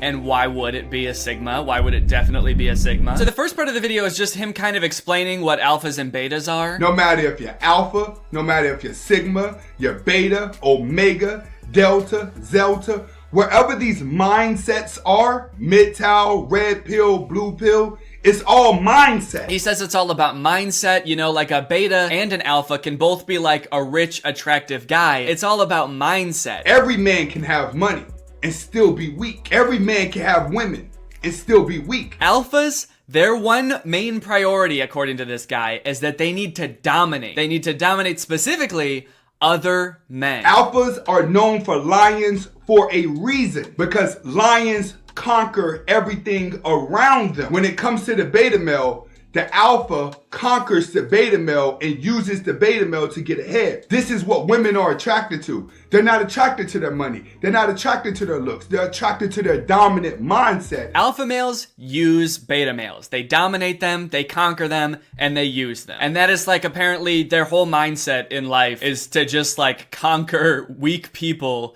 and use them. Which, to be honest, sounds exhausting and awful. I guess I don't know enough alpha males personally, but do people really think like that? Like, are there people out there that are just constantly focused on domination? There are people that are just sitting around, I gotta make sure that I'm dominating people at all times. I need to, when I go to work today, I gotta make sure I'm dominating my coworkers. And when I go to the bar later tonight, I better be dominating my friends, dude. And I always gotta be looking over my shoulder to make sure no one's coming up from behind to dominate me. Like, why not just live your life? And sure, like, don't let people take advantage of you, obviously. You know, don't allow yourself to be dominated. I can see that. But who goes around thinking like, my coworker Brian seems like a pretty beta kind of guy. I wonder how I could dominate him and use him to my advantage. Some alpha males thrive off the conquerorship, but then you have strong individuals, which are sigma males. Sigma males gain their power off of loneliness. Oh my god, that sounded so sad. Are you okay, dude? I kind of see what he's saying, though. I mean, like, I'm pretty introverted, and I like my alone time. Does that make me a sigma male? Does that make me hot? I don't know. I just don't really understand the point of putting labels on this stuff. I mean, especially such broad labels. I feel like people are very different. This kind of sounds like somebody who is shy, which is perfectly fine, but someone who's insecure about how shy they are, trying to make their shyness sound cool, so they made up a cool name for it called sigma males. Like, they got called a beta one too many times, and they were like, what? No, I'm not a beta, dude. I'm a different thing. I'm a sigma. We're shy, but like in a cool way. In a dominant way. You don't want to fuck with me, dude. I will shyly and quietly dominate you. Oh, you like this? You like this domination? Do you feel dominated right now? I bet you do, you fucking beta. Oh, sorry, I got scared. You're a fucking beta bitch, dude. If someone tells you you cannot be born an alpha, you cannot be born a sigma, they're right. Everybody's born a beta. Hell yeah, dude. Babies are so beta. All they do is get absolutely dominated by their parents. This dude has other cool videos like this one called How Sigma Males Act Around Low-Value Women. To repel low-value women. Stay tuned. See, this is why I don't like this type of shit. Because there's a very clear hierarchy in saying there are like sigma and alpha males, and then there's beta males. It's just kind of like giving yourself reasons to feel better than other people. And if that wasn't super obvious from the titles alpha and beta, I guess he goes ahead and spells it out for you a little bit better when he's talking about women. There are some women that have very little value. Welcome to the Anthony Spade channel. Before I get started, I want you to watch the entire video. Next, I would not be talking about all women, even though it feels like it. And if you haven't subscribed to my second channel, who is Anthony Spade. Wait, what? You can't, I feel like you can't just say that. I would not be talking about all women, even though it feels like it. Why would it feel like you're talking about all women if you're not talking about all women? Can't you just change how you're talking about women then? To make it more specific to the women you are talking about? Today, what we're going to do is, I'm going to be explaining to you how to put off an alpha vibe to repel low-value women. So the purpose of this video is to teach sigma males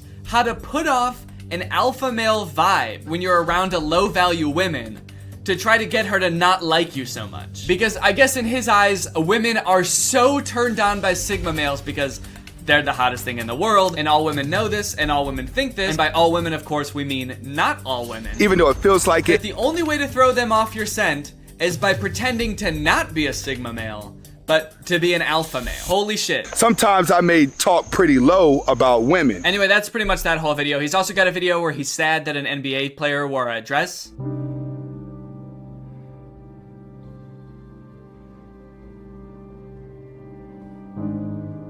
Wow, dude, that's interesting. Not very sigma of you to be, like, so upset about what some other guy is wearing. That's kind of beta of you to let him dominate your mind like that. I mean, if you're a sigma male, shouldn't you be, like, off in the woods?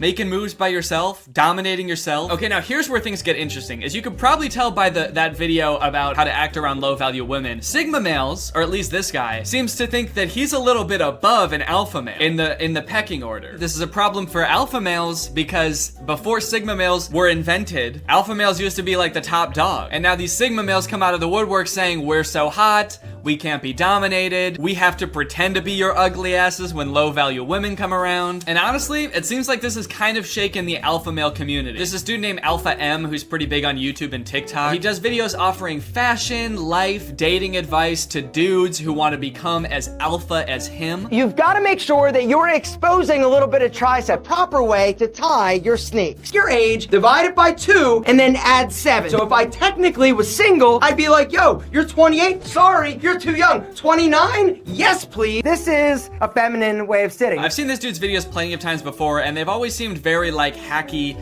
and fake to me. A lot of times it seems like he's giving really simple solutions to complicated problems that take a lot of effort to overcome. If you want to be more confident, walk with a nice medium pace. Like he has a TikTok about how to make you trust people more. Psychological trick to make other people like you more. And his solution is to wear blue. Wear blue. He also has a TikTok about how to make yourself more attractive, where his solution is to wear red. Research has shown that when a man wears the color red, something crazy happens psychologically to his sex appeal. I wonder what he thinks about wearing purple. So yeah, all of his videos are basically just like hacks to make you more desirable to women. One of the things that you must be able to do as a dude is change a flat tire. You might see some spicy ass senorita stranded on the side of the road and you're like, excuse me, Mrs. Spicy Senorita, can I help you change a tire? And she's gonna be like, oh my God, thank you. When you're done, let's make out in the back of my car. It could happen, but it can't happen if you don't know what to do if you got a flat tire. Yep, that's right. If you ever want to get a girl, dude, you gotta learn how to fix a flat tire. Step 1 to fixing a flat tire?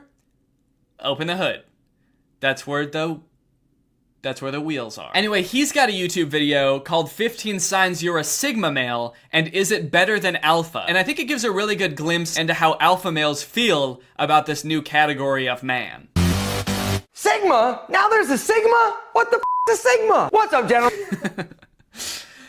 Yeah, I think it gives a pretty good glimpse about how they feel. What the fuck? I'm gonna run through these 15 traits of the Sigma male. I'll let you follow along, decide whether or not it's you, or if it's not, I don't care. But what I do care about after I'm done is telling you what you need to know and what you need to do to be alpha, sigma, or even beta. Because technically nobody wants to be a beta. I'm gonna tell you what not to do in order to not be a beta. Speak for yourself, dude.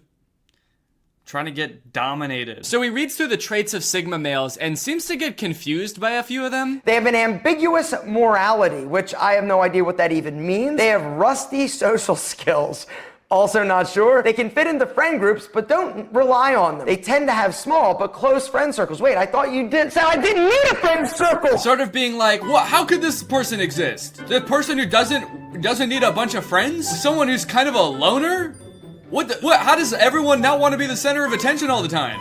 That doesn't make any sense. Apparently, Sigma males don't really care about their appearance. They don't care about brand names. They don't care about what they wear. And this is something that I have an issue with. It doesn't matter how amazing you are. If you're not taking pride in your appearance, it doesn't matter how badass Sigma you are. You are not going to have the opportunities that you need in order to be all the things that a Sigma is supposed to be. It's really weird here. It's like it doesn't compute that someone could be like a successful, driven person without being like super interested in brand names and like hyper focused on their appearance. It's almost like he wants you to think that you can only be fulfilled in life if you follow his own fashion advice. Wear blue. There's nothing, absolutely nothing wrong with wanting to look good and look sexy, right? You gotta take care of your grooming because if you're whack and you stink, people aren't gonna wanna hang out with you. No wonder you're a lone wolf. It kind of feels like the existence of this new term Sigma males is just like crumbling his worldview in front of our eyes. Like I said, I don't really see the point in likening yourself to a wolf or a tiger or whatever you want to call it. But I also don't think that you can deny that there are like people who like to be more alone that are successful, or people that don't care about their appearance as much that are successful. I don't know, it just kind of feels like he's trying to sell you his lifestyle, and he built his whole channel around the phrase alpha male because he thought that this was like the only cool type of man, and he's now finding out that there's like a different cool type of man, and he just can't handle it. Gentlemen, people form opinions about you in the first 3 seconds upon meeting you. And if you want to have the most opportunities you possibly can, you've got to pay attention to your style. Your clothes need to be good. Your accessories need to be straight. Gentlemen, if you want to check out the baddest ass, most affordable, amazing sunglasses out there on the market. Okay, yep, well, I don't think it can get any more obvious than that. That whole video was like, I don't really know if Sigmas exist. I kind of think that alphas are the only cool type of male, and I'm an alpha male, and if you want to be an alpha male, you've got to buy my sunglasses. Need to be straight. So yeah, there you go. That's kind of the eternal battle between the Sigma and the alpha male. Let me know in the comments if you're alpha, sigma, ligma. And with that being said, it is now time to talk about the sponsor of today's video, which is actually not that guy's sunglass company. It's Current. This video has been sponsored by Current. Thank you to Current for sponsoring this video. Current is a great sponsor for this channel because not only do they support my channel when they sponsor me, but they also support you guys by giving you money. Current is banking entirely on your phone. They're not like older traditional financial institutions that are always trying to hide information. They've got hidden fees and confusing contracts. Current is straightforward and as modern as they could be. They're upfront with all of their fees. It's simple, it's easy to use. You can do everything from right within their sleek and modern looking app. When you sign up for Current, you get a debit card just like this one. This is my Current debit card. And with Current, it's easy to like send money to friends, request money from friends, get paid, set up direct deposit, all of that. And like I said, they want to give back to you guys. So the first 100 people to sign up for Current using my code Danny100 will get $100. That's 100 people getting $100. All you have to do is go to current.com/Danny100 and use my code Danny100 to sign up for Current. Love it when Current sponsors my videos because it means that you guys get free money. So thank you to Current for sponsoring this video. Thank you to you guys for checking out Current. Go ahead and sign up.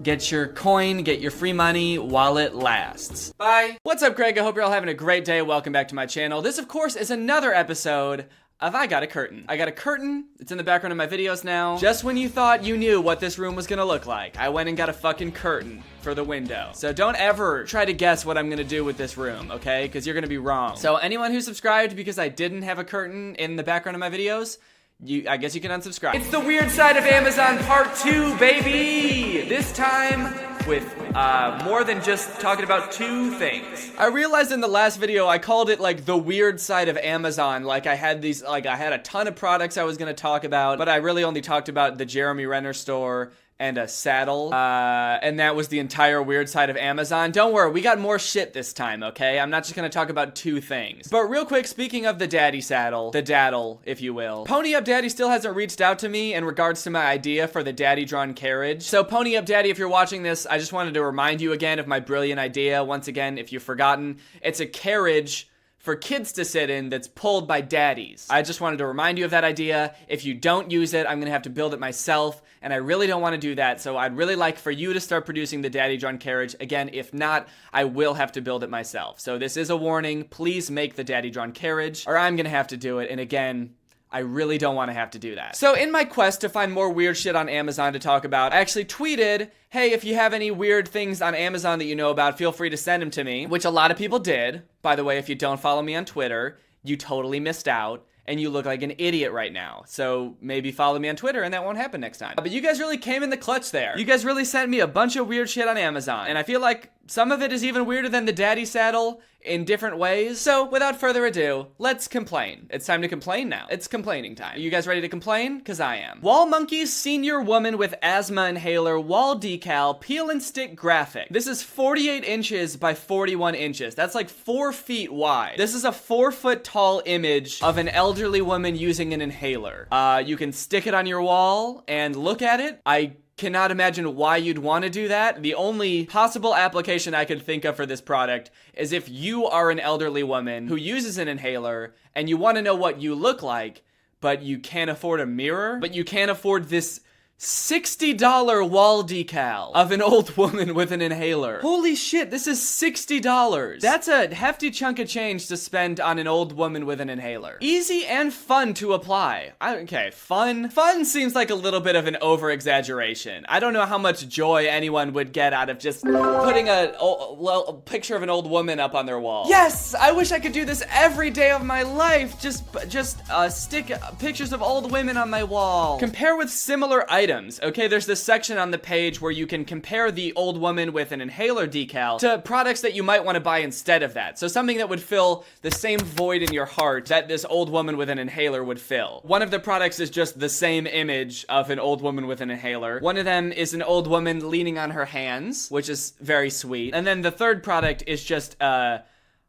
picture of a bologna sandwich with 1 bite taken out of it that you can put on the wall. I guess that makes sense. I feel pretty much the same way about an old woman with an inhaler as I do about a bologna sandwich with 1 bite taken out of it. They occupy the same space in my brain. That space in my brain being things I would want to hang pictures of on my wall. I truthfully do not know why anyone would want this product, and the reviews do not help at all with figuring that out. This person gave it 5 stars and said, I was looking for a large wall decal of a stock photo of a woman using an inhaler, and this fit the bill perfectly, thank you. So it's not just that someone found this on Amazon and thought, oh, that would be funny to put on my wall. They were actively looking for a picture of a woman with an inhaler to put on their wall, and then luckily found this item. I'm so confused. Okay, this is actually kind of comforting. This person writing the review is just as confused as I am. My son needed this. I don't know why, but it shipped quick and he was thrilled. Poster, very vibrant in color. What a weird conversation that must have been. Hey mom, can you buy me something on Amazon? Oh sure, what is it? Is it something you need for school? No, it's something I need for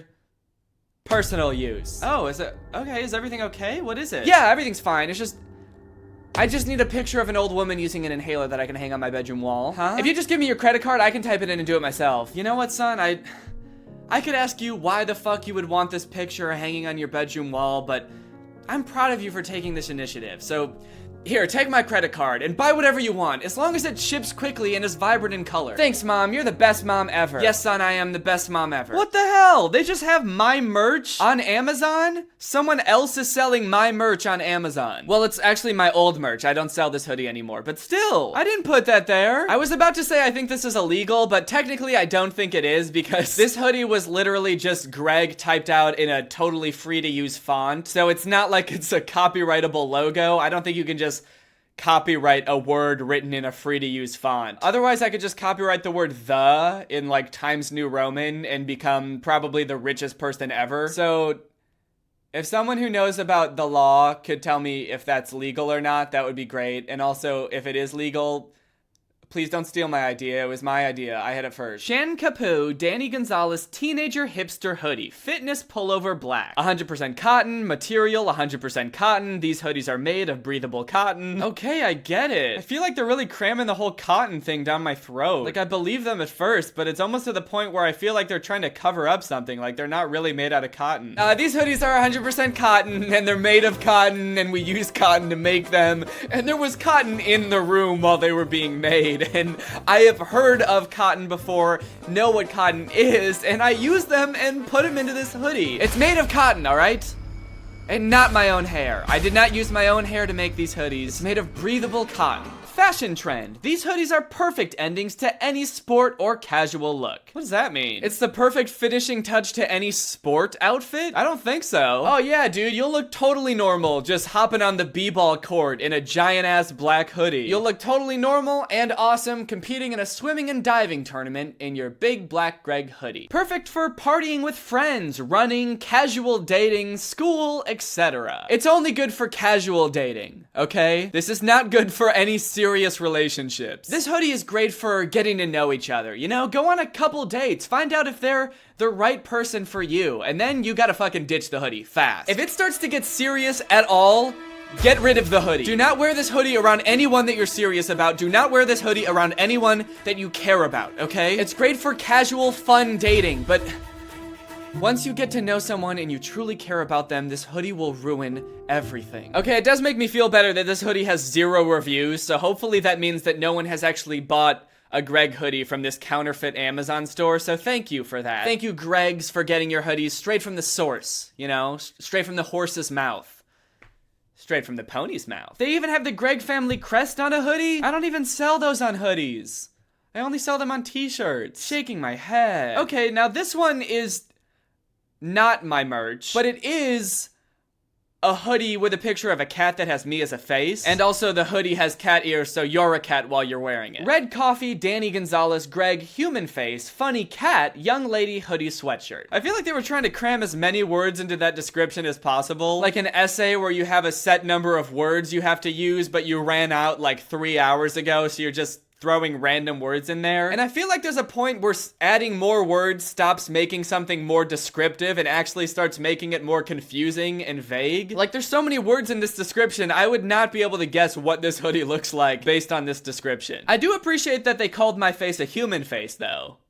That was nice of them. Alright, let's check out the description of this product. Greg's face is very cute in the face of a white cat. Aww.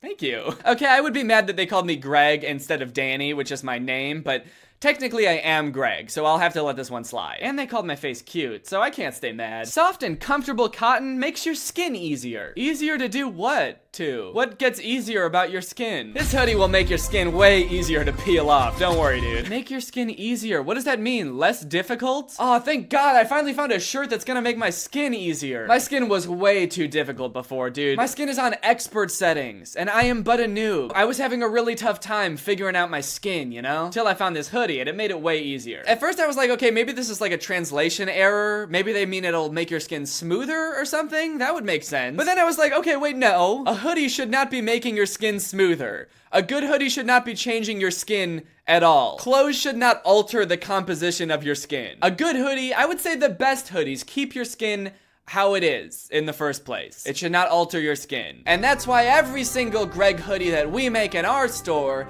will keep your skin exactly how it is. Archie McPhee Handy Squirrel. Looks like it's just a bunch of little finger puppets to turn your little grabbers into a squirrel. Set of 5 finger puppets includes 4 paws and 1 head. That's a good ratio. Transforms your hand into a squirrel. That seems like a bit of an overstatement. I'm looking at the picture and I'm not convinced that that hand has been transformed into a squirrel. And I mean, it's not gonna just like, oh, fuck, and then your hand is a squirrel now. This product just makes your hand look kind of like a squirrel that has no joint mobility. Transforms your hand into a squirrel with no knees. That's what happens. Your hand will climb trees and forage for nuts. Yeah, okay, what else is new? Oh. Wait, no. Damn, the reviews for this thing are glowing. 4.8 out of 5 stars. Sent this to my sister's house for no reason. I like to mail her weird things with no context. One time, I put a bunch of stamps on a potato and mailed it to her. This guy seems like a loose cannon. I don't know about him. He doesn't play by the rules. Dare I say he might even be a mad lad?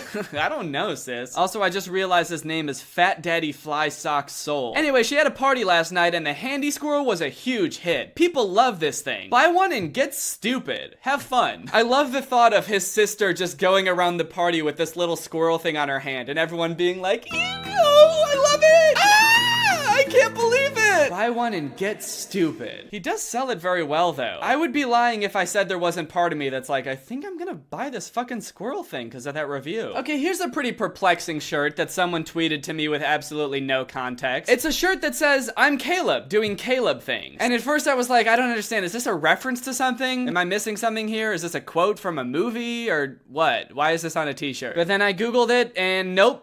No one has ever said this before. No one has ever said, I'm Caleb doing Caleb things. It's never been recorded in human history, anyone saying that. And yet here is a shirt with this saying on it as if anyone would ever buy this. It's just a generic shirt for people named Caleb who want everyone to know that their name is Caleb and they do the things they do because their name is Caleb. Wait, what the fuck? I just searched I'm Caleb doing Caleb things and there's like a million different variations of this shirt. Why are there so many different versions of this shirt? Who is buying this shirt? Has anyone ever bought this shirt? None of them have any reviews, so I can't imagine anyone has. I mean, there's multiple t-shirts, but with the saying designed in different ways. Like, this one's got a lot of pizzazz to it. Like, it's a Mardi Gras Caleb doing Caleb things. I feel like whoever is making these shirts really overestimated the market for people named Caleb who do Caleb things and want everyone to know about it. Oh my god, the company that makes this hoodie is called Shocking Styles Caleb Clothes. Someone started an entire clothing company for Caleb-based apparel. And yep, if you click on it, it's just item after item for people named Caleb. There's even women's clothing with I'm Caleb doing Caleb things on it, which, not to say there can't be women with the name Caleb, but it seems like a pretty ballsy business move to, well, one, in the first place, just assume anyone would want this on a men's shirt, but then on a woman's shirt seems like a whole other league. Oh shit, I just searched I'm Danny doing Danny things, and apparently that's a thing too. You can get a t-shirt that says I'm Danny doing Danny things. Shit. I might have to cop. I mean, I am Danny, and I'm pretty sure I do Danny things, so I feel like this shirt really speaks to me. Looking for a cool adult, toddler, or boy present for him? This sarcastic quote gag saying is a cute gift for any holiday. Sarcastic? So would this be for someone who's not named Danny? Like, get this for a dude named Dennis or something. It'll be like sarcastic. Some dude named Travis walking around in this shirt. Oh yeah, I'm Danny. And I do Danny things, idiot. It's perfect for any holiday, such as retirement, graduation, Christmas, Memorial Day, wedding week, Father's Day, birthday, 4th of July, or Independence Day. Yep, it's perfect for 4th of July and Independence Day. It would be perfect for either of those two separate holidays. Except, no it wouldn't, because who the fuck gets people gifts for 4th of July? That's so weird. And even if you did get someone a gift for the 4th of July, it should probably be related to like America or something, right? Not just a shirt with their name on it. Hey dude, happy 4th of July. Oh, thanks dude, you too. I know you said no gifts, but you're always talking about how much you love America, so I really wanted to get you something for your big day. I never said no gifts, although it was kind of implied because it's 4th of July. So I went out and I got you a little something. From Amazon. Also, did you say my big day? You know the 4th of July isn't about me, right? Here you go. Oh, wow, a shirt that says, I'm Lance doing Lance things? For your big day. What does this have to do with America? Pretty funny, right? My name's not Lance. Hey, can I eat this firework? No. This is like that video Curtis did about the weirdly specific t-shirts that are targeted to people on Facebook. I guess on Amazon, just every t-shirt exists. Just literally any combination of words exists on a t-shirt on Amazon. Okay, I think this might be the weirdest one yet. In fact, I know it's the weirdest one yet. So this person tweeted me, there's a ton of blank white mugs that say got and then blank question mark. For example, this mug that says, got cholera? Excuse you? Got cholera? Who has ever said that? Who has ever said, got cholera, in such a casual way? Cholera is an infectious disease that causes severe watery diarrhea, which can lead to dehydration and even death if untreated. So you got it? It's just a little something I like to say while I'm sipping my morning cup of joe. Oh, that's not your catchphrase? Don't worry, they have plenty of other options, like got bruh? Or got y'all? Oh, I got bruh alright, dude. I got so much bruh. This whole mug is full of bruh. I chug a big mug of bruh before I go to work every day. I chug a mug of bruh. Please don't talk to me until I've had my bruh. Got where? This one just sounds confused. And I think it is confused. Huh? What? Got where? Who? Who's got what? Where did we get it? Where who? Who's there? Got why? Who's there? Latte mugs are cool. We swear, dude. People are gonna think you're so dope when you pull up with that got skink mug. Scrolling through this company's Amazon store, I'm convinced that their whole system is just automated. They just automatically generate thousands of mugs with just random combinations of words every day. They just take random words and phrases and slap them on a mug with the word got in front of it. Because none of these make any sense. Got shirt mask. That's just 3 random words that they threw together that have no business being in a sentence together. Actually, on their store, they've got more than just mugs, like this flask that says #shirt. For people who want to drink on the go, but also want to show their appreciation, not just for shirts, but for the #shirt. They really appreciate the social media conversation around shirts. And they're also drunk. Or a beer stein that says #ape. Or this little shot glass that says #anklet. I'm so confused about how this store even exists. Who runs this? I have so many questions. Why does this exist? But guys, I honestly feel like my questions never will get answered because it's time to hear from our sponsor. Oh man, I was working out and I got all tangled up in my headphone cable. That happens to me all the time. I want to get some wireless earbuds, but good ones are so expensive. Exactly. If only there was another way. Dang. Well, maybe you should... Has this ever happened to you? Hey!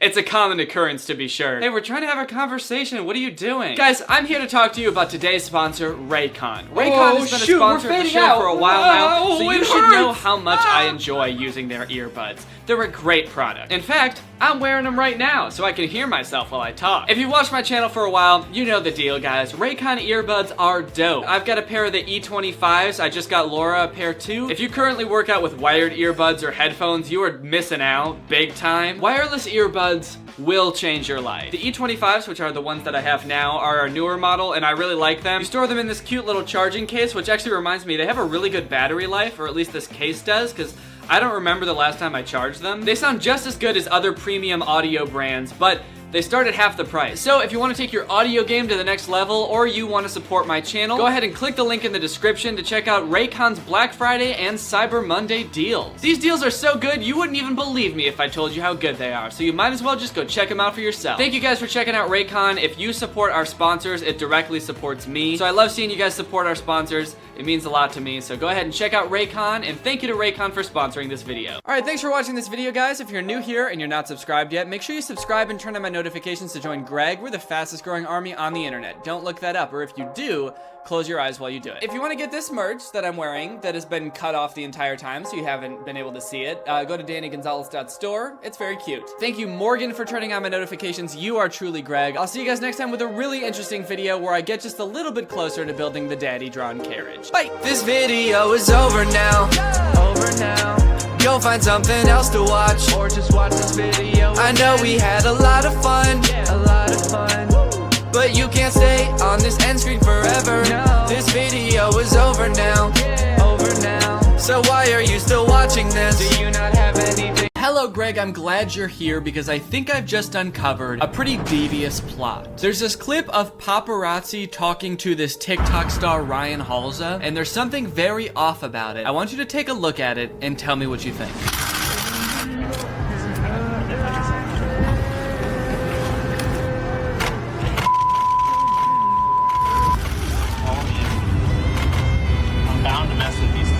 To the average person, this might look like your normal video of some child star lashing out at the paparazzi, right? Stealing his hat, telling him off, and rightfully so, right? I mean, leave the poor guy alone. It seems like they've been following him all day. It's only fair that he should have to pay the hat tax. The well-known Hollywood institution, the hat tax. But something about this video, when I first saw it a few months ago, did not seem right to me. For starters, the audio in this clip is super weird, right? Like, the music and the dialogue are not mixed well. There's this loud ass camera sound effect going on the entire time. And at the end of the video, it's kind of hard to tell because you can't really see Ryan super well, but it almost seems like when he says, "You follow me all day, I'm bound to mess with you sometimes," it almost kind of looks like he's actually not moving his mouth at all. I'm bound to mess with you sometimes. Which is a little suspicious, but not as suspicious as the fact that the paparazzi doesn't seem at all concerned about this disembodied voice. I don't think he's nearly as put off by it as he should be. That's terrifying.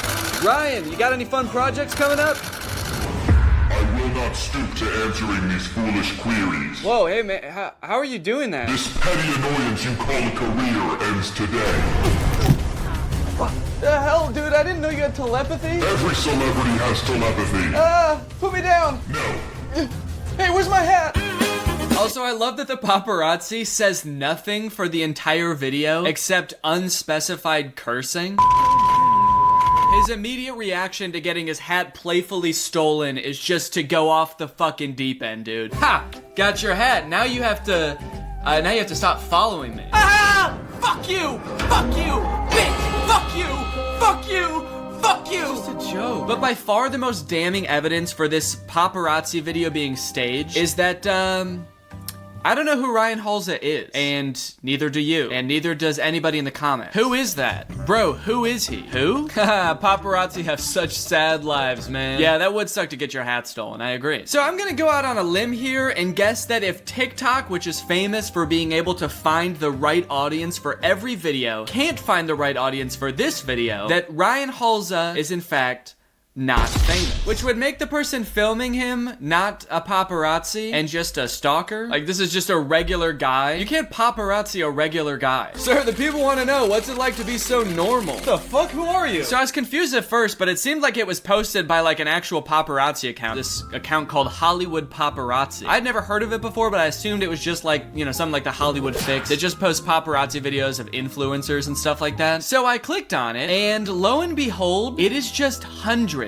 upon hundreds, just pages of videos exclusively about Ryan Halza and his brother Sammy Halza. It seems like they do this together. Just countless videos of them getting hounded by the paparazzi over and over. And to be honest, they don't handle it very well. Here's a video of Ryan Halza losing control on a paparazzi, acting out like a spoiled brat.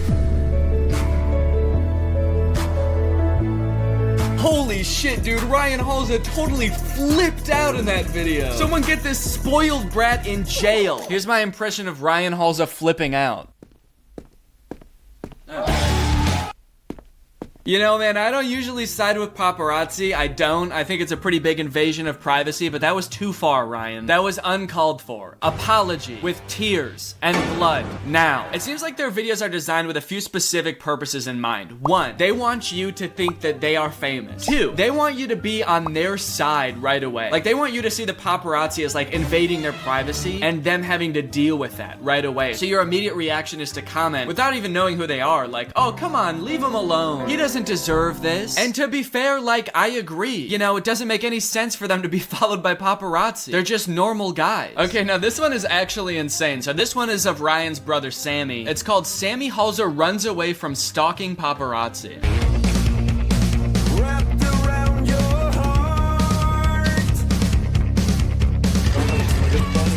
Holy shit, dude, that is terrifying. No wonder it seems like they hate the paparazzi so much in every video, dude. That would be so scary. To be sprinting down the street, chased by a speeding car trying to get a photo of you, and you're just a regular guy. That would be so confusing. Also, again, the audio in this one is super weird. I love how quietly the paparazzi is asking for a picture. He's borderline murmuring in a car like 50 yards away from a guy who's full on sprinting as he's cruising at 70. What's up, man? People want to know what you're working on. I love this caption too, and the fact that it was supposedly posted by a paparazzi account. Sammy Halsey runs away from stalking paparazzi. The fact that even the paparazzi admits they were stalking him adds a whole extra creepy layer to this. Creepy paparazzi with sinister intentions chases Sammy Halsey down the street, trying to run him over. He gets off on watching him suffer. Okay, here's where their strategy kind of doesn't really make any sense to me. They're staging these videos, so they have the opportunity to be anybody in these videos. They could be the most perfect character, the most likable people. You know, they're introducing themselves to people for the first time in these videos. They have the opportunity to come across like saints, like dealing with the paparazzi with such grace, but instead half the time they're like attacking the paparazzi, all while wearing the most confusing outfit known to man. But not every video is like this. They actually do have some videos where instead of coming across as Hollywood's newest bad boys, they come across as Hollywood's newest sweethearts. Here's a video of him making the paparazzi's day by buying him a burrito. Yeah, I got you burrito. I like when people are respectful and stuff. Oh, that's so sweet. It's kind of like they mixed the classic paparazzi TikTok video with one of those TikToks where someone finds a stray dog and nurses it back to health. Both because he's giving it food and also because the person he's helping like isn't talking the entire time. They're just completely silent for some reason. I like when people are respectful and stuff. For as weird as Ryan and Sammy are in these videos, the paparazzi character is almost just as strange. They're either like loudly screaming and cursing at them uncontrollably or dead quiet. Hey buddy, I got you a little something. I hope that's okay. You know, I get followed around a lot by paparazzi, but you're always super respectful and you don't get too close and ask really personal questions. So I just want to say thank you, really. And anyway, yeah, enjoy that. And are you okay? It's just you're not saying anything, so it's kind of strange. You haven't said a word. You're just smiling at me like that. It's kind of freaking me out, and you're just kind of glaring into my soul. I'm not sure if you're actually hearing anything that I'm saying, so... All right, well, I think I'll just get going. Again, enjoy the burrito. Thank you for being so professional, and... Oh my God, what? Why? Jesus, every word that's coming out of your mouth is a swear. Are you okay? Are you mad at me? Whoa, dude, you can't say that! Okay, now you're just blasting copyrighted music out of your mouth. I don't know how you're doing that, but I guess I am gonna have to bleep that in this video as well so I don't get copyright claimed, so thank you. Okay, well, that's really impressive. I don't know how you're doing that. You're just making the beeping sound now. Ryan says, here, I got you a burrito for not following me all day. But the paparazzi is right outside the Taco Bell that Ryan's coming out of, so it kind of seems like he was following him. Something's not adding up here. I think this might have just been some guy. Ryan sees a guy minding his own business in the parking lot and is like, hey, man, thanks for being cool. Here's a burrito. I know you probably wanted to hound me and get my picture, but you didn't. So thank you. The guy doesn't respond, and Ryan sort of like rubs his eyes like this and realizes he's talking to like the Ronald McDonald statue outside of a McDonald's. Oh shit, sorry, I thought you were someone else. It kind of seems like if this were real, the paparazzi would have had to been following him though. I feel like the real determining factor in whether Ryan is nice to a paparazzi or not is whether he's wearing a hat or not. A hat to Ryan Halsey is like a red blanket to a bull. Probably not actually blankets. I don't know what they're called in a matador fight. Probably an actual word for that. Bulls, man. They hate naps. Don't ever try to tuck a bull in. I've been keeping tabs on these guys for a while just because I think it's so interesting, and I haven't seen anybody else talk about it. Some of these videos were posted back in like September of last year, but recently they've started branching out a little bit and getting more creative. For example, now they're not just doing fake paparazzi clips. They're now doing AI-generated news clips about themselves. Justin Bieber has once again found himself in hot water after rising influencer Ryan Halsey was seen attacking paparazzi. I'm sorry, so Justin Bieber is under fire because Ryan Halsey attacked some guy? Man, I can't with this Justin Bieber guy, dude. Will he ever learn to start taking responsibility for this guy's actions? Pop stars, man. Witnesses say that the future musician and Instagram model became agitated when photographers began taking pictures of him. Additionally, did he call Ryan Halsey a future musician? Witnesses say that the future musician and Instagram model became agitated. Witnesses said they saw the model and future musician attacking the paparazzi? That's crazy, dude. I've never seen a human being attack another human being in such a way that I knew they were gonna start making music soon. That's pretty impressive. It turns out that Ryan Halsey actually is working on music. He posted this picture on his Instagram account of him playing a piano. It says music loading, #reasons dropping 2023. I like that his fingers aren't actually pressing down on the keys. He's like, look, I said I was gonna start making music soon. For now, I'm just touching the piano. Still trying to figure out how to make this thing make sound. I've been touching it a lot, and I'm pretty close to figuring it out, I think. Reasons dropping in 2023. What if his first song drops and it's just a cover of a future song? Everyone's like, oh, that's what he meant by future musician. Okay, weird way to phrase that, I guess, but cool. Speaking of his Instagram, by the way, Ryan has 4.9 million followers on Instagram, which is crazy. Very impressive. Even more impressive is how many of those he gains at one time. He'll go some weeks where he gains 700,000 followers in 1 week, and then other weeks where he loses 300,000 followers in 1 week. It does look like people are not excited about his music, as he's been losing thousands of followers every day since he posted that. His Instagram is full of a lot of the kind of like influencer flexing you would expect from someone who is trying to look like a bigger deal than they are. But my favorite post on his Instagram has definitely got to be this one. It says, going to the top, had to check it out before I buy. You're gonna buy the Shark Week blimp? That's so cool. According to our reliable inside sources, Justin Bieber is upset with Logan Paul because of what he said about Bieber's new talent, Ryan Halsey, and how he handles the media in general. Watch this. Ryan Halsey, listen up. I get it. You get the hype and you think you're cool and hot shit.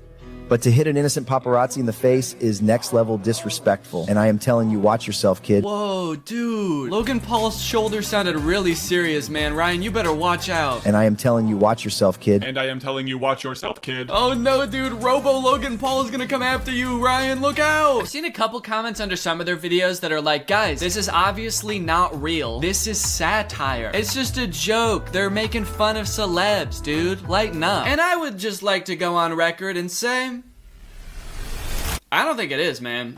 I think these dudes are just trying to look famous. They have been posting on this Hollywood paparazzi account for like a year, at least. I can't even scroll to the bottom of it. I'm trying to scroll right now and it's taking forever. I just feel like if it was a joke, their posts would probably be a little bit funnier and they'd be leaning into like the goofiness a little bit more. And they probably also wouldn't be spending so much money buying Instagram followers like it seems like they are, allegedly, in my opinion. And they also probably wouldn't have paid to have an article written about them by a knockoff New York Times, in my opinion. So this article is from September of last year. It's called Ryan and Sammy Halsey, America's Internet Idols and Beloved Hollywood Celebrities. This article is a really interesting read. You get a little bit of their background. You get to hear what they think about being so famous. There's also a bunch of weird phrases in here that make it sound like it was written by AI. Internet sensations, online fame, global stardom. The two brothers have seriously gained attraction and desire from fans all over the globe, racking millions of followers, watching the two skyrocket into their stardom careers. Damn, dude, I can't wait until I skyrocket into my stardom career. That's actually the career I pursued in college. I was looking for a career in stardom. Ryan is best known for his comedy skits and lip-syncing videos on camera on Instagram. On camera?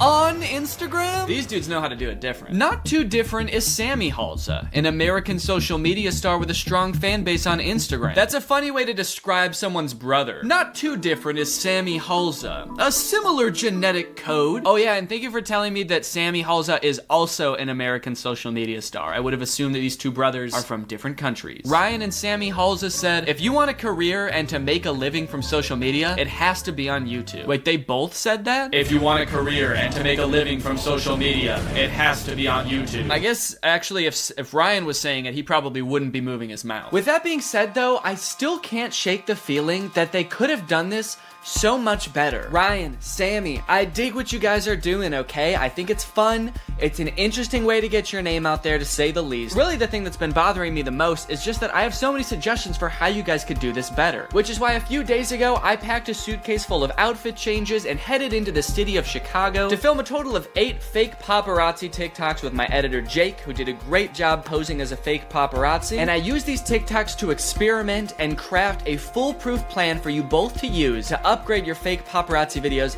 and get you guys the exposure you deserve. I want to show you all of the TikToks I created and the results that I got from them, but first, I want to talk about our sponsor. Hey Danny, the people want to know if you have any fun projects in the works. Oh yeah, I'm saying thank you to today's sponsor, SoFi. What? And you're going to want to stick around to find out how you can have a chance to win $10,000. Okay. If you don't know, SoFi is the all-in-one finance app helping you bank, borrow, and invest so you can get your money right. My wife Laura and I are expecting our first child this October, so it's super important to us that we have all of our finances in order before that happens. Which is why I love SoFi checking and savings. I can earn up to 4.2% APY on my savings, which is 10 times the national savings rate average. If you're new to high yield savings accounts, it's basically an account that makes your money work harder for you by giving you something back in interest. Your typical savings account at your local bank earns you an average of around 0.39% in interest, which is not good. With my SoFi high yield savings accounts, my savings earn me more in just 5 weeks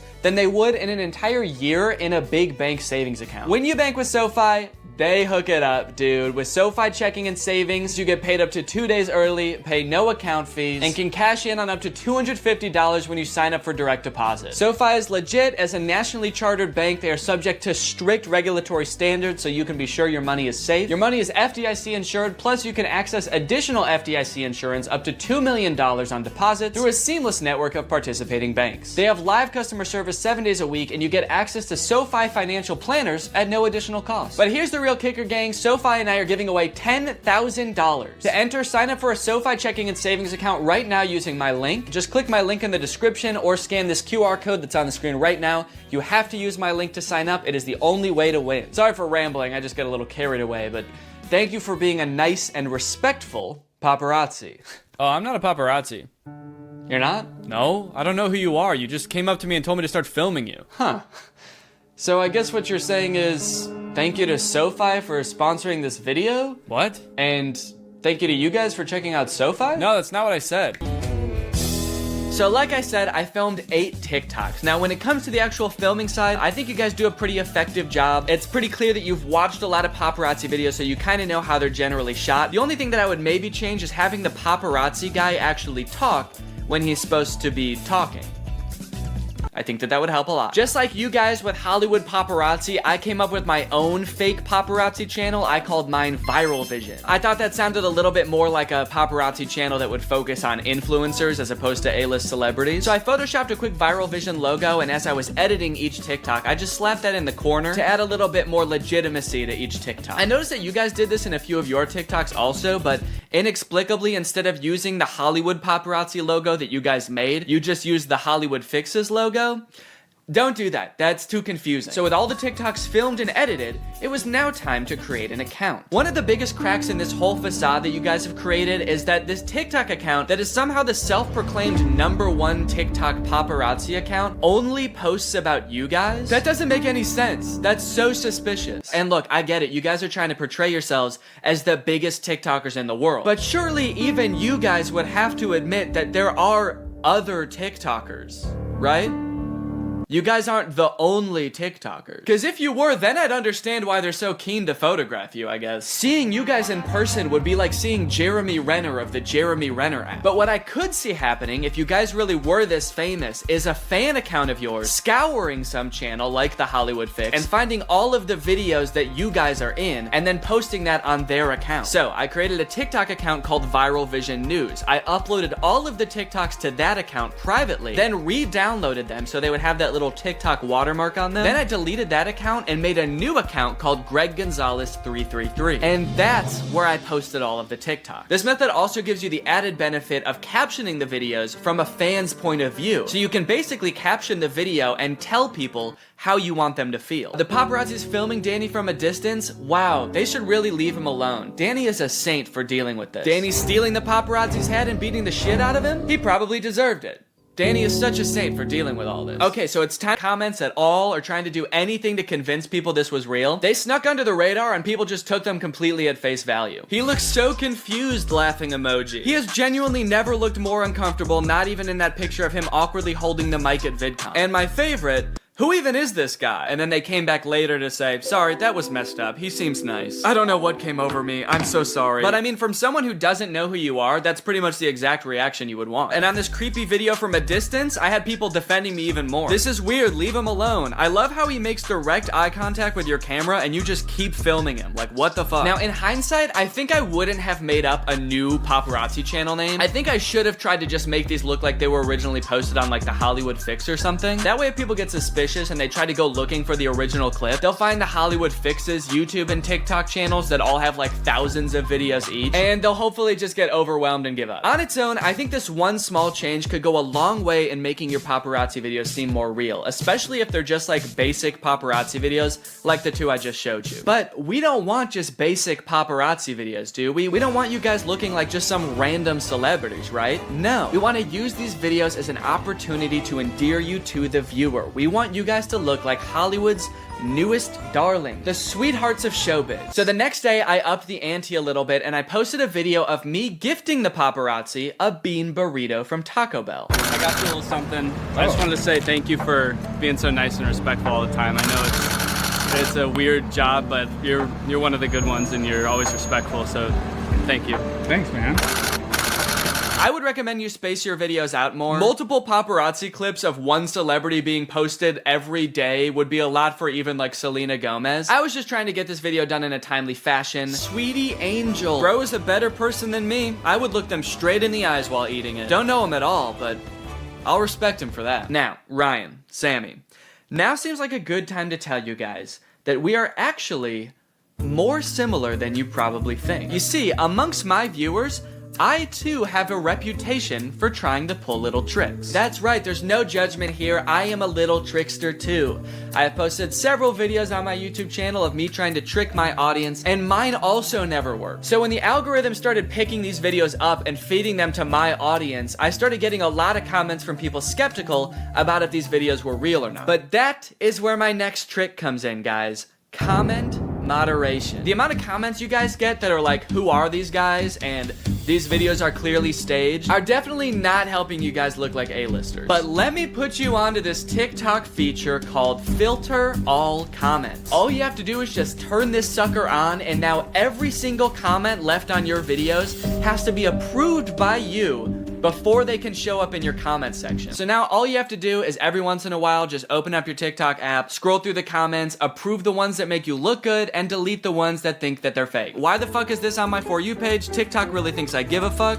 I'm gonna delete that one. That one is very mean. Danny, have you lost your mind? Delete. Oh my god, he's so nice. Approve. So now, even though this video has been shown to 800,000 people, most of whom think this video is fake, the comment section still looks like this. I love him. Danny making it big time with paparazzi on him. What a real and genuine guy. So now people who think that the TikToks are real in the first place won't be swayed when they see comments saying that it's fake. And if someone does think that they're fake, when they go into the comment section to have their opinion validated, it won't be. The day after I posted that burrito TikTok is when I really let loose. I posted a bunch of TikToks and I got a little wilder with them. I was kind of inspired by all the lore in your guys' videos and I wanted to see how far I could push this. So you guys inspired these very heavily, so I hope you like them. Let me know what you guys think.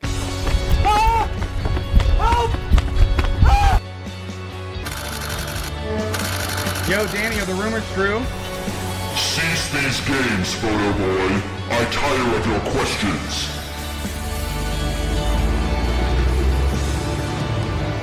Hey, Danny, I heard the channel's dying. What do you have to say about that? Stop, dude. You don't have any comment about the channel? Are you just gonna follow me all day? Bro, I'm just trying to get a comment. I'm asking you politely to stop. Do you want here? How about this? Whoa. How about this? You like that? Now I took your What hat. in tarnation?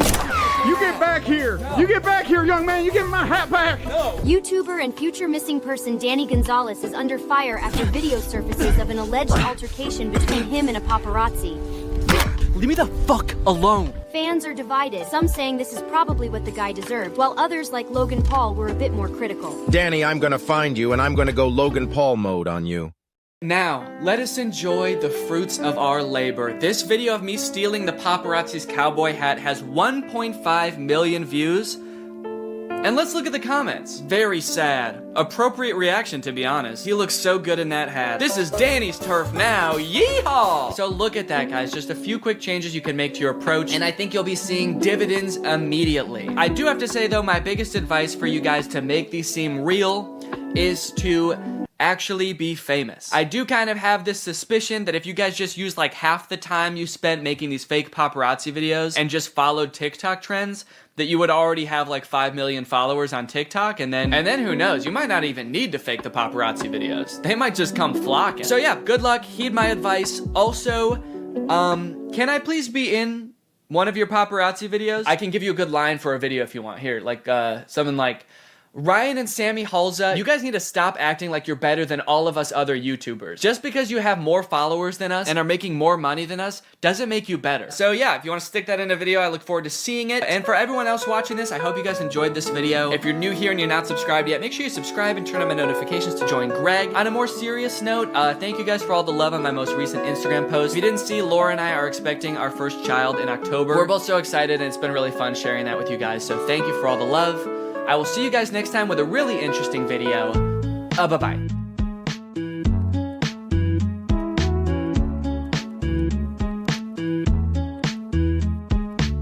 What's up, Greg? Welcome back to another episode of Nightmare Fuel, the internet's favorite place to get scared and scarred. I hope you guys are all ready to wake up in the middle of the night in a cold sweat screaming, because this one is a doozy. So since I made that last video on a low-budget movie, The Lamp, I've been going down a rabbit hole of sorts, looking for other low-budget movies to talk about. I feel like low-budget movies are like an endless source of inspiration for movies. There's just so many that are so bad. But I've recently discovered that an even better subgenre of movies exists within low-budget movies that are low-budget rip-off movies. There are like a bunch of low-budget studios, like Sparkplug Entertainment is the one that made this movie. There's a bunch of others that make a living off of making rip-offs of popular movies. Everything about the movie, from like the title to the cover and the posters for the movie, and even the plots of the movie, are designed to trick you into watching their movie instead of a good movie like Kung Fu Panda. One of the worst, most egregious examples of this that I've found is this movie called Plan B. It's a rip-off of the 2007 absolute classic B-movie. Over the past couple years, the B-movie has seen this sort of resurgence because it's been like memed to death. But at the time it was released, I guess it was like a fairly well-received movie. At least it was received well enough to get the attention of Michael Shelp, who is the director of this movie. He's got classics like Spider's Web, A Pig's Tale, A Car's Life, Sparky's Big Adventure, Car's Life 2, Bug Bites, and Ant's Life, which is clearly a rip-off of Finding Nemo. But today we're here to talk about Plan B, the worst movie ever. I feel pretty comfortable saying that. I know I've said that before, but I think we found it, guys. I think we found the worst movie ever. I think one of the most perfect things about this movie is the title, Plan B, because this movie would definitely not be anybody's first choice.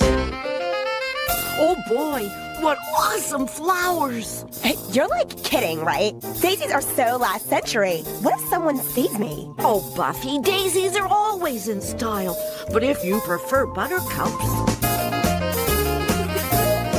The movie starts off by introducing some lovable characters. There are all these worker bees. There's Buffy and Bing. So right off the bat, you get a sense that, okay, everybody's name in this universe who's a bee is gonna start with a B.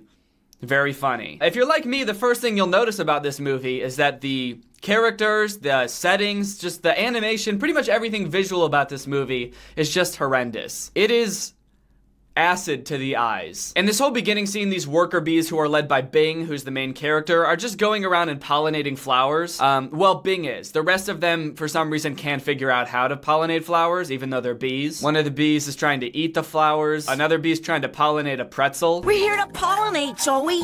Keep snacking to a minimum. And immediately they've broken the whole bee scheme, where every bee's name starts with a B, because they've just introduced this character, Zoe, who they refer to for the rest of the movie as Joey. Joey, no snacking. I don't know why none of these bees know how to pollinate flowers, except for Bing. Like, they're bees. That's probably the one thing they should know how to do, and it never says, like, this is their first time pollinating or anything like that. They're just dumbass bees, I guess. So they're flying around and trying to pollinate shit, and the animation is just so weird and creepy. Like, the way they pollinate things is by slamming their heads on it over and over really fast, and sticking out these really long, creepy, cylindrical tongues and sucking really loudly.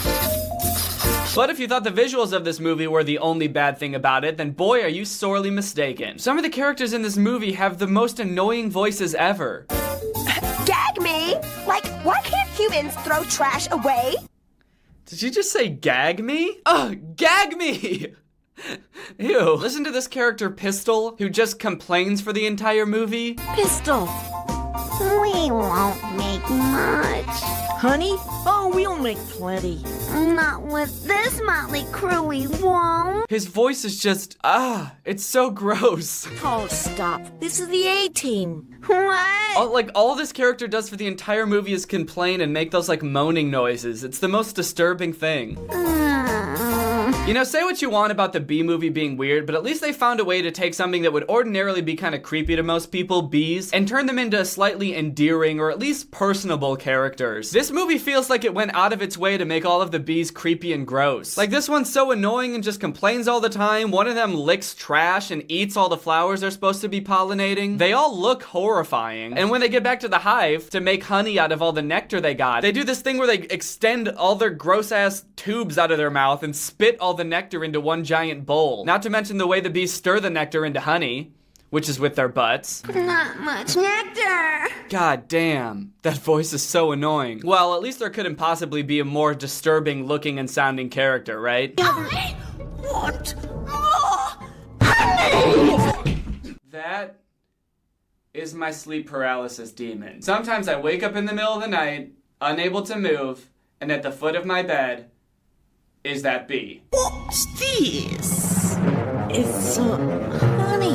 I can see that. But they're so little. The story of this movie is basically all these worker bees who are the heroes of the movie trying to deal with this new tyrannical queen who takes over after the old queen mysteriously disappears. This new queen basically enforces this new rule where you have to extract as much nectar as possible because she wants all the honey in the world, and she wants to expand the hive and make her hive super big so she can have all the honey. From now on, drill and drain.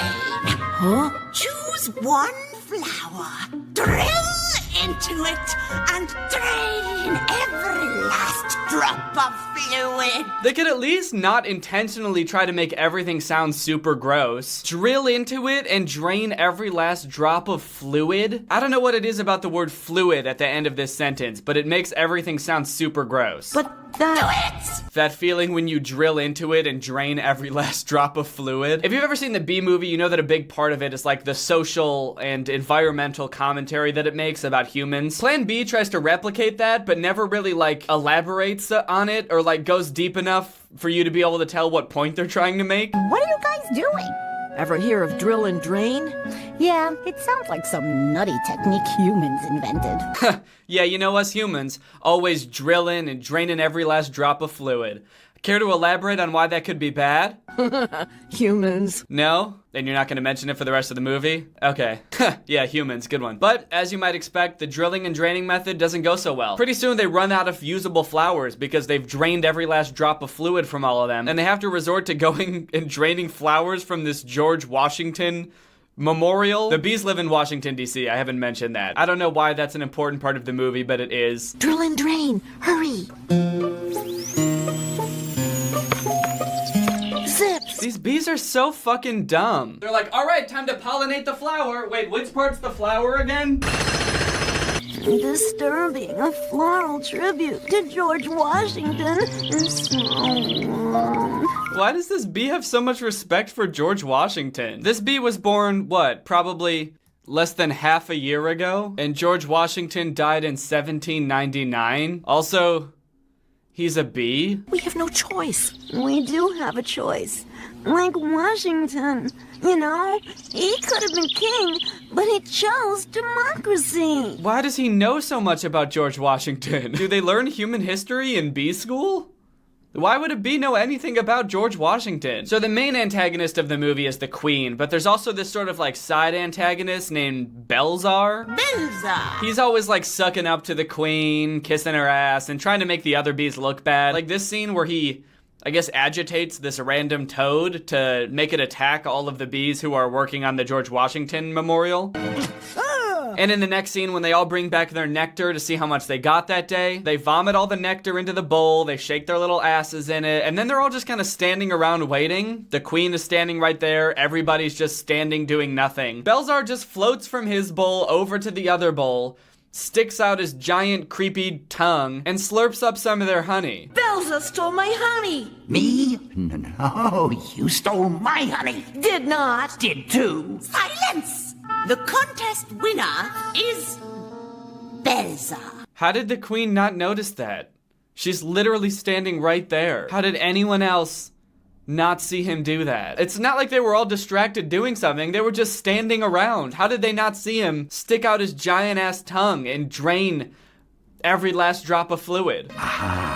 Belzar did appear to take a bit. Oh, okay, someone did see. This old-ass bee in the background who we've never seen or heard from before. Well, at least he saw, but the Queen doesn't give a shit. Silence! Being lost. Banish him. Well, yes, I certainly could. But then I'll have less honey. Look at it. Glistening. Pure. Gold. I want more. Look, I'm just gonna say it. This Queen is too into honey. I get that she's a bee and bees love honey, but I feel like even just talking about honey, even just thinking about it is turning her on. I'm not about it. I'm just not. Anyway, Belzar gets promoted by the Queen because he's a little suck-up bitch boy, and now he's basically her right-hand man. So Belzar uses his new power to wake up the other worker bees in the middle of the night and tell them they gotta go get some honey. It's time to learn the meaning of work, of dedication, of loyalty. We just got to bed. Whoa, what? Who the fuck is that? Where did this character come from? We're halfway into the movie and they just introduced this character with the most crazy-ass voice I've ever heard? You can't expect me to be on board with that. We just got to bed. Sleep privileges are canceled. Starting now, you work 24/7 making honey and expanding the hive. That's so unfair! Does anyone else think this is weird? I feel like I'm having a fever dream right now. Where the fuck did this character come from? That's never spoken a peep, and now all of a sudden they're sticking up for themselves with the most obnoxious voice in the world. We just got to bed! Let us go back to sleep! He's just tired, Belzar. It's Major Belzar, Captain. Wow, I really gotta hand it to him with the animation on this. I mean, the emotion they're able to capture in their facial expressions is just amazing. I mean, I don't really know what this emotion is. I guess it's supposed to be like concerned or angry because he's having to go out in the middle of the night to get honey, but he kind of just looks high. Get to work right now! Aw, man! So Belzar and the Queen pretty much work the bees to exhaustion. They're expanding the hive. The hive is getting gigantic, but they're running out of steam fast.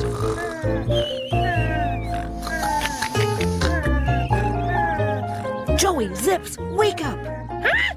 I'm so tired. Yeah, nice. You know how when you're so tired you can barely keep your eyes open and someone wakes you up and you go, I'm so tired! Yeah, that makes sense. We haven't been to bed in days. You're kidding. So you come here to the Lincoln Memorial. Yep. A monument dedicated to Abraham Lincoln, the president who ended slavery. And here we are busting our behinds before dawn without so much as a thank you.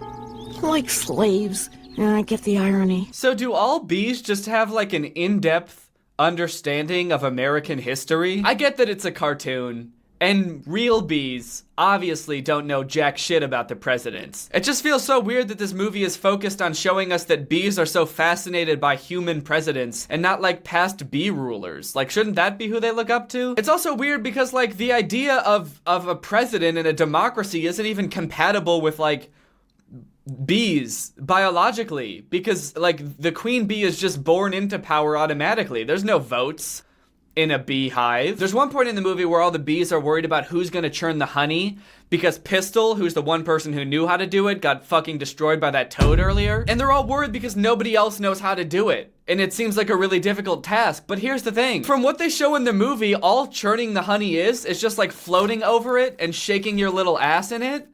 Like, it couldn't be more simple. Luckily, Bing's love interest, who's a bee from another hive, knows how to do it, and she teaches them all how to do it. It's all in the swivel. It's just kind of impressive that even though the bees, you know, do things like trying to pollinate pretzels and are constantly banging their heads on shit that aren't flowers, and they can't even figure out how to shake their little butts in honey, they all seem to have an extensive knowledge of human U.S. history. Who's this? That's Bonnie. I don't like her. Huh? I'm hungry. Feed me a pre-breakfast snack. What? That was kind of weird. They just like glossed over that completely. Was that supposed to go anywhere? Who's that? I don't like her. I'm hungry. You know, Bing, when I was young, Mummy said I would never be queen. She said I was too nice. But I toughened up, didn't I? Uh-huh. No one thinks I'm too nice now, Mummy. One of the things I love about this movie is how one-dimensional every character is. You got the main character who's just standard good guy. The love interest is just classic nice girl. You got a fat bee who's constantly eating flowers and garbage. And then you have the villain, who, when she finally reveals her main motivation for being evil, it's just that her mom said she was too nice once, and so she decided she was gonna be evil forever, so that nobody would think she was too nice anymore. No one thinks I'm too nice now, Mummy! Things really start to heat up towards the end. Bing gets overworked to the point where I think he goes insane. Where's the honey? I don't have any and I don't care! Like, actually lost his mind, traumatized beyond the point of return. Bye-bye, Bing, bye-bye, Bing, bye. He goes insane, he tries to stand up to the queen, but just gets banished from the hive. Get out! Before it's too late. Bye-bye. That shot definitely feels like it lingers for a little bit too long. Like, Bing flies away and all of the guard bees are still inching closer towards where he was. Like, they're just gonna keep getting closer and closer until they all meet in the middle and kiss. Eventually, Bing figures out that the old queen was banished because she tried to poison the elders, but Bing realizes that she was actually framed by the new queen. So Bing comes back to the hive and explains to everybody what the queen did. I can't poison the elders! No! But the queen's not gonna give up that easily. She didn't work her whole life being evil just to give up in this one moment when she could easily just lie to get out of it. Okay, fine. So I tried to bump off a few old bees. So what? Oh, she is? She's just gonna admit to it right away? Oh. Unsheath your stingers. Uh-oh. Joey, Zeps, and Buffy, get ready! Then we get this big fight scene between the worker bees and the guards, which is just bad. Not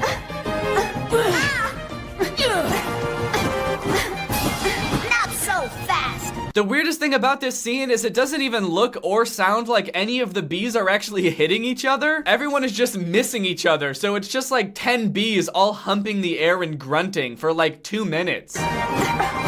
Why is no one making contact? This fight is gonna take forever. The ending, I gotta say, is not very satisfying. They defeat all the queen's guard bees and the old queen comes back and she's like, your reign of terror is over. And then without saying or doing anything, the queen just floats away. She's just like, okay, yeah, that makes sense.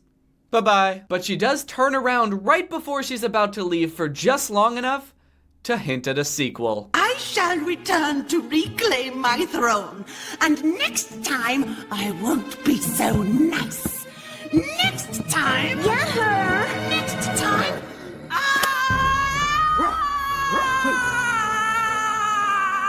And that's the end. The day is saved. Long live the Queen. Long live the Queen.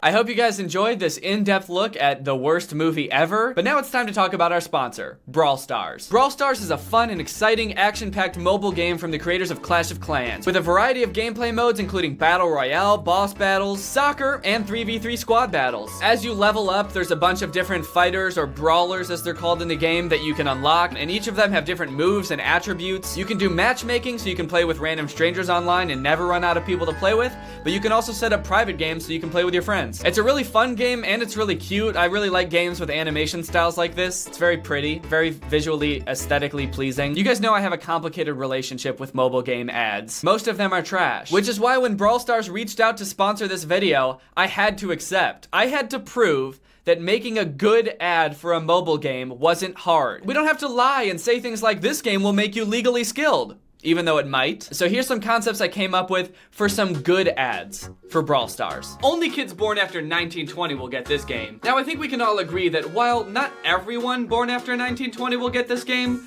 you at least have to have an understanding of electricity's existence and phones to understand this game. So I think being born after 1920 is a good place to start. This game is legally legal. There's nothing illegal about this game. Nothing at all. This one is more of a proof of concept. I'm not sure about this one. Colt just shot you and took all your gems. Shoot him or divorce? Wait, that doesn't make any sense. How about shoot him or go collect some more gems, go on to win the game, and unlock another one of Brawl Stars' fun and zany characters? Yeah, that's better. This is one of the apps on my phone. Guys, I'm not Selena Gomez, and this isn't the only app on my phone, but it is one of the apps on my phone, and I do play it quite frequently. Thank you to Brawl Stars for sponsoring this video, and thank you to you guys for checking out Brawl Stars. I know I say this a lot, but when you guys check out the people who sponsor these videos, it helps me out a lot. It makes it a lot easier for me to get sponsors in the future, so thank you. All right, Greg, well, I hope you enjoyed this video. Just a couple of quick announcements. A lot of people have been asking for my outro song to be put up on Spotify. It actually is, so you don't have to ask anymore. It just is on Spotify. It's on Apple Music and iTunes and any other streaming or music service that you would probably use. So go check it out. And if you want to listen to it, even when the video's not over, you can do that. Thank you, I'm Greg now, for turning on my notifications. You are truly Greg. I'll see you guys next time with a really interesting video where I grow 3 feet. Not taller. I grow 3 extra feet. Bye. This video is over now. Over now. Go find something else to watch, or just watch this video. I know we had a lot of fun, but you can't stay on this end screen forever. No. This video is over now, over now. So why are you still watching this? Do you not have anything? Hey Brendan. Hey Brendan. Hey Brendan. Hey Brendan. Hey Brendan.